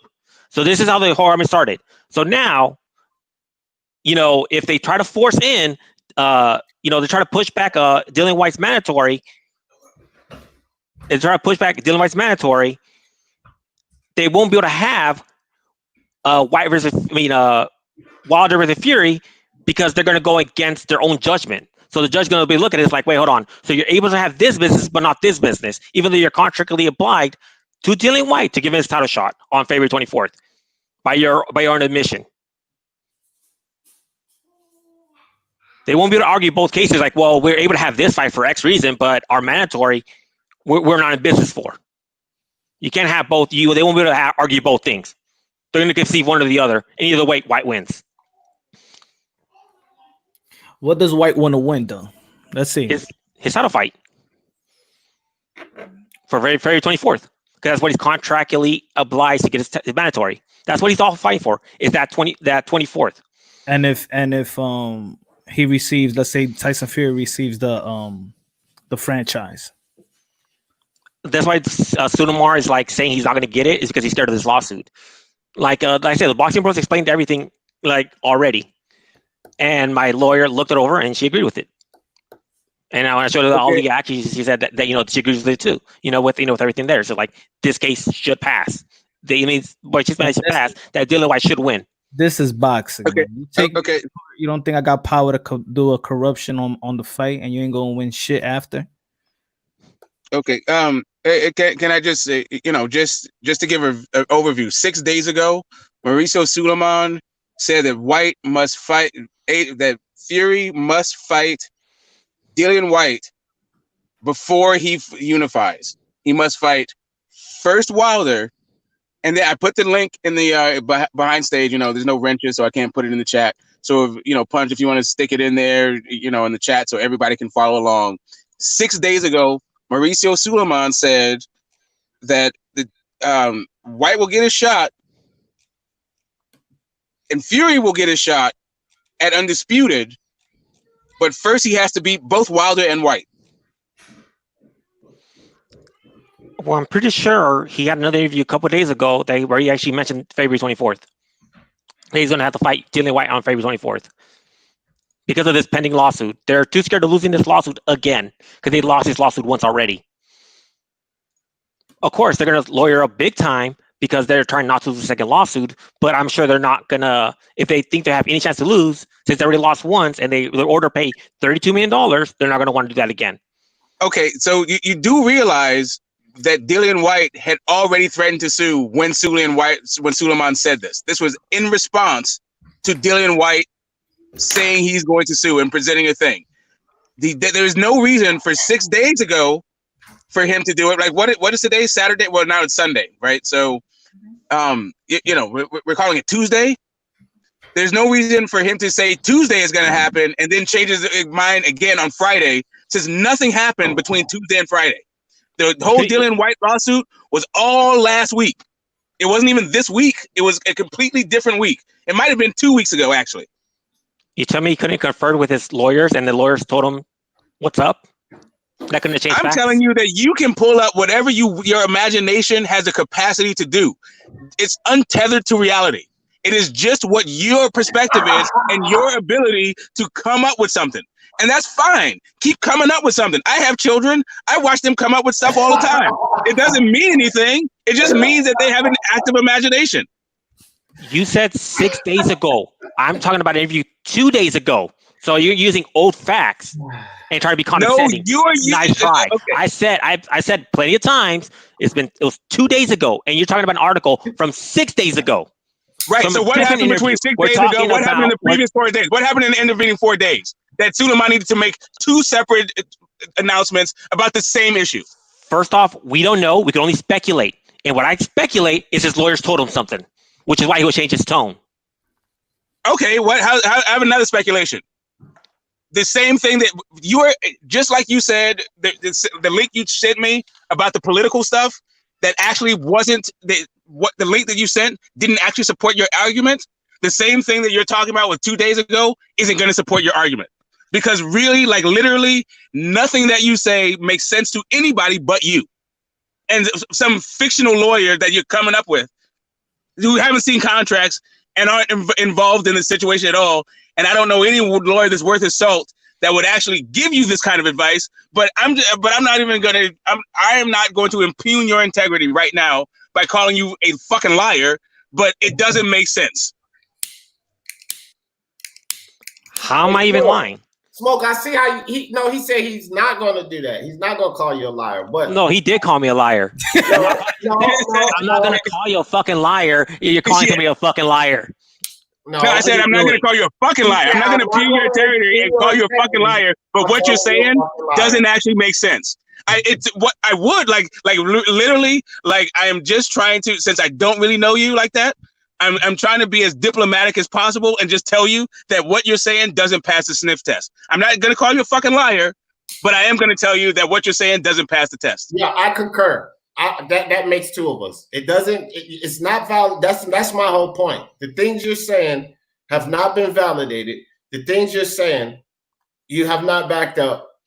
That's just how I see it, and that's why I said Smoke, in my opinion, won this debate.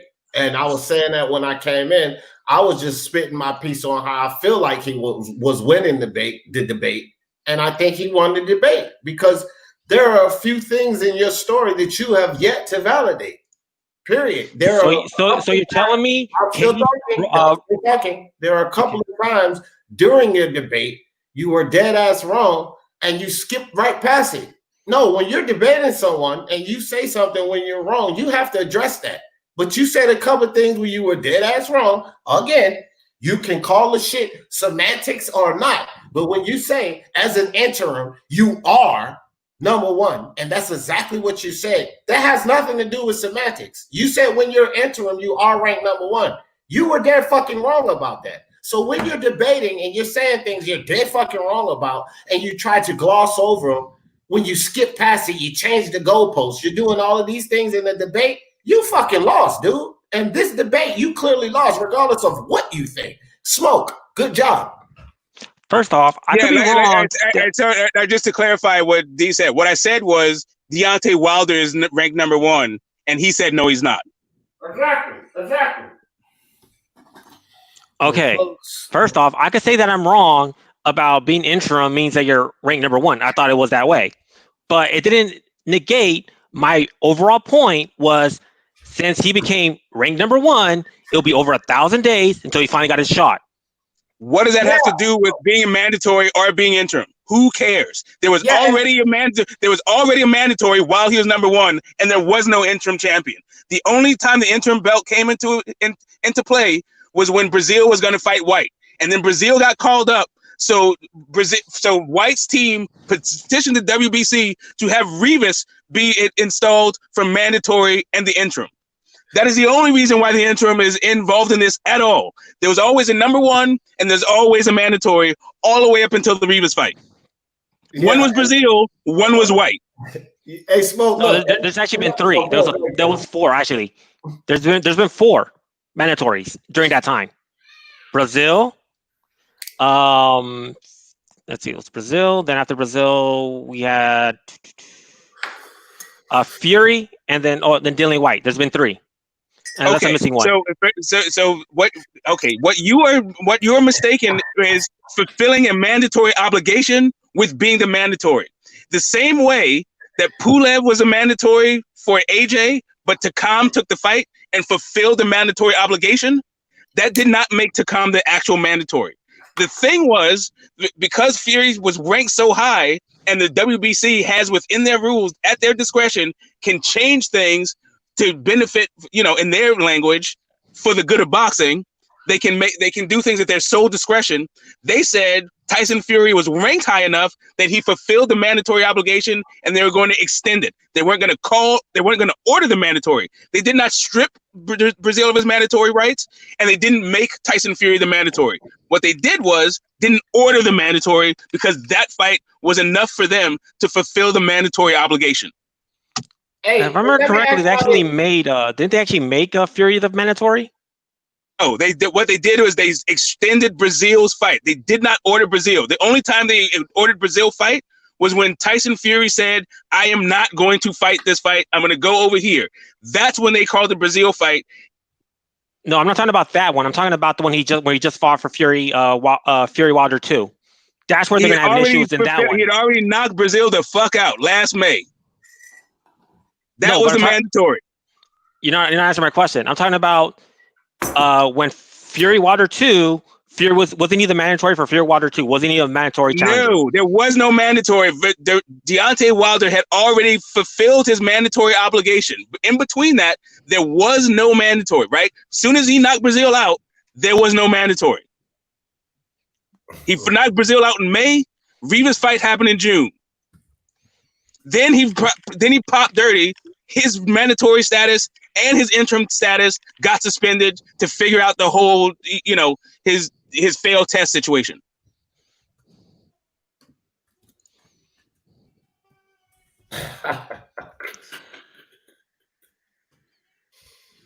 I'm seeing articles saying that Wilder versus Fury was ordered by the WBC, so he wasn't mandatory.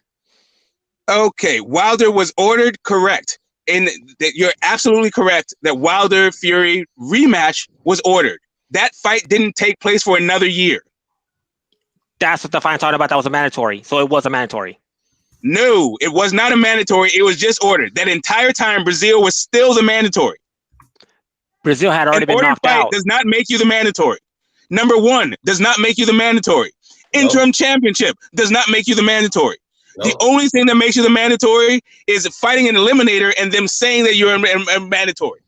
You can fulfill a mandatory champion, or you can be installed as a mandatory. Just having a fight ordered does not make you mandatory. You have to be mandated. Look, let's clear this up. That's just like Sean Porter. That's it. And it's in their ruling. They have to mandate you. You can sit up here and say morally, well, he deserves to be mandatory. Or you can sit up here and say, oh, well, he fought this guy. He should be mandatory. But unless the WBC mandates you, all of that bullshit you're talking about is irrelevant because you have to be mandated. That's the rules. Isn't ordering and mandating the same thing? That's just like Sean Porter. He's ranked number 1 in the WBC, but he's not mandatory. But if you're ordered, aren't you being mandated? No, being ordered it's meaning you're ordered to participate in a fight. That doesn't mean you're being mandated. No, it doesn't mean that. So if that's what you're thinking, that's where you're disconnected from the way things work. If that's what your thoughts are, you're disconnected from the way things work. An order and a mandatory is different, okay? So separate the two, then you'll understand where we're coming from. They can order what the fuck they want, but when you're the mandatory, they will mandate you. So don't try to connect the words here.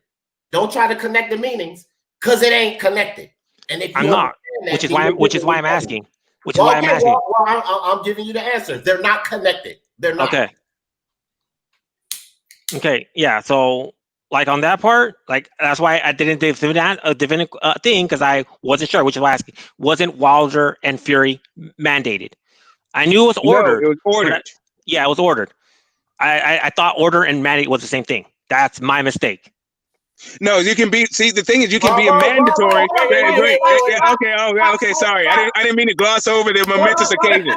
We're acknowledging breakthrough. Please stop for a second. You have to acknowledge this. Thank you, Killer.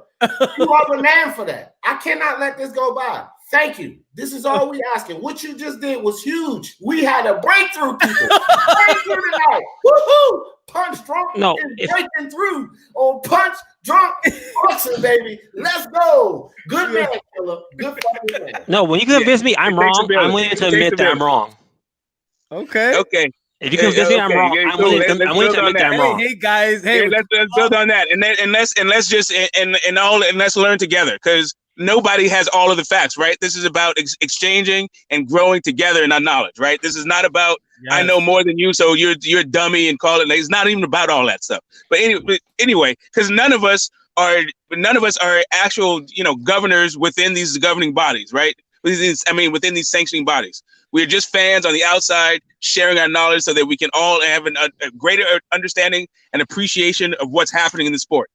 So that being said, you can be a mandatory without having your mandatory shot ordered, right? Yeah. That is a completely different thing. And then you can have a fight ordered without being mandatory at all. Prime example. Danny Silva Garcia and the WBO. Mandatory, but it's not ordered. Yep. See, and that's why I appreciate the IBF, right? Because they don't get into all of that verbiage. They don't.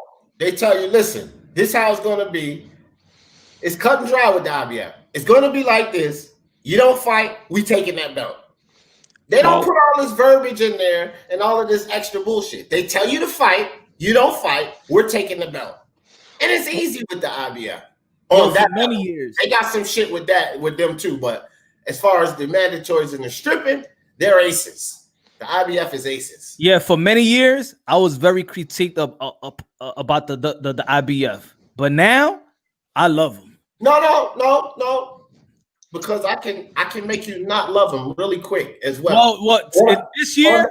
On the mandatories, I love them too. But I can make you love them as well. Not so much because they got a lot of shit with them too. But on the mandatory side, they're at the top when it comes to that. I will say that about that.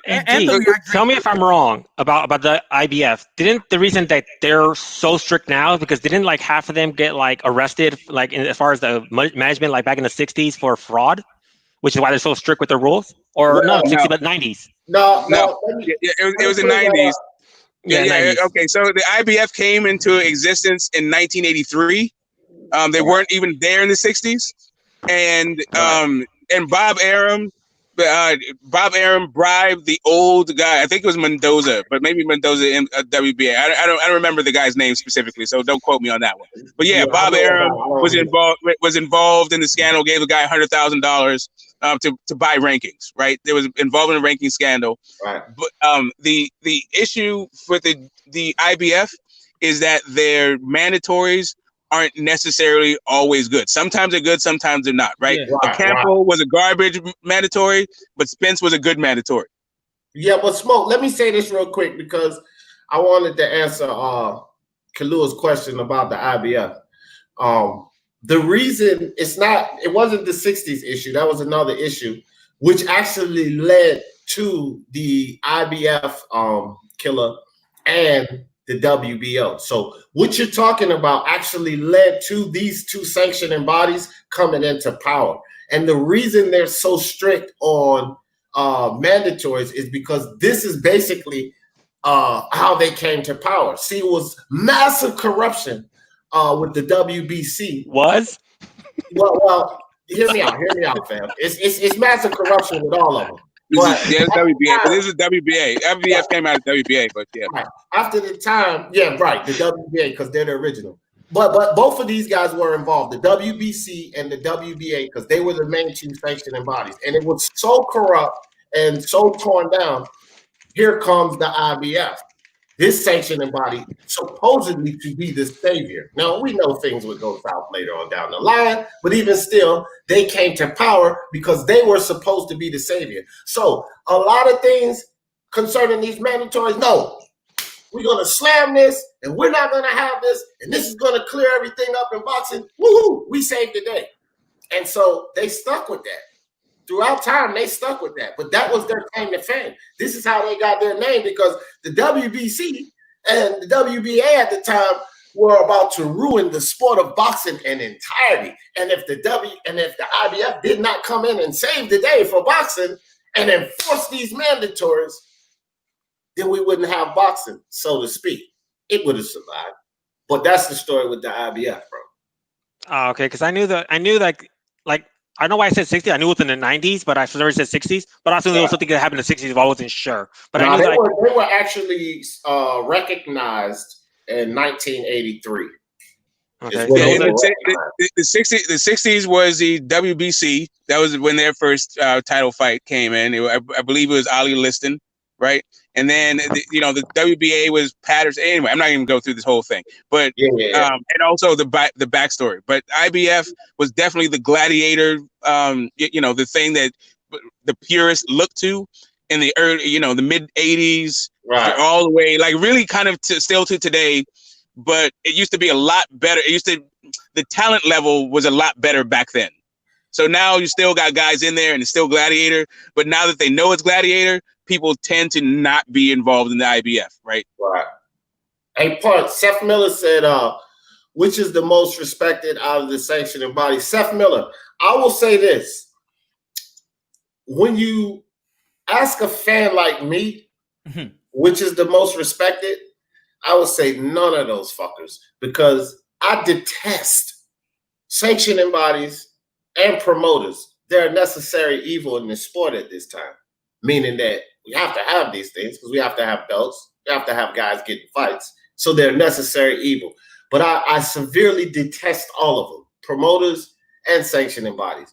But if we had to choose, and my perspective on this, which is the most respected out of all of them, the only reason I would say the WBC, even though they're the most corrupt, I get it, I would say that they're the most respected because the fighters themselves covet that belt the most. Yeah. It's the fighters that put that prestige on that belt, not us. They're all worthless to me. Suleiman's the worst in the business. So it's not me that put the prestige on the WBC. Yeah. But the fighters covet that WBC belt so much. Even the guys outside of the PBC that hate the PBC and the way they move, they want to get a hold of that green belt because the green belt means to the fighters this, right? So if we're going to, that's the only way I can answer that question. I will say that the WBC would be considered the most prestigious if you want to consider it that. It's one of the oldest, WBA, WBC, and then came the rest. So it's one of the oldest, and the fighters covet it so much, you would have to say the WBC, in my opinion.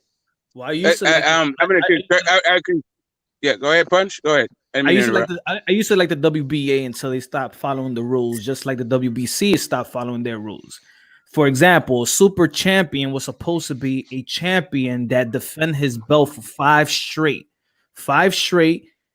And then after that, you could be elevated as a super champion. They broke the rules with Floyd Mayweather when he beat Maidana. Yeah. So I mean, they broke the rules. I mean, really early, really with Klitschko, but right at the gate because he fought anyway. The reason why I say the WBC, I concur with D, but for a different reason. I follow the rankings, and there's 2 things about the rankings. Yes, they're bought for. Yes, they're political, and those guys aren't fighting each other. But I feel like the WBC rankings are a better representative of who the best are in that division. Right? Okay. Like you look at the IBF rankings, you look at the WBO rankings, you look at the WBA rankings, and you're like, who the hell are these guys? Who's Ajit Kabiel and Zili Zhang and Tom Schwartz and Otto Wallin? Like these are the top 5 guys in these ranking systems. Whereas, the WBC, you got Wilder, you got Povetkin, you got Usyk, you got guys that you can arguably say, yeah, those guys are representative of the best in the division. 100%, bro. Look, if you gotta look, I just want to piggyback off that. I ain't even gonna be long-winded with this one. I agree 100% because I say that their rankings, all of them, are ridiculous. But consistency and at least trying to gauge who's the best opponent, I have to agree with Smoke. And this is what I was saying earlier about the IBF, because we can praise them for mandatories, but when you go to their ranking system, they're terrible. They're absolutely terrible. How about as a fighter coming up? The IBF terrible. It's terrible for them because I think the IBF. I compare the IBF, fam, almost to the IBO and that automated shit, because ain't neither of them getting it nowhere close to right. Yeah. Yeah. If I'm coming up, I would actually go IBF just because I know if I get to number 1, I'm guaranteed to have my fight. Unlike the WBC or WO or WA. Well, yeah. That's why I said as a fighter. If you was a fighter. That's a fair point. That's a fair point as a fighter. But Killer, remember this. As that young fighter coming in, all of the guys around him are gonna put that green belt theory in his head. That's how it goes, bro. See, like these fighters, yeah, he might come in and you're right. Okay, so if you want to be a champion, I agree with you, Killer, 100%. Go that IBF route because you do know once you get there, you will be mandatory and they will enforce it. That's a good point, fair point. But after they capture that belt, the IBF's forgotten about because it's still going to be that coveted belt. France made a good point when he was saying that the WBA should be because they were first, right? They should be the most prestigious because they were first, but it's just not that way. The WBC came with so much thunder and power back in the day. You know, they had Teamsters on their side. They was knocking heads, beating in doors. So they came with so much power that they became coveted. And everybody wanted that belt. You need 2 belts for. You need at least 2 belts for undisputed. And it took power. And once it took power, it never really relinquished that power. And again, if you have a belt that the fighters want, man, you got to put a lot of weight on that. And for some reason, that green belt, those fighters want that belt, bro. So it has to be a lot of weight put on that because we can bitch and moan about what we want. All of those fuckers are corrupt, all sanctioning bodies. But the fighters want that green belt. In the Floyd Mayweather theory that the 3 belts to become undisputed is the IBF, WBC, WBA? Yeah. Yeah. But but F Floyd Mayweather, because Floyd Mayweather, you're a fighter. You didn't decide anything. Once the other sanctioning bodies recognize the WBO, Floyd can shut his mouth because the IBF was recognized and put into power, right? Well, the WBO took the same steps, so Floyd could just shut the hell up. It's a recognized belt. And once it becomes recognized, it's like I always say about these draws. You don't have to like the fight. You can think the other guy won, but in the books, it's a goddamn draw. So we got to go by the books. So Floyd can say what he wants. Recognized belt. AD, what do you think? Like I was talking to Carl earlier. He said that the WBO, WBC, IBF, and the WBO should make an organization like UFC that governs all of them. So you have where they can mandate champions versus champions. Yeah, I always say that idealistically, that would be phenomenal for boxing. Boxing never let that happen. Boxing. It's not even that boxing would, which I agree, Punch.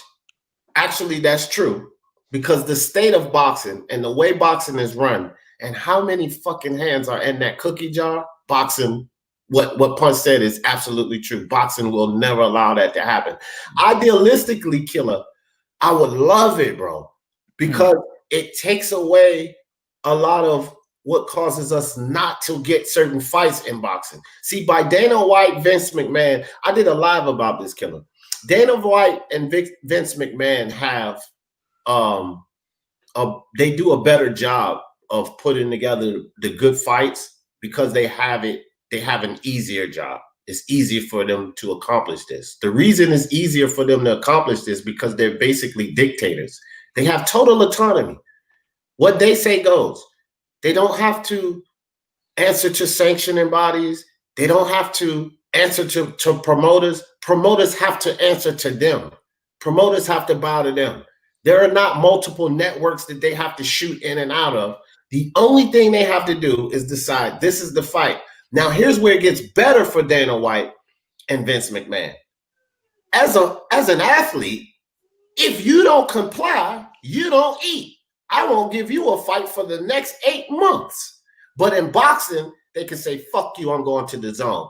Fuck you, I'm going to Golden Boy. Fuck you, I'm just going to go after the WBO belt. Fuck you, I'm just going to go after the WBC belt. So they have other options to make millions of dollars if one of these sanctioning bodies or networks try to play hardball.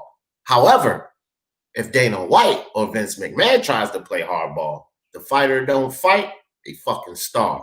So by them having total autonomy, this is why their model rides by so smoothly. But they have their troubles too. Look at the complaints Dana White's getting. You got Conor McGregor, retirement. Cejudo, retirement. John Jones, talking retirement. These are 3 mega stars. So there's issues all around the board. But you can bring that model into boxing because it just won't fit, fam. It won't fit. You know, I took issue with it just because of the boxer size, because like you said with Dana White and stuff like that, they have a monopoly where they can't the fighters are being underpaid. But if they went under like an umbrella like let's say MLB, where each organization like the IBF, IBO, whatever stuff, they're their own like team or league, but they have the top governor body to distribute like mega fights. Like, hey, you know what? WBO championship has to fight the WBA champion. You know, on this date. I think more it's of that like sort of thing. I think it's like a bittersweet thing, right? Because for the fans, like we would love to see it happen. We would get the best fights, but it wouldn't necessarily be good for the athletes because it's terrible what the multitude of athletes that's involved with the WWE and the the UFC go through. Like we see the stars, we see the Brock Lesnar's, the John Cena's, the Rocks. We see the John Jones, the Conor McGregor's, the Khabib, the Nurmagomedovs. We see these guys, but we don't see the majority of the fighters. They're starving, bro. A lot of these guys are going in the ring, risking their lives, and after they get out of the ring, they go home, they shower up, they get in bed, and they get up 5:30 in the morning. They go jogging. They get back at 7, take a shower, put their clothes on, and go to a fucking 9-to-5 job. And that's a shame, bro, because they're athletes. And when you compare them to other athletes that sit on the bench and make $500,000 a year, you understand what I'm saying? And also, in boxing, like you go through the divisions, you'll see that there's thousands of ranked fighters in a division, right? So you might be looking at 10, 15, maybe 20 guys, but there's literally like 2,000, 3,000 guys in the division ranked worldwide that you don't know who the hell these people are. And that's, going through the divisions. That, going through the 17 different divisions. And these guys it's a different logistical piece, but there's also different ways that they're monetized. It's just, there's already federal legislation passed to govern boxing. We referenced the Ali Act already, right? There's just it's just a bunch of stuff. Boxing is not UFC. UFC is not even MMA. UFC is just one promotion within MMA. Right. MMA is kickboxing, grappling, Muay Thai, shoot fighting. All of that's MMA. It's mixed martial arts. But, it's like Joe Smith. Joe Smith is a school janitor. Right. Hopkins had to go back to work on Monday. Right. See, these guys are starving. And the thing is this, like, imagine calling yourself a professional athlete. The public consensus is, oh, you're a pro athlete. You got money. That's the public consensus. So imagine calling yourself a professional athlete. Oh, I'm a pro boxer. And you're telling somebody that while you're sizing shoes on their feet at DSW. Imagine that, because there are actually pro athletes doing that, right?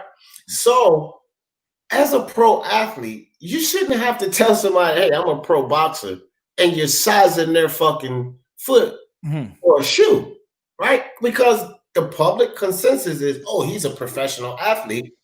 he's getting some money, right? But you putting shoes on their feet trying to sell them a pair of shoes, which means you're probably getting about $9 to $13 an hour. That's what you're getting. And it's a shame, bro. It's a shame because, again, we have to remember. That's why if you guys listen to me, I very, very often say low-level fighters. Sometimes I might slip up and say a bum, and it may be because of the way the guy is doing his career. Like he's a complete cherry picker. He's not trying to do anything. Well, then I might call him a bum. But I really stay away from calling these guys bums, right? Yeah. Because they run. They go through training camps. They get in that ring and risk their lives. So they may be a low-level fighter, but we got to kind of get away from calling them a bum because you ain't putting your body through that shit to go do that. You're not climbing in the ring. You're enjoying them risking their lives to give you entertainment. So it's kind of unfair to call them a bum. Maybe you should call them a low-level fighter. Yeah, maybe they don't have the skills. So I stay away from that. And we got to keep that in perspective because these guys are out here literally making less money. I sit here and talk to you guys and make more money than a lot of these guys sitting in the fucking ring. And that's a shame. I'm a real advocate about that. That's why I keep saying in my videos, yep, modern day warriors, modern day gladiators. Some people don't like that, but they are. Yeah. That's for me, like me giving them their props. Yeah. Yeah, I've got myself in the habit of saying low-level fighters because it's a shame to call these guys bums. Yeah. It's a shame to call them. I don't even entertain conversations when fans want to call a fighter pussy, bum. Then that's it. They don't respect combat fighting. And most of these guys would not look. They would get in the ring to spar. Most of the people that call these guys pussies or bums or whatever, they would get in the ring to spar, like leading up to the fight, and then they will understand what that fighter they're going to be fighting. Like, you know what I mean? Because some of these guys, they call them that, they're big muscle-bound guys. They probably fit. They probably beat guys up on the street. And they're like, man, that dude a pussy. Put them in a sparring match because they've never been in a ring. And let them fight a low-level fighter like I'm talking about. Because if they think this fighter that they see on television is a bum, like Demetrius Andrade, I use him for an example. Plenty of people call him a bum. So you believe Demetrius Andrade is a bum. Well, go spar with this guy, and then they'll get the idea of, whoa, what they're going to get into when they get in the ring with Demetrius Andrade. Call him a bum after one sparring match. I bet you 90% of them will not be calling him a bum. Forget about the professional. Just get the elite amateurs. Right.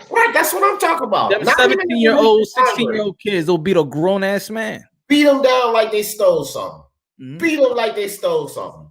AD, I know you watched the UFC fight. Was I the only one who instantly became a fan of Hooker after he saw him crying for his kid? Because I'm a father too. So when I saw his whole thing, I was like, I could just see myself being him, fighting for your life, for your kids to get him out of a bad situation.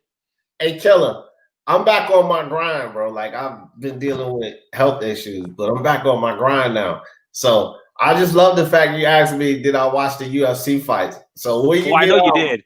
Look, when you get off this channel, not only did I watch the UFC fights, dude, I gave a live review after every single fight. And I loved it. I love that you did that. I cover UFC, boxing, and basketball on my channel, and I'm into all of them like that. Yes, I watched the fights. I love the fights last night. It was lit, bro. Hell yeah, it was lit. I tried to. I saw some dude's belly button jingling over his shorts. I couldn't do it. Like his navel was winking to me whenever he tried to fight. And then there was another one in the main event. Like the sound of wet meat slapping. Like I heard everyone. They were pouring blood, and you could hear every jet. Like, come on, man. Like, I don't need all the gore. I don't need all that. That's a bit much. Check this out, fam. This is what I want you to do. Because you appreciate combat, I already know that. I want you, we're going to get up and I'm going to do a stream and you're going to be I want you to watch the fights with me. I'm going to break this shit down for you. I'm telling you, I'm going to turn you into a UFC fan because help me out here, Killer, because I know you watch the fights. As a matter of fact, fuck that. Hey, D, just show the Maurice fight. It was really boxing. Not only I'm a UFC fan from back in the day. Like I've been watching UFC. For me, UFC is not like what they did to Mighty Mouse was fucking deplorable. Like for me, that was a huge turn off. And watching Dana White, that whole like UFC Challenger series, the way he treats these up and comers, I just can't get it. It's like college sports to me. Like you just exploiting these guys, right? Why Dana talks like he's like a fighter? Like I can't stand listening to Dana White. Yeah, man, it got to be a bit much for me. Hold up. Dana White will beat your ass. Dana White ain't getting no fair ones over here. Will beat. Look, Smoke. I'm gonna tell you right now. I know he beats your ass and my ass. I'm not sure. Punch a pretty big dude, and he's still a little youthful, so he might have a chance. But Dana White will beat your ass. Listen, the dude, he talks like a fighter because he been in the octagon. He hadn't compete on a professional level. It's just like Joe Rogan. Joe Rogan will beat your ass, and Punch he'll probably get you too. Even though I say Joe Rogan got me. So Rogan will get all four of us at the same time. Right. So these guys, they talk like they know because they know. Fam, they know. No, see, for me, that's not really the issue. It's the way that they treat fighters. The way that they try, the things that they do, the things that they do to maintain control and exert their control, it's a bit much for me. And then also just the level of competition right now, the mastery isn't there for this current crop of guys. There's a couple of guys. Oh my God! Smoke. Look at what Bob Arum does to his fighters. No, I mean, I get. Listen. I got you. But one of Bob Arum's fighters is topping the Forbes list, regardless of what you may say about the Forbes list. Smoke. To be fair, boxing is way larger than UFC. Hey, right. I mean, this is only a comparison, right? And we're talking about two separate fights. We're talking about two separate fights. Like, so the top ranked card, well, really it was an Azteca card that Top Rank licensed, right? But that Azteca card, man, that was tough. That was tough to watch. But I could get through it. The sound of the slapping of those things, like they needed something to deal with that main event card. Those guys couldn't get out of the way of each other's jab. They cut each other to pieces, and it was the sound of the slapping of wet meat, right? And it was just like, oh my God, like I just need a little bit more mastery of your craft if I'm going to invest my time in it like that, right? Like that was a gory fucking fight between two guys that couldn't miss. Yo, bro. guess who I had on the private chat on Twitter, and you know, DIB on that tweet, Ellerby, right? Yeah. He killed. I wrote something to Ellerby, but on the DM, I said I would like, can I have a live, live convo? It's not strictly. I told him I don't want to ask questions about Floyd. I want to ask questions about Gervonta Tank Davis. I said I think, and I put it out there in the tweet. I feel like the boxing fans are not educated because the boxing world doesn't educate the fans about the business of boxing, the ins and outs of the business of boxing, like other prospective sports. And he said, "Yeah, we'll do it." So I'm hoping, probably maybe this week, whatever. He said he'll do it. So I'll tell you like this, yo, D, and anybody out there from experience, yo, they answer you. They get them on the DM and they will answer you. But Punch, I want to tell you this. I want to say this to you, bro. And I probably don't even have to tell you this, but I'm just saying it anyway. Take what that motherfucker tell you. Whatever your conversation is, with a grain of salt. Get out of it what you can get out of it, but still keep your own assessment in mind. No, of course. Because remember, you came to this dude talking about the boxing fans need to be educated about the business, and the PBC and Ellaby and Floyd or whatever, Bob Arum, Top Rank, Eddie Hearn, they all have their agenda. So you're hearing it from one guy, and you're hearing it from his perspective and how he feels the business should be run and what makes sense about the business to him. You understand where I'm coming from? Yeah. And we know a lot of what makes sense about the business to him ain't making sense about the business to us. So you got to kind of take that interview and you know what I mean. I've been backstage. I said to this person, I never shout him out. So I've been backstage before and I seen a check given. They give the checks after the fight. I'm not gonna say the name because you know. Right. That's respectful. But when I say that these fighters get paid like 4 times what the purse says they getting, speak on it. They get. I'm not going to shout them out. I can't. No, I'm just saying, speak not the person's name, but just the business of it, right? Yeah. No, I mean I don't know that it's just strictly business of it. All I'm saying is the fighter showed me the check, and they said, "Yo, people think that we get what we were." He said people think that we get with the purse, with they report the purse. He said, "Nah," and then dude showed me the check, and I'm like, dude's getting millions when it said that he's getting 250,000. Well, that's only the guaranteed purse they're saying. To verify, they'll say the guaranteed purse is X amount, but there's also revenue from the gate and pay-per-view because they get their percentage. Yeah, but if I could say, the point that Punch is making is the purse that they report to the fans is $5 million, and then you look at the damn check and it's 785,000. No, he's saying 20 million.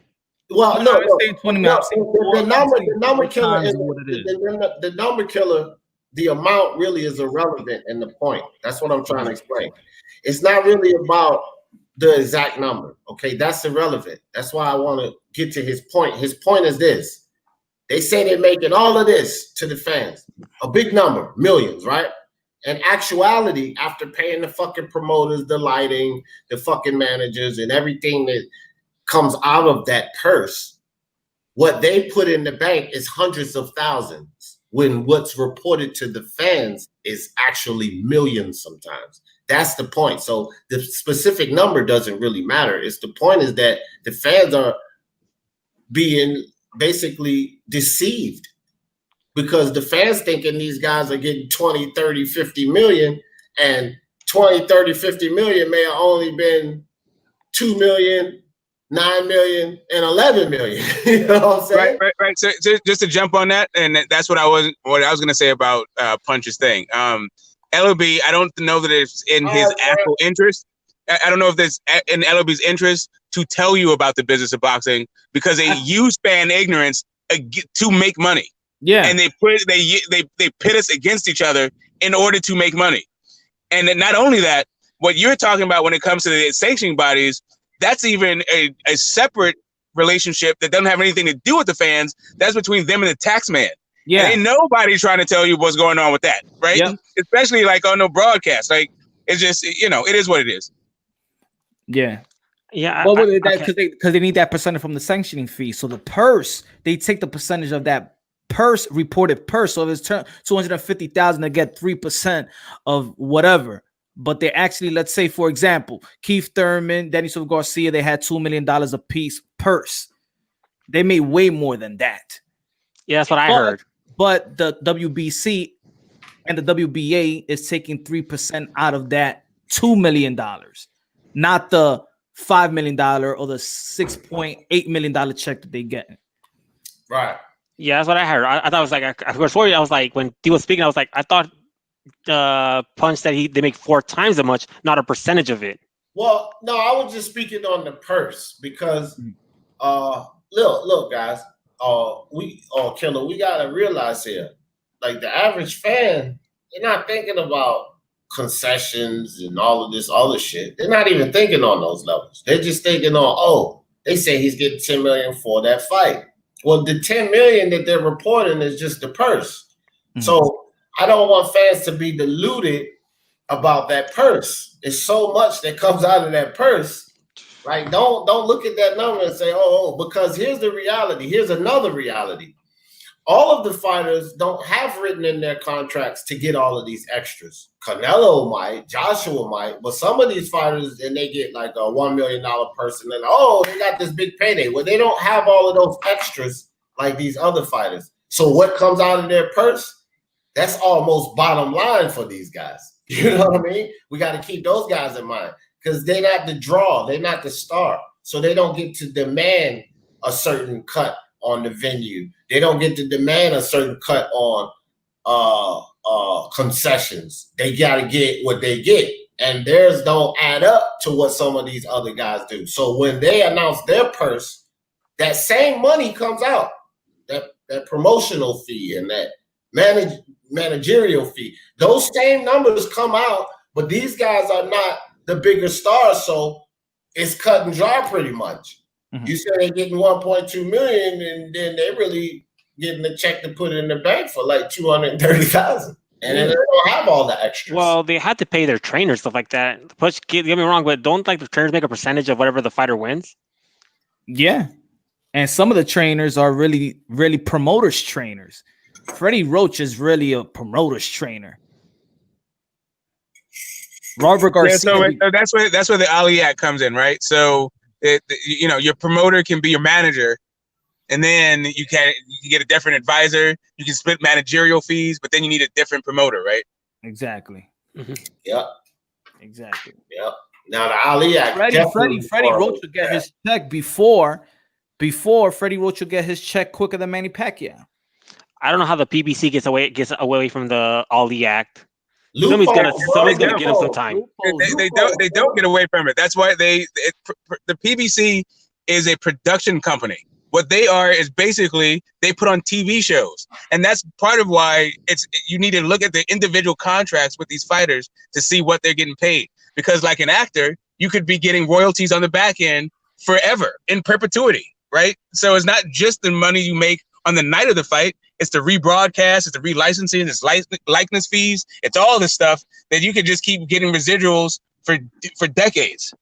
Your children can inherit your chemical royalties and your mechanical royalties. Any number of things depending on your individual contract. So this idea that you understand what a guy makes just because what the purse says or just because what somebody reports, they could be monetizing that property forever.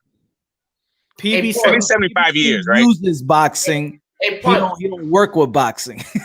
He uses them. Yeah, but we had the issue with Charlo when he out him as a promoter with the Andrade because he told Al Heyman speak to Al Heyman. He told Andre's manager was it I forget his name. But he told him talk to Al Heyman. Isn't that? Yeah, Eddie. You're talking about Eddie Hearn. Yeah, Eddie Hearn. He told Eddie Hearn to talk to Al Heyman. So isn't he outing Al Heyman as a promoter now at this point? No, he's outing Eddie. It's not even outing. Everybody knows that Al Heyman is the guy that you go to for the PBC advised fighters to make fights, right? That has nothing to do with whether or not Charlo is the president and CEO of Lions Only Promotions. Yeah. Anybody can have a promotional company, a promotional license, but you ain't gonna do a show though. That's too many risks. And anyone can go.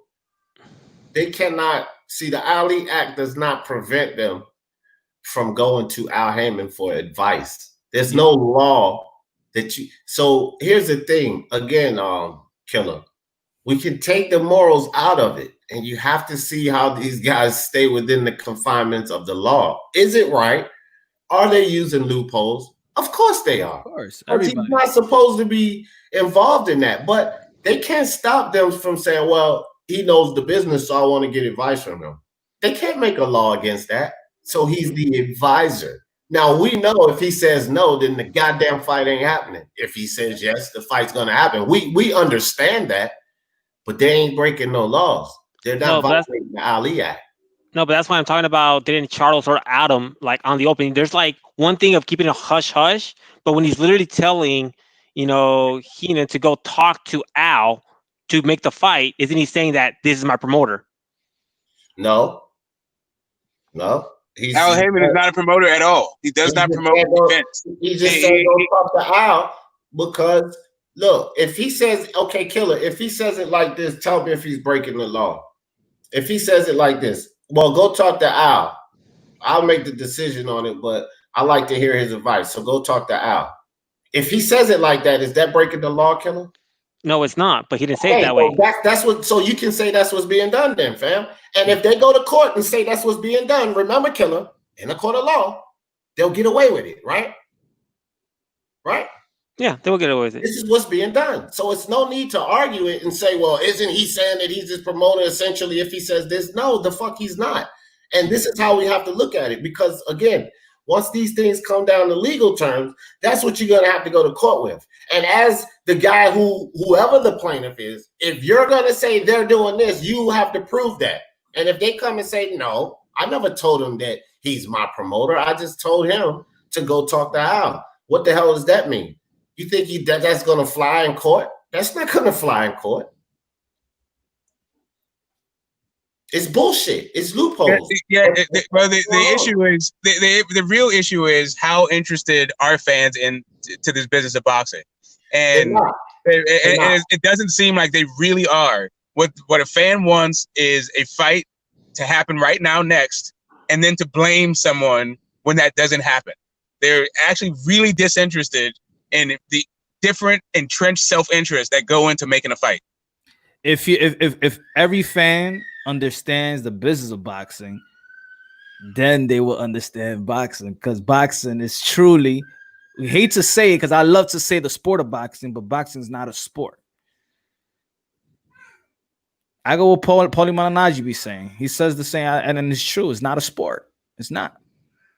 It's a business disguised as a sport. Yeah, many people said it already. It's a business disguised as a sport. Yeah, it has rules. It has a competition. They have its own front-facing entertainment piece, live event that we all like to see. But behind all of that, there's an entire thing that goes into making that fight be as big as it possibly can. Since those guys got to punch each other in the face anyway, and the promoters have got to put on an event anyway, what they want to do is make the most money when they're going about doing their business. Yo, D, you follow y'all follow Rick Glazer? Rick Glazer was on my channel once. Oh yeah, he's cool. He wants to be on my channel too. We spoke about that. Yo, let him come on, bro. Glazer, yeah, I know. But I gotta, it's gonna be big because you already know, man. See, and you're gonna come up to another political divide in boxing with Rick. Like there's some guys, some guys who are definitely into the idea that fighters should have promoters and have a multi-fight deal, right? And that is part of boxing. The whether or not you are a self-promoted fighter or whether or not you have a promoter and that guy is your guy, and then you have all these, I guess, quote unquote insiders who have an interest in making that reality, having fighters fight for a promoter, and that's all. I'll just leave it there. But it's true. But it just depends. Let's say if I see videos, let's say if he with D, I seen a lot of a couple of interviews he had with another boxing channel. See, if I want to talk to somebody, I want to ask him something that other people don't want to ask him. I just want to talk to him about matchmaking. Feel me? The matchmaking. That's it. And because also I respect other boxing channels that might have a different interview. It could be different. I'm not going to ask some questions about why you hate Al Heyman or why, it's not. Yeah.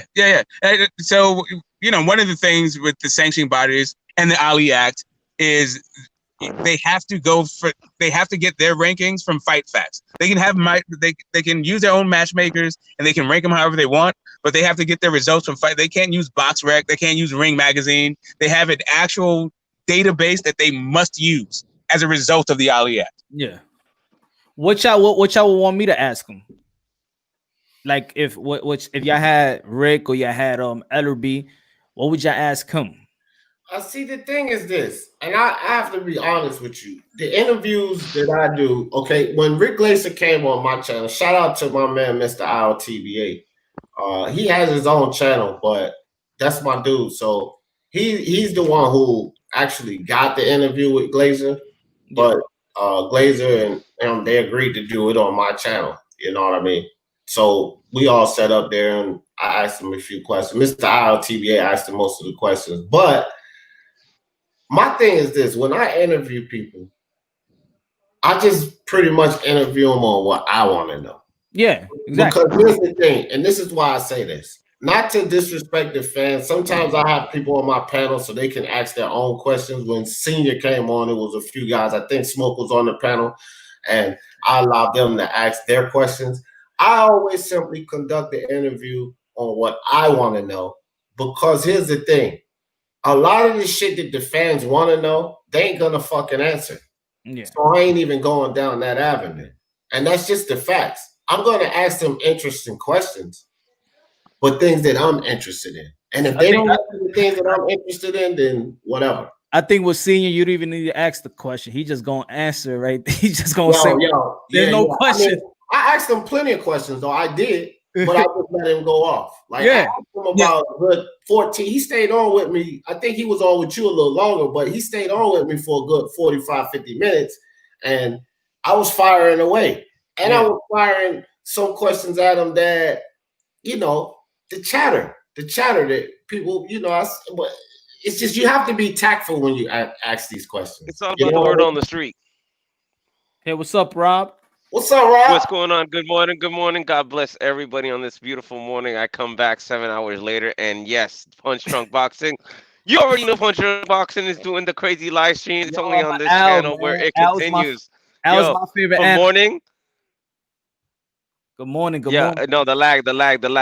Yo, you already know it goes from sunlight to daylight to nightlight to it doesn't matter. Werewolves are already still up right now. You know what I'm saying? This is what we do. Vampires are up on Punch Drunk Boxing, aka Mr. Moonshine. Yo, no lie, it does seem like 3 hours, and I'll be watching. I say, yo, I'm wilding. My kids is up. They eating breakfast. Yeah, the sun came up. The sun came up for me. I think. From the daylight, sunset to sunrise. That's how the boxing channel. This is Punch Drunk Boxing. That's how we do. Punch Drunk is the fucking man, dog. Look, this is no lie. Punch Drunk the fucking man. I went to sleep last night. I said, damn, Punch on. I said, I'm not fucking with Punch tonight, man. Like when me and Punch talk, like we just go. Like even if I'm sleepy, the last live I was sleepy as hell. I think I stayed on with you till like 2 a.m. Sleepy as hell when I got on the live, and I know that was my buddy the last live. So this is what I did tonight or last night. I said I'm not fucking with Punch right now, and I went to sleep. So my wife woke up this morning. Because you go all night. Hold on, right quick, Rob. So my wife woke up and her stomach was bothering her. So I ended up getting up early. I said, oh, shit, man, I can't go back to sleep. Turn my laptop on. I see this nigga Punch still on. This man been on since I done went to sleep for the night and woke up, and Punch Drunk still grinding, dog. Punch Drunk, a.k.a. Level Infinite. I had my Chinese food. I had some cookies. I had some breakfast. Yeah, this dude lived 3 days in 1 day. Nah, I got a sleeping disorder, man. That's what it is, man. I can't sleep, man. You got that right. Yep. An insomniac, man. Yeah. I've been but to piggyback, I've been hospitalized 2 times in my life. For insomnia? Oh, no shit, huh? Nah, I've been up 4 days. That's insomnia, fool. Yeah. Listen, let me tell you this. You gotta. I used to work 3 jobs. That's what it is. Punch Drunk. I got used to. Punch Drunk. You gotta get like me and Smoke. I told you this on the last live. Get this Smoke. Even though he's a master debater, and I give my man respect. He's a debating motherfucker. It don't mean that. And he straightened me on this. So I'm gonna share the knowledge that Smoke gave to me. Get this Smoke. I'm gonna call you Smokey Bear.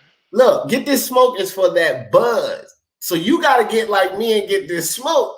Yeah. You will sleep fine, my friend. Like Smokey said on Friday, take advantage, man. Take advantage. That's my last route, man. That's my last route. Hey, take advantage. I'm telling you. Hey, man. No, but honestly, to piggyback with what you were saying, it's like when it comes to those interviews, it's like you got to pretend you're interviewing you like Dana White. Dana White can only give you so many answers. That's not going to jeopardize his plans because he can't sit there and tell you what's happening if nobody signed the contract. If let's say if De La Hoya is fighting, I don't know, Trinidad Part 2, it's like, oh, are they going to fight again? Which that should have happened, but that's a whole different conversation. Oh, are they going to fight again? Nobody signed the contract, but it's in the works. But like, well, we don't know yet. But they'll. It's like what you were saying. You can't ask them the question that fans know they're not going to get the answer to, but they will divvy dabble on answering it. You know what I'm saying? They will divvy dabble, give little footnotes. It's all about the footnotes. Even if you don't get an answer, it's all about seeing if you can get a footnote. If you get a footnote, that's just as good as an answer. The best actor is Bob Arum, though. Bob Arum would have Bob Arum, aka enemies with somebody and still doing business behind closed doors. By far, bro. By far, Bob Arum. Yo, Bob Arum, aka Jurassic Park, aka the real vampire, aka got the dude 5 never more dies. years to live. AKA gonna outlive me. If Bob Arum stops promoting in boxing, I think he won't live any more than 2 or 3 years. I think boxing is keeping Bob Arum alive. I'm serious about that. I agree. Hey, how about the smoke? How about the smoke? Nah, he'll smoke himself right into the grave. Nah, he smokes. No, he smokes. Yeah, but Bob Chiefs. Oh, well, then he good then. He be all right. He just need to retire. Yeah, it's no one this asshole's always smiling. Yeah. Yeah, that's great. And he has another day to screw some people. I think he actually enjoys getting over on people, like as a motivating factor. Maybe that's a sport. Yeah, some people are like that. It's like Wall Street. You remember the Wall Street movie when I think Michael Douglas says that line when he says, "You think it's about the money, it's about numbers, money," and it's like that. A lot of people just see numbers. It's not about the money. Yeah, for sure. For sure. This has been another good one, man. I'm gonna check out before we get too deep into something else. I'm glad we're able to move this. He's like, yo, I need to take the escape route now before it's too late. Yeah, I mean, right now there's a nice lull, so I'm gonna take it. But unless you have something, unless you're here for a reason, Rob, and maybe you can keep me on and keep me interested and keep me awake. But if not, it's been a good one. Thanks to Punch, thanks to D. Or did you have something you wanted to add, Rob? No, listen, all I gotta say is like, yo, you've been up. I haven't. I got sleep, man. Say again? Dale. Okay, yeah, no. I said that I got sleep, but you've been up. Yeah, so no, I can only respect that. I still have a bright mind, a sharp mind. I can still chop it up if there's a subject. But if there's not one, I'm gonna take this opportunity. It's been a good one. I don't know, who's in the chat. Appreciate it. I'm about to be out too, bro. Now I'm actually like. All right, look, before you leave, I didn't want to interrupt Smoke. No. Yo, listen, I need to chime in real quick because it's like, yo, this guy is still going. Yo, AKA, I don't need sleep. AKA, what it's like to close your eyes. I don't know. I never blink. Let me say this real quick. Punch, when you was talking about Wall Street, I just want to say this real quick. I told you before, I play Texas Hold'em poker, and I need to get back to the casino since they opened it back up. But I'm like an avid Texas Hold'em poker player, right? So it's this poker player, David Einhorn, right? He plays like high dollar games. Okay. He's a Wall Street guru. So he was doing an interview one time. He actually had won a tournament. And so they were interviewing him. And he said, a lot of these guys, they get under pressure. We sitting at this table, we betting millions of dollars. Yeah. Not to interrupt. Yo, all I gotta say is that Punch Strong, I just want to say good morning. God bless everybody. Make sure you kiss everybody you love before you leave the house. Punch Strong, aka Mr. Moonshine. Make sure you hit that notification button, hit those thumbs up. You know what I'm saying? Drop a super chat. This is the Beatmaker Osiris. Beatmaker Osiris with a double capital I in the middle of my name. Yo, I want to God bless everybody to the greatest boxing channel, aka he is the boxing channel champ. That's how we do. Yo, I'm gonna be watching, but I'm gonna get off the channel. All right, my brother. Yo, God bless you, man. Thank you for the shout out, bro. Yeah. So he was like, in the interview, he said, these guys, they sit here and they get under pressure. Yo, no boxing channel's doing it like Punch Drunk. Nobody's doing it like this. No, but listen, I'll put Punch Drunk against anybody listen, the man that lets the live go, everything goes here. Doesn't matter. Even if somebody got me robbed, I'm out of here. Even if somebody got me robbed, they'll fall asleep. I'll keep going, so I'll win. Yo, listen, AKA Mr. Yo, you don't want none of this smoke. AKA, yo, I don't sleep for days. I don't. Yo, this nigga's crazy. Yo, but man, I love Punch Drunk. I'll be back. I just wanted to chime in real quick. I know you had a long night, but I'm gonna get off. Also, but I'm gonna be watching. But I'm gonna get off because it's like it's time. Yeah, it's like shit. What? Almost 9 hours. Yeah, I think you broke your record. I did. New record, man. New record. My record was 7 hours. You broke Yeah, your there record. it is. Boom. I'm part of it. All right. I'm listening to you finish your Texas Hold'em stories, D. Rob, I'm listening. I'm patiently waiting. You getting off the phone or you getting off the live for the next hour or so, but we'll see. Yeah. No, Rob was wild. He good though. But but in the interview, he was like, so these guys get pressured, because they're betting millions of dollars. And he was like, just speaking on the numbers part. He said to me, I sit at this table and it's just numbers. Because although we're sitting up here and we're playing for millions of dollars, when I'm on Wall Street, it could be hundreds of millions or billions of dollars. Yeah. So what I see here is just simply numbers. Yeah. I don't have no pressure over the money. Mm-hmm. And that's just the mentality I was about to say, with Michael Douglas, that's what he was saying. It's just numbers, kid. I have a bunch of money.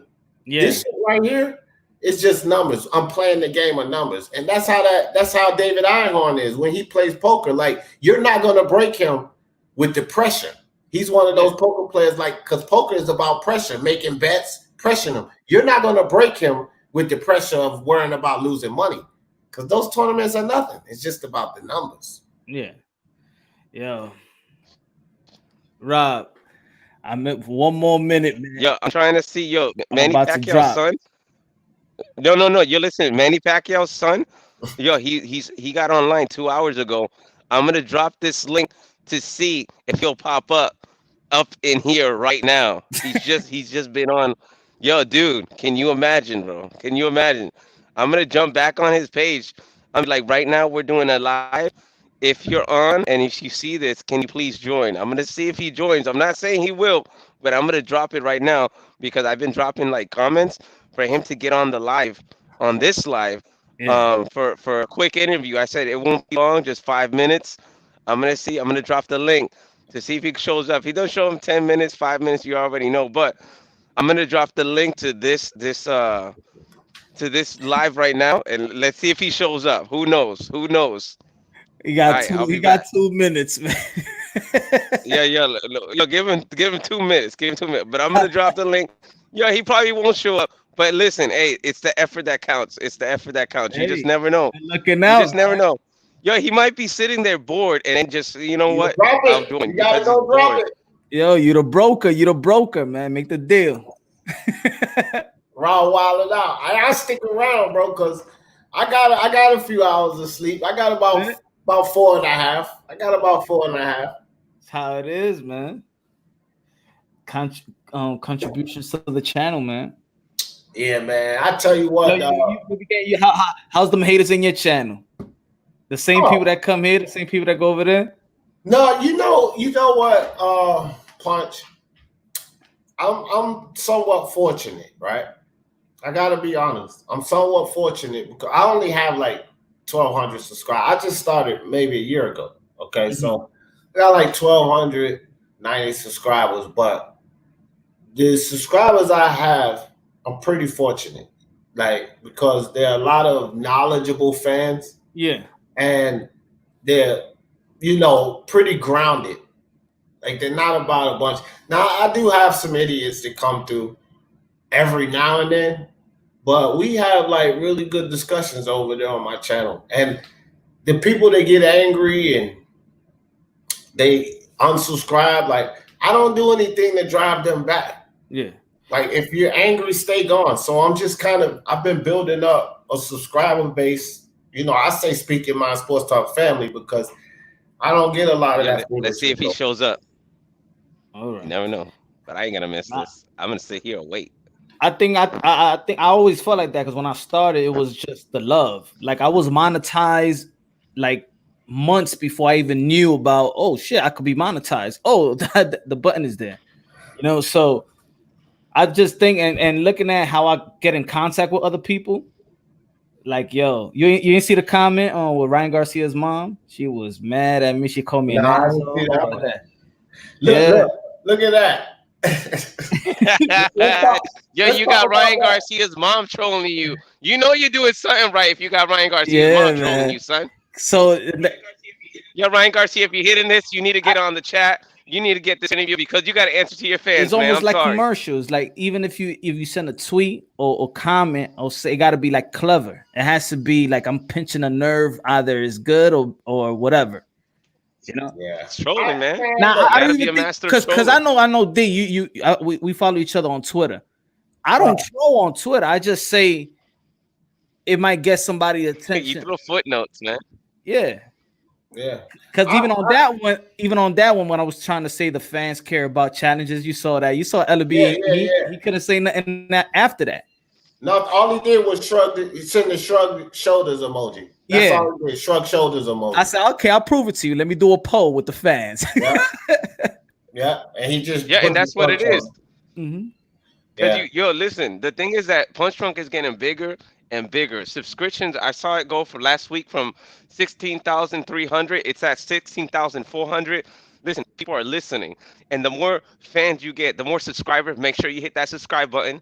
The more subscribes you get, the more chances you have of getting these bigger interviews and getting the people to actually interview these people that we want to ask questions to. Rob, look, I'll tell you like this, dog. I'm gonna tell you like this: consistency and truth will allow you to grow. The YTBC,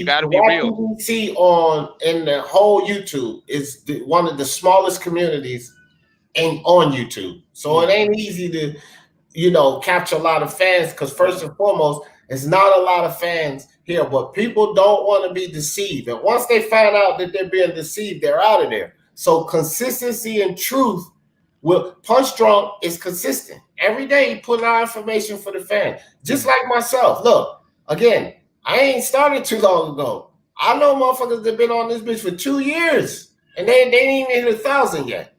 Like I flew to 1,000. I'm climbing too. Mm-hmm. I have nowhere close to Punch Drunk, but I think he's been cranking a little longer than I have. But the thing is, you got to be consistent. You can have 16,000 subscribers. Stop for like 2 months and watch what happens to your subscriber base. But also, it's also like in any business, a strategy, right? You're more of a wide range of sports. Like you stick to basketball and you stick to certain things like that. Now with basketball, let's say you get basketball subscribers. See, basketball is everyday thing, but then is a short one because they got a game tomorrow. So whatever, let's say for example, LeBron James did on Tuesday, it's old news on Wednesday. That's it. That content is done. But in boxing, this content could still be relevant for 2-3 weeks or 2-3 years. Exactly. So that's the difference between basketball. That's why I want to do basketball. I love basketball, but it's my thing with basketball and what I do with basketball is I do like videos on certain significant points, but more or less what I do more with my basketball followers is the commentary on games. Okay, so I got this partner I work with, Lewis Sports Network. Now he follows basketball more traditionally, like I follow boxing and UFC, the fights and events and stuff like that. But I'm not gonna look like Dave Chappelle though. But continue. Well, thank you. So, so I do a lot of commentary on basketball games, right? And then I'll post some videos. So I got a pretty decent following, but I just want to see. Here's the thing, bro. In the sports community, like just Punch just said, basketball seasonals. Boxing's happen all year round, right? Mm. In the sports community, though, no matter what sport it is, sports fizzle out. Like boxing's at a low right now, considering where boxing was in this country. It's actually at a low. Yeah, I said that earlier, and I was attacked by like 30 people. Basketball is at a high. You see what I mean? So the reason I designed my channel the way it is, UFC is on the come up. So that I always have something that's kind of in the limelight. Now I follow UFC. I'm getting back on my grind, like I said, after the sickness, but I follow UFC like I follow boxing. But with basketball, it's more commentary and like important issues. And you can build a subscriber base. And people are interested in cross sports. They're interested in basketball, UFC, boxing. So That's just the idea. With boxing, you have to create off a small phrase, a word. You have to create a content off a tweet. You got to lure. You got to lure. It's fishing. You have to, you have to stay 24. You have to. Let me see what Javante Tank Davis, what kind of story he put on Instagram. Yeah, that's the content. It's a lot of work. It's a lot of work, and people don't understand. Like, but that's the thing. Punch Drunk. I don't mean to interrupt, but it's like, I want to say this. Check this out, Punch Drunk. Is that not only that is he bringing boxing to the channel or boxing to the table? The thing is with Punch Drunk, it's like, these conversations, we talk about religion, we talk about the galaxy, we talk about the news, we talk about the universe. It's like, it starts with boxing. And I was going to tell you that yesterday when I was working, I was getting the mail at work. And there's something I wanted to tell you, Punch Drunk, is that when you got your title, and then you should have like ending with, and it's like religion. You know what I'm saying? It starts with that topic and be like ending with, you know what I'm saying? Ending with UFC, ending with John Jones in your title. So people are gonna bring that up, but it's like, ending with. It's like, I'm gonna tell him that you're gonna have your title, but put ending with, because then you take that live, dude. You take that live. It's like, oh shit, we're gonna end with that. It's like, that's what it is. Yeah, I get critique though too. You feel me? There's people that be like, "Yo, man, I thought I'd tune into boxing," and then they tune out. Yeah. So you get. Oh, go. My bad. No, go ahead. You got. No, I was just gonna say what I was saying is that you understand more than a lot of other people. I could tell because of the content you put out, right? I could tell you understand the amount of research. Like, you have to be involved, right? Yeah. So just imagine this. Yeah. This is what I tell people. Look, when you look at my channel and what I do, just imagine that, because I'm doing that with UFC and boxing. Like what you're doing, and you know that I do because you've been on my channel. Yeah. Like I'm doing that with UFC and boxing, and I'm staying consistent with basketball because I still put out videos every week about basketball, right? But Rob, I want you to visit my channel too, because before I ever met Punch Drunk, it was Guido. Guido introduced me to Punch Drunk, right? Mm-hmm. So before I ever Black and Brown introduced me to Punch Drunk. Nah. Matter of fact, I met you when I got into Black and Brown. Remember? Yeah, that's what I'm saying. Yeah. We both met up on his live. Yeah. So before I met Punch Drunk, though, I think the reason we clicked is because we're so similar. We talk about different things on my channel, Rob. I have something every Sunday, which is today. I'm doing at 12 o'clock. It's called Power of the Mind. It has nothing to do with boxing. That's cool. It's about spirituality. It's about how we think about things. It's about world topics. You understand what I'm saying? It's called Power of the Mind, and you have to do that. So that's why I click with Punch, because I got on a couple of his lives and we talk. It's not always just about sports. Sometimes Punch introduce different things, and that type of shit I appreciate, because we have to know what's going on around us too. It's not always all about sports. It's about life too, bro. Mm-hmm. But that's why I say that boxing transcends to life itself. That's why I love boxing, because you can implement boxing, the strategies and the strength and weaknesses and nutrition. Everything is boxing. Life is boxing. It is a 12-round bout. Some you lose, you get up, you need to eat right. You need a in boxing, there's no type of shortcuts. You in there alone. Yeah, you got people helping you out in life. That's the corner. That's how I say that's the corner. That's the trainer. But then at the end of the day, you got to fight, and that's life. You got your people that guide you. You got your parents you grow up. You got your friends. You got the OGs. But then at the end of the day, it's all on you. So that's how I look at boxing and life itself. For sure. Yeah. But with my strategy, because no lies, I switched up, let's say, like my personality. Not personality, I always had the same personality, but the way of thinking, like 3 years ago. I actually really pushed my ego. So not 3 years ago. I was homeless. I feel like because I feel like one thing I do not like about people is when they withhold information. I don't respect people that withhold information. Yeah, me either, bro. You know, like if you know, just man, you gotta have. It's either that or you're insecure that I could take whatever whatever you think is maybe a secret or strategy or whatever, use it against you or whatever. Nah, that's why I tell people, yo, get your channels up, man. We need more hardcore boxing channels, yo. Blah blah. So I was homeless 2013, and that was the best time of my life. No lie, I was like, damn.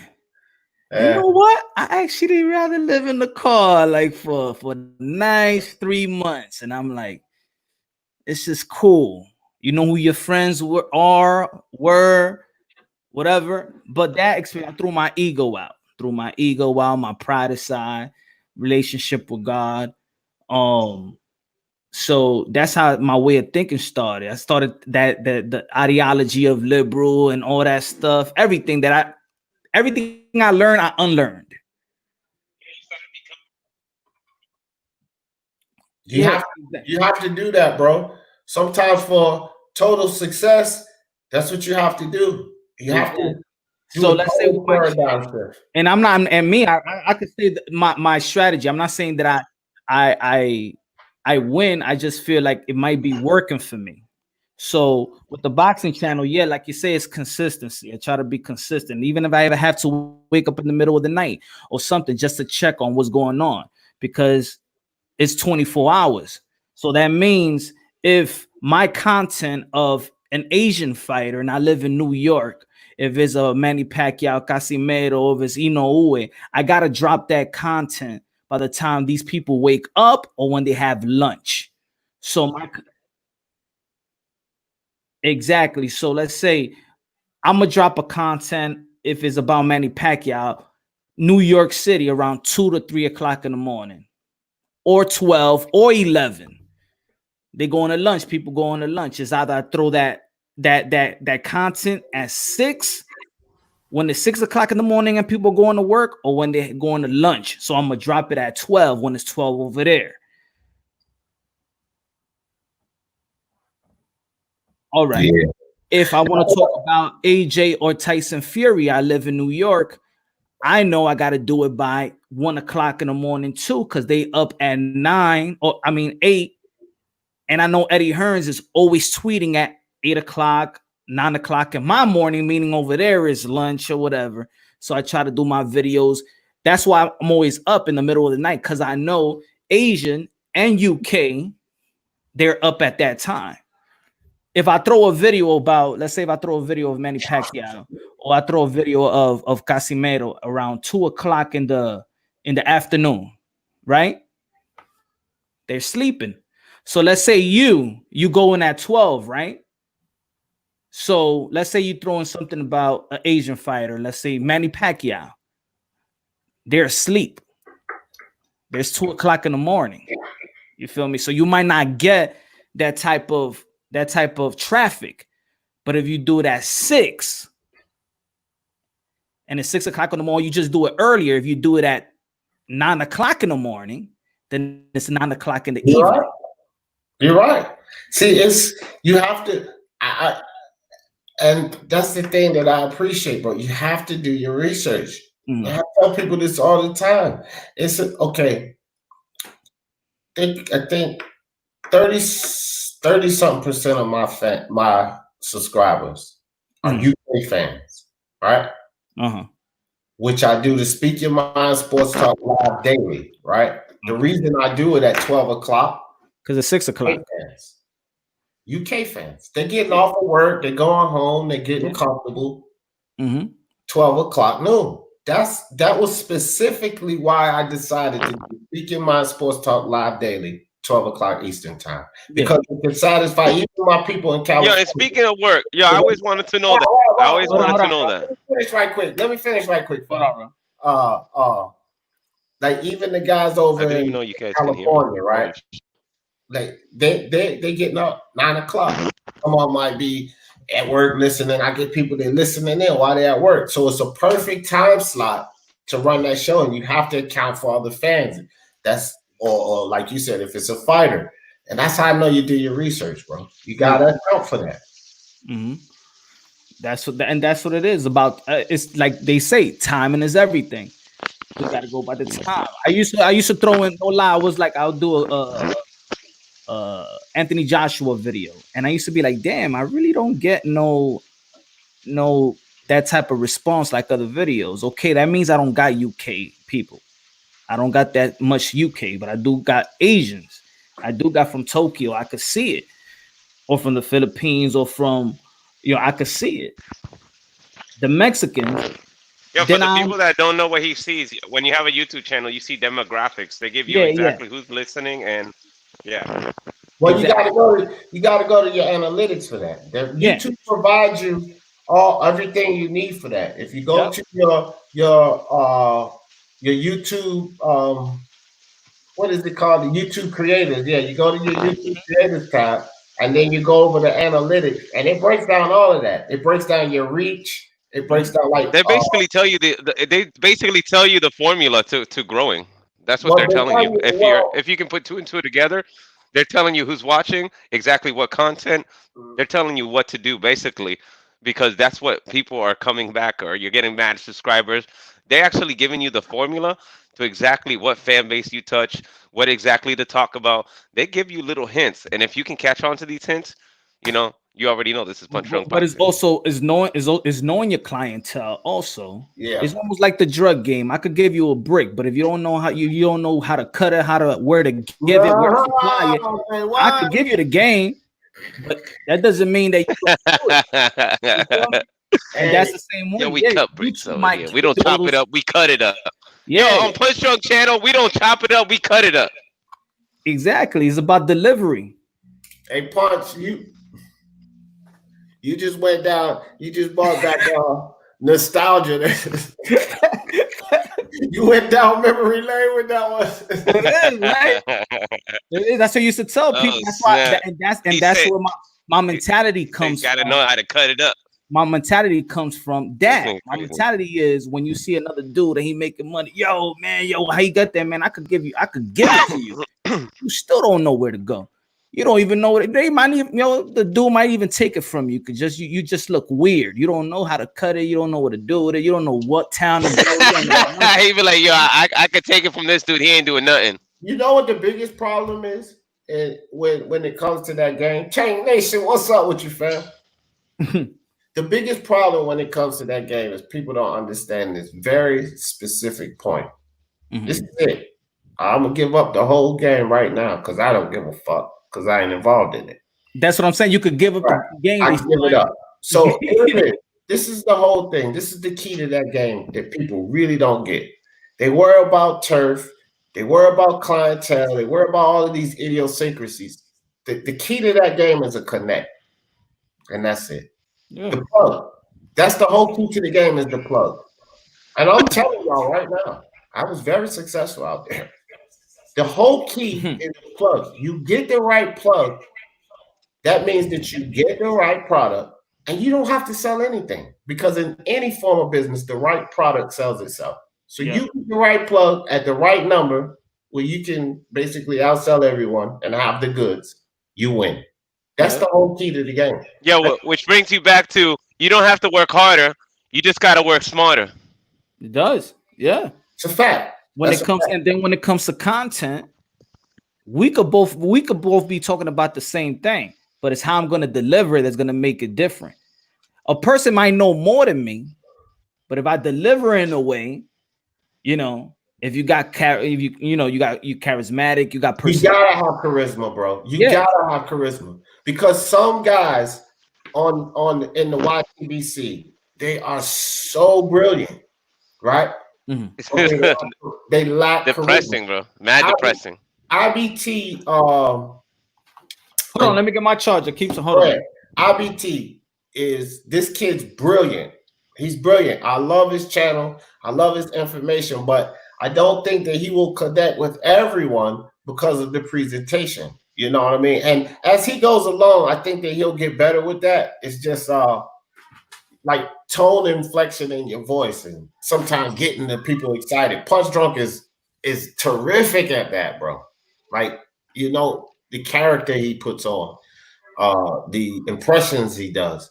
All of that matters, bro. The way he brings this material forward, all of that matters. It's like he could bring this same information that he brings forward, and he could bring it forward in a dry way and just kind of tell you all of this information, but he's not going to get the response. It's because of the way he brings the information forward. It's because his personality. It's because of the characters, the impersonations, the impressions and such. That's why people are driven to this channel. That's why I was driven to this channel, because it wasn't only that I liked the information, I liked how he was bringing it. And it's true, right? So yeah, Punch is a good dude, man. Like real respect. Yeah, and that's the thing. That's what channels are not bringing. They're not willing to let the people have the microphone. You know, because he's taking a big risk. Because somebody can go out there and then they start showing their shebang bang and shaboink boinks over there, you know, and get on video, and it's like, oh snap, you know, you get violated, you get red flag. People can say all types of stuff. He's risking what is it, the strike, the YouTube strike, and all that other stuff. But yeah, getting flagged. It's like he can have like an amazing whole entire 1,000-hour stream, but it's like if there's a couple of red flags in there that get reported or something, this can't continue. But the thing is that the people are listening because you're not going to get those red flags, because people want to listen. People want to hear what people have to say, regardless of race, regardless of belief, regardless of what you like, you don't like, fuck you, fuck him, da da da da, cursing each other out. But then it all goes back to normal, and then it's like, you know, it's not about having order all the time. And this is what's crazy about his lives, because it can have order, but sometimes it goes out of order, but then it gets back into order. And when it does, it's like, yo, even out of order, you get these crazy perspectives, understanding, you get people really expressing themselves, and that's how you truly connect to a channel. This is Punch Drunk Roxon, but this is the Beatmaker Osiris. That's what I'm saying. Yes, sir. Hey Rob, this is what I need you to do. Me and Punch Drunk, no disrespect, but Rob, I need you to come over to my channel. I love your enthusiasm, dog. Rob, what I told you on the comment box, I said when I had Kalua and I had yeah, you told me, you were like, yo, you need to check out the video. If Rob was in this conversation, I already know how D and Smoke get. So I don't even need to say D and Smoke. They're gonna have their differences. It was actually weird watching them actually get along today. I need you need to copy Rob over there on my channel. Like, Rob, you gotta check me out. Speaking of my sports talk, I already know that you're gonna like the channel, because like Punch and I, we're not the same, nowhere close to the same, but we're similar. Like the way we come forward and all of that, we're similar. Like great minds think alike. Let's put it that way. But you got to bring the wig too, man. You got to bring the purple wig, bro. Yeah, you got to come over there, Rob. I bring the hat, man. I'm bringing the hat. Yo, I'm bringing the hat and all that, man.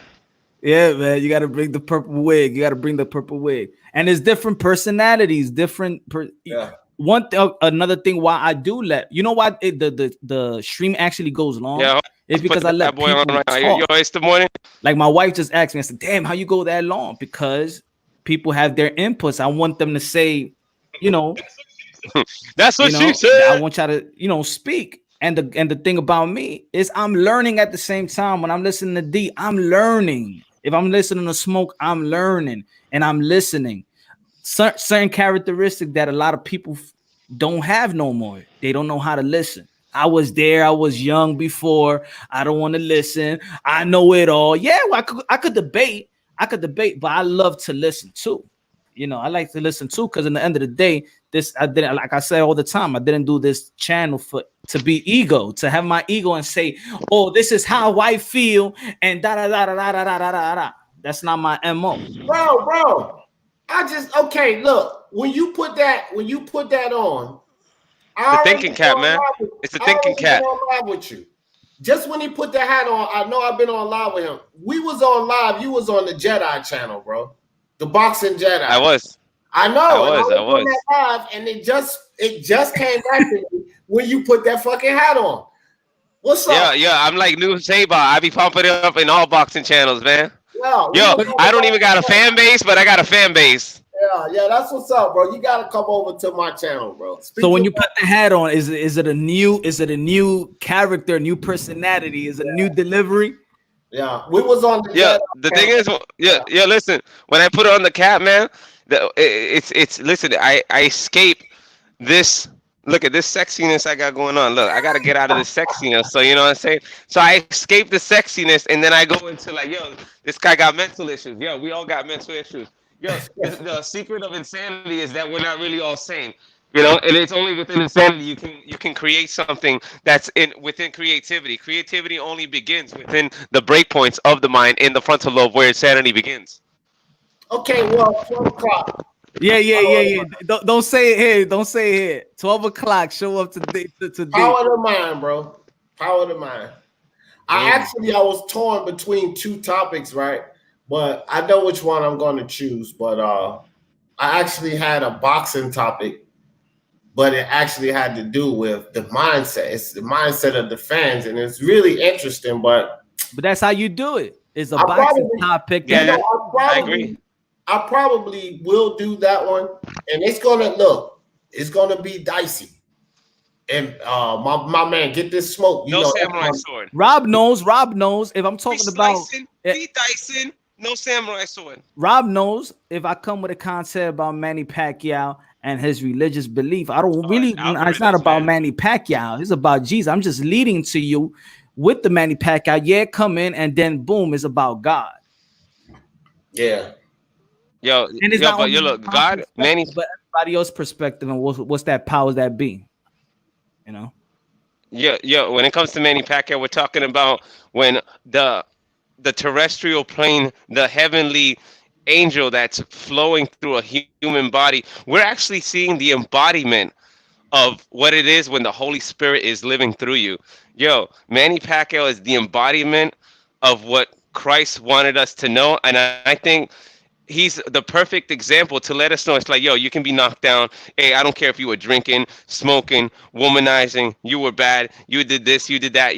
He's actually the transformation and the transgression of what it is to be human. You can see the progress of a Manny Pacquiao, and you can say, man, it's like, man, I don't even got $2. At least you got $1. You know what I'm saying? It's like this dude came from, eating mud pies and not eating and going to the gym. Like, the story itself, we will never see it, but we did in our lifetime. It's incredible. It's like, when you say Manny Pacquiao on the title, you're going to get hits, because how can you not like that guy? I think I think Floyd Mayweather, and I know Floyd Mayweather will be watching. I think Floyd Mayweather is a Manny Pacquiao fan, but he be fronting. He be trying to play clout. I know Floyd Mayweather, you playing clout. I'm watching you too. I'm watching those interviews. You clowning on Manny Pacquiao, Floyd Mayweather. You got to get on channel, man. Manny Pacquiao came from eating his own dog. His dad killed his dog. And no, it's a true story. His dad killed his. That's traumatizing within itself. Yeah, his dad killed his pet dog, and they cooked it up and ate it because they didn't have any food to eat. Like, that's crazy, but it's a true story. Maybe that's a good topic, bro. A good topic that a lot of people don't like. Every time I talk about this, and I'm talking about with my friends or my circle, it's like they brush it off. They don't want to talk about it. They don't believe in it. They don't believe in trauma. If it tampers with their ego. Like if you talk about, let's say for example, African Americans, and you'd be like, man, you dealing with racism trauma. They'd be like, what you talking about? Nah, because of this and that. Nah, it's a trauma. And we should understand that oppressed people have trauma. If I hit my child and I spank them, oh my gosh, man, what the hell? They might grow up with the type of trauma that you gotta stop being a vampire, dog. Want me to tell you why? No. I'm gonna tell you why I said that. These power of the minds that I'm telling you about, right? Everything you just said there. Yo, to piggyback off that real quick with this. Listen. No, I'm gonna let you talk, but check it out. When killing me, bro. You keep cutting me off, and you say I apologize, but you keep cutting me off, and I got like some real serious points that I want to make, dog. So let me get this. It's the delay. I know. But Punch, everything that you just said, I've had on topic on Power of the Mind. And it's concerning the mind and how we need to readjust what we've been programmed to think. Because the problem is that people don't understand. It's like we're a computer, and the brain is a microprocessor, okay? Yeah. And everything that you learn from your environment, your people around you, you're being programmed, okay? And we have to do what's called a paradigm shift. We have to reprogram our way of thinking. The African American community, the American tribal way of thinking, which is a society in itself, we have to reprogram these things because we've been programmed to think about a lot of things in the wrong way. Yep. Accountability is poison in the African American community.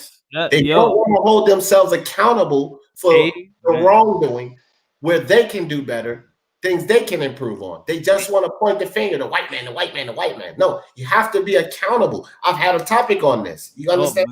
So, have more. I need to get on that one. Yes, that's what I'm saying. Like, I need to get on that. Go to sleep on Saturday night so that you can come on that. Because, bro, I need you to come on there. Like, you'll love it. Like, this is the things that I talk about on Power of the Mind. Yo, to piggyback off that, hey, listen, I'm gonna have to join. Because this is how we're doing it. I'm gonna go there like drunken master. You know what I'm saying? Like, I'm ready. I'm gonna go there like the drunken master. To piggyback what you were saying, it's like I talked to a psychologist and she told me that people act out their trauma. People act out their trauma. Yeah. The representation of who you are, your personality itself, is all your trauma combined into this human body. I believe that. It makes sense to me. Yo, I gotta flap my ears to that. You know what I'm saying? Because that's mind blowing. It makes sense to me, bro. You know what I'm saying? Man, that's why people be like, people act out their trauma. It's like, yo, why is that person like this? Or why is this person like that? Yo, people be like, yo, why you hate some ignorant people? Go ahead. Why you hate your own kind? It's not hate my own kind. The thing is, I know my own kind. So I know the positive and the good things, and I know the negative, and I know what holds us back. But why are you acting like you don't know what's holding us back if we came from the same environment and element? Right. Why you faking the funk? Bro, I did I think it was last Sunday or the Sunday before last, right? The Power of the Mind topic was actually concerning Black Lives Matter, right? Ooh. So, it was heated. You gotta hashtag that. No delay. Yeah, it was heated, right? So I made a statement, right? I said, I'm not gonna sit up here and praise a lot of these. No, y'all have to listen to this statement. I'm not going to sit up here and praise a lot of these black bitches as queens. They ain't no fucking queens just because they black and they drop kids. I'm not going to do that. And it went south. Boy, I had a bunch of people when I said that. But here's my point on that. When I say a black bitch that don't deserve to be called queen, if the shoe don't fit, then I ain't talking about you. Yeah. But don't sit here and tell me that I'm supposed to praise a woman that decided to have a child and feed and live off the projects, but don't want to move forward and get up off her ass and do anything. She's just comfortable with sitting back, having those kids in that position and not even trying to progress. You think I'm going to sit up here and praise her and call her a black queen? No, fuck that. I'm going to call her a black bitch because that's what she is. And boy, but what did I say that was wrong though? Right? Nothing. You don't deserve to be praised. You have those kids in a terrible situation. Yeah. Speaking of Black Lives Matter, hey, listen. We watched the movie yesterday. You know I'm here with my woman's mom. Hey, I'm gonna tell you this. Don't get offended when you come on my channel because I'm not like that. I use the mute button. So don't get offended when you come on. Check it out. Channel, I don't even know how to get this thing. Because I do use the mute button. Like, bro, I use it avidly. Like, you stuck. Get mad at me. I just watched the movie yesterday because we're talking about Black Lives Matter. That's my woman's mother. Yo, listen. You got to see the movie. What was it? Hidden Figures. Watch that movie. It's huge. It's so amazingly deep-minded. It's a true story about the first women that worked in NASA back in the 50s. It was an incredible.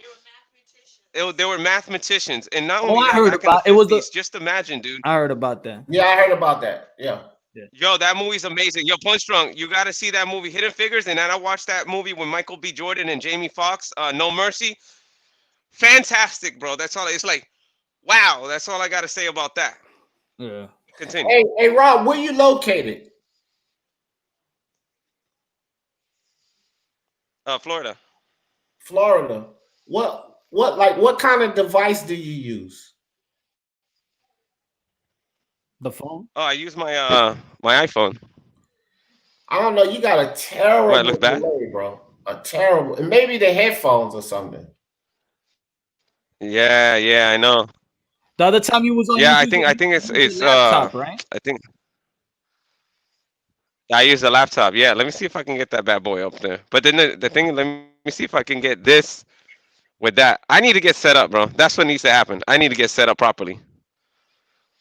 Yeah, it's cool. It's just the delay. The delay is quite interrupting, and I don't want you to get upset with me when you come on my channel, because bro, I'm gonna put you on mute like a motherfucker. Because one thing I don't allow on my panel is people to cut other people off, and you're not doing it intentionally. It's just because of the delay. But if you come on there and somebody talking, and bro, you must have cut me off like 8 times a night, but I don't give a shit about it. You know what I mean? But I don't like.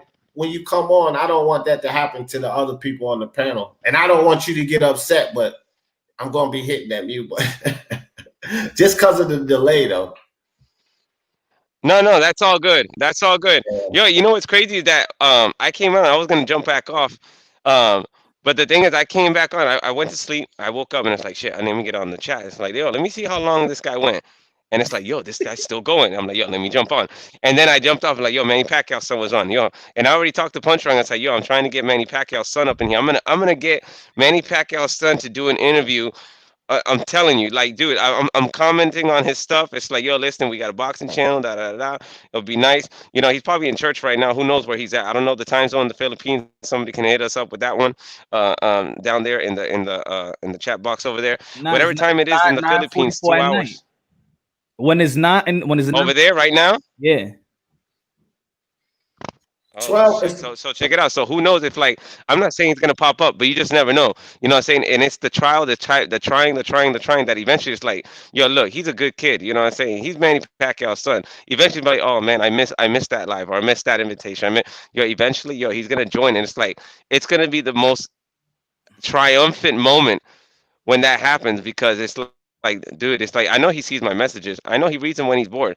And eventually, we're going to get Manny Pacquiao's son on Punch Drunk Boxing. Hit that subscribe button, notification bell, and drop a kid a super chat. But don't drop me nothing, because I don't know anybody. Good looking out, man. Yeah. No, I'm about to head out, man. I'm now getting too sleepy. And I already prepped you for 12 o'clock. Yeah, thanks for having me on, dog. Always good topics. And Rob, good man. Appreciate you guys. Everybody in the chat, y'all take it easy. Peace out. Well, thanks, brother. Yo, Rob, good looking out, man. Yeah. No, always, man. Always, for all the fans out there, all the people that are live. I know you're gonna go to sleep. Just remember, you want this channel, you want to get on the channel, you got to hit that notification bell. Hit the subscribe button. Listen, tell your friends. It's like, yo, I'm on YouTube. You'll get your chance to talk. You know what I'm saying? Sometimes you get crazy. Sometimes I get lazy. Sometimes we ready to talk. Sometimes we ready to listen. But this is what you get at Punch Drunk Boxing. This is the beat maker, O-side with a double capital I in the middle of my name, spitting that white flame. That's what we doing it over here. So that's how we letting it down. Punch Drunk, always a pleasure. You are the People's Boxing Channel champ. And I'll just be like this. Who dares to go against this? You know what I'm saying? Who dares to defy thee? Who dares to defy me? You know what I'm saying? Because if you defy him, you defy me. This is what it is. This is the Boxing Channel champ. Yo, Punch Drunk, you set it off. Let it go. You know what it is. And we're going to do it to the next. All right, man. God bless y'all, man. Have a good Sunday.